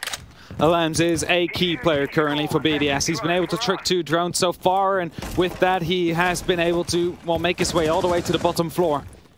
He's trying to stay alive there, waste as much time as he possibly can to go for a big flank, but it seems like he has been spotted out. They know where he is, and the challenge is on. More drones follow, but FaZe do not want to take the risk. They do not want to take the gamble. Instead, they're holding his exit points. He needs to go up these stairs again if he wants to make his way out, and Cyber is the one responsible for it. But Alams, he decides to stay now, and there's going to be 80 seconds left to go. 80 seconds could be the end of BDS as Alams gets caught. It's Cyber that picks up the very first kill and brings it to a 5v4, and 70 seconds are left and counting. Grenades will be used. It might deal some damage, not too much to Bride. However, they do know that the pressure is coming in from below as well. That's it. It's the alternate take here that's come through for them, but they read that weakness. They read that spot and that player, and they made sure that they had the big impact against the Lems underneath. And now, with less than a minute, they're going to see if they can focal and set their lengths and their lenses directly towards the back. There's an entrance, there's a kill, there's an attempt on the plant, and one more kill. Cyber on a triple on the round that matters the most. Shaiko battles back, but it's the spray on the backside. Rafal strikes a 3 versus 1. It's all down to the player. They're going to see if they can stick it one more time. He's down on the ground. He takes the fight. He's looking for the planter. He gets that through the hatch. It is FaZe! A single player hit the boards in the deck at the right time, and BDS was so close. It was a shot or 2 away, but he had no clue that he would be dropping the hatch at that moment in time. And just look at how happy FaZe is. They will make it to the semi-finals as the first Brazilian team to do so during this major. One of their teammates have been knocked out, or fellow Brazilian teams have been knocked out. And now BDS will go home as well. Yet once again, they are not gifted with a grand final. This time they don't even make it past the quarters. And that means that if not now, then when? Will not be now, but when? Well, we knew this game was going to go a bit of a distance, and we still are yet to see a map 3. But BDS, again, as you said, that disconnect on the main stage, and FaZe, who had a little bit of a struggle at points, they were able to lock it out. They get a bit of revenge for what Rogue handed to Latin America earlier today, and they keep a little bit of a balance in a fight in the game itself. We're going to throw it over to our desk, and they're going to break this one down for us. Thank you very much, M and Hap, and what a match we had. We went to Chalet, it went max OT, and it went to the last second, and BDS could not push it to a map 3. You know, much to my disappointment, but you guys predicted FaZe to take this, and they definitely took it, Jess. Yeah, I predicted them because I thought they would win out of their own merit. So a bit of meritocracy on my behalf. I did think that they were probably, at least throughout the group stages, one of the most formidable forces, even though they had a quote-unquote easy group. Yep. I know you tried to reverse curse BDS. Yeah. It looks like we met in the middle, and unfortunately, it just fell just shy. Let's be fair, BDS probably lost it when they lost their map pick in Bank, because they put in a very, very bad performance. It was much better on Chalet, but it was a struggle, because you've only got 2 defensive sites. If you can only defend 2 sites, and even one of those in Dining Kitchen not being particularly good, it's always going to be a struggle for FaZe. Well, throughout these replays, it's going to tell a very, very sad tale, especially for those of us who expected BDS to finally get their very first international trophy, and it won't be. Every time, so close yet so far. Last Mexico major, they got to the semi-finals. They're regressing. Yeah, they are regressing. That's not a good sign. I mean, like Hap said, the question was always when and where, but it looks like the question now will be more of a when again.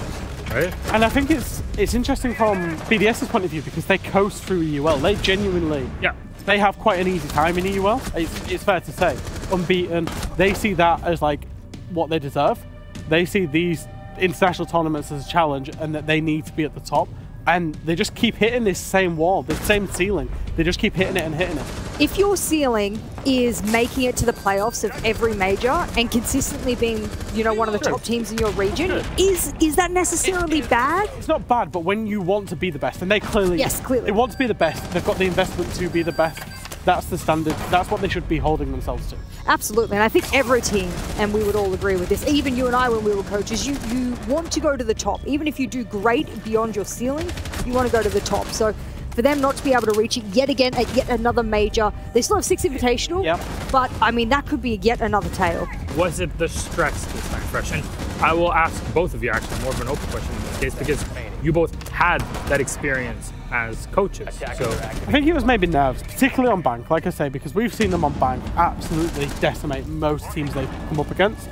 And it was the fact they were facing a team that was like almost shooting back, that had a plan for them on bank and executed their plan well. It was a little bit of nerves and a little bit of, you know, just day one jitters. So once that had happened, they'd already lost because Chalet was going to be a struggle. And then Oregon as a decider map would have been fine. But we've not seen BDS play it well recently. They lost, oh no, they didn't lose. They won, but in overtime, to Heroic, who were our straight up relegated team out of EUL.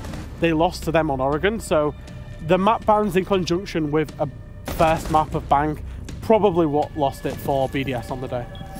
It's a real big shame for the EU fans out there because now, I mean, we're looking towards whatever hope we can get. I'm sure there's a lot of us now that are maybe tilting our favour towards DWG KIA. I know you and I are looking towards that APAC North prowess. I'm just going to say, Jess, we are set up perfectly for one semi-final team from every region now.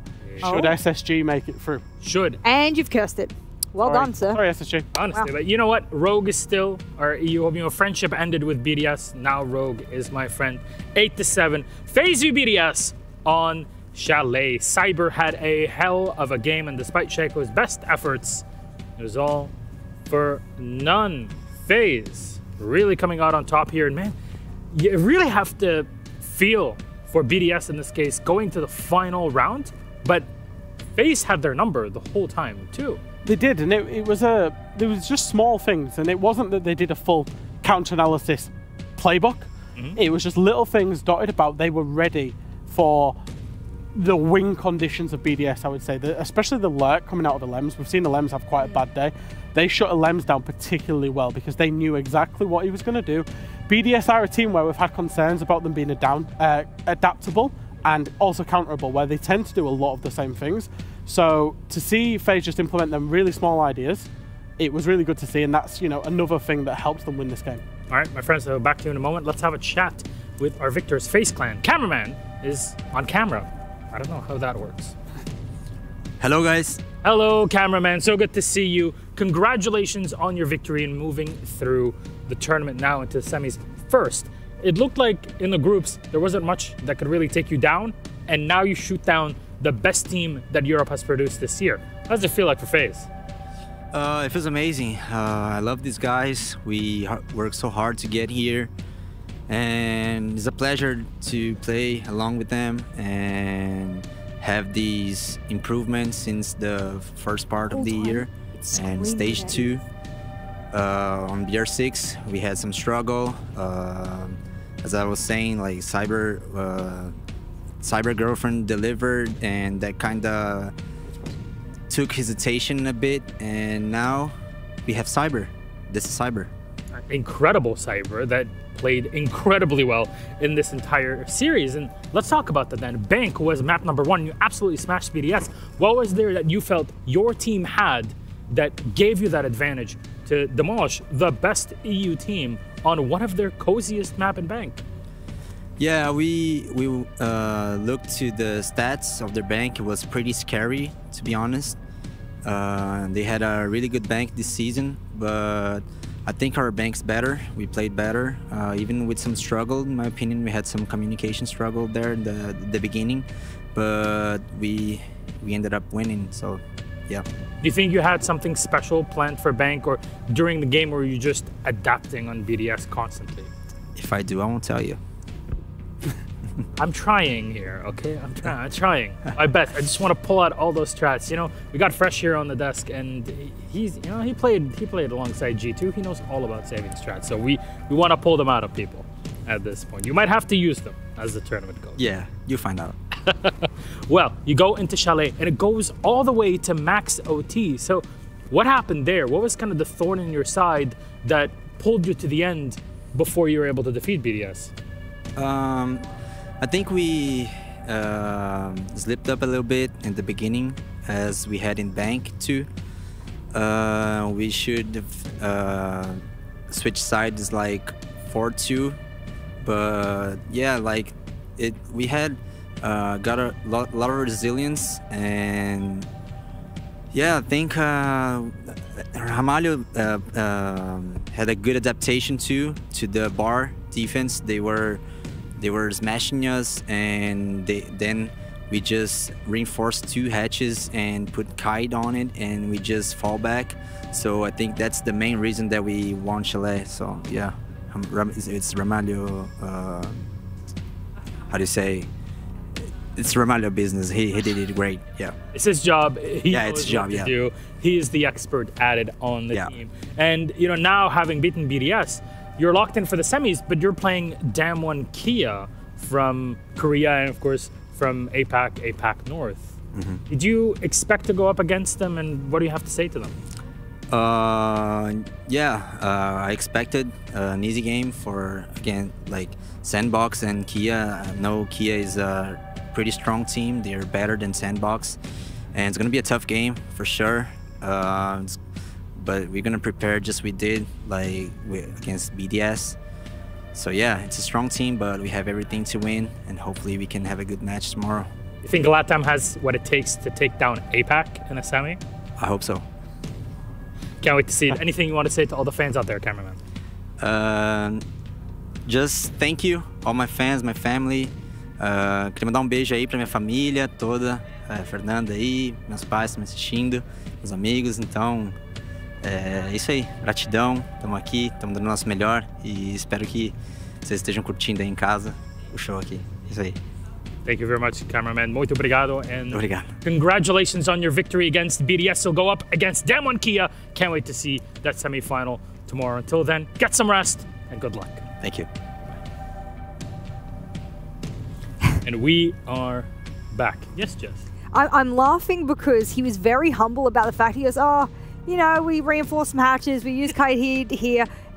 There was a lot more going on than just that, let me tell you this. Their strategies were in depth, so they were being very humble there about how much they were putting on the board.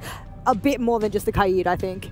And it's about how you manipulate the bomb site and how you want to play the game, right? They chose to fall off rather than contest BDS, and they played it very smartly in most rounds. You know, I call it the siege smarts.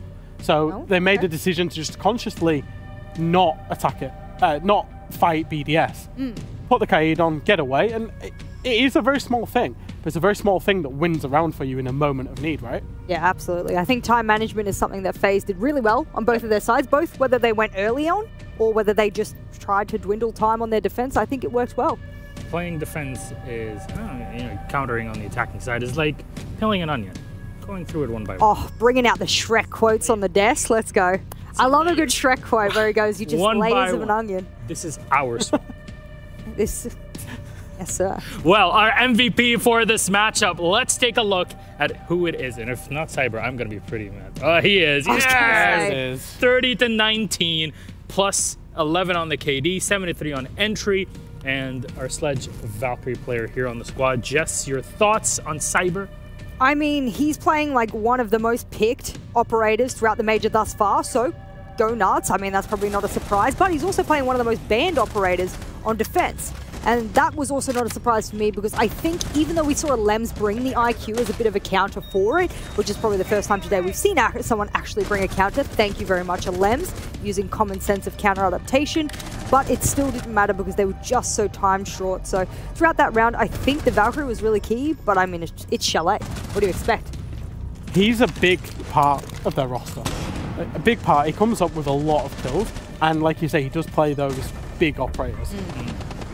The IQ, the Valkyrie, it's such a good source of intel. You saw it in multiple late round scenarios, just how much the defense, because defensive wins are a premium on Chalet, so you need absolutely everything you can to enable those defensive wins. Makes it even more surprising that you got 3-3 at the half and it still couldn't find the closer at the end for BDS. But hey, it happened, c'est la vie, as they say. You just have to roll with the punches. But the question is now, before we still have some time before we start our next game, I'm gonna ask you, if there was any other player that we've picked as an MVP or an underrated player in this matchup, who would it be, Just? Ooh. Yeah, that's a hard one. You know, someone that you and I brought up about the fact that we wanted to bring someone and highlight them. If like you were going to highlight someone on FaZe to go head-to-head with Bride, for example, who would you pick? And we're dancing around the idea and we said, no, that's not a hard question to answer. Souls. Yeah. I think he's the soul of the team, for lack of better words. Got you there. Had to bring in the dad joke there. Yeah. See, everyone else gets dad jokes on the desk, and I wanted to inject my own dad joke into that. But I do think that he would be the kind of player that just does the dirty work for the team. He doesn't really get the spotlight that is necessary. And we actually had a bit of a debate about whether we should put him in on a kind of head-to-head and whether we should highlight him because he doesn't quite have the same plants as what Bride does, the same kills. But we came to the conclusion, because FaZe have just been that good throughout groups, and even today, is that he isn't going to get those big numbers because they've already killed everybody before he can plant. And that's just the bottom line of it all.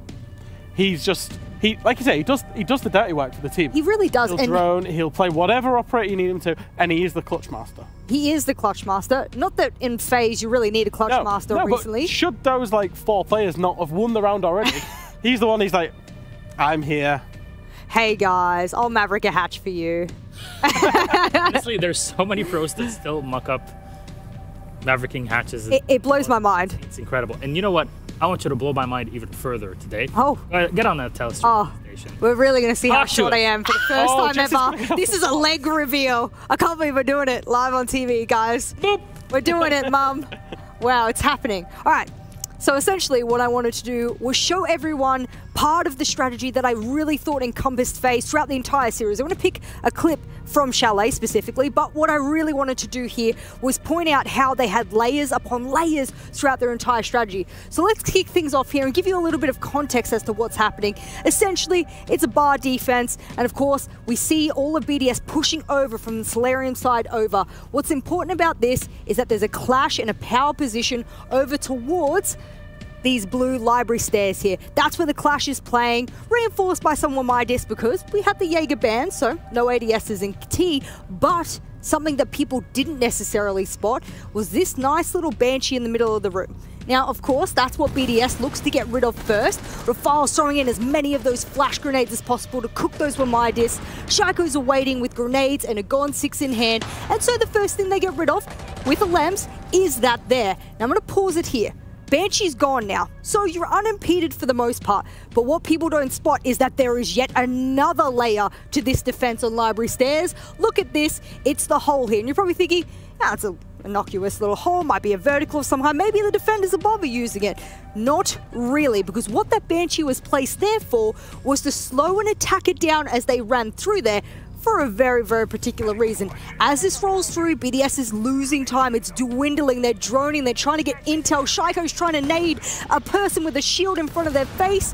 And of course, that's not working. But what does is that because that hole is there, I wonder if I can highlight and zoom in on this. We see Souls below. He's got a C4 in hand. That's what that vertical is for. That is what, of course, usually you would expect that Banshee here to be. So what comes out of that hole up there, especially, which people don't realize, if the Banshee's gone, what can they do? They can have the shield completely slow down Shaiko so that he can't run away when the C4 pops out. Check it as it pops. Cameraman is trying to do it. Shaiko barely backs up to safety, and that C4 comes sailing out.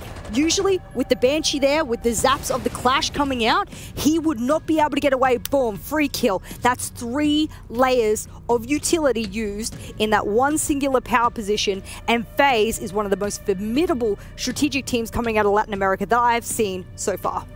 Well. Thank you very much, Jess, for blowing my mind. And that Nitro cell at the end, it... didn't net the kill, but he was fast on his feet, so he's lucky. All I'm looking for is a big kaboom. There was a boom. There was just no, you know, dolphin dive after. That's what we love about the... What I like about that strategy is how we normally see, especially inside of the EU meta, how you'll put the shields and the Jaeger and the Wamai. Because there wasn't that, they used the Clash as almost a mobile power position, and as well, that nice little trick with the C4. I know it didn't net a kill, but the nice kind of play, it damaged Shaiko. They didn't win this round, but then they defaulted to the hatch close, fall back route, and they're creating various different ways of playing that site that isn't kind of static, sat behind shields. All right, you know what? Let's recap that bracket. Put it on the screen for everybody to see. We've gone through 3 matches. There's still 1 left, 2 zeros, but man, we've had some close barn burners between our teams here. DWG KIA faces off against FaZe Clan in our first semi-final, and our second one is yet to be decided. Rogue is already awaiting, and that's the winner of NIP versus Spacestation Gaming. That'll go up to face off against them. Will it be either one of these title holders? Each one of NIP and Spacestation has won a 6th Invitational, a World Championship title. They're the most decorated in here. Actually, the only ones that have been decorated in here when it comes to international play. So cannot wait to see what happens in it. Fresh Jess, thank you so very much. And since we have a bit of time, my friends, ladies and gentlemen watching at home, and our non-binary friends, of course, I'd like to give a bit of shout out over in our own studio in beautiful Paris, where all 3 of us are there to present EU League and APAC North. We talk about teams and we have beautiful content that we go through. And we had a beautiful piece of content regarding the EU League, BDS following them through their preparation for matches. And after that beautiful video, there will be an interview with M and Medics and Easy, our observers, the one that make our jobs actually possible and give you the beautiful action that you see in game, our observers in EU and APAC. So till then, take a break, enjoy getting to know and meeting both BDS and part of our crew, and we'll see you for Game 4.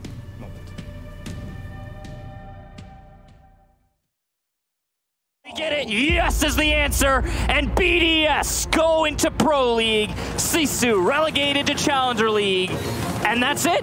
This one goes the way of BDS. Look at that, you can see Renshiro just jumping up out of his seat there. It shows exactly how much this victory means to BDS, not just in terms of the standings, not just in terms of the major qualification, but in terms of the effort that they've just poured into the server there, Des. They are your EU major champions here. What a performance from the French team. BDS to take the victory. They'll take the shared first place with Navi, of course, who managed to get a 7-2 victory on Bank themselves. You ain't stopping the French team from taking this one all the way in, and a new era has begun where BDS sit as the best team in Europe.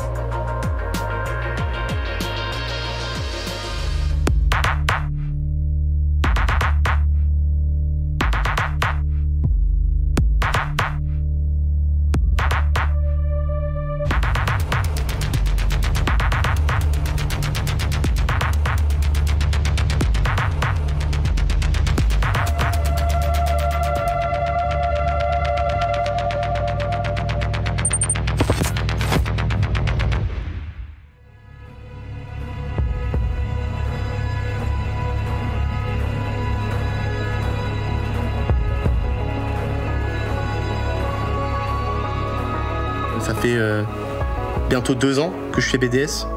J'avais vraiment à cœur de faire déjà un projet stable, mais surtout un projet stable basé sur l'entente, la communication, la complicité et la confiance. Pour moi, c'est les maîtres mots d'une équipe. Avant même de penser au niveau, stratégie, etc., si tu as 5 personnes qui s'entendent très bien, qui savent se parler, se communiquer, utiliser les bons mots, qui se font confiance, qui s'écoutent, déjà rien que là, t'as gagné. Déjà rien que ça. Parce que c'est ça le plus compliqué. C'est pas de faire des strats et tout. C'est de trouver 5 personnes qui s'entendent. Ça, c'est le plus dur. 2 sur 3 premières. BIOS, 2 sur 5 premières. Magnifique, c'était un très beau clap. On voit déjà qu'il y a cette notion de famille ou même s'il y a de la hiérarchie comme dans toute entreprise, on sent que vraiment tout le monde s'intéresse à toutes les équipes, ils essaient de savoir, ils regardent les matchs. Du coup, ça crée une certaine proximité entre tout le monde. Il y a vraiment en fait ce côté famille qu'on ressent vraiment nulle part ailleurs. Et moi je pense que ça fait la différence, clairement. Dans les matchs, dans les compétitions, l'entente entre les joueurs c'est très important. Au même titre que le staff BDS ou même le staff R6 de l'équipe. On s'est jamais engueulé, on s'est jamais insulté. Il n'y a jamais eu en fait on se respecte en fait. On se respecte vraiment beaucoup. Et je pense que ouais c'est un peu comme une histoire d'amour en fait. Ah sinon vous faites les Dalton. En position de match. Ouais. Position de match. Tu vas derrière. On se dit quasiment tout. Bon, après, il y a des choses privées, si quelqu'un veut le garder, il le garde, mais si quelqu'un veut déballer quelque chose, il le déballe. Et je pense que c'est ça qui fait aussi notre force, c'est qu'on se fait beaucoup confiance. Et ça se ressent dans le jeu après derrière. Je sais un peu si on peut parler de connexion en fait, parce que là c'est plus une connexion, c'est carrément des liens en fait. Ils sont tous attachés les uns aux autres. C'est vraiment les liens, comme on peut dire, de famille. C'est le repas de champion ça. T'es en Ardèche. En Ardèche. Ah ouais, j'avais vu sur TikTok, je crois, un mec il a fait le même truc que toi, le même toboggan là. C'est bien, oui. Au six de passer là, je pense qu'on était niveau 10, tu vois, avec une petite armure, une petite épée. Là, tu vois, on est niveau 40, full stuff. Okay. En tout cas, ce qui est sûr, c'est qu'on sera mieux préparé.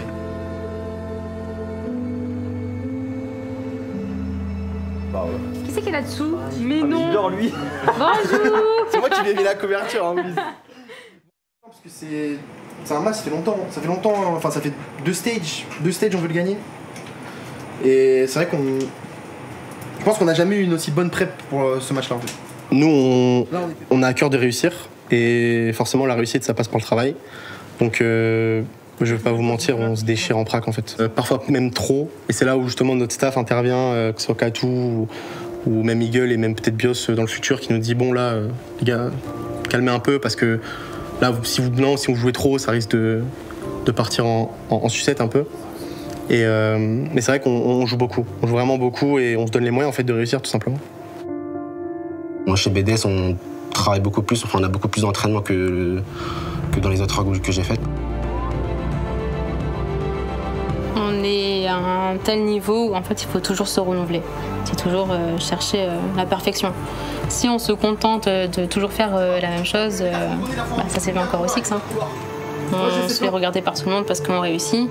Mais le problème, c'est que tout le monde se copie en quelque sorte. Au bout d'un moment, en fait, quand tu joues, tu gagnes.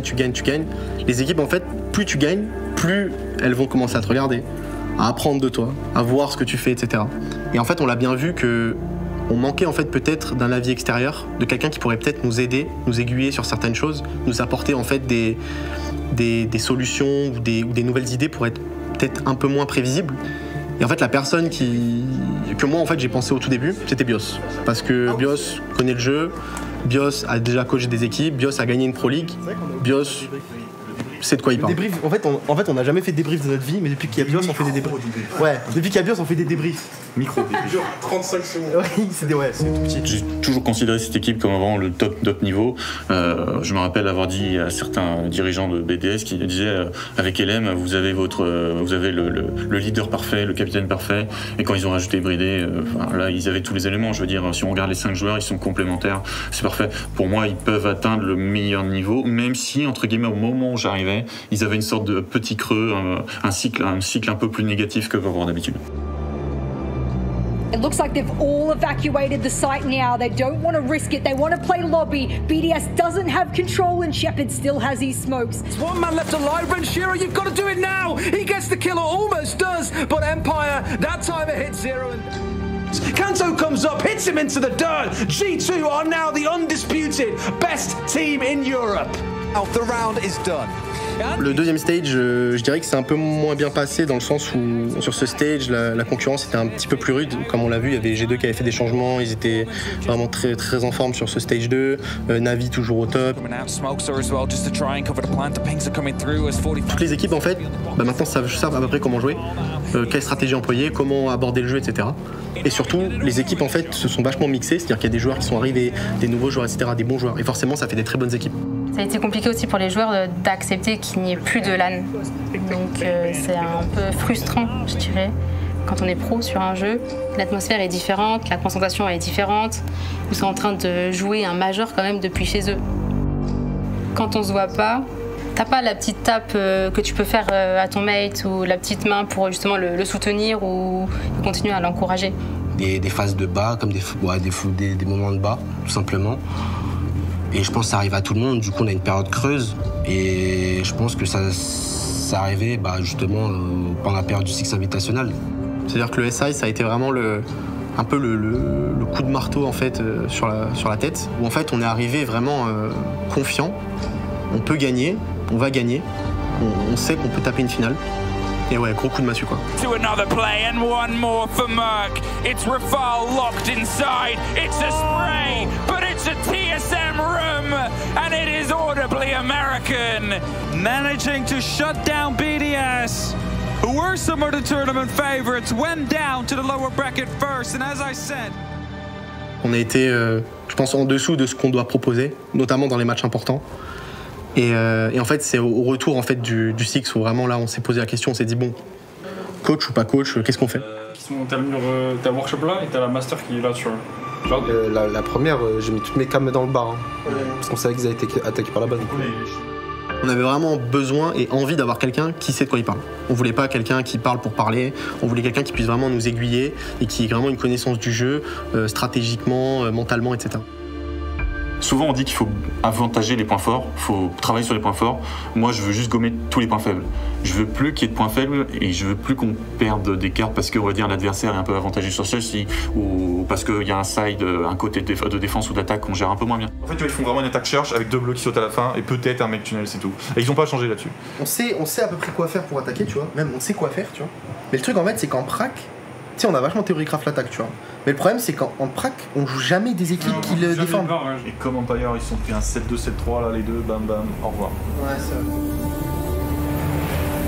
Welcome back, ladies and gentlemen. It's time for the match of the day. It's Team BDS versus Natos Vincere. Navi, c'est une des grosses entités en fait de l'EUL. C'est vraiment ceux qui, je pense, avec nous, peut-être Empire, sont vraiment quasiment les favoris depuis presque un an. Ils nous ont quand même battus, je crois, sur les 2 derniers stages. Quand même envie de les battre un peu et de les calmer un peu dans leur quête de victoire contre BDS. On ne peut pas se permettre d'avoir, surtout en Europe, d'avoir d'autres grands adversaires. BDS doit être le numéro 1. Et donc c'était pour moi très important qu'on donne tout pour essayer de les battre. stages, these two have been fighting it out for the win, just here and there. Lem still has a nitro available, being tossed over right now. Could be landing quite. There it is. That's the kill. It's only up to saves now in a 1v4 situation. He just needs to get out. He just bury himself on the opposite side. It's but he's out of time, out of pace, out of place. Timer is going to have to try and play this to perfection. That's the worry. Can't get the angle.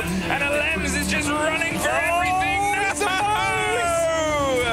Drops the man, 5 seconds yet again. They're really low on time. It's a 2 versus nobody. Pings are coming through. The fight comes through. He's driving it, looking for the ace around the side of the bed. There's the mattress. The dance, and it's an ace for Doki. 10 seconds left. Dans le jeu, si quelqu'un voit qu'il y a une opportunité, bah, on va pas se poser de questions, on va y aller dedans, quoi. Et si on rate, bah, c'est pas grave, c'est toute l'équipe a été d'accord avec toi, bah, du coup, on perd en équipe, on gagne en équipe, quoi. On marque trop vite pour rien, vraiment. Ah mais non, écoutez, tranquille. Renchi, pas push garage, c'est encore là. Pas push garage. C'est pas synchro, on est pas synchro. On fils. There's the second, there's almost a third. Saves is going for it, but he slips away. Oh, he fights it anyway. Concentrez là, c'est pas gagné les gars. Go, focus là. La hype et tout, c'est pas gagné. Go, prenez back, go faire attention, vraiment. Là, J'ai le truc, my bad. Il faut qu'à chaque round, en fait, je prévois que ça se passe mal. Il faut que j'essaie tout de suite de comprendre vraiment tout ce qui se passe. Et il faut à tout prix que je trouve une solution pour les aider. C'est pas. Les gars, faut me droner la forme, s'il vous plaît. Il y a Mosé dans le dark qui va me... Vous allez droner jusqu'à serveur ou pas? Est-ce que vous allez droner jusqu'à serveur? Faire les troupes, je sais pas. Cohésion d'équipe, c'est le plus important. Dans une équipe, il n'y a pas que le côté stratégique qui est hyper important. C'est tout ce qu'il y a autour.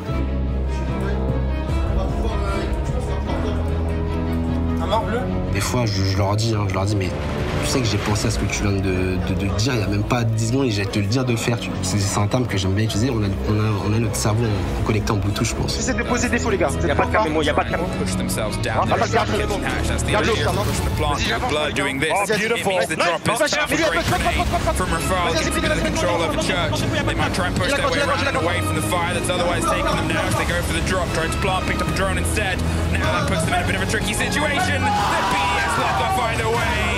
And the joy of Renshiro is clear across every camera but his own as they get themselves locked in and happy. They're all together.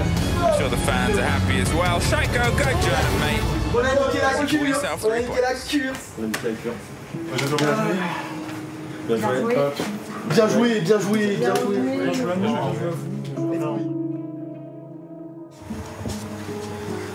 Oh, on a gagné.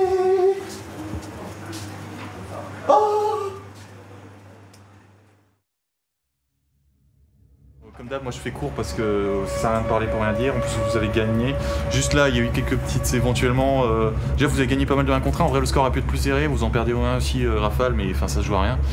Bridé éventuellement sur la défense gym, il se prend une nade par en dessous. C'est vrai que de temps en temps, là, vous dites des choses et ça réagit pas. Ou genre, à un moment donné, c'est Renchi, je sais plus, c'est ouais, vous avez le drone là et en fait, non, toi et Renchi, à un moment donné, vous demandez les drones, mais en fait, personne ne les prend. Je voyais ça, mais c'est très anecdotique. Il y a tellement d'infos qu'il y en a qui passent à côté. Bridé qui calcule pas trop la grenade en dessous. Ouais, un détail, mais non, c'est tout.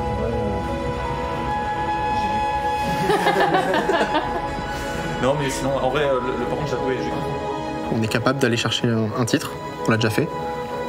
Maintenant, il faut aller chercher un titre international, ce serait le mieux, quoi. Et là, justement, avec l'arrivée d'Eagle d'abord, puis maintenant BIOS et l'encadrement que BDS nous offre, honnêtement, je pense qu'il n'y a aucune raison qu'on n'y arrive pas. Maintenant, c'est à nous aussi de jouer, quoi. Il faut gagner des titres. Dans l'absolu, ils ont pour l'instant une fresh league et le major d'août de 2020. Mais il faut vraiment gagner des titres, surtout que maintenant c'est bon, ils ont fait peut-être des erreurs ou le Six ne s'est peut-être pas passé comme prévu. Ils ont appris, ils ont fait un très beau major là cet été. Maintenant je pense qu'ils ont fait tout ce qu'il faut, maintenant il faut à tout prix gagner, c'est tout, il faut gagner, c'est l'objectif. Même si y a eu des 2e places ou même des 4e places, c'est bien en soi. Mais en fait, c'est pas ce qu'on veut, nous. Nous, c'est tout le temps première place et rien d'autre.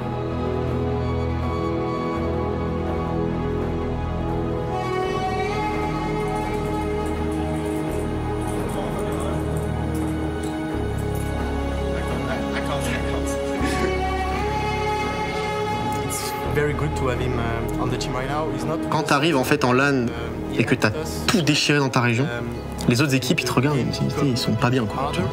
Genre tu sais, tu passes dans les couloirs, je me rappelle aussi qu'on passe dans les couloirs et tu as des équipes Liquid, tu sais, ils te regardent passer, tu le vois, ils ont peur, tu vois.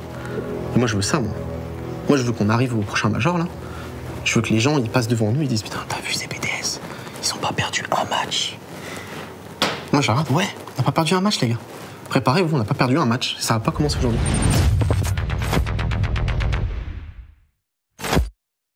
But in the end, BDS are the ones who turn out to be the masters of the craft, and in this case, the masters of Clubhouse. That's twice now that G2 have took them here, at least in regular league play, and lost out to them in a best-of-1 situation. This time round, a little more convincingly than previous, even under the new meta. Really, really shiny.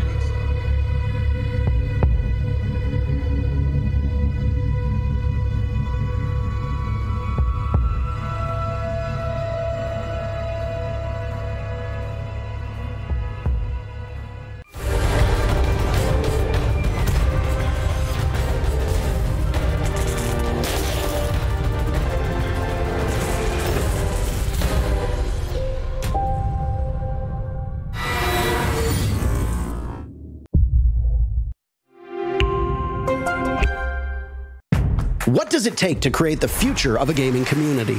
Join us on this 4th episode of I Call Next as we discover how to level up gameplay and reset the expectations of an entire league. PayPal, press play.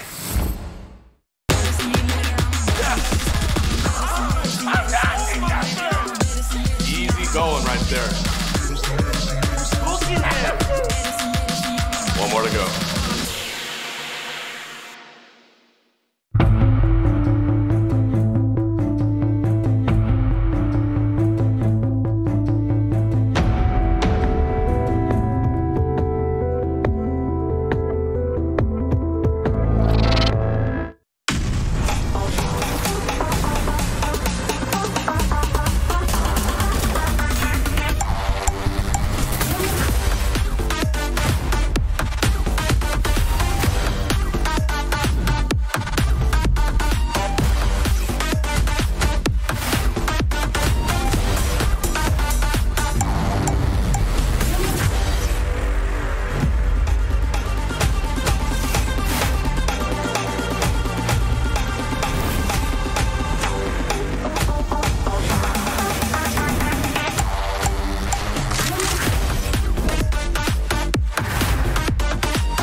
Hello everyone, and welcome back to the Rainbow Six Sweden Major. And yes, Milos, he's taken a little bit of a break. Although it's been a bit of a fast day, he's got some Milos things to do, like eat and drink water. So, we have what is going to be a very fun segment, as a lot of people have always wondered, who are the eyes in the sky behind everything that we see on the screen? And it is a massive pleasure to finally have on the desk two people that have been behind so much of the history of this game and its biggest events, Ante Medics and Stefan Easy, who are our observers throughout the tournament. How are you both doing? This is a first for you two. Yeah, first time on the stage, first time for the major, and we're trying not to be nervous, at least I. I can see you both stood. It's all right. That's why they've got me, because Milos is very threatening and imposing. I'm shorter than both of you, so if you could run away if this gets too awkward for you.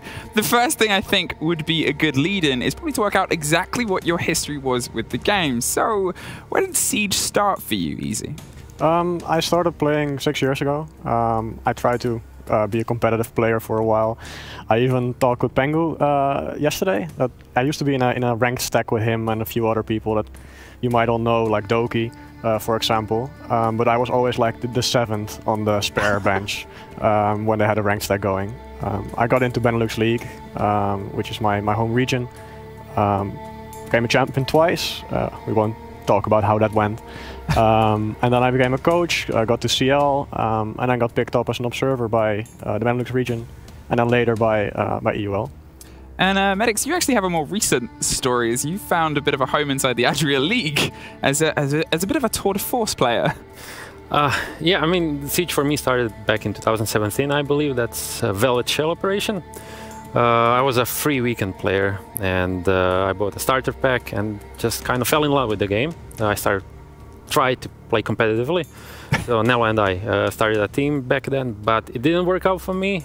So I still wanted to be part of the community and the game, and that's how I started casting and observing at first. I was going to say, I mean, you often cite the pair of you as the Croatian sensation, and in your words... The Dutch disappointment. The Dutch disappointment. But yeah. I guess technically you are the second most prevalent force from the Benelux at this tier after Hap. First. Okay, first. Yes, Hap is the second. I'm sorry for putting that the wrong way around. We have someone working in IT, Tommy, and I think Hap would fall below. Oh, so Hap is third. Well, yeah. I'm glad I'm being told this now. Maybe my duo will be replaced after this segment. I think in building onto that, though, obviously your job is kind of important because you're, in a way, the storytellers. It's often thrown around as what you bring to it. What are you looking to build with a talent or a caster that helps you structure what you do, and how does that drive what you do? Well, for every broadcast, we want to explain the game to the viewers, make a storyline in a coordination with the casters. They do the narration of the story, and we show the, the video, the feed that goes with the narration. And we want to explain a storyline, how it goes from point A to point B, how a team plays, like how do they organize attack, how do they approach the map, and how do they execute, like say, a bomb site plant. Is there anything that you look for on particular teams before you go into it? Is it or more just working it out as you go along and seeing what comes together? We usually just go in the game, and the first few rounds are a bit messy on our side. Just trying to figure out the play style of the teams, because of course they bring something new to most maps, some aggression, some more laid-back styles. So we try to figure out who their entry is going to be, where they're going to push for most of the time, and try to follow the action from there. And is there any sort of particular challenges that you find popping up as a common thing in terms of these storylines? Obviously, Siege, and I'm not just going to try and build up your egos and reputation, but it's cited as being the hardest game to observe and build a fluent story between the multiple levels, how many angles. What would you say is the biggest disconnect that you're like, this is frustrating for you? I would probably say like losing focus after a certain amount of time. It's just so much stuff happening, and especially when we have international events, all the play styles are so different to what we're used to in EUL and APAC North. And then, yeah, of course, it takes a couple of rounds for us to adjust, to figure out, oh, hey, this team is playing like this player is playing like that. And after a long day, it's just, you lose focus, and sometimes you slip. Well, I know that often, as the talent, we get to say we're having very long days, but you two, your average day, how many hours does that? From call time to end, about 15 hours for the group stage. Trying to keep a steady focus throughout. Can be hard, but no, we're managing. Reading all the comments, which I shouldn't do. But it's going well. It's long days, but it's the best Siege that you can see in a major. So it's also very exciting, which keeps us on track. And yeah. And I think it's worth saying, obviously, during a standard day, and obviously I work with the pair of you on EUL and APAC North, it's one of you taking a game and jumping between, but the setup differs here for SI, so we can have all of the amazing picture-in-pictures, the cameras, the replays, and we make sure we don't miss a kill. Could you break down the setup of all of that for us? Yeah, so we do have a main observer. That's what mostly is shown on the screen during the main part of the round. We usually rotate between primary and secondary observer, who is going to be in the overview of the map and mostly like doing the callouts, like if there's a flank coming, or just informing the main observer what is happening on the other side of the map, because the maps are huge, multi-layered, it's hard to follow all at the same time. And for this major, we have Marcio joining us as in-game director, so we are coordinating a lot with picture-in-picture screens and various scenarios that we try to juggle on the broadcast. And is there a team at this major that's proven tougher to observe than the others based on how they're playing? Yes, but it's mostly map-based. Because most of the teams, so for example Oregon Basement, wait for the last 10 seconds to make the final execute. And for us it's or go top-down, play it safe and see all the action from the sides. Or try to gamble on a certain defender below the stairs in Harry Potter, or long angle from Laundry. Winning a few of those gunfights, hopefully. And otherwise you're just stuck in a death animation. It's fun for everyone. How do you, I suppose,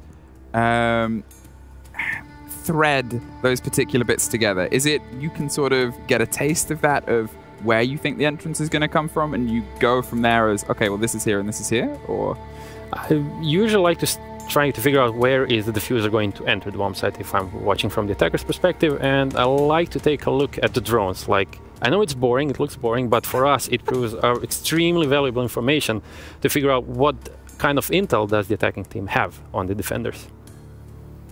In terms of, I suppose, is that as a good lead-in to any budding observers that might be out here that are trying to find their way in throughout the game, and obviously the many leagues that we have, what would you say are a couple of good quick tips that can give them a little bit of an edge that you've learned the hard way and the very long way over the years? Just like playing the game, it's all about intel. So make sure you know, like Medic said, where the diffuser is, know what the attackers know from their drones, what the defenders know from their cameras. So you know where a push is going to happen. It's important that you show progression of the round and not hunt for kills. It's fun to see the kills, but if you have no context between them, it's just not fun to watch. And do you have any tips as well? The creation sensation? Well, I would say communicate with casters. Just try to figure out, get on the same page and kind of make a plan. What do we want to show to the viewers? Right, well, do you have any closing words, anything that you'd like to add for your opportunity on the desk? Because pretty soon we're going to lock you in the back room again and just leave you there. I like being locked in the back room. I like living in the shadows. Your hands have stayed very stuck together. It's been amazing to have you both up here. I think that the game and the scene and what we see would be nowhere near as good without the talents of these two, who have been such an exceptional force. Their job is one where if they're doing it perfectly, you don't really notice, and mistakes are very easy. And the fact that they're doing huge days with so many games and so many different teams from so many different regions, and they can still keep this energy and this beat, we are truly lucky to have them doing such hard work. Now, we're going to quickly throw to a bit of an A-Blabs bumper, and we'll be back looking towards the final game of the day.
days are getting shorter. It's now or no way, 'cause life flows like white water. Take a moment to breathe, hold it in, stay a while, forget all that you know and forgive everyone. It's all in your power to turn away.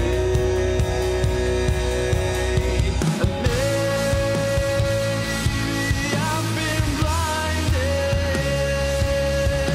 'cause all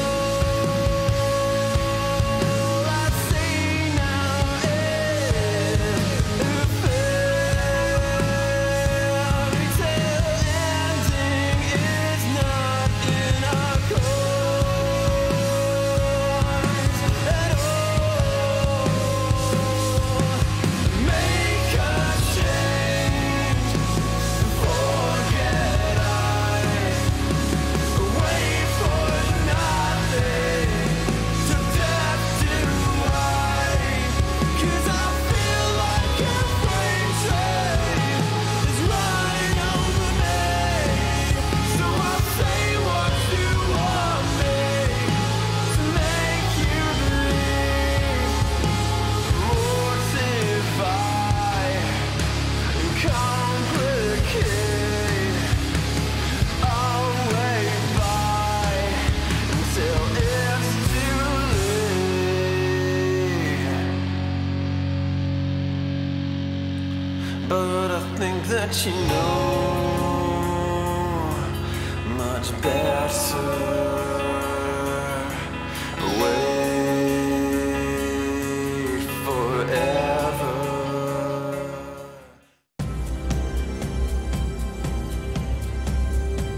Welcome back, ladies and gentlemen, to the 6th major. Sweden, we're live in Gävle, and you're seeing our beautiful the Yggdrasil is in the middle between the teams, and we have our final matchup of today. So how about we introduce our teams? It's Ninjas of Pyjamas, the Spacestation Gaming.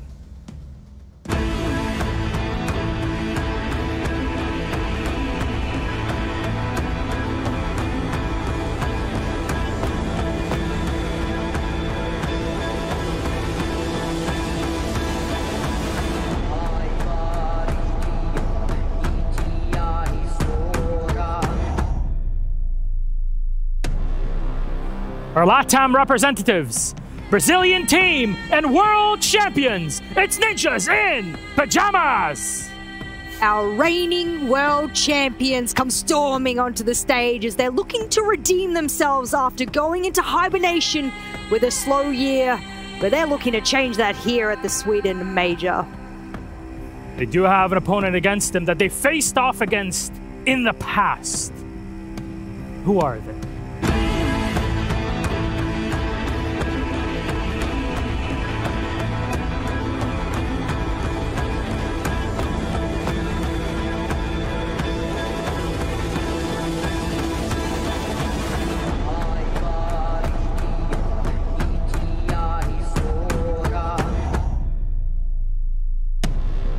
Our North American representatives, former world champions themselves, it's Spacestation Gaming! Just like their rivals tonight, they have tasted the tippity top of the board, and they'll be looking to go once more against their old school rivals of SSG. Incredible matchup that we get to witness here in the quarterfinals between two former world champions.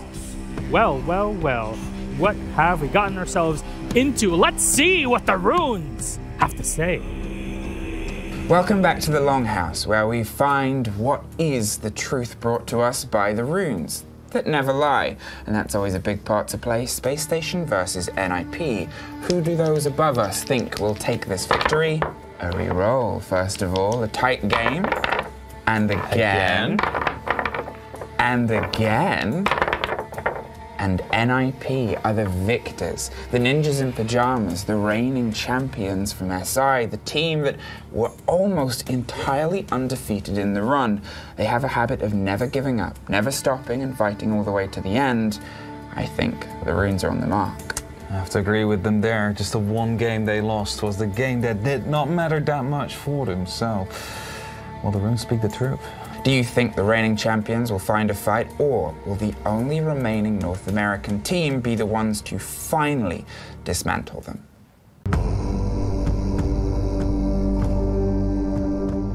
I think that when it comes to our team, they should be afraid of our teamwork and our individual skill. We have a very well-rounded roster. Each player has very specific strengths when it comes to entry fragging, clutching, that kind of thing. They got to be ready for everything.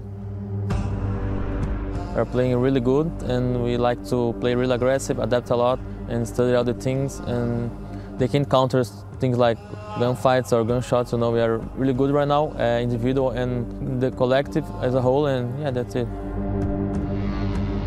Looking over NIP, I would say that they're very similar to us. They have a very well-rounded team as well. All their players are very, very talented star players with their own strengths as well. They also are very, I would say, structured compared to some of the other LATAM teams, and they use team play as probably one of their biggest strong suits. So I think it'll be a good battle between us. I think the region is not that good right now, the NA, but they are a really good team. They have really good individual skills, and they do a lot of clutches, and that's something we need to take care about. I would say to my rivals SSG that we have a good game like the 2020 SI finals. To our quarterfinal opponents NIP, I would say just don't underestimate us, and yeah, be ready. And welcome back, ladies and gentlemen, to the analyst desk to break things down for our final quarterfinal here. Live again on Friday evening. I'm Milos the Medic, your host for the show. With me are Jess and Keeney, and we're going to talk in detail about what these two teams, NIP and SSG, have to bring to the table. World champions, former world champion for SSG, current world champions for NIP, and last they played against one another in a major matchup was the grand final of 6th Invitational 2020, one of the best grand finals and matches we've ever had in Rainbow Six. Now they face off in the quarters, so it's only going to get better from here. Let's talk about their rosters. First up is NIP. Keeney, I look to you for some info on this. All right, let's talk about the reigning world champions, Ninjas in Pyjamas. If we look at the Mexico Major, didn't do too hot. But you know what? They've come in here, they've smashed their groups. Psycho especially has been super consistent across all groups. Every single game he's shown up, not necessarily at the top of the scoreboard, but he's just there. He's never really had a bad game per se. And I mean, just look at that round evolution. They've had +2, +5, +3, +4, +2, and then they lost to BDS with a +3. Not that big of a loss. And they just seem so confident coming into now. They really seem to have learned the new recoils. Oh no, exactly there's not a chance we're bringing that onto the desk. Well, now that you've said it, and maybe they have learned the recoils, I sort of mentioned before that I kind of felt they were in hibernation. I keep bringing up Ace of Pirate, our beautiful colleague, who keeps saying to us, well, they just do this kind of thing, Jess. They only want to show up when it matters to them, and the Mexico Major was a bit of a blip on that kind of strategy that they like to employ. So, okay, have the Bears awoken? Sure. I'm yet to be convinced, but I did put them on my predictions, so maybe I'm convinced just enough. All right, well, let's talk about their opponents. Near Airport is definitely a thing, but not SSG. I mean, they've been flying off to the moon in this case. An impressive team so far in the tournament, Jess. Yeah, SSG can't be near Airport because they use a rocket instead. So for them, they're on a completely different plane, a completely different, evolution of how they move forward. The big thing for me is that coming into this major, I was very well convinced that SSG would actually be North America's only hope. They've been the only team to come into the playoffs. They have proven that. I would say that they have a bit of a rigidity about them, unfortunately, and they're actually a lot like Ninjas in Pyjamas in the fact that they like to counter-strat their opponents, and today they're going up against a team that also likes to counter-strat their opponents, and I think very quickly both of these teams are going to learn that you can't counter-strat each other when you're both just running into counter-adaptations over and over and over again. It's like a vicious cycle that you can't leave, so I hope that rigidity is something that SSG moves a little bit away from today, and just play off that game sense, play off the fact that you are some of the best players in the world. NIP are definitely no slouches, and like Jess was just saying, for them, maybe Mexico was just that blip. When you go off that high of winning the Invitational, Yeah, and I think just like the Team 1 game versus Rogue, I do think that this game in particular is also going to have very heavy focus on the mental of each teams. Okay. And I think especially when it comes to that, we're going to see if the LATAM mental can actually hold up this game. And I know for a fact personally, back when we were playing the meme fight, I played against Rampy and I managed to battle his mental a little bit. I brought the Clash, I brought the Blitz, and Rampy did not like that. NIP can definitely play shields. We've seen that in the past. But we have a head-to-head for this one. Let's go. The two top players from these two teams. So how about we take a look at the stats and what they say. And it's Psycho and Rampy, which actually fits perfectly. You guys, man, it's almost like people here actually know what they're talking about. Jess, please shed some light on what's going on. I mean, we turned around to the beautiful CGG. Shout out to the CGG team who has been just absolutely giving us everything we've asked for. And we said, who are the two highest rated players in the groups? And they've turned around and they said, all right, from NIP it's Psycho, and from SSG it's Rampy. Now, okay, when you're looking at it, Psycho's looking so much more impressive. It's almost like one of those seesaws, and then, you know, Psycho's on one end and Rampy's on the other, and unfortunately, you know, he's not pulling his weight on that one. So I think when you're looking at that, the KD difference is the big kicker for me, and there's a lot of entries on the side, but they don't necessarily do the same role all the time, so that's where the differences will come in some of those stats. I think another very important thing to highlight is with Rampy, that man, he does not break. If he's in a 1v5, I mean, it's his world. Yeah. He does not care. And sure, like, Psycho might bring a bigger KD, but at the end of the day, it's not really the KD that matters, it's if you win these rounds or not. It's not about the size of the KD. That's very true. Well. Kini, Jess, let's take a look at our map bans. Again, a 7-map pool, but we're playing best of 3s all through until a grand final, best of 5 series. And it's ban, pick, ban, and then decider. We go first to Chalet, then Coastline, and our decider is Villa. SSG got Chalet through against NIP in this, and I'm going to ask around this whole pick that we saw, all 3 maps. Kini, what are your thoughts? I mean, it's a very interesting set of maps, that's for sure. I mean, starting off with Chalet, that's been a bit of an interesting map if we look back at the games, especially with Team 1. Sorry, FaZe versus BDS, my bad. That was a bit of a doozy, looking at the way that FaZe played on that. So it's going to be really interesting to see how NIP handled their sort of LATAM playstyle on that map. It's a good point you raised, because NA have been very excellent region overall on Chalet over its development ever since it was added into the pool. But Jess, what are yours on this? I mean, I was going back through my notes because I saw Chalet and I went quiet. Usually I'm the one to like reach out and be like, I have something to say about this. And then I was like, hang on, I gotta push my notes all the way back to like July just to give you an indication as to how SSG even is on this map. And I have 3 indications here, but this is all the way back in NAL Stage 2. So how recent is that? I'm going to put a little bit of a asterisk behind it and say not too recent. And so as a result, I think, speaking of hibernation of teams, I think this map has been in hibernation. All right. Well, Chalet is our first map in this series. And SSG are starting off on defense. Okay, that's bad. They picked the map. Yes, usually it is. They picked the map, and NIP picked the starting side. Say that, however, like Kini mentioned, highlighted early on, we saw FaZe BDS. And that was a 3-3 at the half, and BDS started off on the defense, and look at where we ended up at the end of it. So maybe not so great at calling it. Final thought, yeah? I do think that SSG can be very scary on a map like Chalet. It's very methodical. SSG is a very methodical team. So I think that that map could really suit them well. The question is if they can handle NIP on it. The question is usually, can anybody handle NIP? Really, very good points. Kini, Jess, thank you very much. Let's then toss it to game. Chalet is ready for us, ladies and gentlemen. It's the French Alps, and we got, well, who is it? Oh, it's Intero and Pengu. Guide us through it, boys. All right, Milos, thank you so very much. This is the very final quarterfinal of the day, and there's a lot on the line here. Nicholas, the last team from North America, and the last team from Latin America that isn't FaZe Clan. It's a World Championship rematch. The last time these teams played a best of 3 was for the World Championships at SI 2020, and boy oh boy, the amount of pressure on the shoulders of both of these teams is immense. Absolutely, but at the same time, Parky, I think both of these teams are up for the challenge, up for the task, and I think the maps that we got are actually very, very interesting.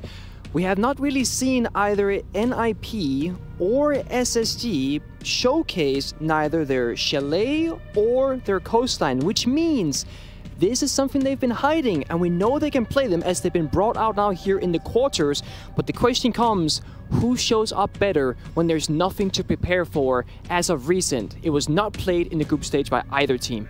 I mean, the desk went through the last time these maps were played by the teams in their respective regions, but before we got into this matchup and before we got onto the stage, you and I actually discussed how we thought that map ban phase was going to go down. And I mean, who was expecting this? 2 of the maps that both of these teams either didn't want to play or teams didn't want to play against them, they hid the whole way through.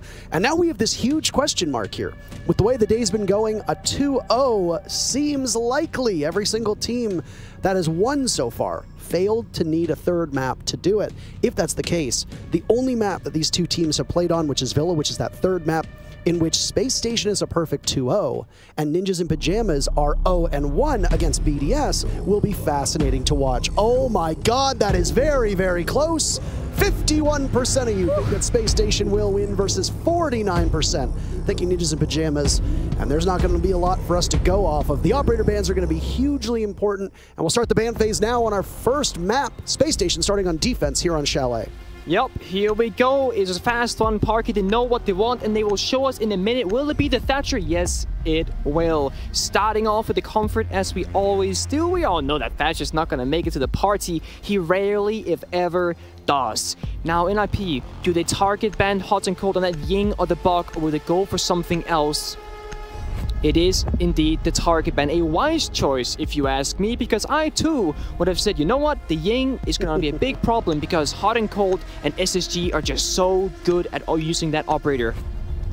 Valkyrie's good at join. We see the kind of menace that Valkyrie can be on a map like Chalet and on most maps, in fact. Curious choice, though, for this defensive ban on the side of NIP, because Valkyrie tends to be a very strong operator that the Brazilian team favors quite a lot.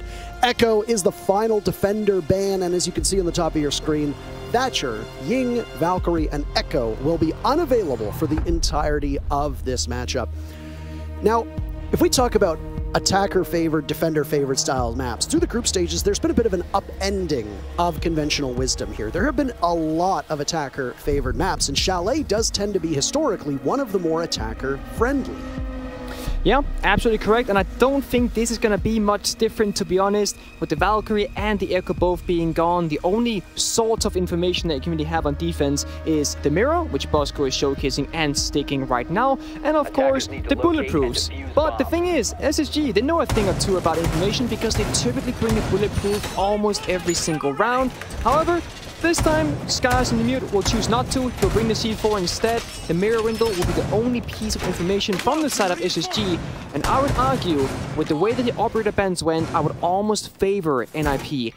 NIP themselves are not dependent on the Ying. They don't typically play it a whole lot. However, SSG, they do. If something is going wrong, or if they want to make sure that it goes right, the Ying is typically the operator for SSG to enable that play. So I'm curious if they have a different operator up their sleeve to replace this operator, whether it be, let's say, the Capital, or, dare I say it, a Monty or a Shield or something funky. Good amount of examples of this Mira play on the top floor comes from the North American League. Spacestation will be very well familiarized with this. We saw the Sonics do it in the group stages in particular. And when Mira does elude a ban in that ban phase, not always a common thing, it's nice to see what impact she can have in particular. That Mira window up by Chimney is going to be incredibly useful for holding top floor control. We'll see how quickly Nip can slice right through it. Once again, watch for how much the attackers can do here, because I suspect if Nip cannot get off to a strong start on attack and Spacestation takes a couple rounds, it might give us a good window into how these teams are going to play. It certainly will, and we see NIP now not wanting to challenge directly onto that library hold with that mirror window being available from SSG. They choose to go in the basement. We see Pino holding down the flank, making sure no one's creeping around, but Skies might try and see if he can get a little bit cheeky, chooses not to, but NIP from a downstairs take as they will slowly start to figure out where the entry points can be for them, as SSG are pretty much all around the top floor or the second floor and the first floor of this map. It's a quiet time in here, Parker. Not a whole lot of guns have been fired or engagements have been had yet. I think they're feeling each other out, trying to get an idea of what is the pace going to be for this game. It's been really bloody earlier on, very brutal and arguably very quick. This first round here has been very quiet so far, but it'll have to get explosive eventually with 5 players alive from both teams. Standing pat right now, halfway through the round. Most of NIP have been unable to get into the building. The one that we did see down below, oh, there was a grenade that was tossed out by Pino, and he's still down there as he now roams through the basement. That small opening inside of the garage door opened up. Hot and Cold taking some considerable damage and will need to be retrieved at some point. Psycho will do his best to secure that kill, and the grenade should be good. Hot may evade it, but no, he's not able to crawl away fast enough. First kill of the series goes to the Brazilian team, and they've got control, or at least they think they've got control of West Main. Yeah, the only isolated player from SSG got found out by NIP, and doing good job at that because the last 4 remaining players, they're sitting down pretty tight. 2 guys up above and 2 guys down below. So their formation is doing pretty good right now. But NIP with 30 seconds left, they will have to go so fast and be so explosive. But Pino finds the opening. And down goes Bosco, leaving a 3v5. There's still toxic canisters remaining, 2 from Volt. Psycho now out-dueled, but the Adrenal Surge gets him right back up. Rampy still holding down this angle. He finishes off what his teammates had started into Psycho and posted on this position, still playing very powerfully. Where are you, Nip? You got to get right in. Skies has the cross, shotgun out. Nitro Cell goes as well, and it connects. A double for his trouble. Diffuser surrendered, and Nip members miles away. They can't recover in time to snatch that Diffuser, and SSG takes round 1. NIP had to get explosive, but it was Skies from SSG who ended up delivering that explosion upon them. They didn't really get a lot for their money in the early round. I think they tried to gamble a little bit on perhaps SSG moving more around the map. It was only Hot and Cold that was moving at all, as the remaining 4 players from SSG were sitting nice and tight on site. And NIP, not the explosive and early game aggression as I expected. I honestly thought they were going to show us some of that Latin-style gameplay, but now that they've seen how SSG has approached their first defense, perhaps that will change. Oh, there's a bit of poor coordination from Nip going through that main lobby, expecting the Diffuser that was being escorted in through Mudroom to make it to the bomb site. There's no real top floor control from Nip either. How often do we see teams take control of library, patrol those mirror windows, and then command the hatch, forcing the defenders to play in that stock room between bar and gaming? But Spacestation rebuffed them at the edges. That library stairs control leading down to the basement, never relinquished by Spacestation. Chimney with Rampy playing up in that spot, never relinquished by Spacestation. And Nip just went for a very straight linear take. When you go through that mudroom doorway, there's no destructible walls around you. You are funneling through a single door, and that's it. And when there's an SAS shotgun pointed in your direction, you're going to have a bad time. Certainly, especially when those players with those shotguns in their hands can be Skies and Bosco. That is some of those most lethal versions of their kind because they believe the most in their weapon, and when you believe, it believes back and grants you what you need.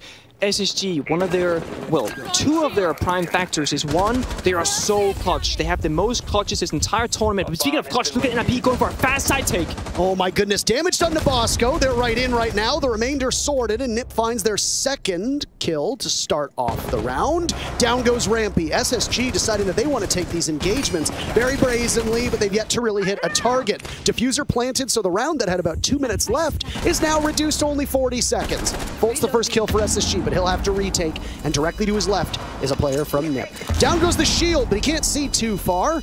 His position back in, spotted, and they know exactly where he is. There's 3 guns aimed at his position, and he is as good as done.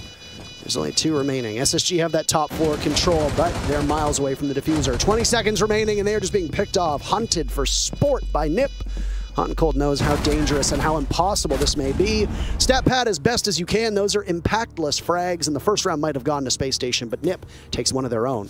And there it is, the adaptation and change of pace. They felt each other out the first round. SSG then got a big surprise as NIP just went straight for those West main windows and straight into the bomb site, and there was nothing that could really stop them, as the only player on site from SSG was Bosco on the smoke, and he did not stand for very long as he was the opening pick for NIP. FaZe had a nice try with the flank, but he was met by a deployable shield, and he might have to destroy it with his own impact. There is no worse feeling than putting up all those defensives on the bomb site, and then they work against you because the attackers went straight through it and just planted the bomb and didn't really give a damn. There's nobody watching West Main, which is where Nip waltzed right in from. Nobody from Space Station playing on the stairs. Nobody playing in West Main. Nobody who was in Trophy in a position to really stop that Nip push. And the only player from Space Station who was in even close proximity was in Kitchen, Bosco. And he didn't know what was about to hit him. The wave crashed onto the shore and he was dragged out to sea. Which is strange because that Kitchen bomb site is usually so defendable, and when rushes are happening, presuming that you have somebody playing either in Dining or over by West Main, you could stop it and you know it's coming and control it pretty easily, but I think Nip assessed that Space Station, oh, they didn't exactly have full coverage. They were still doing setup work. You still had too many bodies from Space Station upstairs, and Nip read that one beautifully. That's the thing, if you're really, really fast, it's one of those things where the defenders, they can have their setup going on even, you know, 10, 20, 30 seconds into the round. And NIP, knowing that, having the information and making the decisive decision to say, you know what, if this doesn't work, we don't care, we believe in this execute, we see that there's an opening, and that opening was capitalized on very, very well. This nade almost capitalizing on an early kill onto Skies, but he hears it, walks backwards, and gets away with almost his entire health bar. Ah yes, the sound of the pin being pulled, and he will peel off. Now inside of office. That's where one of the bomb sites is, by the way, and he's on drone underneath the cabinet, but Pino can't capitalize off of it. Skies doesn't know that he's being watched, and well, if he goes prone here, he just might see it. Still wandering away. Rampy now trying to get back closer to the bomb site. Nobody really holding Piano actively. And Rampy knew that there was someone watching that position, so he pulls out the pistol to run as quickly as he can. Drop an ADS, expecting there to be a grenade to go. Is that a runout that we saw from Skies? It appeared that way.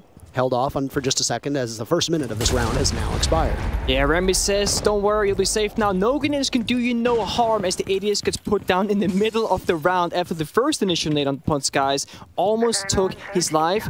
FaZe seem we can make do of this, but remember, there is no information available on the defensive side. You're pretty much running in blind. You have audio, and that ADS, like I rotated earlier, already paying off. But Rampy finds the opening kill for SSG. Now, that is the first time this game that they have found the opening kill, and they have found themselves in the lead with that too. They were hoping to coordinate effectively. The grenade timed with the push that was coming in on balcony, but it was just a bit too slow after that grenade. It did not do its job. I don't know if they were aware that there's still a pocket ADS, and that's not always a certainty that Jaeger is still holding on to some of that utility when Rampy failed to die. Yeah, very well, nicely done, I would say. Usually when you toss one grenade, you don't expect an ADS to appear out of nowhere, so that's a bit of a one-off. And Psycho trades it back 4 versus 4. That's hot and off the board. Having a slow start for himself, but I'm sure he'll wake up once you start talking more about him, Parker. And that looks like most of the B-bomb site is not being actively defended right now. Bosco is over by Trophy Stairs. That's about it. So Space Station are expecting a push from Piano and Office to be the focus. But Solarium is a weak point for them right now. If Nip in the next 30 seconds assess, that's where they want to go from. I mean, it doesn't really matter where you're going from if you're just getting picked off one by one, but everybody from Space Station is hitting the deck. It's all on the shoulders of Bosco, who is playing on that spot, and he's going to have to hurry. Diffuser getting planted, but he's retaking against a mirror window he does not have control over. No rotates for him to watch either, and Diffuser goes down again. Another successful plant for this Nip team. Bosco working against the clock, and his position has been given away. He's very clutch, but Nip are just so damn good, and they'll take the round, and with it, they gain their first lead as they're up 2-1. Yep, and there it is. You spoke about it briefly as it happened. All the members of SSG had practically rotated over, expecting a library side take, leaving the bathroom very, very vulnerable, piano relatively vulnerable, and again, NIP reading the situation very, very well, knowing it's clear, capitalizes and finds a very, very crazy opening that SSG did not expect. We saw Rambi holding the piano window, but he got shot from behind and shot down, and that essentially ended the round for SSG as they just found 3 picks out of nowhere, and yeah. And here's something that's really impressive about Ninjas in Pyjamas. Of the 6 matches that they played in the group stages, they could only muster 4 plants. That's it. Yeah. 4 diffusers planted over 6 maps. Already in this matchup, they have half of that number as they've gotten 2 plants down in these 3 rounds. So a team that is known for its fragging prowess and not necessarily being the most strategic team. Usually we would tip our hat to SSG as being the more strategic and coordinated when it came to greater depth other than fragging power. In this case, NIP is doing an exceptional job making up for some of the weaknesses and criticisms that were leveled at them during those group stages. That they certainly are, and just for comparison's sake, as Parker mentioned, NIP with the 4 plants during group stage, SSG had 9, so over double. And speaking of double, let's talk about some clutches here. SSG coming out on top to nobody's surprise, #1 clutch team with 11 clutches across the board between them.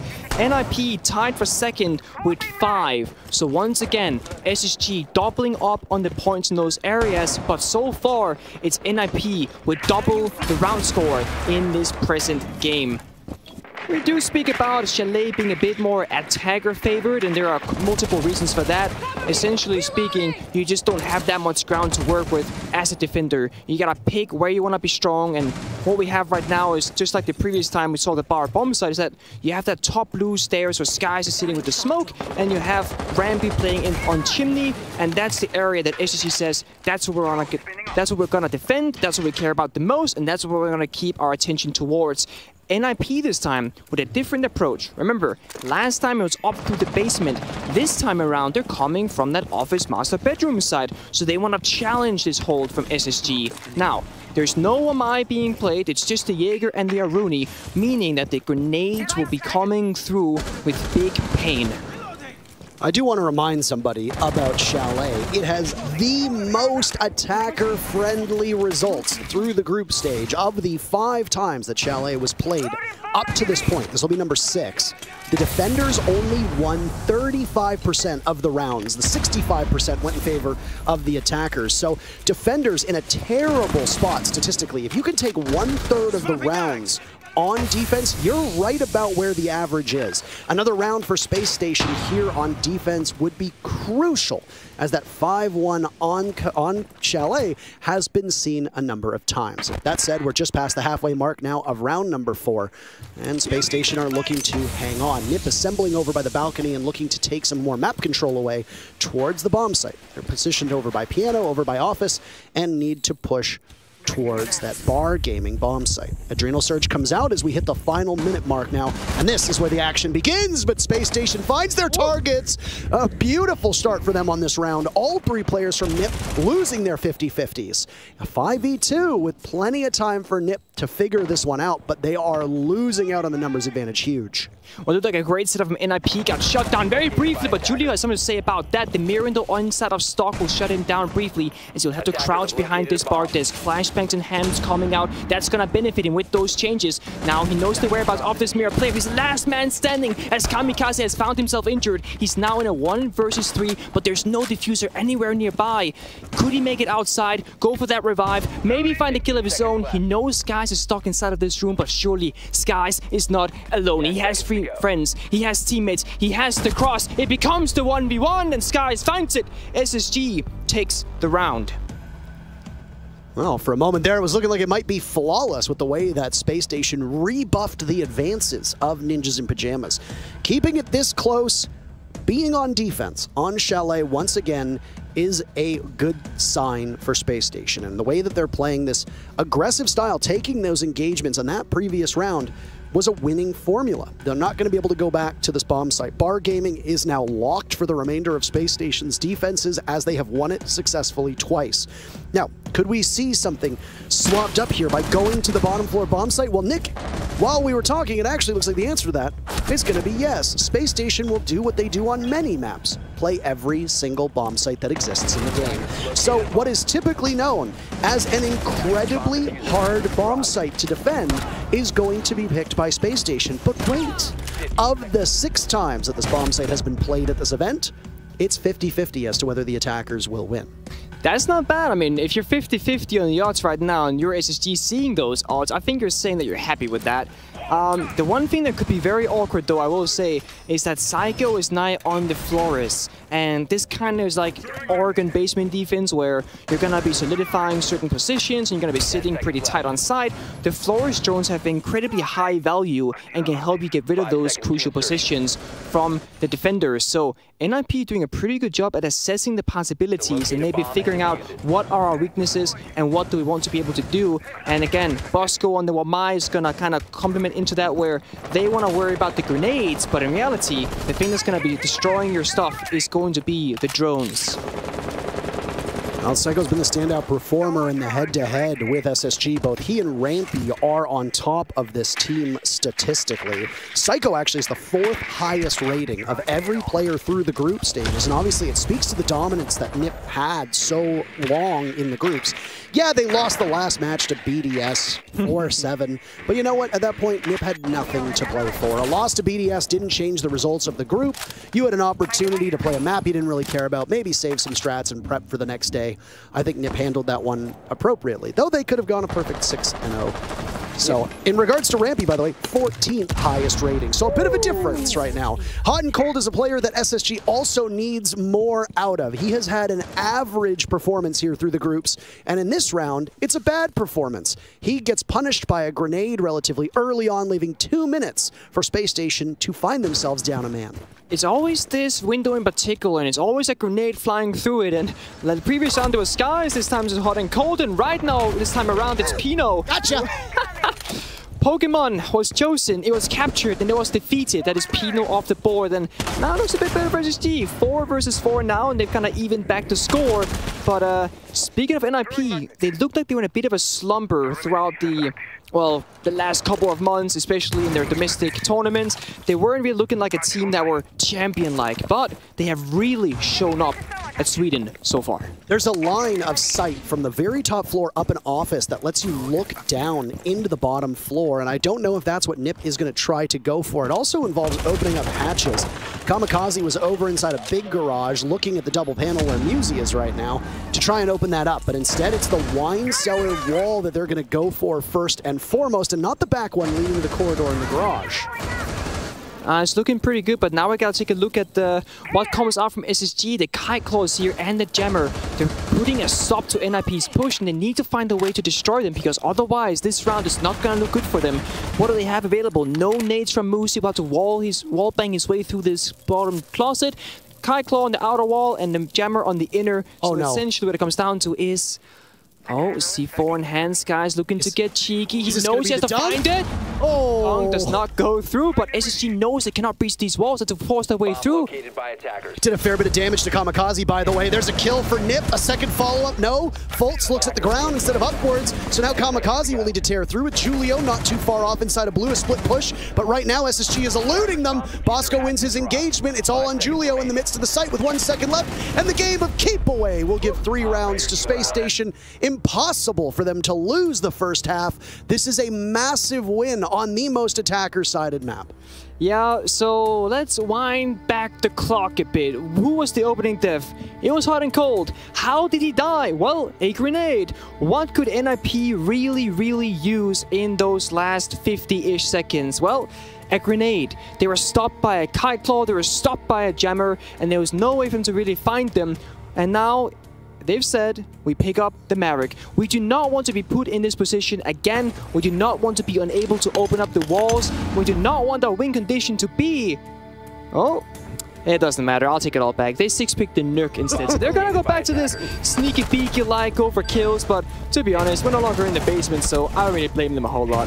Nuke also brings the grenades, which I think ultimately is what they wanted. You get 2 on the Sledge, 2 on the Nuke, 2 on the Finger with the gun 6. Quick maths, that is 7 explosivos combined with the 6 flashbangerinos from Kamikaze and Julio on the Hibana and the Nomad. Not bad. I always love the way you say Nook. I know it has nothing to do with analysis, but I mean... The way to do it. Nook. It's an Nook. How do you say it? Nook. That's not that different.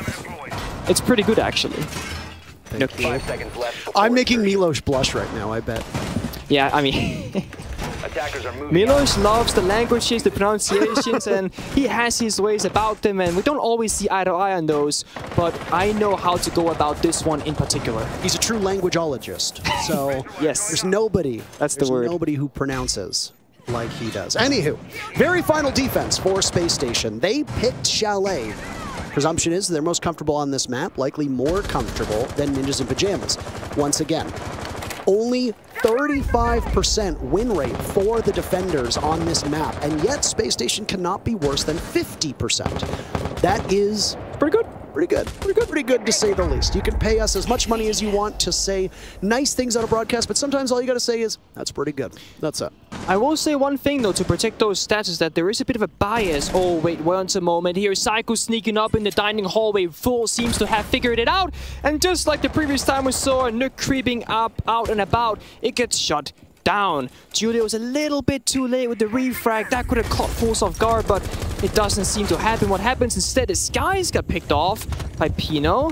Not entirely sure whether that happened, but it did. So 4 versus 4. And the factual bias regarding the defender and attacker round is that in the Vitality Team 1 game, it was like all attacking rounds being won, so the statistics are a little bit skewed from that match, but besides that, you are indeed correct, it is attacker favored. What did they say? There's 3 things in the world: lies, damn lies, and statistics. So, always got to sort through it. That said, the one thing that I have been most impressed with by Ninjas in Pyjamas, and we won't get to see any more of it on their side of things, as it's their last attack, is how well coordinated their adrenal surges from the Finca has been. Every single time they feel they're in an engagement, it's immediate. They hit it seconds before. They've used it to get some of their players back up off the ground, once again, immediately. Those are quick, clear comms that are clearly working out quite well. It is, and I mean, Latsam aggression. Latsam has been using this finger in first, pretty much. We've spoken about that before, but yeah, Musi using to great perfection, communicating with his teammates when are things about to happen, and he wants to assist and ensure that his teammates are as strong as possible. And speaking of strong, a red ping comes out, but he runs away. Rambi looking in the wrong direction, gets shot in the back by Musi, and that is a huge kill for them as the time is ticking down. Space Station now trail with 30 seconds left in the round, and they were like sitting ducks here before. Nip waltzed in very quickly, and then they got the diffuser down, but it's a very different attack from them. They still have a lot of control, and with 20 seconds remaining and a numbers advantage, they're not in a terrible shape, but they have to get into the bomb site. Hot and Cold peeks around. Oh, you saw him! You know you need to re-engage. There you go. Julio cut off a wire, posted back up over near Trophy. Bosco with one. The smoke still lingers, and all of a sudden, Nip, who have Kamikaze inside of the bomb site, need Pino for Overwatch, doing damage to Hot and Cold, but Space Station sweeps right through them, and they clean up the kitchen attack. A 4-2 scoreline on defense for Space Station is what we see as the teams switch sides. SSG can be very, very happy with that. NIP seemed like they were nowhere, yet everywhere at the same time. Kamikaze somehow made his way into sight with Diffuser, but no one else really made it anywhere near him. There couldn't have been any cover, and there wasn't any refragability, and there wasn't ultimately any way for that round to go into their favor. It looked a bit awkward, a Hot and Cold inside of Trophy, seeing the Nomad on the rappel, and we saw, I believe it was Bosco, on the floor, like through a smoke grenade, fighting the entry on from Fireplace door. So, a bit messy and a bit sloppy for final round, but now the question comes, what will SSG do and how will they do it without the Ying factor? No matter how badly they want to show it, they cannot, as it was banned out by NIP specifically because of how good they are at utilizing said operator. Both timeouts still remaining for these teams, by the way, and let's look at the first half statistics. Obviously, the scoreline at the top shows that Space Station emerged with 4 rounds to the 2 for Ninjas in Pyjamas. SSG and NIP split first bloods evenly, 3 apiece. In terms of objective play, I fear that I might have cursed NIP, because after they got that second diffuser planted in round 3, they failed at the objective for the remainder of the rounds. And that's because they failed at winning around from that point onward. Spacestation have now won 3 rounds in a row. SSG on defense played every single bomb site. They went to the Bar Gaming bomb site on the main floor twice, successfully both times. In terms of the kitchen bomb site, they went to it twice, they won once, they lost once. They went to garage once, they won it. They went to bedroom once, upstairs, they lost it once. We'll see what NIP can now put together as we are underway with the very first attack from Space Station, again on an attacker-favored map. This should greatly benefit Space Station, but it could be that we are looking at a relatively even chalet based on the operator bans and the way these teams play it. That's something that we won't know for a couple rounds.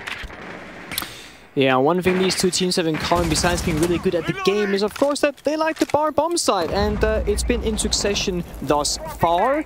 Similar situation going up above. We're gonna see Psycho playing Chimney, making sure that SSG cannot just entry through library or entry through office, and they're gonna be challenging the early round here from SSG, but an early round challenge it is indeed, and successfully. Psycho opening kill onto Skies, and that is gonna put SSG in a hard place, as the only Heartbreacher from them is off the board. SSG will need to find a way through the site without altering the site.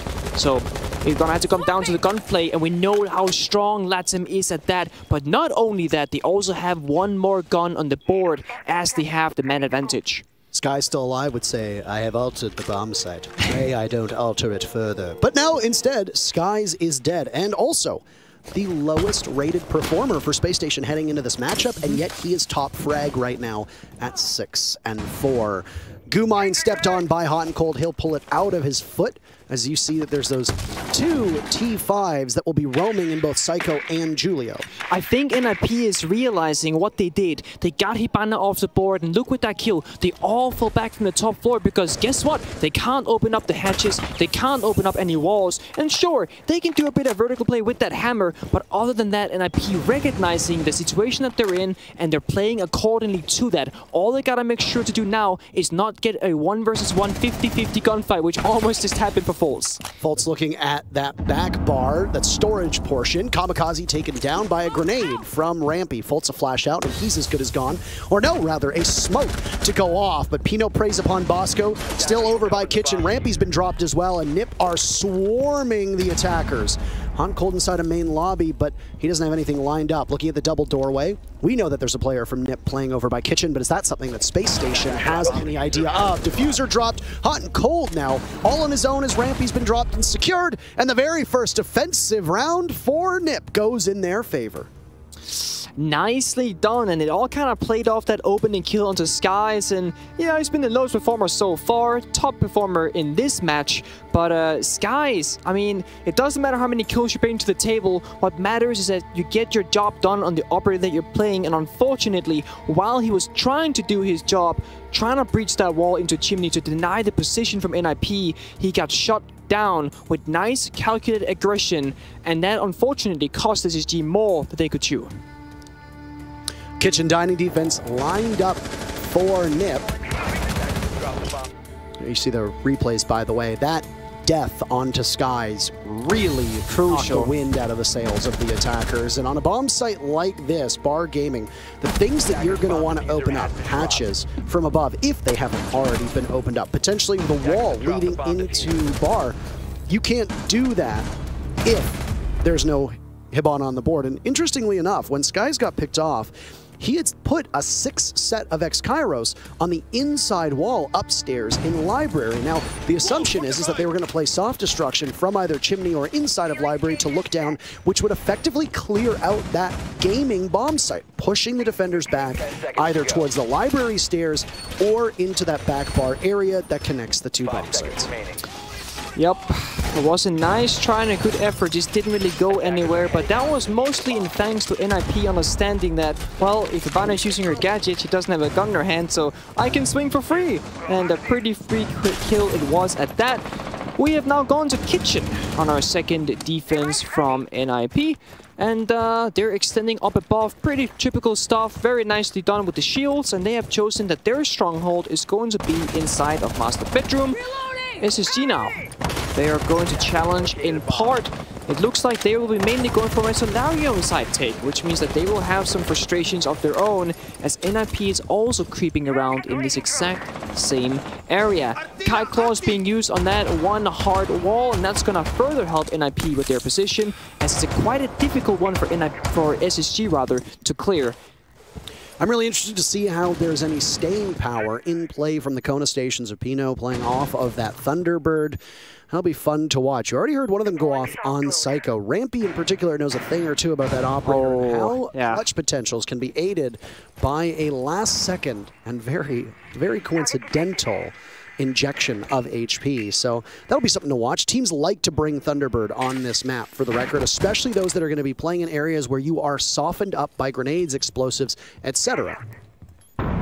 Yeah, the chip damage being very real on this map indeed. Also, when you're crossing the windows, you might take a few shots into your body, and those Kona stations, they kind of nullify that, as you can heal yourself back up and feel a lot nicer than you did before. SSG still on this Solarium Rappel, yet to deal with this claw. This nade might have done the trick, but no, it hasn't, and they cannot breach this wall. NIP will see the situation at hand, and they will fight for a moment, but they could also fall back if they want. No, they want to fight instead. Julio swings and finds two, and I don't know how SSG allowed that to happen. Nobody was on the bathroom window covering that swing, and they suffer the consequences. Julio doesn't even lose 50 HP in that altercation, and he's in a position where that Kona station can get him almost back up to full. It also means the diffuser is down in Solarium. So unless you flush Julio out, you're going to be in really rough shape. NIP has responded accordingly by surrounding themselves around bedroom upstairs. Pino down below, and it's a run-in, but as Julio's been dropped, hot and cold finished off from a nitro cell. SSG are running headfirst into the brick wall that is Ninjas in Pyjamas right now, and that wall has a Brazilian flag painted all over it. An impactless kill from Fultz, but a very impactful one from Kamikaze means we've got a tie game at 4 rounds apiece. That was brutal, watching Foles, Guma in his leg, and 4 Brazilians swarming around him, shooting through the wall, peeking out in the door, and yeah, and that all happened off the play from Julio, who just said, oh, they're rappelling, oh, do something cool here, finds 2 kills, shuts down the push, and I don't know, SSG going for an incredibly linear push, and with no one on that bathroom window or on the library roof even covering the bathroom window, it just was made way too easy, and the punishment was far, far too real. If you want to go for these direct approaches, you really gotta make sure that the weaknesses in the openings are not being capitalized on by the opposing team, and that was not done this round from SSG. A timeout from Lycan, the coach of Space Station. Smart man. I think that's the right time to do it. At this point, Chalet has bucked that trend. You talked about how the statistics were skewed just a tiny bit because of that one Vitality matchup, Nick. Well, whether it's skewed or not, the defenders have had a triumphant start here on Chalet. Of the 8 rounds that have been played, it's 6-2 in favor of the team on defense. Now, if SSG want to either outright win this or go to overtime, they need to start winning. An outright win for Space Station means that they need to win 3 rounds over the next 4, or they need to pick up 2 rounds to ensure that they mirror what happened on that very first half and go to overtime. So Lycan clearly doesn't see something he likes. Maybe it's poor coordination, but both when Skies died and then that double play by Julio inside of Solarium were the direct results of a lack of information from Space Station. Maybe there's some issues going on, confidence, cockiness, issues with comms. Lycan's going to settle them down, inject a little bit of strategy into their gameplay, and if you're a fan of Space Station, hope that they find their footing. But right now, NIP have looked mighty good on defense.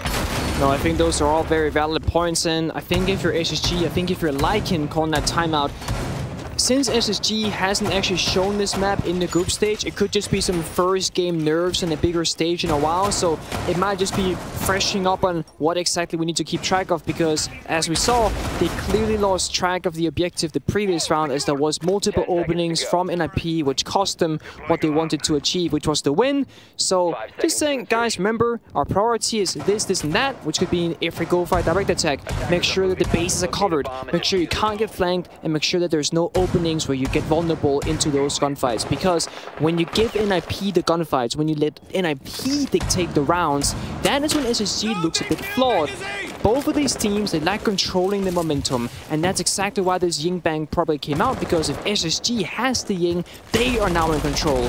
But with that being gone, NIP, they're in the driver's seat. Lion and Ying have been staples of SSG's attacks on at least half of the maps that we've seen them play on. So it stands to reason that this target ban from NIP is throwing SSG off a tiny bit. And that's all credit to Ninjas in Pyjamas doing their homework and realizing that a target ban could be so effective. I still don't think the ban is the sole reason for the stumbles from Spacestation. The issues are addressed now, hopefully by Lycan, if, once again, you're an SSG fan. If you're a fan of NIP, you hope that the timeout didn't really do all that much and things continue to go according to plan. Yup, NIP sitting tight. They have now gone up to the master bedroom, and they've done so with the kite and the mirror. So they have made themselves a nice area here where Psycho will be the person to do it all. He'll be managing the kite claws, he's got a C4 as well, and he's got the mirror window to really work his way into this piano hallway. SSG will need to figure out a way to pull this apart. I would have gone below, done some verticality, of course. The bug isn't in play, but the grenades are. And this is where the kite gets so frustrating when Thatcher is banned. And it's often why, when you see somebody ban the Thatcher, or even if you ban the Thatcher yourself, it's not atypical to not also ban out the kite, simply because it's so hard to deal with. Instead, Spacestation wanted to take care of the Echo and was a Valkyrie ban from NIP. IQ has seen some pick rates increases, rather, when we saw a Valkyrie in play.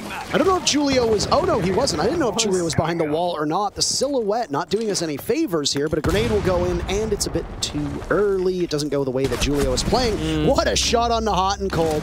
A not so strong performance from a player that is absolutely indomitable in North America, but in this matchup against Brazilians, he's not faring so well, and neither is Rampy, as Julio's vault out works wonderfully. Not sure about this from SSG, is still sloppy. The timeout didn't quite hit the mark, but Kamikaze doesn't miss. That is 3 players off the board from SSG, and the only thing that NIP suffered was Julio's HP, as he is close to death, but still standing. Bosco from SSG is leading the charge up above, while Force goes down below. A gunfight occurs, but it's a whip from both. Force eventually finds the kill, but he's so low on health. It is now matched by Julio. Now, Bosco will have to find a kill of his own. There is 17 seconds left. Remember, the bomb site is up above. Force will join him. They jump into the windows, but the injury occurs, and as they go into piano, NIP says, no more in this house. We take control of master bedroom, and we defend it till the end. NIP lost the lead in this match back in round number 3, but they have grabbed it yet again. After Spacestation closed out that first half with 3 rounds in a row, it's NIP's turn to start streaking. That's 3 big rounds from them, and they are clobbering Spacestation in terms of statistics. 2 multi-kills for NIP in those 3 rounds. 3 opening bloods for NIP in those rounds. 0 objectives committed by Spacestation.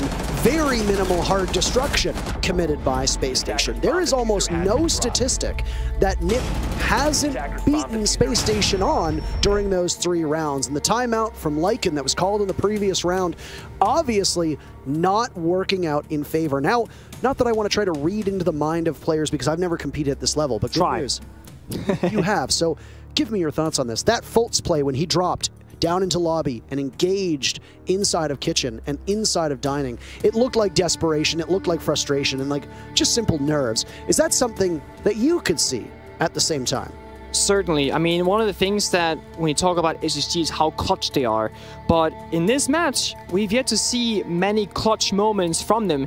It's either been arguably one-sided or decently sized victories when they were on the defense, and we haven't seen anything clutch in the attacks. I don't know if nerves is at play, but I do agree that a bit of desperation occurred in the previous round as they didn't exactly know what to do, and typically SSG, they lead the pace, they set the momentum. Usually they will say, we want you to problem solve our defense, but NIP doing a surprisingly good job mirroring that as they pick up the kite, they pick up the mirror, and they are setting up these problems for SSG that they're unable to solve, and what comes out of that is the chaos, and the chaos is where NIP and LATAM especially that they thrive. So SSG being a little bit outmaneuvered so far, I'm not sure if it you know, back to basics we go or something, but if I was SSG, one thing I would highly recommend just to make life a little bit easier is actually to try and enable hot and cold on the buck. This enables another layer for your team where you can go down below. If there's a mirror window, clear it, a kite claw, destroy it, or a jammer, you can get rid of it. And then with that, you can start breaching the walls and progress naturally on the map instead of constantly getting stuck in these areas that SSG perhaps just aren't used to. Well, we've got a technical pause right now on your screen. As you can see in the bottom, that's the round breakdown and how things have worked out. There has been some objective play, like we said. The diffuser's been planted twice. It happened in the earlier portion of this map back in rounds 2 and 3.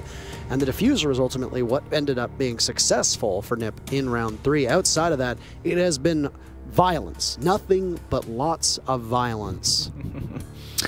Yep, well, violence is the name of the game. In the end, this game is about taking each other out, or sometimes, I mean, you can also play around with your opponents a bit. If they're injured on the ground, teabag them, you know, show them the good old back. That's something that North America loves and that we see a lot from them, but I will say, not a lot of bad manners this tournament. I feel the players have been acting nice to one another, some good shots, nice shots, thank yous coming out in chats. Nothing too vile this time around. NiP are going to go to Bar Gaming. This is where they began their side, their half of terror thus far. Bomb sites defended very effectively, and once again, it was that early pick onto Skies. The hard breach that completely derailed Space Station's attack. Now, SSG hasn't changed too much up. They have lots of explosive potential. Grenades in the hands of 3 operators. A Finka being brought out, as Finka has been very much a staple on this map between the two teams. But if I'm Space Station, as long as Skies does not die early, you are in significantly better position to close out the round than you were at the start of this half. SSG have lost the plot. NiP have taken over. This is SSG's map. And while we've had a string of 2-0s today, losing this very first map, not great for Space Station historically, could end up being a 2-0 for NiP. Let's not get ahead of ourselves, because the next map obviously is Coastline. That's played by NiP as well, but we don't have any data. We don't have any data on either of these maps, so we're just kind of flying blind based upon the last time they played them, which were not in the groups at all. Yeah, and I don't want to talk too much about the next map, but I do think that Coastline is where you question, like, oh, is SSG ready for NIP in their full force on that map? But we don't get into that just yet. We still have some rounds to go. We spoke about, or I spoke about rather, the Bok being picked up from SSG and Houghton, but they've gone to the Maverick instead, and it actually serves a very similar purpose. But instead of going below, like I suggested with the vertical play, you keep the grenades that the statue previously have, and you can go for these direct takes, so that SSG has so far been doing. This wall into bar, into stock is a very common angle to open up with the Maverick. Usually pro players are used to it, so no kills gets found. That's very common. Of course, NIP sitting up above, very common stuff. Ramby, drops down as well, says, you know what, I'm not quite liking the situation at hand. There were a lot of players from both teams within steps of an altercation. Both on the opening of that wall leading into the back bar, down by the stairs leading into basement that we saw from the Maverick, but also from Rampy's position. So, with that said, it's half the round in the books. Still discovery work happening from Space Station. Not terrible pacing, I would say, but they're certainly going to need to find the gas at some point. You know, this reminds me of the first round from NIP, the exact same situation. They went into basement first, didn't find anything, then they go back outside the basement and they've yet to find anybody. The one thing that was different though is eventually NIP found a singled out player from Hot and Cold, which in this case would be Moosey, and Rampy knows his whereabouts, so we might just see an exact replication of the first round, but in reverse. Rampy needs to look in the right direction, and there he goes, an easy frag onto Moosey and an Adrenal Surge to boot, giving Space Station their very first opening duel since round number 6. They've got intel as well on Pino, and another member of the defense will fall, so whatever Space Station talked about seems to be paying dividends. Fultz walks right in the middle of the site, and that was that intel that we said on the Jaeger. Kamikaze will deny a flawless, but 4 more kills separate him and his team from match point, and that separation will remain. Back, tied apiece at 5 as Space Station grabs round number 10. I'm gonna need someone, once this entire series is finished, to compare the first round of NIP on attack with that 10th round of SSG on attack and play them side by side. I will bet you that they look 85% identical in positions and outcome. And, well, what do you know? It's same ideas from both teams, but nobody's really doing it better. I will note that NIP has the opening kill advantage so far, but that was SSG's first opening kill since the side swap, and it was also the first round that they won. So, looking a bit better from them, but we're not gonna go back to bar. The same thing cannot be repeated, and even if it did, obviously you cannot expect the same result, because then attacking would be oh so easy. It's back to kitchen. But what we saw the previous time from NIP was the extension up above, and they've been using the mute and the kite to great perfection, but this time around it will just be the mute, and maybe, just maybe, that will make life a bit easier for SSG, as that has been their biggest obstacle so far on their attacking side. A second crack at kitchen now for NIP, as they're going to be cycling through these bomb sites. I assume that if a fateful 12th round is needed, this is the penultimate round, which, by the way, we will need a 12th round. So I am not capable, for the record, of doing math. So match point, no matter what happens, penultimate round, potentially, we don't know. We'll see who ends up taking match point. Given the rotation that we've seen, bedroom is most likely upstairs. I would be shocked if NIP decided to go towards the bottom floor. North America as a region tends to like that bomb site the most. Spacestation went there, it was successful, but I don't know if NIP have a strategy for it. I feel like NIP likes sticking to their guts, but also the basement bomb site doesn't give you the most amount of movement to work with, and the way that NIP's been playing so far involves a lot of moving around, which we're seeing right now. They start up with this super aggressive library extension, they kill a drone, or 2 or 3 drones in fact, then they fall back, and now you see SSG having to re-drone the entire thing once again. They're looking for the whereabouts, the jammers of course assisted them beautifully, and now we're in a situation where SSG, well, you've lost 3 drones, 4 drones, and you're lost a minute, and you're slowly making your way towards this office wall, but thankfully this time around, you brought the Maverick. So, SSG has the tools, and they still do have the time. It's not looking too bad on pace here. I would say they're looking just fine. So they will now need to start making work of the office wall so they can progress to the next step, which of course would be the vertical play, and then ideally into the execute. First Nitro Cell goes off, and it doesn't do a lick of damage to Space Station. Halfway through round number 11. Both teams just hanging on right now. Sky's still alive for that previous round, and now doing things mighty fine. They'll open up some of the walls leading towards the bomb site, but they're above, so that map control is quite integral. A grenade also goes out, and Hot and Cold has one to drop on them. And just like that, it'll do a tiny bit of damage to Pino, but really not all that much. That could have been an anvil landing on his head, but no, it's just a scratch, and it's immediately healed back up by the Kona station. Yeah, you gotta keep an eye on SSG and how much map control they want. A bit of damage dealt to Force here, but NIP, or SSG rather, doesn't need more ground if they don't want to. They got essentially what they came for, but they want to contest the master bedroom. There's 3 bodies from NIP upstairs right now as SSG seem inches away from striking on this execute. Bomb site down below, a focus at some point. Nitro Cell in hand by Pino, waiting over on West Main. First kill goes to NIP. They're going to look to secure match point. Answered immediately back by Rampy. He peels off. Sky's now leading the charge. Diffuser in hand. That's a guaranteed flash, but he misses out, and he doesn't know there's one to his right. It's a waiting game now for NIP, still holding on to that advantage. 2 remain for Space Station against the 3 from Ninjas in Pyjamas, and SSG are at the mercy of the clock. The diffuser needing to be retrieved from above. Bosco outside, while Hot and Cold is the one tasked to get it. And it's a rotate from Bosco, potentially towards the main lobby. Hot and Cold doesn't know if anybody's there. They are blind on intel, and the clock is not favorable to them still whatsoever. Musi will retake. He sees Hot and Cold, shutting down a potential chance, and it's a 2-piece for Musi.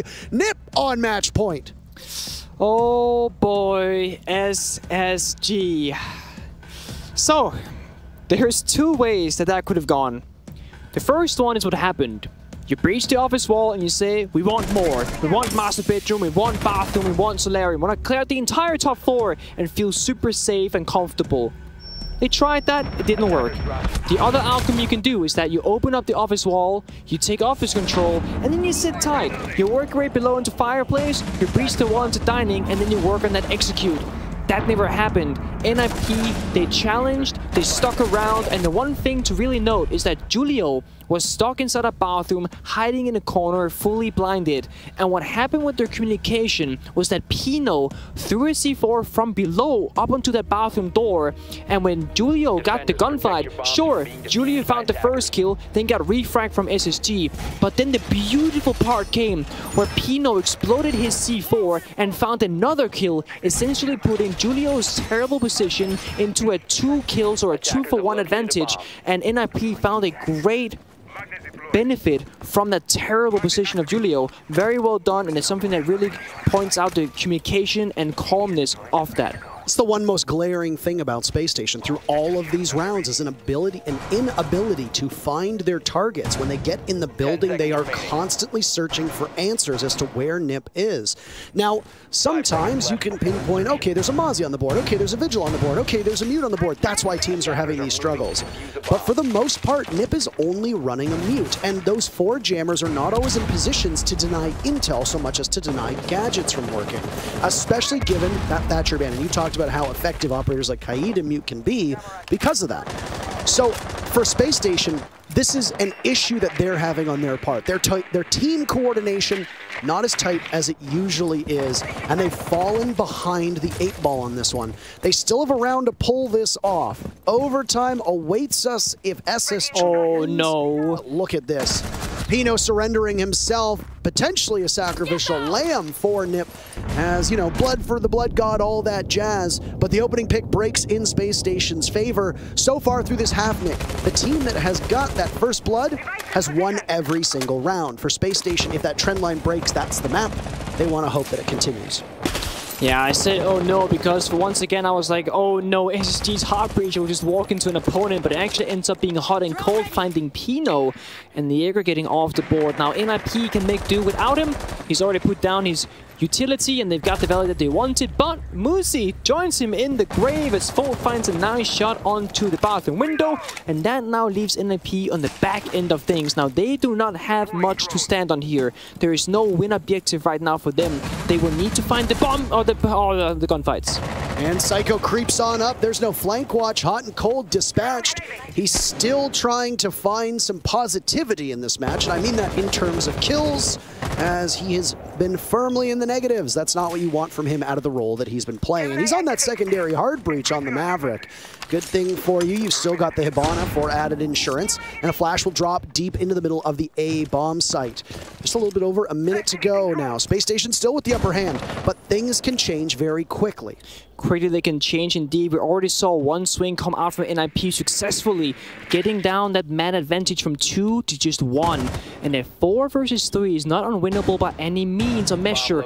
And with just a minute left and very limited vertical play from SSG, that leaves NIP with so many different positions that they can utilize. Skies is alive this time around, so the C4, the hatch gets open, but the C4 goes through it. Actually, you would think you should open up the hatch, but NIP says no, you should not. And that's now 2 down from both sides. SSG no longer having that advantage. So they'll have to creep towards the bomb site knowing that there are even numbers from Nip and present.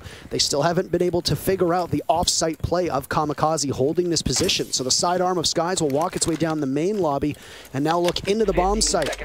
They're not finding any targets. Great patience right now from Ninjas in Pyjamas. Still waiting as Skies wanders up. Bosco drops the dominoes for Spacestation wobbly, and there they start to go as it's Skies in a 1v3. Nowhere near enough damage, nowhere near enough time, and he gets shut down by Psycho at the last second. Map number 1 goes in favor of Ninjas in Pyjamas. Spacestation picked it, but Nip were the better team, and they're up 1-0 in the series. Oh, that's gonna be a hard one if you're an SSG fan, player, or coach. Oh, I will say, they did everything right in the final round. They had the man advantage. They opened up the hatches. But then NIP, they found a way back into the round and eventually found a way to close out that map. And they want to take us to the next one, which of course is Coastline. Coastline is an absolute bonkers map for us to potentially end this series on. Every single team today so far, Nick, has won 2-0. If you're Ninjas in Pyjamas, that means that you move on to the semifinals tomorrow, and the final North American team goes home. This is going to be an absolute nightmare for both of these teams. It's going to be especially enjoyable for us, but that Chalet did not quite play out as we expected it. I suspect Coastline is going to follow that same trend line. I absolutely think so, and I will say something towards NIP's playstyles that they played a lot more together and a lot more, I will say, respectful towards SSG, not just running around doing crazy things all the time. They understood that they can also play a slow game. They can also dictate the game without having to run into their face, and SSG didn't really have a way around that. SSG were the team that we build as being a bit more strategic. They might win in terms of overall coordination, but lose out in gunfights. It was NIP today who ultimately won out in both. But let's get to know Spacestation a little bit more. We've got a video ready for you of them between these two maps.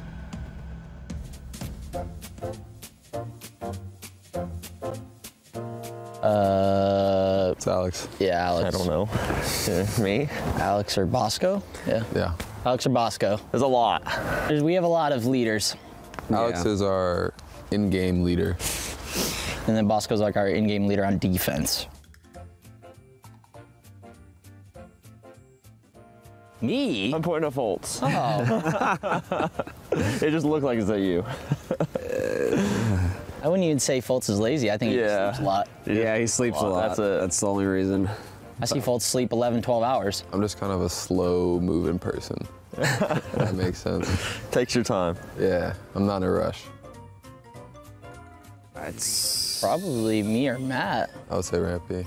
Out of us four, Rampy. We have like this this cutout. It's like a big cardboard cutout of an astronaut, and this goon likes to just put it in people's bathrooms or outside their doors. You just open the door to like a big astronaut cutout.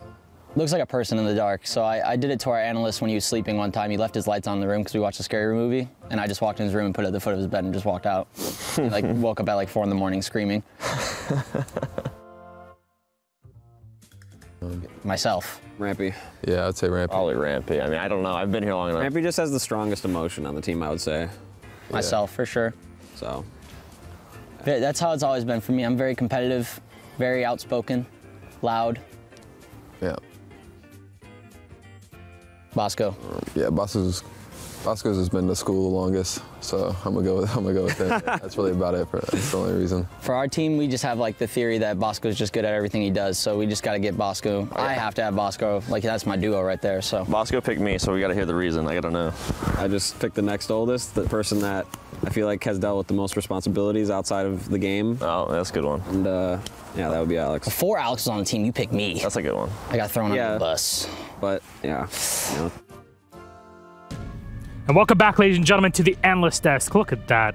All of this beautiful smoke that we have all over in our beautiful stage. Welcome again. I'm Ostomatic, your host.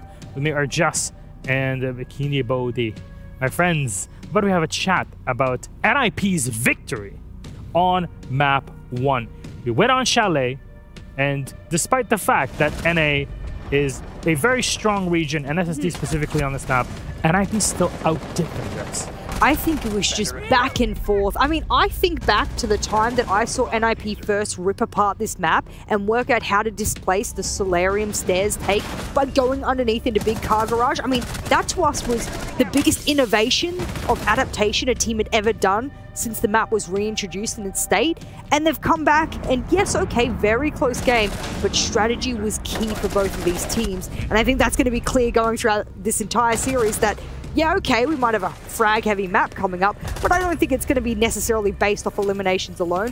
Both of these teams very crucially want to pull each other apart counter-adaptation-wise, and I know in a couple of the content pieces, they both pointed out they like to counter-adapt against their teams, so they're going to keep doing it here, and they've done it here on this map. Yeah, I mean, yes, Milos, that was some beautiful fundamental seed from both teams. That's a good way to put it. It's a really hard desk for us, especially on this one, because it's hard to really find things to nitpick in this game. True. or nitpick. Oh, the man does it. Okay, I mean, yeah. It was really back and forth. It was one run for the others, then the others turn with 2, then the others turn with 3, then the others turn with 3. Back and forth, back and forth. It's just really beautiful siege. And, well, you see there, Bosco not having the best of matches, unfortunately. But overall, I mean, this is the man that has pretty much not missed any tournament that he's tried to really, like, you know, the best with the team to go for.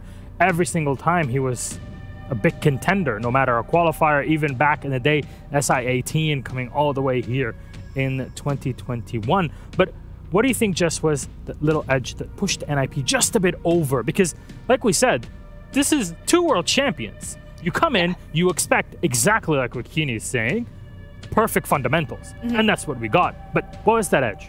I think when I spoke about those counter adaptations, the biggest thing for me was the NIP, when we had interviewed them throughout the content, had said, we like to adapt and do counter strats for our opponents, but what we like to do is rely on our own skill first, see if we can adapt mid and late round, and if that works for us, even better than having to use our preset counter strategies, which I think, unfortunately, we saw a little bit of rigidity from the Spacestation boys. Yet again, I did sort of predispose it on the pre-desk, and I was like, are they going to come in and be that rigid team that wants to follow that step-by-step?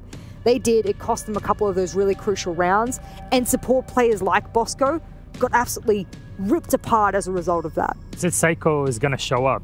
Always shows up. And he showed up, Kini. No, but another thing that I think is really interesting to point out, Chalet, across the group stage, I believe it was, had a 35% defensive win rate. I know, which was usually awful. However, in this game, that was not the case.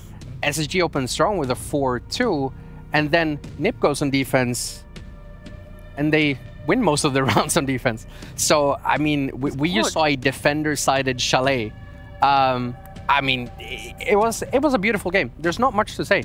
Yeah, not much at all. Ugh. Are you all right over there? I'm getting old. Are you breathless that our world champions are just... You're breathtaking. I see you too, and I see everything that's going on in this, and you leave me breathless, honestly. Yeah, I look at Bikini and I think much the same. He's dressed very suave today. I'm on fire under these just every time I look at him. Well, Coastline, yeah, honestly, that's why I have the top button open. Coastline is map number 2. Speaking of heat, Ibiza is the one place we're going to go to in this one. And this is a map that has a lot of unpredictability to it. Think something that might go to the side of NIP again, because Penguin and Terror are like, yeah, you know what, we're not really sure about this one now in Coast. I actually think, and look, the Space Station boys later can tell us if I'm wrong, I actually think that this is one of their worst maps. Even though they've had some wins in it historically, this is one of their worst maps. And what Ninjas and Pyjamas have done is gone, well, this isn't necessarily our best map, but it's a really bad map for you in recent times. So what if we just jump onto it, see if we can use our superior mechanical skill, and see if that wavers for you.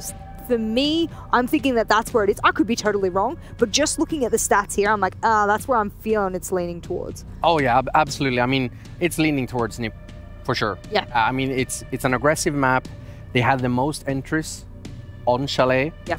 So if they go into Coastline, and that's the case here, usually teams that get entries on Coastline are the ones that end up getting the upper hand. Down Kia, hello. However, yeah, exactly. But however, I think SSG in the new Coastline specifically, it allows for a lot more potential when you strat, and I think SSG can do something really spicy there. All right, Kini and Jess, thank you very much, my friends. Let's then toss it into game. Chalet is map 2. Can Space Station Gaming fight back against NIP? 2 former world champions fighting off against one another. Who can make it through to the semis? Will it be a 2-0, or will we go to map 3? Let's find out with Pengu and Intero.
All right, well, today has been defined by 2 O's. Every single one of the 3 matches that preceded this one, all 2 O's.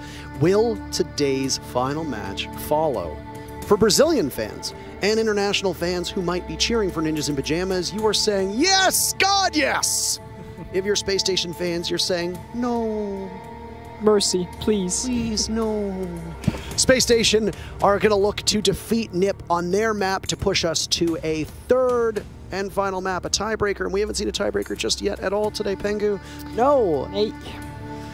No, we haven't, but SSG, Milo said it, world champions, world-class team. So if you're down on a map, down 0-1 in score, well, you have experience. You can surely bring it back. I'm sure that their mental won't be too down the drain and the gutter, but you are going up against NIP on Coastline, and you definitely need your mental to be crystal clear, because that could very quickly become very frustrating if these players are just swinging your face every single round. Well, let's go on to Coastline between these teams. Ninjas in Pyjamas starting on defense. These teams are both world champions. The defending reigning world champions in Ninjas in Pyjamas. They had a very disappointing Mexico major. They didn't make it into the quarters or onwards. They were bounced in groups. SSG made it into the quarters and then lost to Empire 2-0. This SSG team has not had the results that it wanted. If you remember all the way back to SI 2021, the one that Ninjas in Pyjamas were victorious in, Space Station had some struggles. They were also playing with Canadian, who came back on the roster for his final set of games with SSG before moving to Dark Zero. So if you're NIP, you're looking for a bounce back to close out the year. A Brazilian team has won every international event thus far. FaZe Clan already qualified for tomorrow. Brazil could significantly up its chances if NIP are successful here on Coastline. While we talked about all of this very conveniently, the operator ban phase concluded. Lion and Thatcher banned on attack. Wamai and Kaid removed on defense. That Lion and Kaid banned out by NIP, Thatcher Wamai by Space Station. Yup. So again, Thatcher, it has to be said, always banned. It is what it is. The Lion, of course, speaks to Coastline as a map. This is super common because you have a global gadget, you can sit on the roof, cut off rotation, still help your team, and oftentimes on this map you'll see defenders being stuck in corners, so grenades are super strong, utility is super strong, but Lion, who if you move, they will know that you did, or if you don't, they know that you stayed. That is very lethal. And we see a yellow 6-pick, and I say that because Skies was showing the IQ. That is a yellow icon operator, and he 6'd into a blitz, which is a yellow icon operator. And I cannot remember the last time I have seen a team willingly take a blitz on Coastline, and especially a team like NIP, and especially on land where your shoulder that is exposed as you're a blitz player will just get shredded by these players in a matter of few seconds. Remember when the hitbox extended to the earmuffs? Oh lord. That was a terrible time to be a blitz player or a shield player in general, or Jaeger for that matter, because you have those headsets on, and well, they were a part of the hitbox back in the day, but that's changed since. And that of course makes Blitz's hitbox a little bit smaller. Now, if you're SSG, you can probably expect a rush now, but at the same time, oh, this C4 is a LATAM special. It found a lot of kills during the group stage, but it will not find one here in the quarters. SSG not actually opting to go fast, and it'll be Skies who's the blitz actually using his drone, as he probably wants to make sure that he's not going to take any unnecessary damage early on, as you only have so much. Of course, Bosco on that Finca with the Adrenaline Surge will be able to help Skies throughout this round if damage comes his way, and of course to help him take the engagements that they need. Pink bar being covered by NIP, that is what you need to do as a defender, so well done to them. But this sole player inside of Pink of Psycho will need to find something for himself, but Pino does it instead. Takes down Rampy, that's the buck off the floor. Of course, hot and cold still with this ledge, vertical is still in the hand, Skies goes in, Flash comes out, vaults over this, gets shut down, but the trade from FaZe is nice. They get the pink bar that they wanted, but ultimately with a man down. They didn't trade the right one. They wouldn't understand that there was a crossfire from all the way in office. That rotate that had been opened up into pink bar, ultimately SSG's undoing. How do you defeat a shield operator that's charging right at you? Well, How about a flank, or how about shooting them from the side? Whether you're on a flank or not, they're exposed portions of that shield operator. A nice replay there as well on the right side of your screen, highlighting off how that Nitro cell connected in Space Station. Though they do take down Psycho, they trail in numbers. Nip right now in a 4v3. Yeah, and of course that's the special funky blitz off the board. We didn't really get to see exactly what we wanted. I was expecting a super fast push or a rush perhaps, but Pink Bar did get taken into control, which of course SSG can be happy with, but they haven't gotten any more than that now. NIP still has a player inside of office. They of course still have kitchen. There's a guy inside of VIP, and the final guy is inside lobby. What that means in short is that NIP has a very direct line in the map where they control and what they do not control. It's kind of like Lion King, where he's like, oh, you see what the sun touches? That is ours. Oh, you see the darkness? That is the enemy. Oh, Fultz now under fire through the soft wall, long range towards lobby. Doesn't see Pino as the aggressor in that position, still holding on to it as the drone will scoot on by. These avenues that NIP have created are currently, well, they're really starting to irritate Space Station. 30 seconds to go, and there's another for NIP, but a grenade from Fultz lands. Keeping it close, but NIP still with the upper hand. Only a few seconds burned off of the clock in that one, and Space Station will take a bit of a breather and now go on to drone. And by drone, I mean clone. It's tossed out from Fultz. He's still in a very strong position. 3 kills to his name. 2 more to go. He's inside of the bomb site, but he doesn't have that diffuser. NIP just need to play a game of keep away. 5 seconds remaining for Fultz to get the diffuser down. He's exposed. Who from NIP will get it? If Fultz doesn't fall off, no, he's actually going to stick it. But it's Kamikaze to come up at the last second. See, what they did there, Nick, is they let him marinate. They let him marinate for maximum flavor, and then they took care of him. That they did indeed, but they did also go fishing, finding some kills of their own. And the one thing to note, when it came down to that 1 versus 2 with the diffuser being kitchen window, NIP, they played it again super smart, super disciplined, and this is kind of what we did not see much of NIP from, or much from NIP off during their championship run at SI 2021. They would often overextend and be super aggressive, and they would lose their advantages that they had gained, but NIP is showing that they can also be disciplined. FaZe Clan from Latum showed a similar thing when the cameraman joined FaZe again back in March of this year. FaZe Clan went from a super overly aggressive team to a coordinated machine that could do it all. And I will say, if NIP has worked upon one area of their game that is clear to me, it is definitely the fact that they're disciplined when they need to be. Yeah, this is a NIP team that before had been noted as not necessarily reckless, but very aggressive to the point that was often detrimental. I think the closest comparison, for those of you who have been in absolute amazement at what we've watched at a DWG KIA, Rin is the player on that team that gets this conversation quite frequently.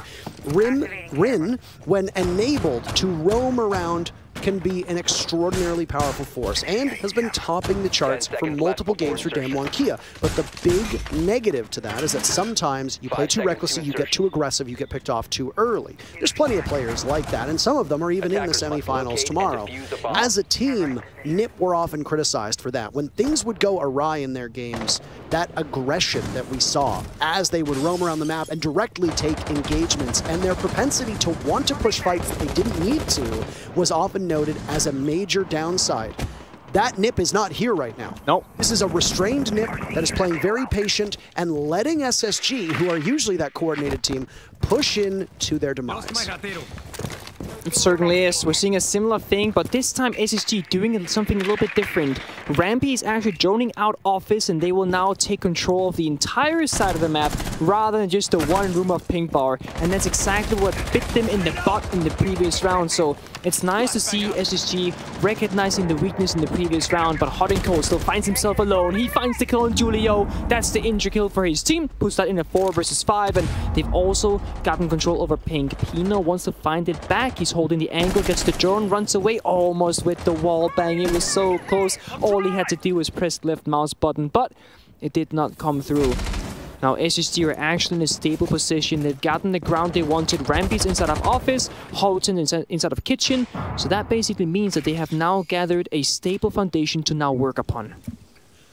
Well, that opening pick is so crucial, and obviously Oryx is the fastest operator in the game, and on a map like Coastline, where you can get from one side of the map to the other in just seconds flat, can be extremely impactful. There's a clone that goes up, by the way, from Yana, and it gets shot away at by Kamikaze, playing up by FaZe, looking at the hookah doorway. Blue bar, well, or sorry, rather blue stairs, cool vibe stairs, is close to where Rampy's positioned, bucking away through Sunrise.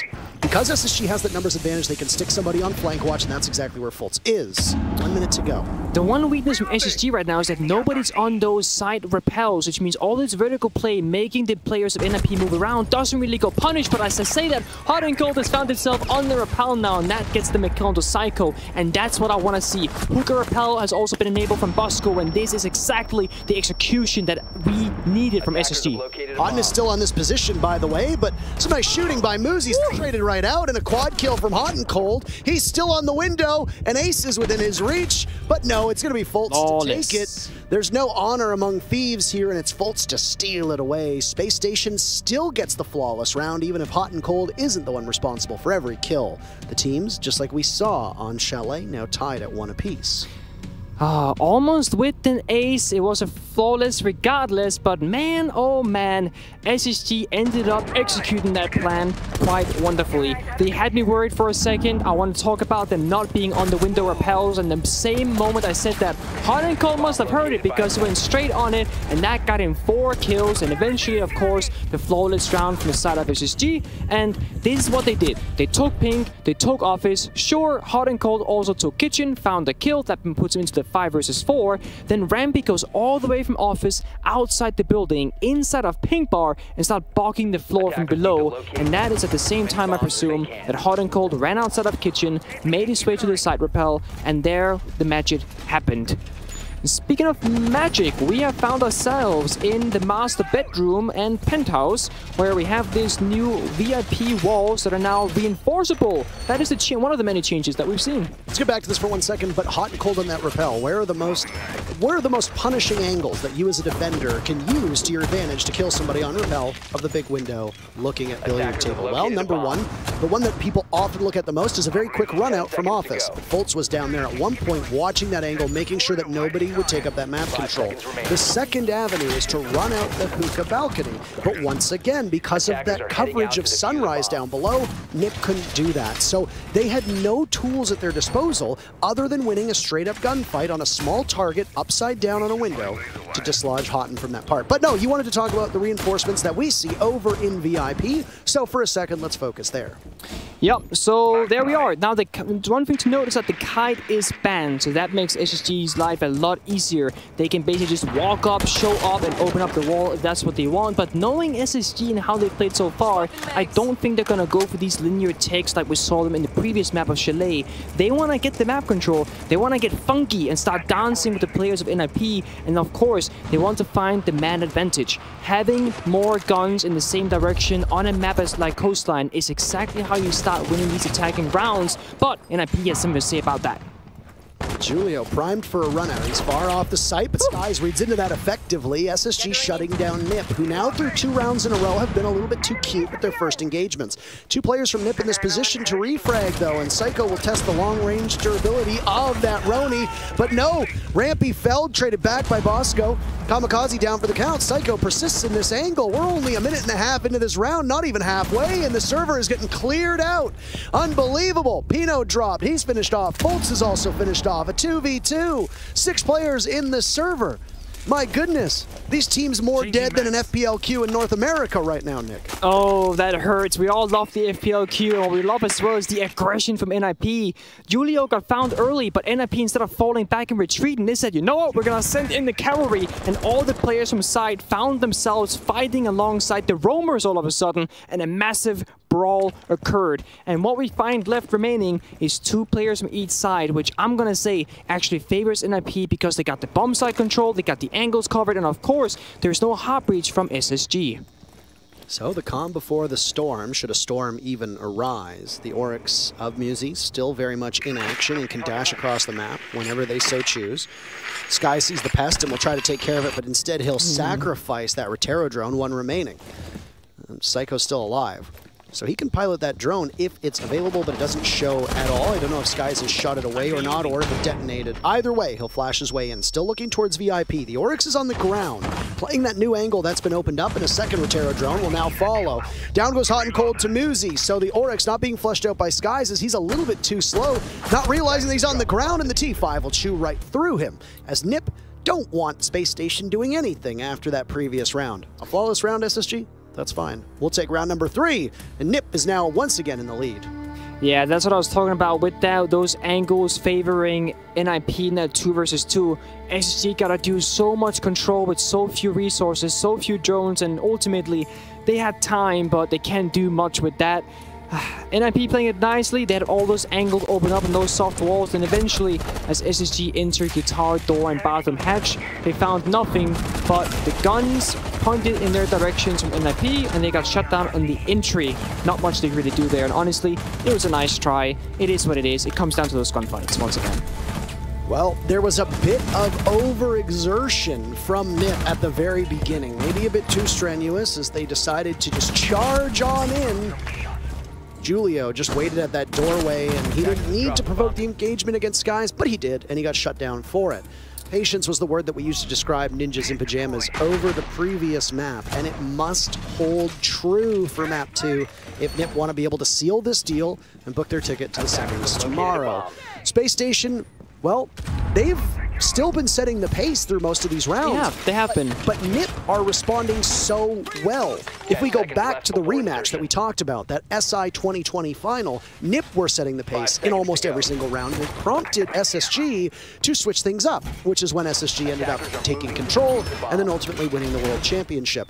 SSG are still setting the pace for most of these rounds, but Nip are reading into it effectively. They're prepared for it, and they're countering it almost every step of the way. They've been doing a very incredible job so far, and honestly surprising me even. And they love this pink bar, the sunrise bar. Psycho plays it most rounds, and again, it's something that if you don't, they'll just lose it straight away, so you have to send a soldier in here. But the soldier that you're sending into this fray also knows that it is a tall task to ask. It's very hard to come out on top, but does he swing the window at the right moment? He almost does. He does not find the kill, but some damage onto Skies, and Skies opening up the blue wall will now make this task even taller than before. It's very hard to find a way out once you're in, which means that Psycho has to fight his way through the entire lineup of SSG with almost no help. Oh, Psycho deciding that he wants the engagement yet again. He can taste it. He's got some pests that stop the drones from walking on in, and he just narrowly misses the head of the buck before Houghton charges in. No drones available, but that's fine. SSG, they've still got their reticles to guide them forward. First pick for Space Station, as they've now got control of the bars down below and need to turn their focus to that kitchen bomb site. There you see no way out at all for Psycho. He knew he had to stay because there was no other choice, and he tried to make the best of it. Of course, SSG with the 3rd opening kill in a round, or in a row, but Muzi finds Rampy, and that's the buck off the board. That is a crucial loss, as the vertical play has been limited, as now you only got Houghton on that sledge, which means you can only do stuff from up above. Well, it doesn't bode well for Space Station that their top performer all of the group stages of Rampy has been decently cold so far in this coastline map. This is a frag-heavy map, and your fragger is not fragging, Nick. That is not ideal.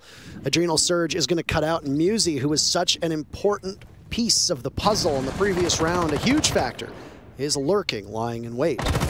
Yeah, SSG, they actually managed to get hooker control somewhat, but didn't want to play with the vertical play of VIP, as it was just too much map control for their liking. So they're going to go down below now and look to a side execute from kitchen window. Nick is going to get cooked. Adrenal Surge goes out, and Hot and Cold is on site. They just barrel right in, and Kamikaze greets them, but there's more bodies lined up. They're all going to fall into Pino. Back and forth they go. This yo-yo between the teams, up, down, doesn't result in either coming out ahead. Damage done to both Bosco and Muzi as the tussling will still continue. They want to take full advantage of this, but Bosco doesn't realize how close Muzi is to the doorway. Fultz in a 1v2. He'll need to pick up that diffuser and be vulnerable for the time being. He gets caught from lobby, manages to outduel Julio, leaving Muzi against him in a 1v1, as we said earlier on. Very low HP, but where is Muzi? That's the real question. Fultz almost able to pull this off, and he gets off the diffuser, waiting for the retake. Holding the wall, watching that doorway.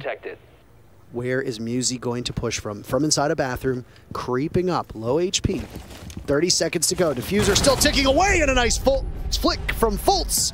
Back and forth they'll go, and he gets the kill, once again equalizing at 2 rounds apiece. I don't know how Fultz managed to win out that round. SSG were seemingly stuck into side waiting for help to come, and once it arrived, unfortunately, it was Fultz left all alone, had to find kills, do the plant, and then of course the clutch. Very nice from SSG, but they've now gotten the opening kill 3 rounds in a row, but they've not won all of those 3 rounds. So while getting the advantage early on, NIP are playing well into it, and what was a nice execute just walking in through side all of a sudden got very, very dire as they did not manage that bump plant until the very end. And now we see SSG, of course, you guys at home watching the replay, but I'll tell you in your ear, Skies 6ing onto the Ying from Hibana. Now, that's a bit different. Hot and Cold wants to stick the sledge. He says, you know what, I got this covered. And Skies now will want to flex his muscles on the Ying.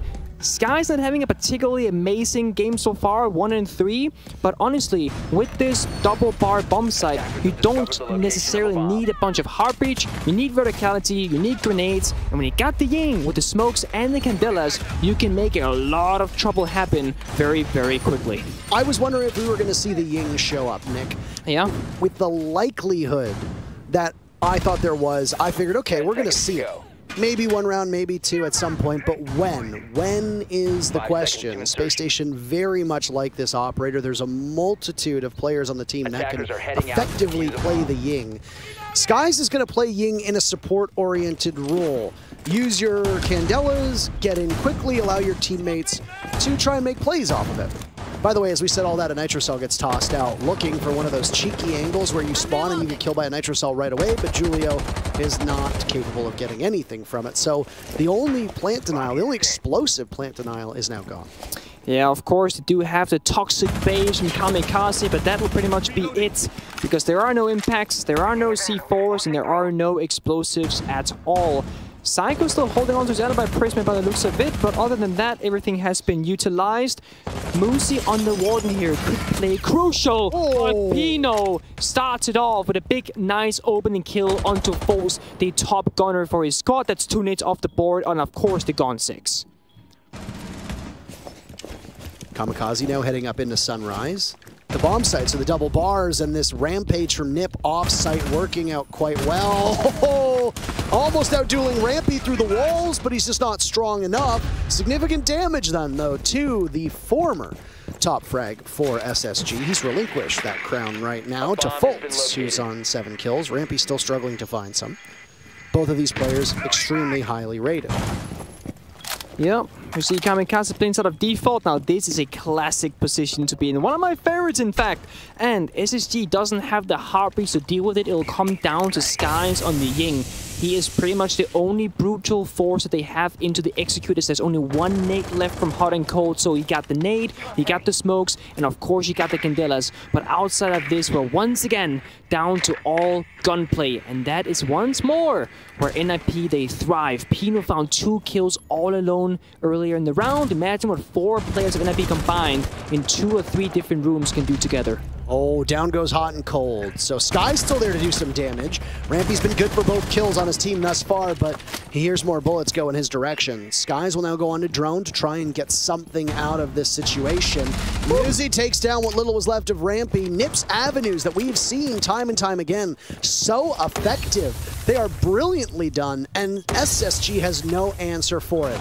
So put your shades on, because Skies will barrel on in. Smoke in front of him as he tries to blind players around him, but I don't think he knows that there's top floor control. And Kamikaze, he manages to evade those flashbangs, and just a simple prep, prep. That's all it takes. Down goes Skies, and Nip regain the lead. Is indeed the sound of that SMG-11 from Kamikaze, and this is one of those things about the execute operators such as the Ying or the Capital or even the Lion and the Monty, is basically that when you pick an operator that is intended to be used at the end of the round for stage 3, aka the execute, the plant, and you don't get there in one piece, you're basically scrambling your players, most of them dead, if not in fact When Ying is the last man standing, you basically pick an operator for a purpose that you never get to get close to or touch or see. And that is the only downside, arguably, of these operators. So you're always playing this managing damage control where, okay, should we use the Candelas in the early stage of the round to get to stage 3 in one piece, or should we try and save all of our utility so that when stage 3 comes, we'll be ready? That is the question that you're always playing around with these operators, and unfortunately for SSG, it didn't work out in their favor, as Ying was the last man alive with no backup, no execute, no plant, and not much to do. This is a technical pause, as you see on your screen. We'd like to remind everybody that there are differences between words. True. Tactical and technical are both different things. A tactical pause is when a team decides that they want a timeout. A technical pause is when there's some form of tech-related complication that is forcing the game to be paused. Unsure exactly as to what is happening right now, but we'll update you as information becomes available. And just like that, hey, all we need to do is talk about it, acknowledge it, speak it out into the wilds, and we'll return to the matchup. So all the tech issues seemingly solved. It'll be another Penthouse Theater defense, the final defense for NIP. Now, when we were talking about Chalet, Nick, we were addressing the fact that it is a heavily attacker-sided map. Didn't end up being the case. It was a very defender-sided map. But when you look at Coastline, the stats are about as even as they come. 49% win rate for the defenders, 51% rounds won for the attackers. That's a coin toss, really. It really is, and I think it just speaks mainly to playstyle and preference. You can make it work on either side depending on exactly what you're good at, where your strengths they lie. And, you know, if NIP can play the same coordination discipline on their attacks as they have been on their defenses, you can easily argue that, oh, NIP in attack, it'll be just fine. But what if we look at SSG? Well, they've gotten the opening kills 3 rounds in a row, but other than that, they haven't gotten much going for them. Sure, there was like a quote-unquote clutch from Force, there was a plant, but what if we go to the side swap and all of a sudden SSG are laying out all these problems for NIP to solve? Whether it's the utility, or the map control, or the roam, we'll have to find out, but ultimately SSG, they have so many tools available, and they'll have to choose which ones they like the most and then lay them out on the battlefield for NIP to deal with. So, final round now for the teams to see if NIP will continue this trend. Are they going to be able to put an even bigger lead that they've had ahead of themselves? Well, the answer so far, for those that have been watching each round by round, SSG should win this. No team has won back-to-back rounds here thus far. And I don't know if it's going to change at any point. There's been a very strange ebb and flow to this map, Nick. There has, and it doesn't seem to change just yet either, of course. We don't see the Ying this time from SSG, but the Maverick gets pulled out. That's going to keep the nades count high, but also offer up that hard breach utility. We see Hot and Cold right now drawing some art inside the wall. It's just a line. It's not really that fancy, but he could pretty much draw whatever he would like to. I do like that Spacestation, without taking a timeout yet, has really changed things up. Sky's on a more aggressive role, potentially with the Ashe, but just seeing an Ashe on the board does not mean that it'll be used like the old days of Ashe. Ashe, for a while, was actually a utility operator, surprisingly.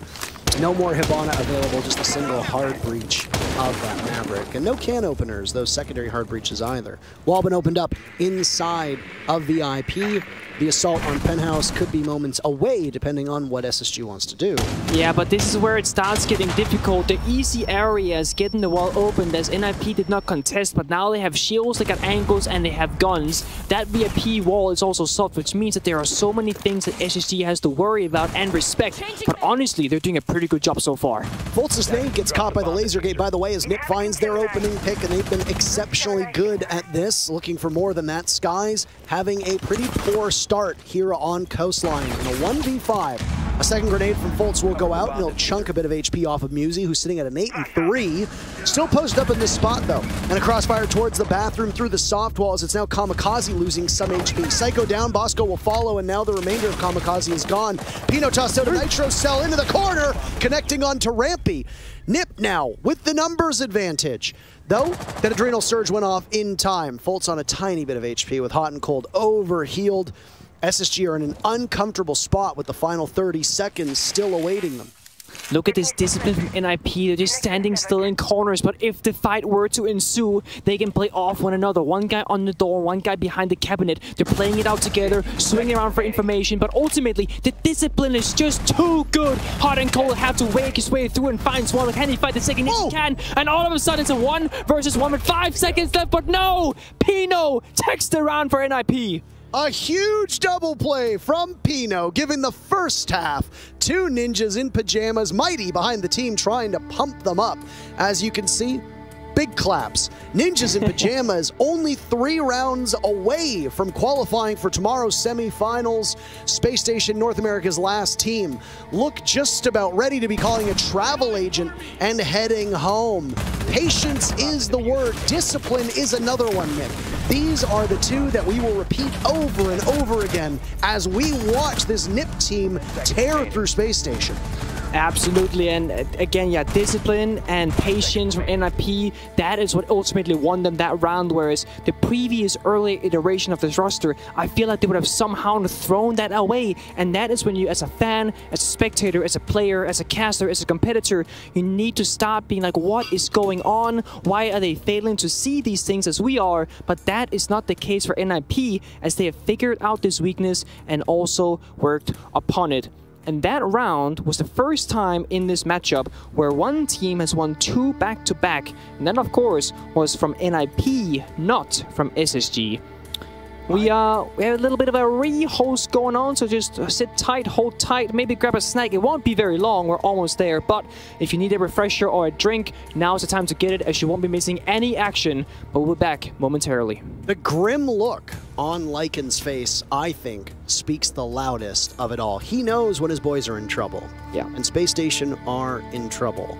They had that disappointing performance at SI 2021 after Canadians stepped off the roster too close to the start of the next stage. The roster lock had already gone in. Luke, the analyst, secondary coach for Space Station, had to step in at the last second. Canadian came back onto the roster in 2021 for SI, but just for the event, obviously. Well, he'd been enjoying retirement. Maybe sitting on a beach, sipping some adult beverages for all I know. And SSG did not have the best showing. So they go to Mexico. They qualify, and they get beaten out by Empire in the quarterfinals. A 2-0 defeat at the hands of Empire.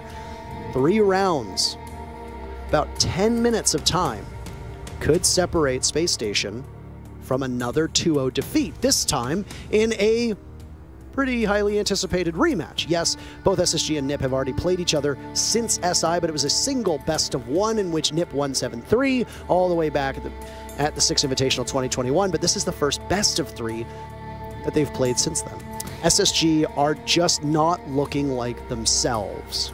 No, they certainly aren't, and we all know best-of-1s don't actually count or matter, so we're definitely not gonna count that either. 2021 SI rematch? Nah, this is the 2020 Grand Finals rematch, if anything. Also puts the stakes a little bit higher, and speaking of stakes, I mean, you can almost argue that SSG are feeling the pressure, because other than that, I don't know what word I would use for them not looking like themselves. They were looking not incredibly hot during the group stage, so they were looking alright, they were looking good, and they were indeed looking like the best team from North America. But if this is the best that we can see from North America as a region at this tournament, then I'm afraid of what we're gonna see at Invitationals. Absolutely, and I mean, before we got into this matchup, if Rogue had been knocked out in the quarterfinals by Team 1, then North America would have had 6 teams qualify for SI, because TSM would have auto-qualified. Yeah. And then there would have been a last chance qualifier. That happens, 1 for each region, where that's it, that's your last chance. You don't qualify, you don't make it to SI. And those regional qualifiers would have sent a 6th NA team there. Could it be Astralis? Could it be East Coast? Could it be Mirage? Could it be XSET? Could it be one of the Challenger League teams? We don't know. But because Rogue won, now NA is only going to have 5 teams. The region as a whole has had some significant struggles, only sending 1 team deep into the finals every single time over these 3 international events. I don't know what's going on in North America. They had the worst record of any region in this event, in the groups. I don't know what's going on with North America. I'm not a doctor. I can't prescribe any medication. I can't diagnose an illness. But Spacestation has long been one of the best hopes for the region, and even they're faltering now. But like I said, I don't want to get too far ahead of ourselves because things could change very quickly. But a defender-sided coastline is not usually normal, but with the stats that we've seen from the groups, it's pretty well in line with the 50-50 split. NiP have taken advantage of some stumbles from Spacestation, and SSG are going to need to pull a timeout or something, because NiP are just a couple rounds away from victory.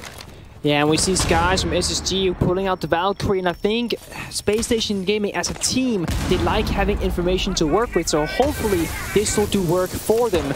But as it's going right now, where NIP going for a straight take, using these Ibana Pillars to perfection inside of FaZe, it's going to limit where SSG can play, and ultimately it will just mean that NIP can stomp right through. And speaking of stomping right through, it's Moosey with the opening kill onto Rampy, but Volts is there to answer back. And it's a 1-for-1 trade that is very short-lived, but SSG still has control down below.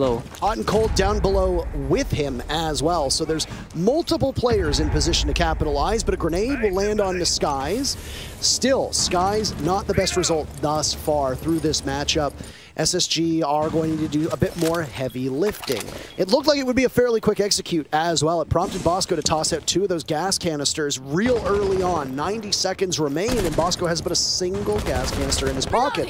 Now it's Hot and Cold's turn to drop the deck, and a bit of disrespect as a Gone 6 is used to secure, leaving SSG to trail. In fact, NiP doubled up. Kamikaze walks in, and that's an execution. Volts will join in the afterlife. And it's 5 rounds now for NiP.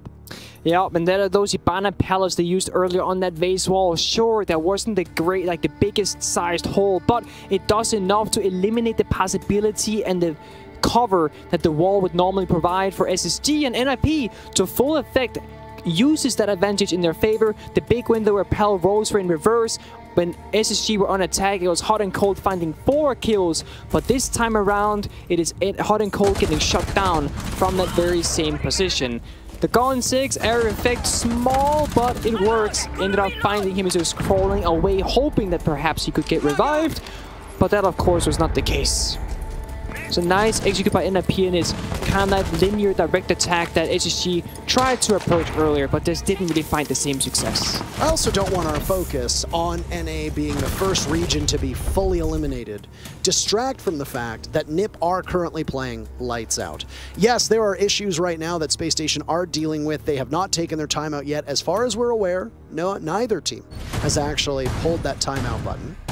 But NiP, through this entire event, have looked like the strongest team. 5-0 through the groups. They just absolutely ran through their opponents. Now, I mean, it was a group with both Invictus and the Sonics, so I think some people might say those aren't the strongest opponents. Spacestation, I believe, personally, I don't know if you'd agree, Spacestation had a harder group.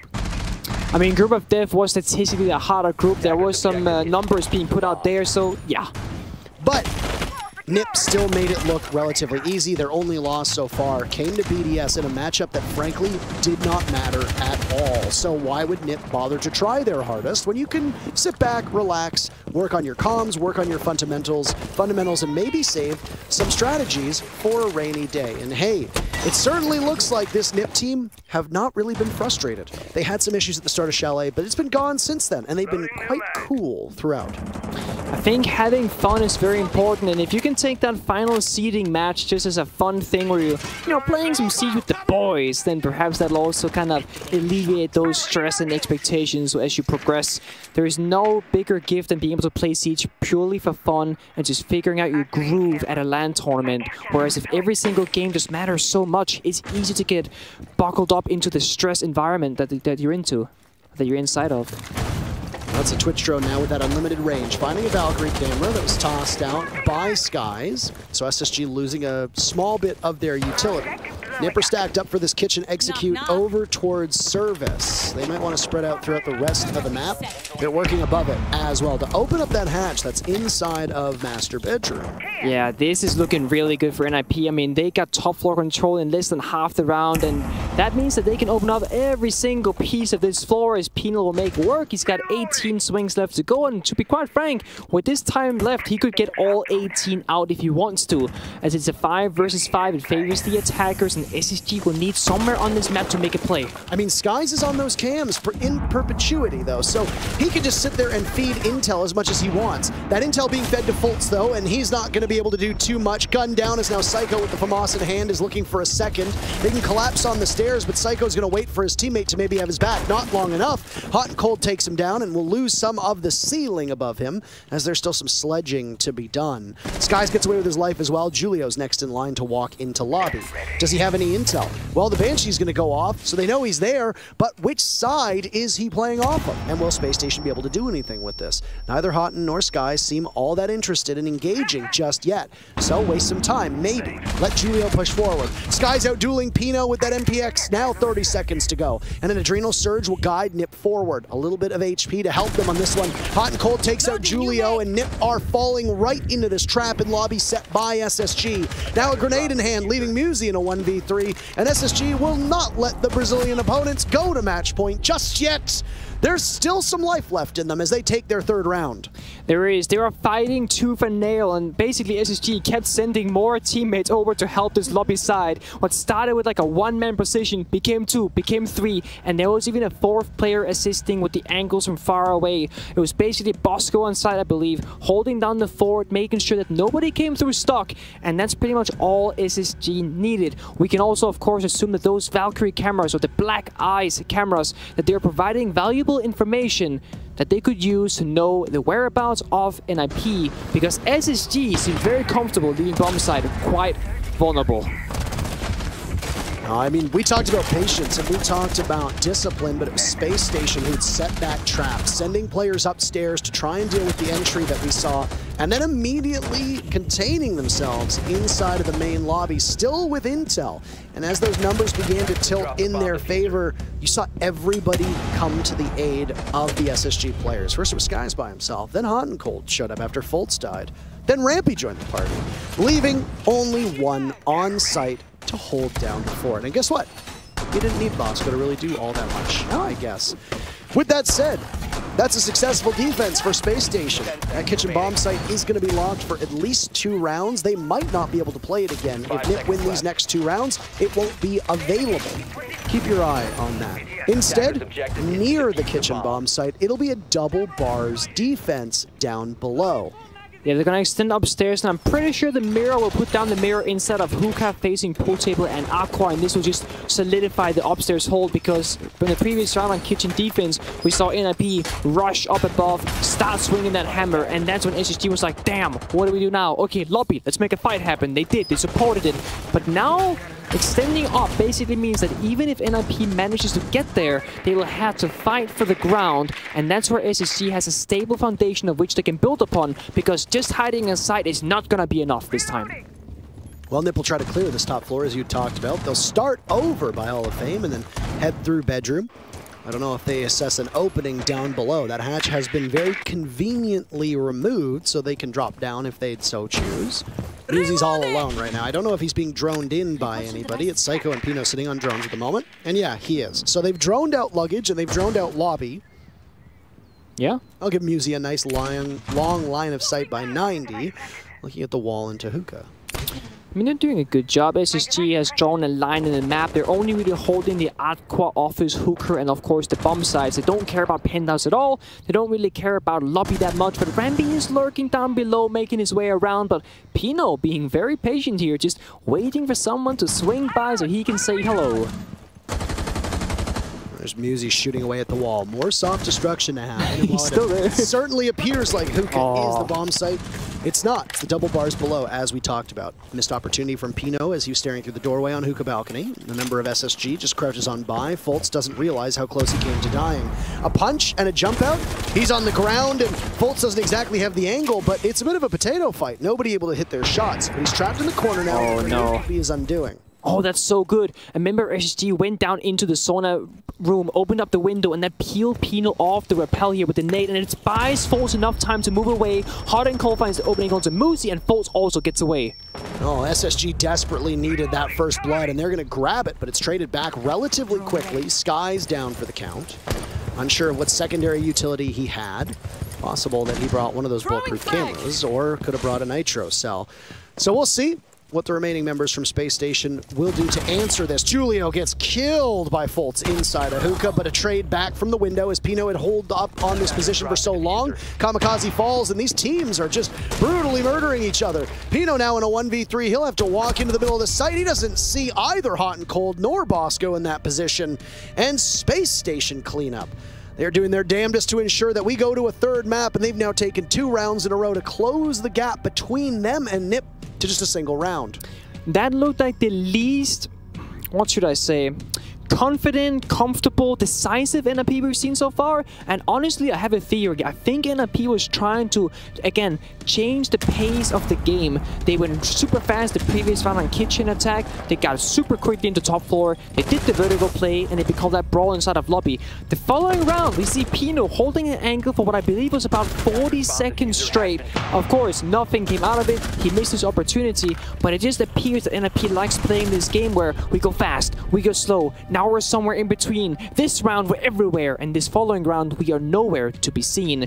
And it almost looked like a hooker attack and a hooker defense as most of the battle happened up above, but we are in fact now on the hookah defense, as previously we were down below in a double bar bomb side. Well, we're going to see a very similar setup here, I'm sure, on this bomb site to what we saw on the double bars, at least in the way that they employ it. Nip were successful when they attacked this site previously. Yes. All the way back in round number 7, and it's where Nip started to inch themselves closer to a victory. That stat that we bring up about whether a map is attacker-sided or defender-sided, let's bring it up again. 49% win rate for the defenders, 51% rounds won, 51% of the rounds won by the attackers. So it's a relative coin toss. What's going to change this? Well, the way that the teams play the map. Familiarity teams have with the map, their setups and which sites they want to go to. And most importantly, the operator bans are going to play a huge role. With the Kaid banned, a Thatcher ban to follow, makes sense. They kind of cancel each other out. Lion and Wamai are the other 2 options that were taken off of the table. It doesn't really seem to me to swing the map one way or another. I would certainly agree with that. In the end, it comes down to the game of adaptation, dynamic play, and of course, countering the opponent's setup. SSG has put jammers on the walls and bays with ADSs because they want to protect them, but NIP, they're like, you know what, you want to protect them, we want to get rid of them, and they do a really good job. But look at the vertical play from SSG. They can peel off the pillars from down below, and that is exactly what adaptation is all about. And 2 of those X-Kairos are used, or 4 of the X-Kairos were used by Kamikaze on that wall. Rampy found every single one of them, just ticking away. I remember one of the first Pro League matches I ever casted all the way back in EU was when it was Snook and Nose, Meepy, actually the coach of Rogue at the time, was playing on Pulse on this map, and he was down in the kitchen, and they had opened up a tiny hole onto that wall leading from VIP into bedroom. And from below, he shot the X-Kairos off, and it was the first time in EUL Pro League that we'd seen that. Psycho? Speaking of down below, Psycho will not know what lurks beneath. It's a Nitro Cell in the hands of Matthew Stevens himself, Mr. Hot and Cold, and the Nitro Cell is red hot. Space Station will continue this trend of beating the ever-living stuffing out of Ninjas in Pyjamas as a second pick from Space Station comes in. And this again, NIP playing this slower paced game where they're kind of nowhere but somewhere around the map, and the information from Skies and the Valkyrie is what got Hot and Cold that vertical C4 kill, and essentially is what shut down NIP's lurking about. Speaking of lurking about, Hot and Cold have none and finds 2! That's a triple kill for him, and the last NIP player standing is Pino on the hookah balcony, and he will have a whole lot of things to go through if he wants to win this round. Well, this is suddenly a very close match. We might have written the obituary for Space Station a little bit too early because, goodness gracious, they have been able to come back. What does Bikini say? Holy moly. Holy moly! And they adapted, they adjusted, and they're back in the driver's seat, and they, most importantly, are controlling the pace of these rounds. Pino has 30 seconds now where he can give his team an effective timeout of sorts. There's no rush for him to get in the building. This round is basically unwinnable. He knows that. Space Station knows that. The discipline that we've talked about for Nip is now here in spades for SSG with 15 seconds left, and Pino's just going to wait and potentially bait out some kills. So a tie game awaits us at 5 rounds apiece once that clock, of course, hits 0. The entry from Nip, not particularly strong. They get boxed out, and now these 3 rounds in a row that Space Station have won, the most critical piece of SSG strategy has been those Valkyrie cameras, and Nip has not had an answer for them. Every time Nip gets in the building, Nick, they have been under surveillance from Space Station. That they have, and the question then comes, well, do you pick up the IQ, or do you just not realize or recognize that this is actually the issue? We've seen the replay that the yellow ping did indeed come out from, or for, hot and cold, which then resulted in that C4, and NIP thought they were being slick. They thought they had found a way in a gap in the SSG's defense, perhaps, but what was just a bait or a ground covered by information changed the outcome of that round. It's very likely that NIP walked inside of Aqua, saw the default camera was not being held or watched, but it turned out the Valkyrie camera was indeed. So sometimes you think you're smart and you got it all figured out, but then what do you know? We're playing Rainbow Six Siege, where walls can be breached, they can be reinforced, you can keep them soft, make some holes inside of them, and you have default cams and Valkyries and bulletproofs, and you know what you have? A tactical pause from NIP. And I say tactical because this was a choice. It was deliberate. They wanted to talk about the game and what's going on, and I think with how the last 3 rounds have been going in SSG's favor, they want to talk about what they can do to take it back into their hands, as they of course want to close this out before the 3rd map of Villa. I agree with that. Obviously, you are on the razor's edge if you're Space Station, but NIP also finds themselves in that same spot. The one thing about SSG that we touched upon when they played in the groups was how they did not make any of their matchups easy. Period. It was hard. Single time. If you were a Space Station fan, I cannot imagine the amount of heart palpitations that you had going on during those games. If you bring up Group D, which is where Space Station played in, they went 7-8 against Furia, all 15 rounds. They went 7-5 against Empire, all 12 rounds of regulation. They went 7-8 against DWG KIA, all 15 rounds. 7-5 against Furia, all rounds of regulation. The only 2 matches where they didn't go all the way were Empire and DWG KIA, and they still finished both of those in the 11th round. SSG have played a staggering amount of Rainbow Six Siege over this entire major. And guess what? The very first map against NIP goes to all 12 rounds. And because it's 5-5, we will need all 12 rounds of Coastline as well to figure out a winner. We might need more. We may need more, whether that's overtime or it's a 3rd map entirely, we'll have to see. But yeah, the bottom line is SSG has played a lot of Siege these last couple of days. Dare I say the absolute most of any other team present.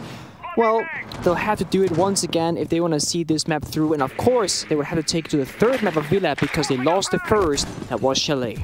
Drones going out, and there's a grenade from Pino after this timeout in the previous round was taken by Ninjas in Pyjamas. They want to regain some of this momentum after surrendering 3 rounds in a row to Space Station in what was a very tight back and forth. Well, eventually NIP broke away, and then Space Station broke away. Now it seems like there might be a bit more back and forth to come. The first 2 picks to happen in round number 11 fall squarely in the column of NIP, Space Station in a 3v5. Yeah, now you have to ask the question, what does SSG do to claw this one back? Being down 2 guns and your top gunner of hot and cold is not a pretty sight, but we also know that if there is one term for SSG, it is clutch. They will always find a way if NIP allows them, so the discipline has to be superb. Otherwise, you might just see that chance slip away. We talked about the stats now as we're halfway through round number 11. 9 plants for SSG, 11 clutches, was it? 11, yes. 11 clutches and 9 plants for SSG. SSG have 0 plants so far through these 2 maps, 0. And for clutches, they don't have any either. So at this point, something is clearly going wrong. They're being held to a very tight match by NIP, who want now, with a minute to go, to find the remaining 3 players of Space Station. Psycho might be the first one to creep up and do that through luggage. Yes, that he may indeed. Again, he's slowing down the pace, waiting for his teammates to follow through. But look at SSG, they're on side, just waiting as well. So it's a waiting game. It's gonna be a main push from the VIP side with Psycho being the flanker. So now all they gotta do is set it up and play their part, and then Psycho can sweep them from behind. The timing is everything. The ball comes through, gets shut down, injured on the staircase. It's Rampy. Nate will finish him off eventually. But Bosco tosses out the Toxic Babe, and the White Window Repel cannot help him. Of course, the Nate now found Rampy on the ground. round, but Bosco and Skies are stuck in corners. They're stuck with so many guns in their direction, and eventually it'll be a flawless round from NIP. And they are looking like a team of magicians. They're saying, pick a card, pick any card, but the only card they're dealing right now is the L. Bosco and Skies, world champions from way back in the day. The very first Six Invitational, actually. Both of them on that old Xbox Elevate roster, if you recall, reunited here on SSG. Nip, what a dominating round right after a timeout. They get those first 2 picks. Once again, Spacestation off-site, read out effectively. That grenade, by the way, on the hot and cold, I'm sure he's probably pretty cheesed about that one. It did not look like it was going to kill him, but guess what? It did. We say 2 things. What is it? Close only counts in horseshoes and hand grenades, and that hand grenade was obviously close enough. NIP now find themselves 3 minutes away from the semifinals tomorrow. The teams that have qualified up to this point, DWG KIA, Rogue, and FaZe Clan. This has been the year of Latin America, Nick. They won the Six Invitational 2021. It was this team, Ninjas in Pyjamas, who won the very first World Championship ever for Brazil. They followed up in Mexico with Team 1 being that team to be Mexico Major champs. But Team 1 was knocked out earlier. Empire and G2 are not here. There will be a new major champion crowned at this event. And you best know, Europe has 2 of those trophies. LATAM wants a second of their own. Yeah, what NIP has been playing, I gotta say, they've got to be the favorite at this point. I certainly agree. I even think, yeah, honestly, FaZe and NIP both looking really, really strong, both in groups and now also in playoffs. What is the year of LATAM, if as you so put it, I would also say is the rise of APAC, a very, very underestimated region for a very long time. They never really managed to shine through, but they really, really have at this event in Sweden and previously as well in Mexico. I like how Nip took that timeout, by the way, and, well, SSG hasn't yet. So I feel like they must be confident in this double bar defense. They must be. Because unless we are wrong, there's been no timeout taken from Spacestation. My guess is Lycan is hoping that they will break it, they will get this round, they'll go to overtime, and that's when they'll have time to sit down and really discuss it and push us to a 3rd map. But you gotta get there first. If Spacestation are strategically avoiding this timeout until things make more sense in overtime, well, you've got to be very confident in that call. Yeah, I mean, SSG won 3 rounds in a row of round 8, 9, and 10, so they had the momentum and they just lost it in the previous round, so it might just be the flow. They want to keep that momentum going, not slow it down and give NIP all this stall time. And again, they might just believe enough in their defense that they say, you know what, we can take it without the overtime, we know what we must need to do, and we know how to do it. NIP with a very different approach. Last time they attacked this bomb site, they were going up above, fighting for hookah control, but this time they're going for a more direct approach, opening up the default wall, and they'll start making their way through that and see what they can do on site. Sky's wary of being pushed from the back, as that focus from Nip, like you said, is quite straightforward. Open up the walls, exert some pressure onto the defenders playing in Sunrise, and then just sweep your way through the site. There's an adrenal surge to go out by Ninjas in Pyjamas, and this round has flown by. 1 minute left. Everybody's still alive. SSG with bodies off-site, waiting to try and catch Nip on this entry. I said there was a reason that SSG are holding out on this timeout, and I'm sure confidence is a big part of it. Oh, Skies with a nice opening kill onto Kamikaze, and this is the issue for NIP, is that they need to make something happen, and all SSG has to do is sit side in these corners, but Force makes it happen as well, and he finds Moose's feet. Now Psycho's under fire, and he cooked that grenade a little bit too long. His whole team falling around him. He's on 50 HP, but down goes Pino. Julio and Psycho have been on this same squad for so long, but for this round, it looks like they'll be reunited in the afterlife. Julio will need a 1v5 clutch in order for this to go in Nip's favor. 20 seconds left. That clock will be the biggest obstacle, so at this point, overtime looks like a near certainty. Julio needs to decide what he wants to do next. He'll go through the kitchen, but nobody's really lined up, and he doesn't have access to that diffuser. As the clock continues to bleed away, Nip find 1 kill, but that'll be all, as Rampy says overtime's on the menu, boys. 2 more rounds to settle Coastline. Alright, well, we said that SSG would have to play a lot of rounds, and a lot of rounds they have played. Now we're getting very, very close, and This is where the nerves are at its highest, it's at the peak, and SSG will need to keep up this exact form that they have shown in the last 4 rounds, because they have taken the majority of those and they've gotten the opening kill.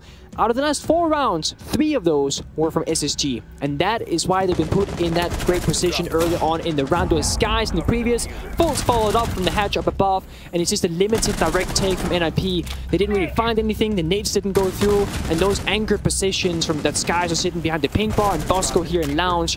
They were unable to clear them, so it means that they were unable to go for their plant, and they were unsuccessful in their attack. Julie found the exit frag onto Fulls, and of course he found onto Hot and Cold as well, but other than that, there really didn't happen that much from NIP. So they might have to go back to the drawing board, and that they have indeed. They brought out a new operator that we've yet to see in this matchup. It is the IQ, but joke's on you, there's no Valkyrie being played from SSG, but they will give you a Vigil. Well, I mean, you can find his ERC, that cloaking device, as Vigil will roam around. There's not a ton of gadgetry, really, that they need to be fixated on. You're going to find those ADSs and those Banshees without the aid of an IQ. I like this change from NiP. I'd like it a lot more if it had been done a couple rounds ago. Spacestation for overtime get to sit on defense twice, and that bodes well for their chances. The defenders right now holding an advantage, 4-2 in favor of the defense on both sides that we witnessed. Spacestation will start on it, it'll switch sides to go to NiP. Timeout still available for Spacestation. Ninjas and Pyjamas burned theirs earlier on. They took 1 round, it was a flawless after it. You'll see if they spent any of that time addressing what to do during overtime. Yeah, I mean, better late than never, and I would say better safe than sorry as well, because if SSG were bringing out that Valkyrie as they so have with great success, you want to be the nice guy and be like, you know what, we brought the IQ, we got this all figured out, and honestly, even if they don't, which is this case right here, at least you took the effort and you showcased that you thought about it and that you were going to do something about it if, of course, the operator was being played. Well, both these teams exhibiting tons of discipline, tons of patience. Very much patience. I feel like we're going to be talking a little bit more about that in overtime. Teams tend to slow down as the match is on the line, take less chances, gamble less. Yeah, and it makes sense, right? Because if you put your money on everything here, all of a sudden it could really cost you. There's not a whole lot of room for mistakes, and you don't have many chances left. But look at this sneaky, beaky, breezy up above. Of course, Rambi is down below, so he's not quite up here yet. So Musi finding himself pretty alone, as SSG is not really content in that top floor. The barrel of Musi's gun might be sticking out, by the way, in that door, as we talked about. He'll be droned in. Flight of the Valkyries playing now as Musi looks to head down below, but Spacestation start off overtime with the very first pick onto Psycho. Down goes the Twitch, and historically, NiP's strongest performer in this event. Yeah, and here we see SSG doing good work again, finding so many opening kills back to back and back again. And that's exactly what they need if they want to stay inside of this. Their defenses have been looking better, and this has been a defender coastline so far. So, of course, it's not a normal to be in the driver's seat. This is the exact same issue that NiP ran into on this bomb site last time.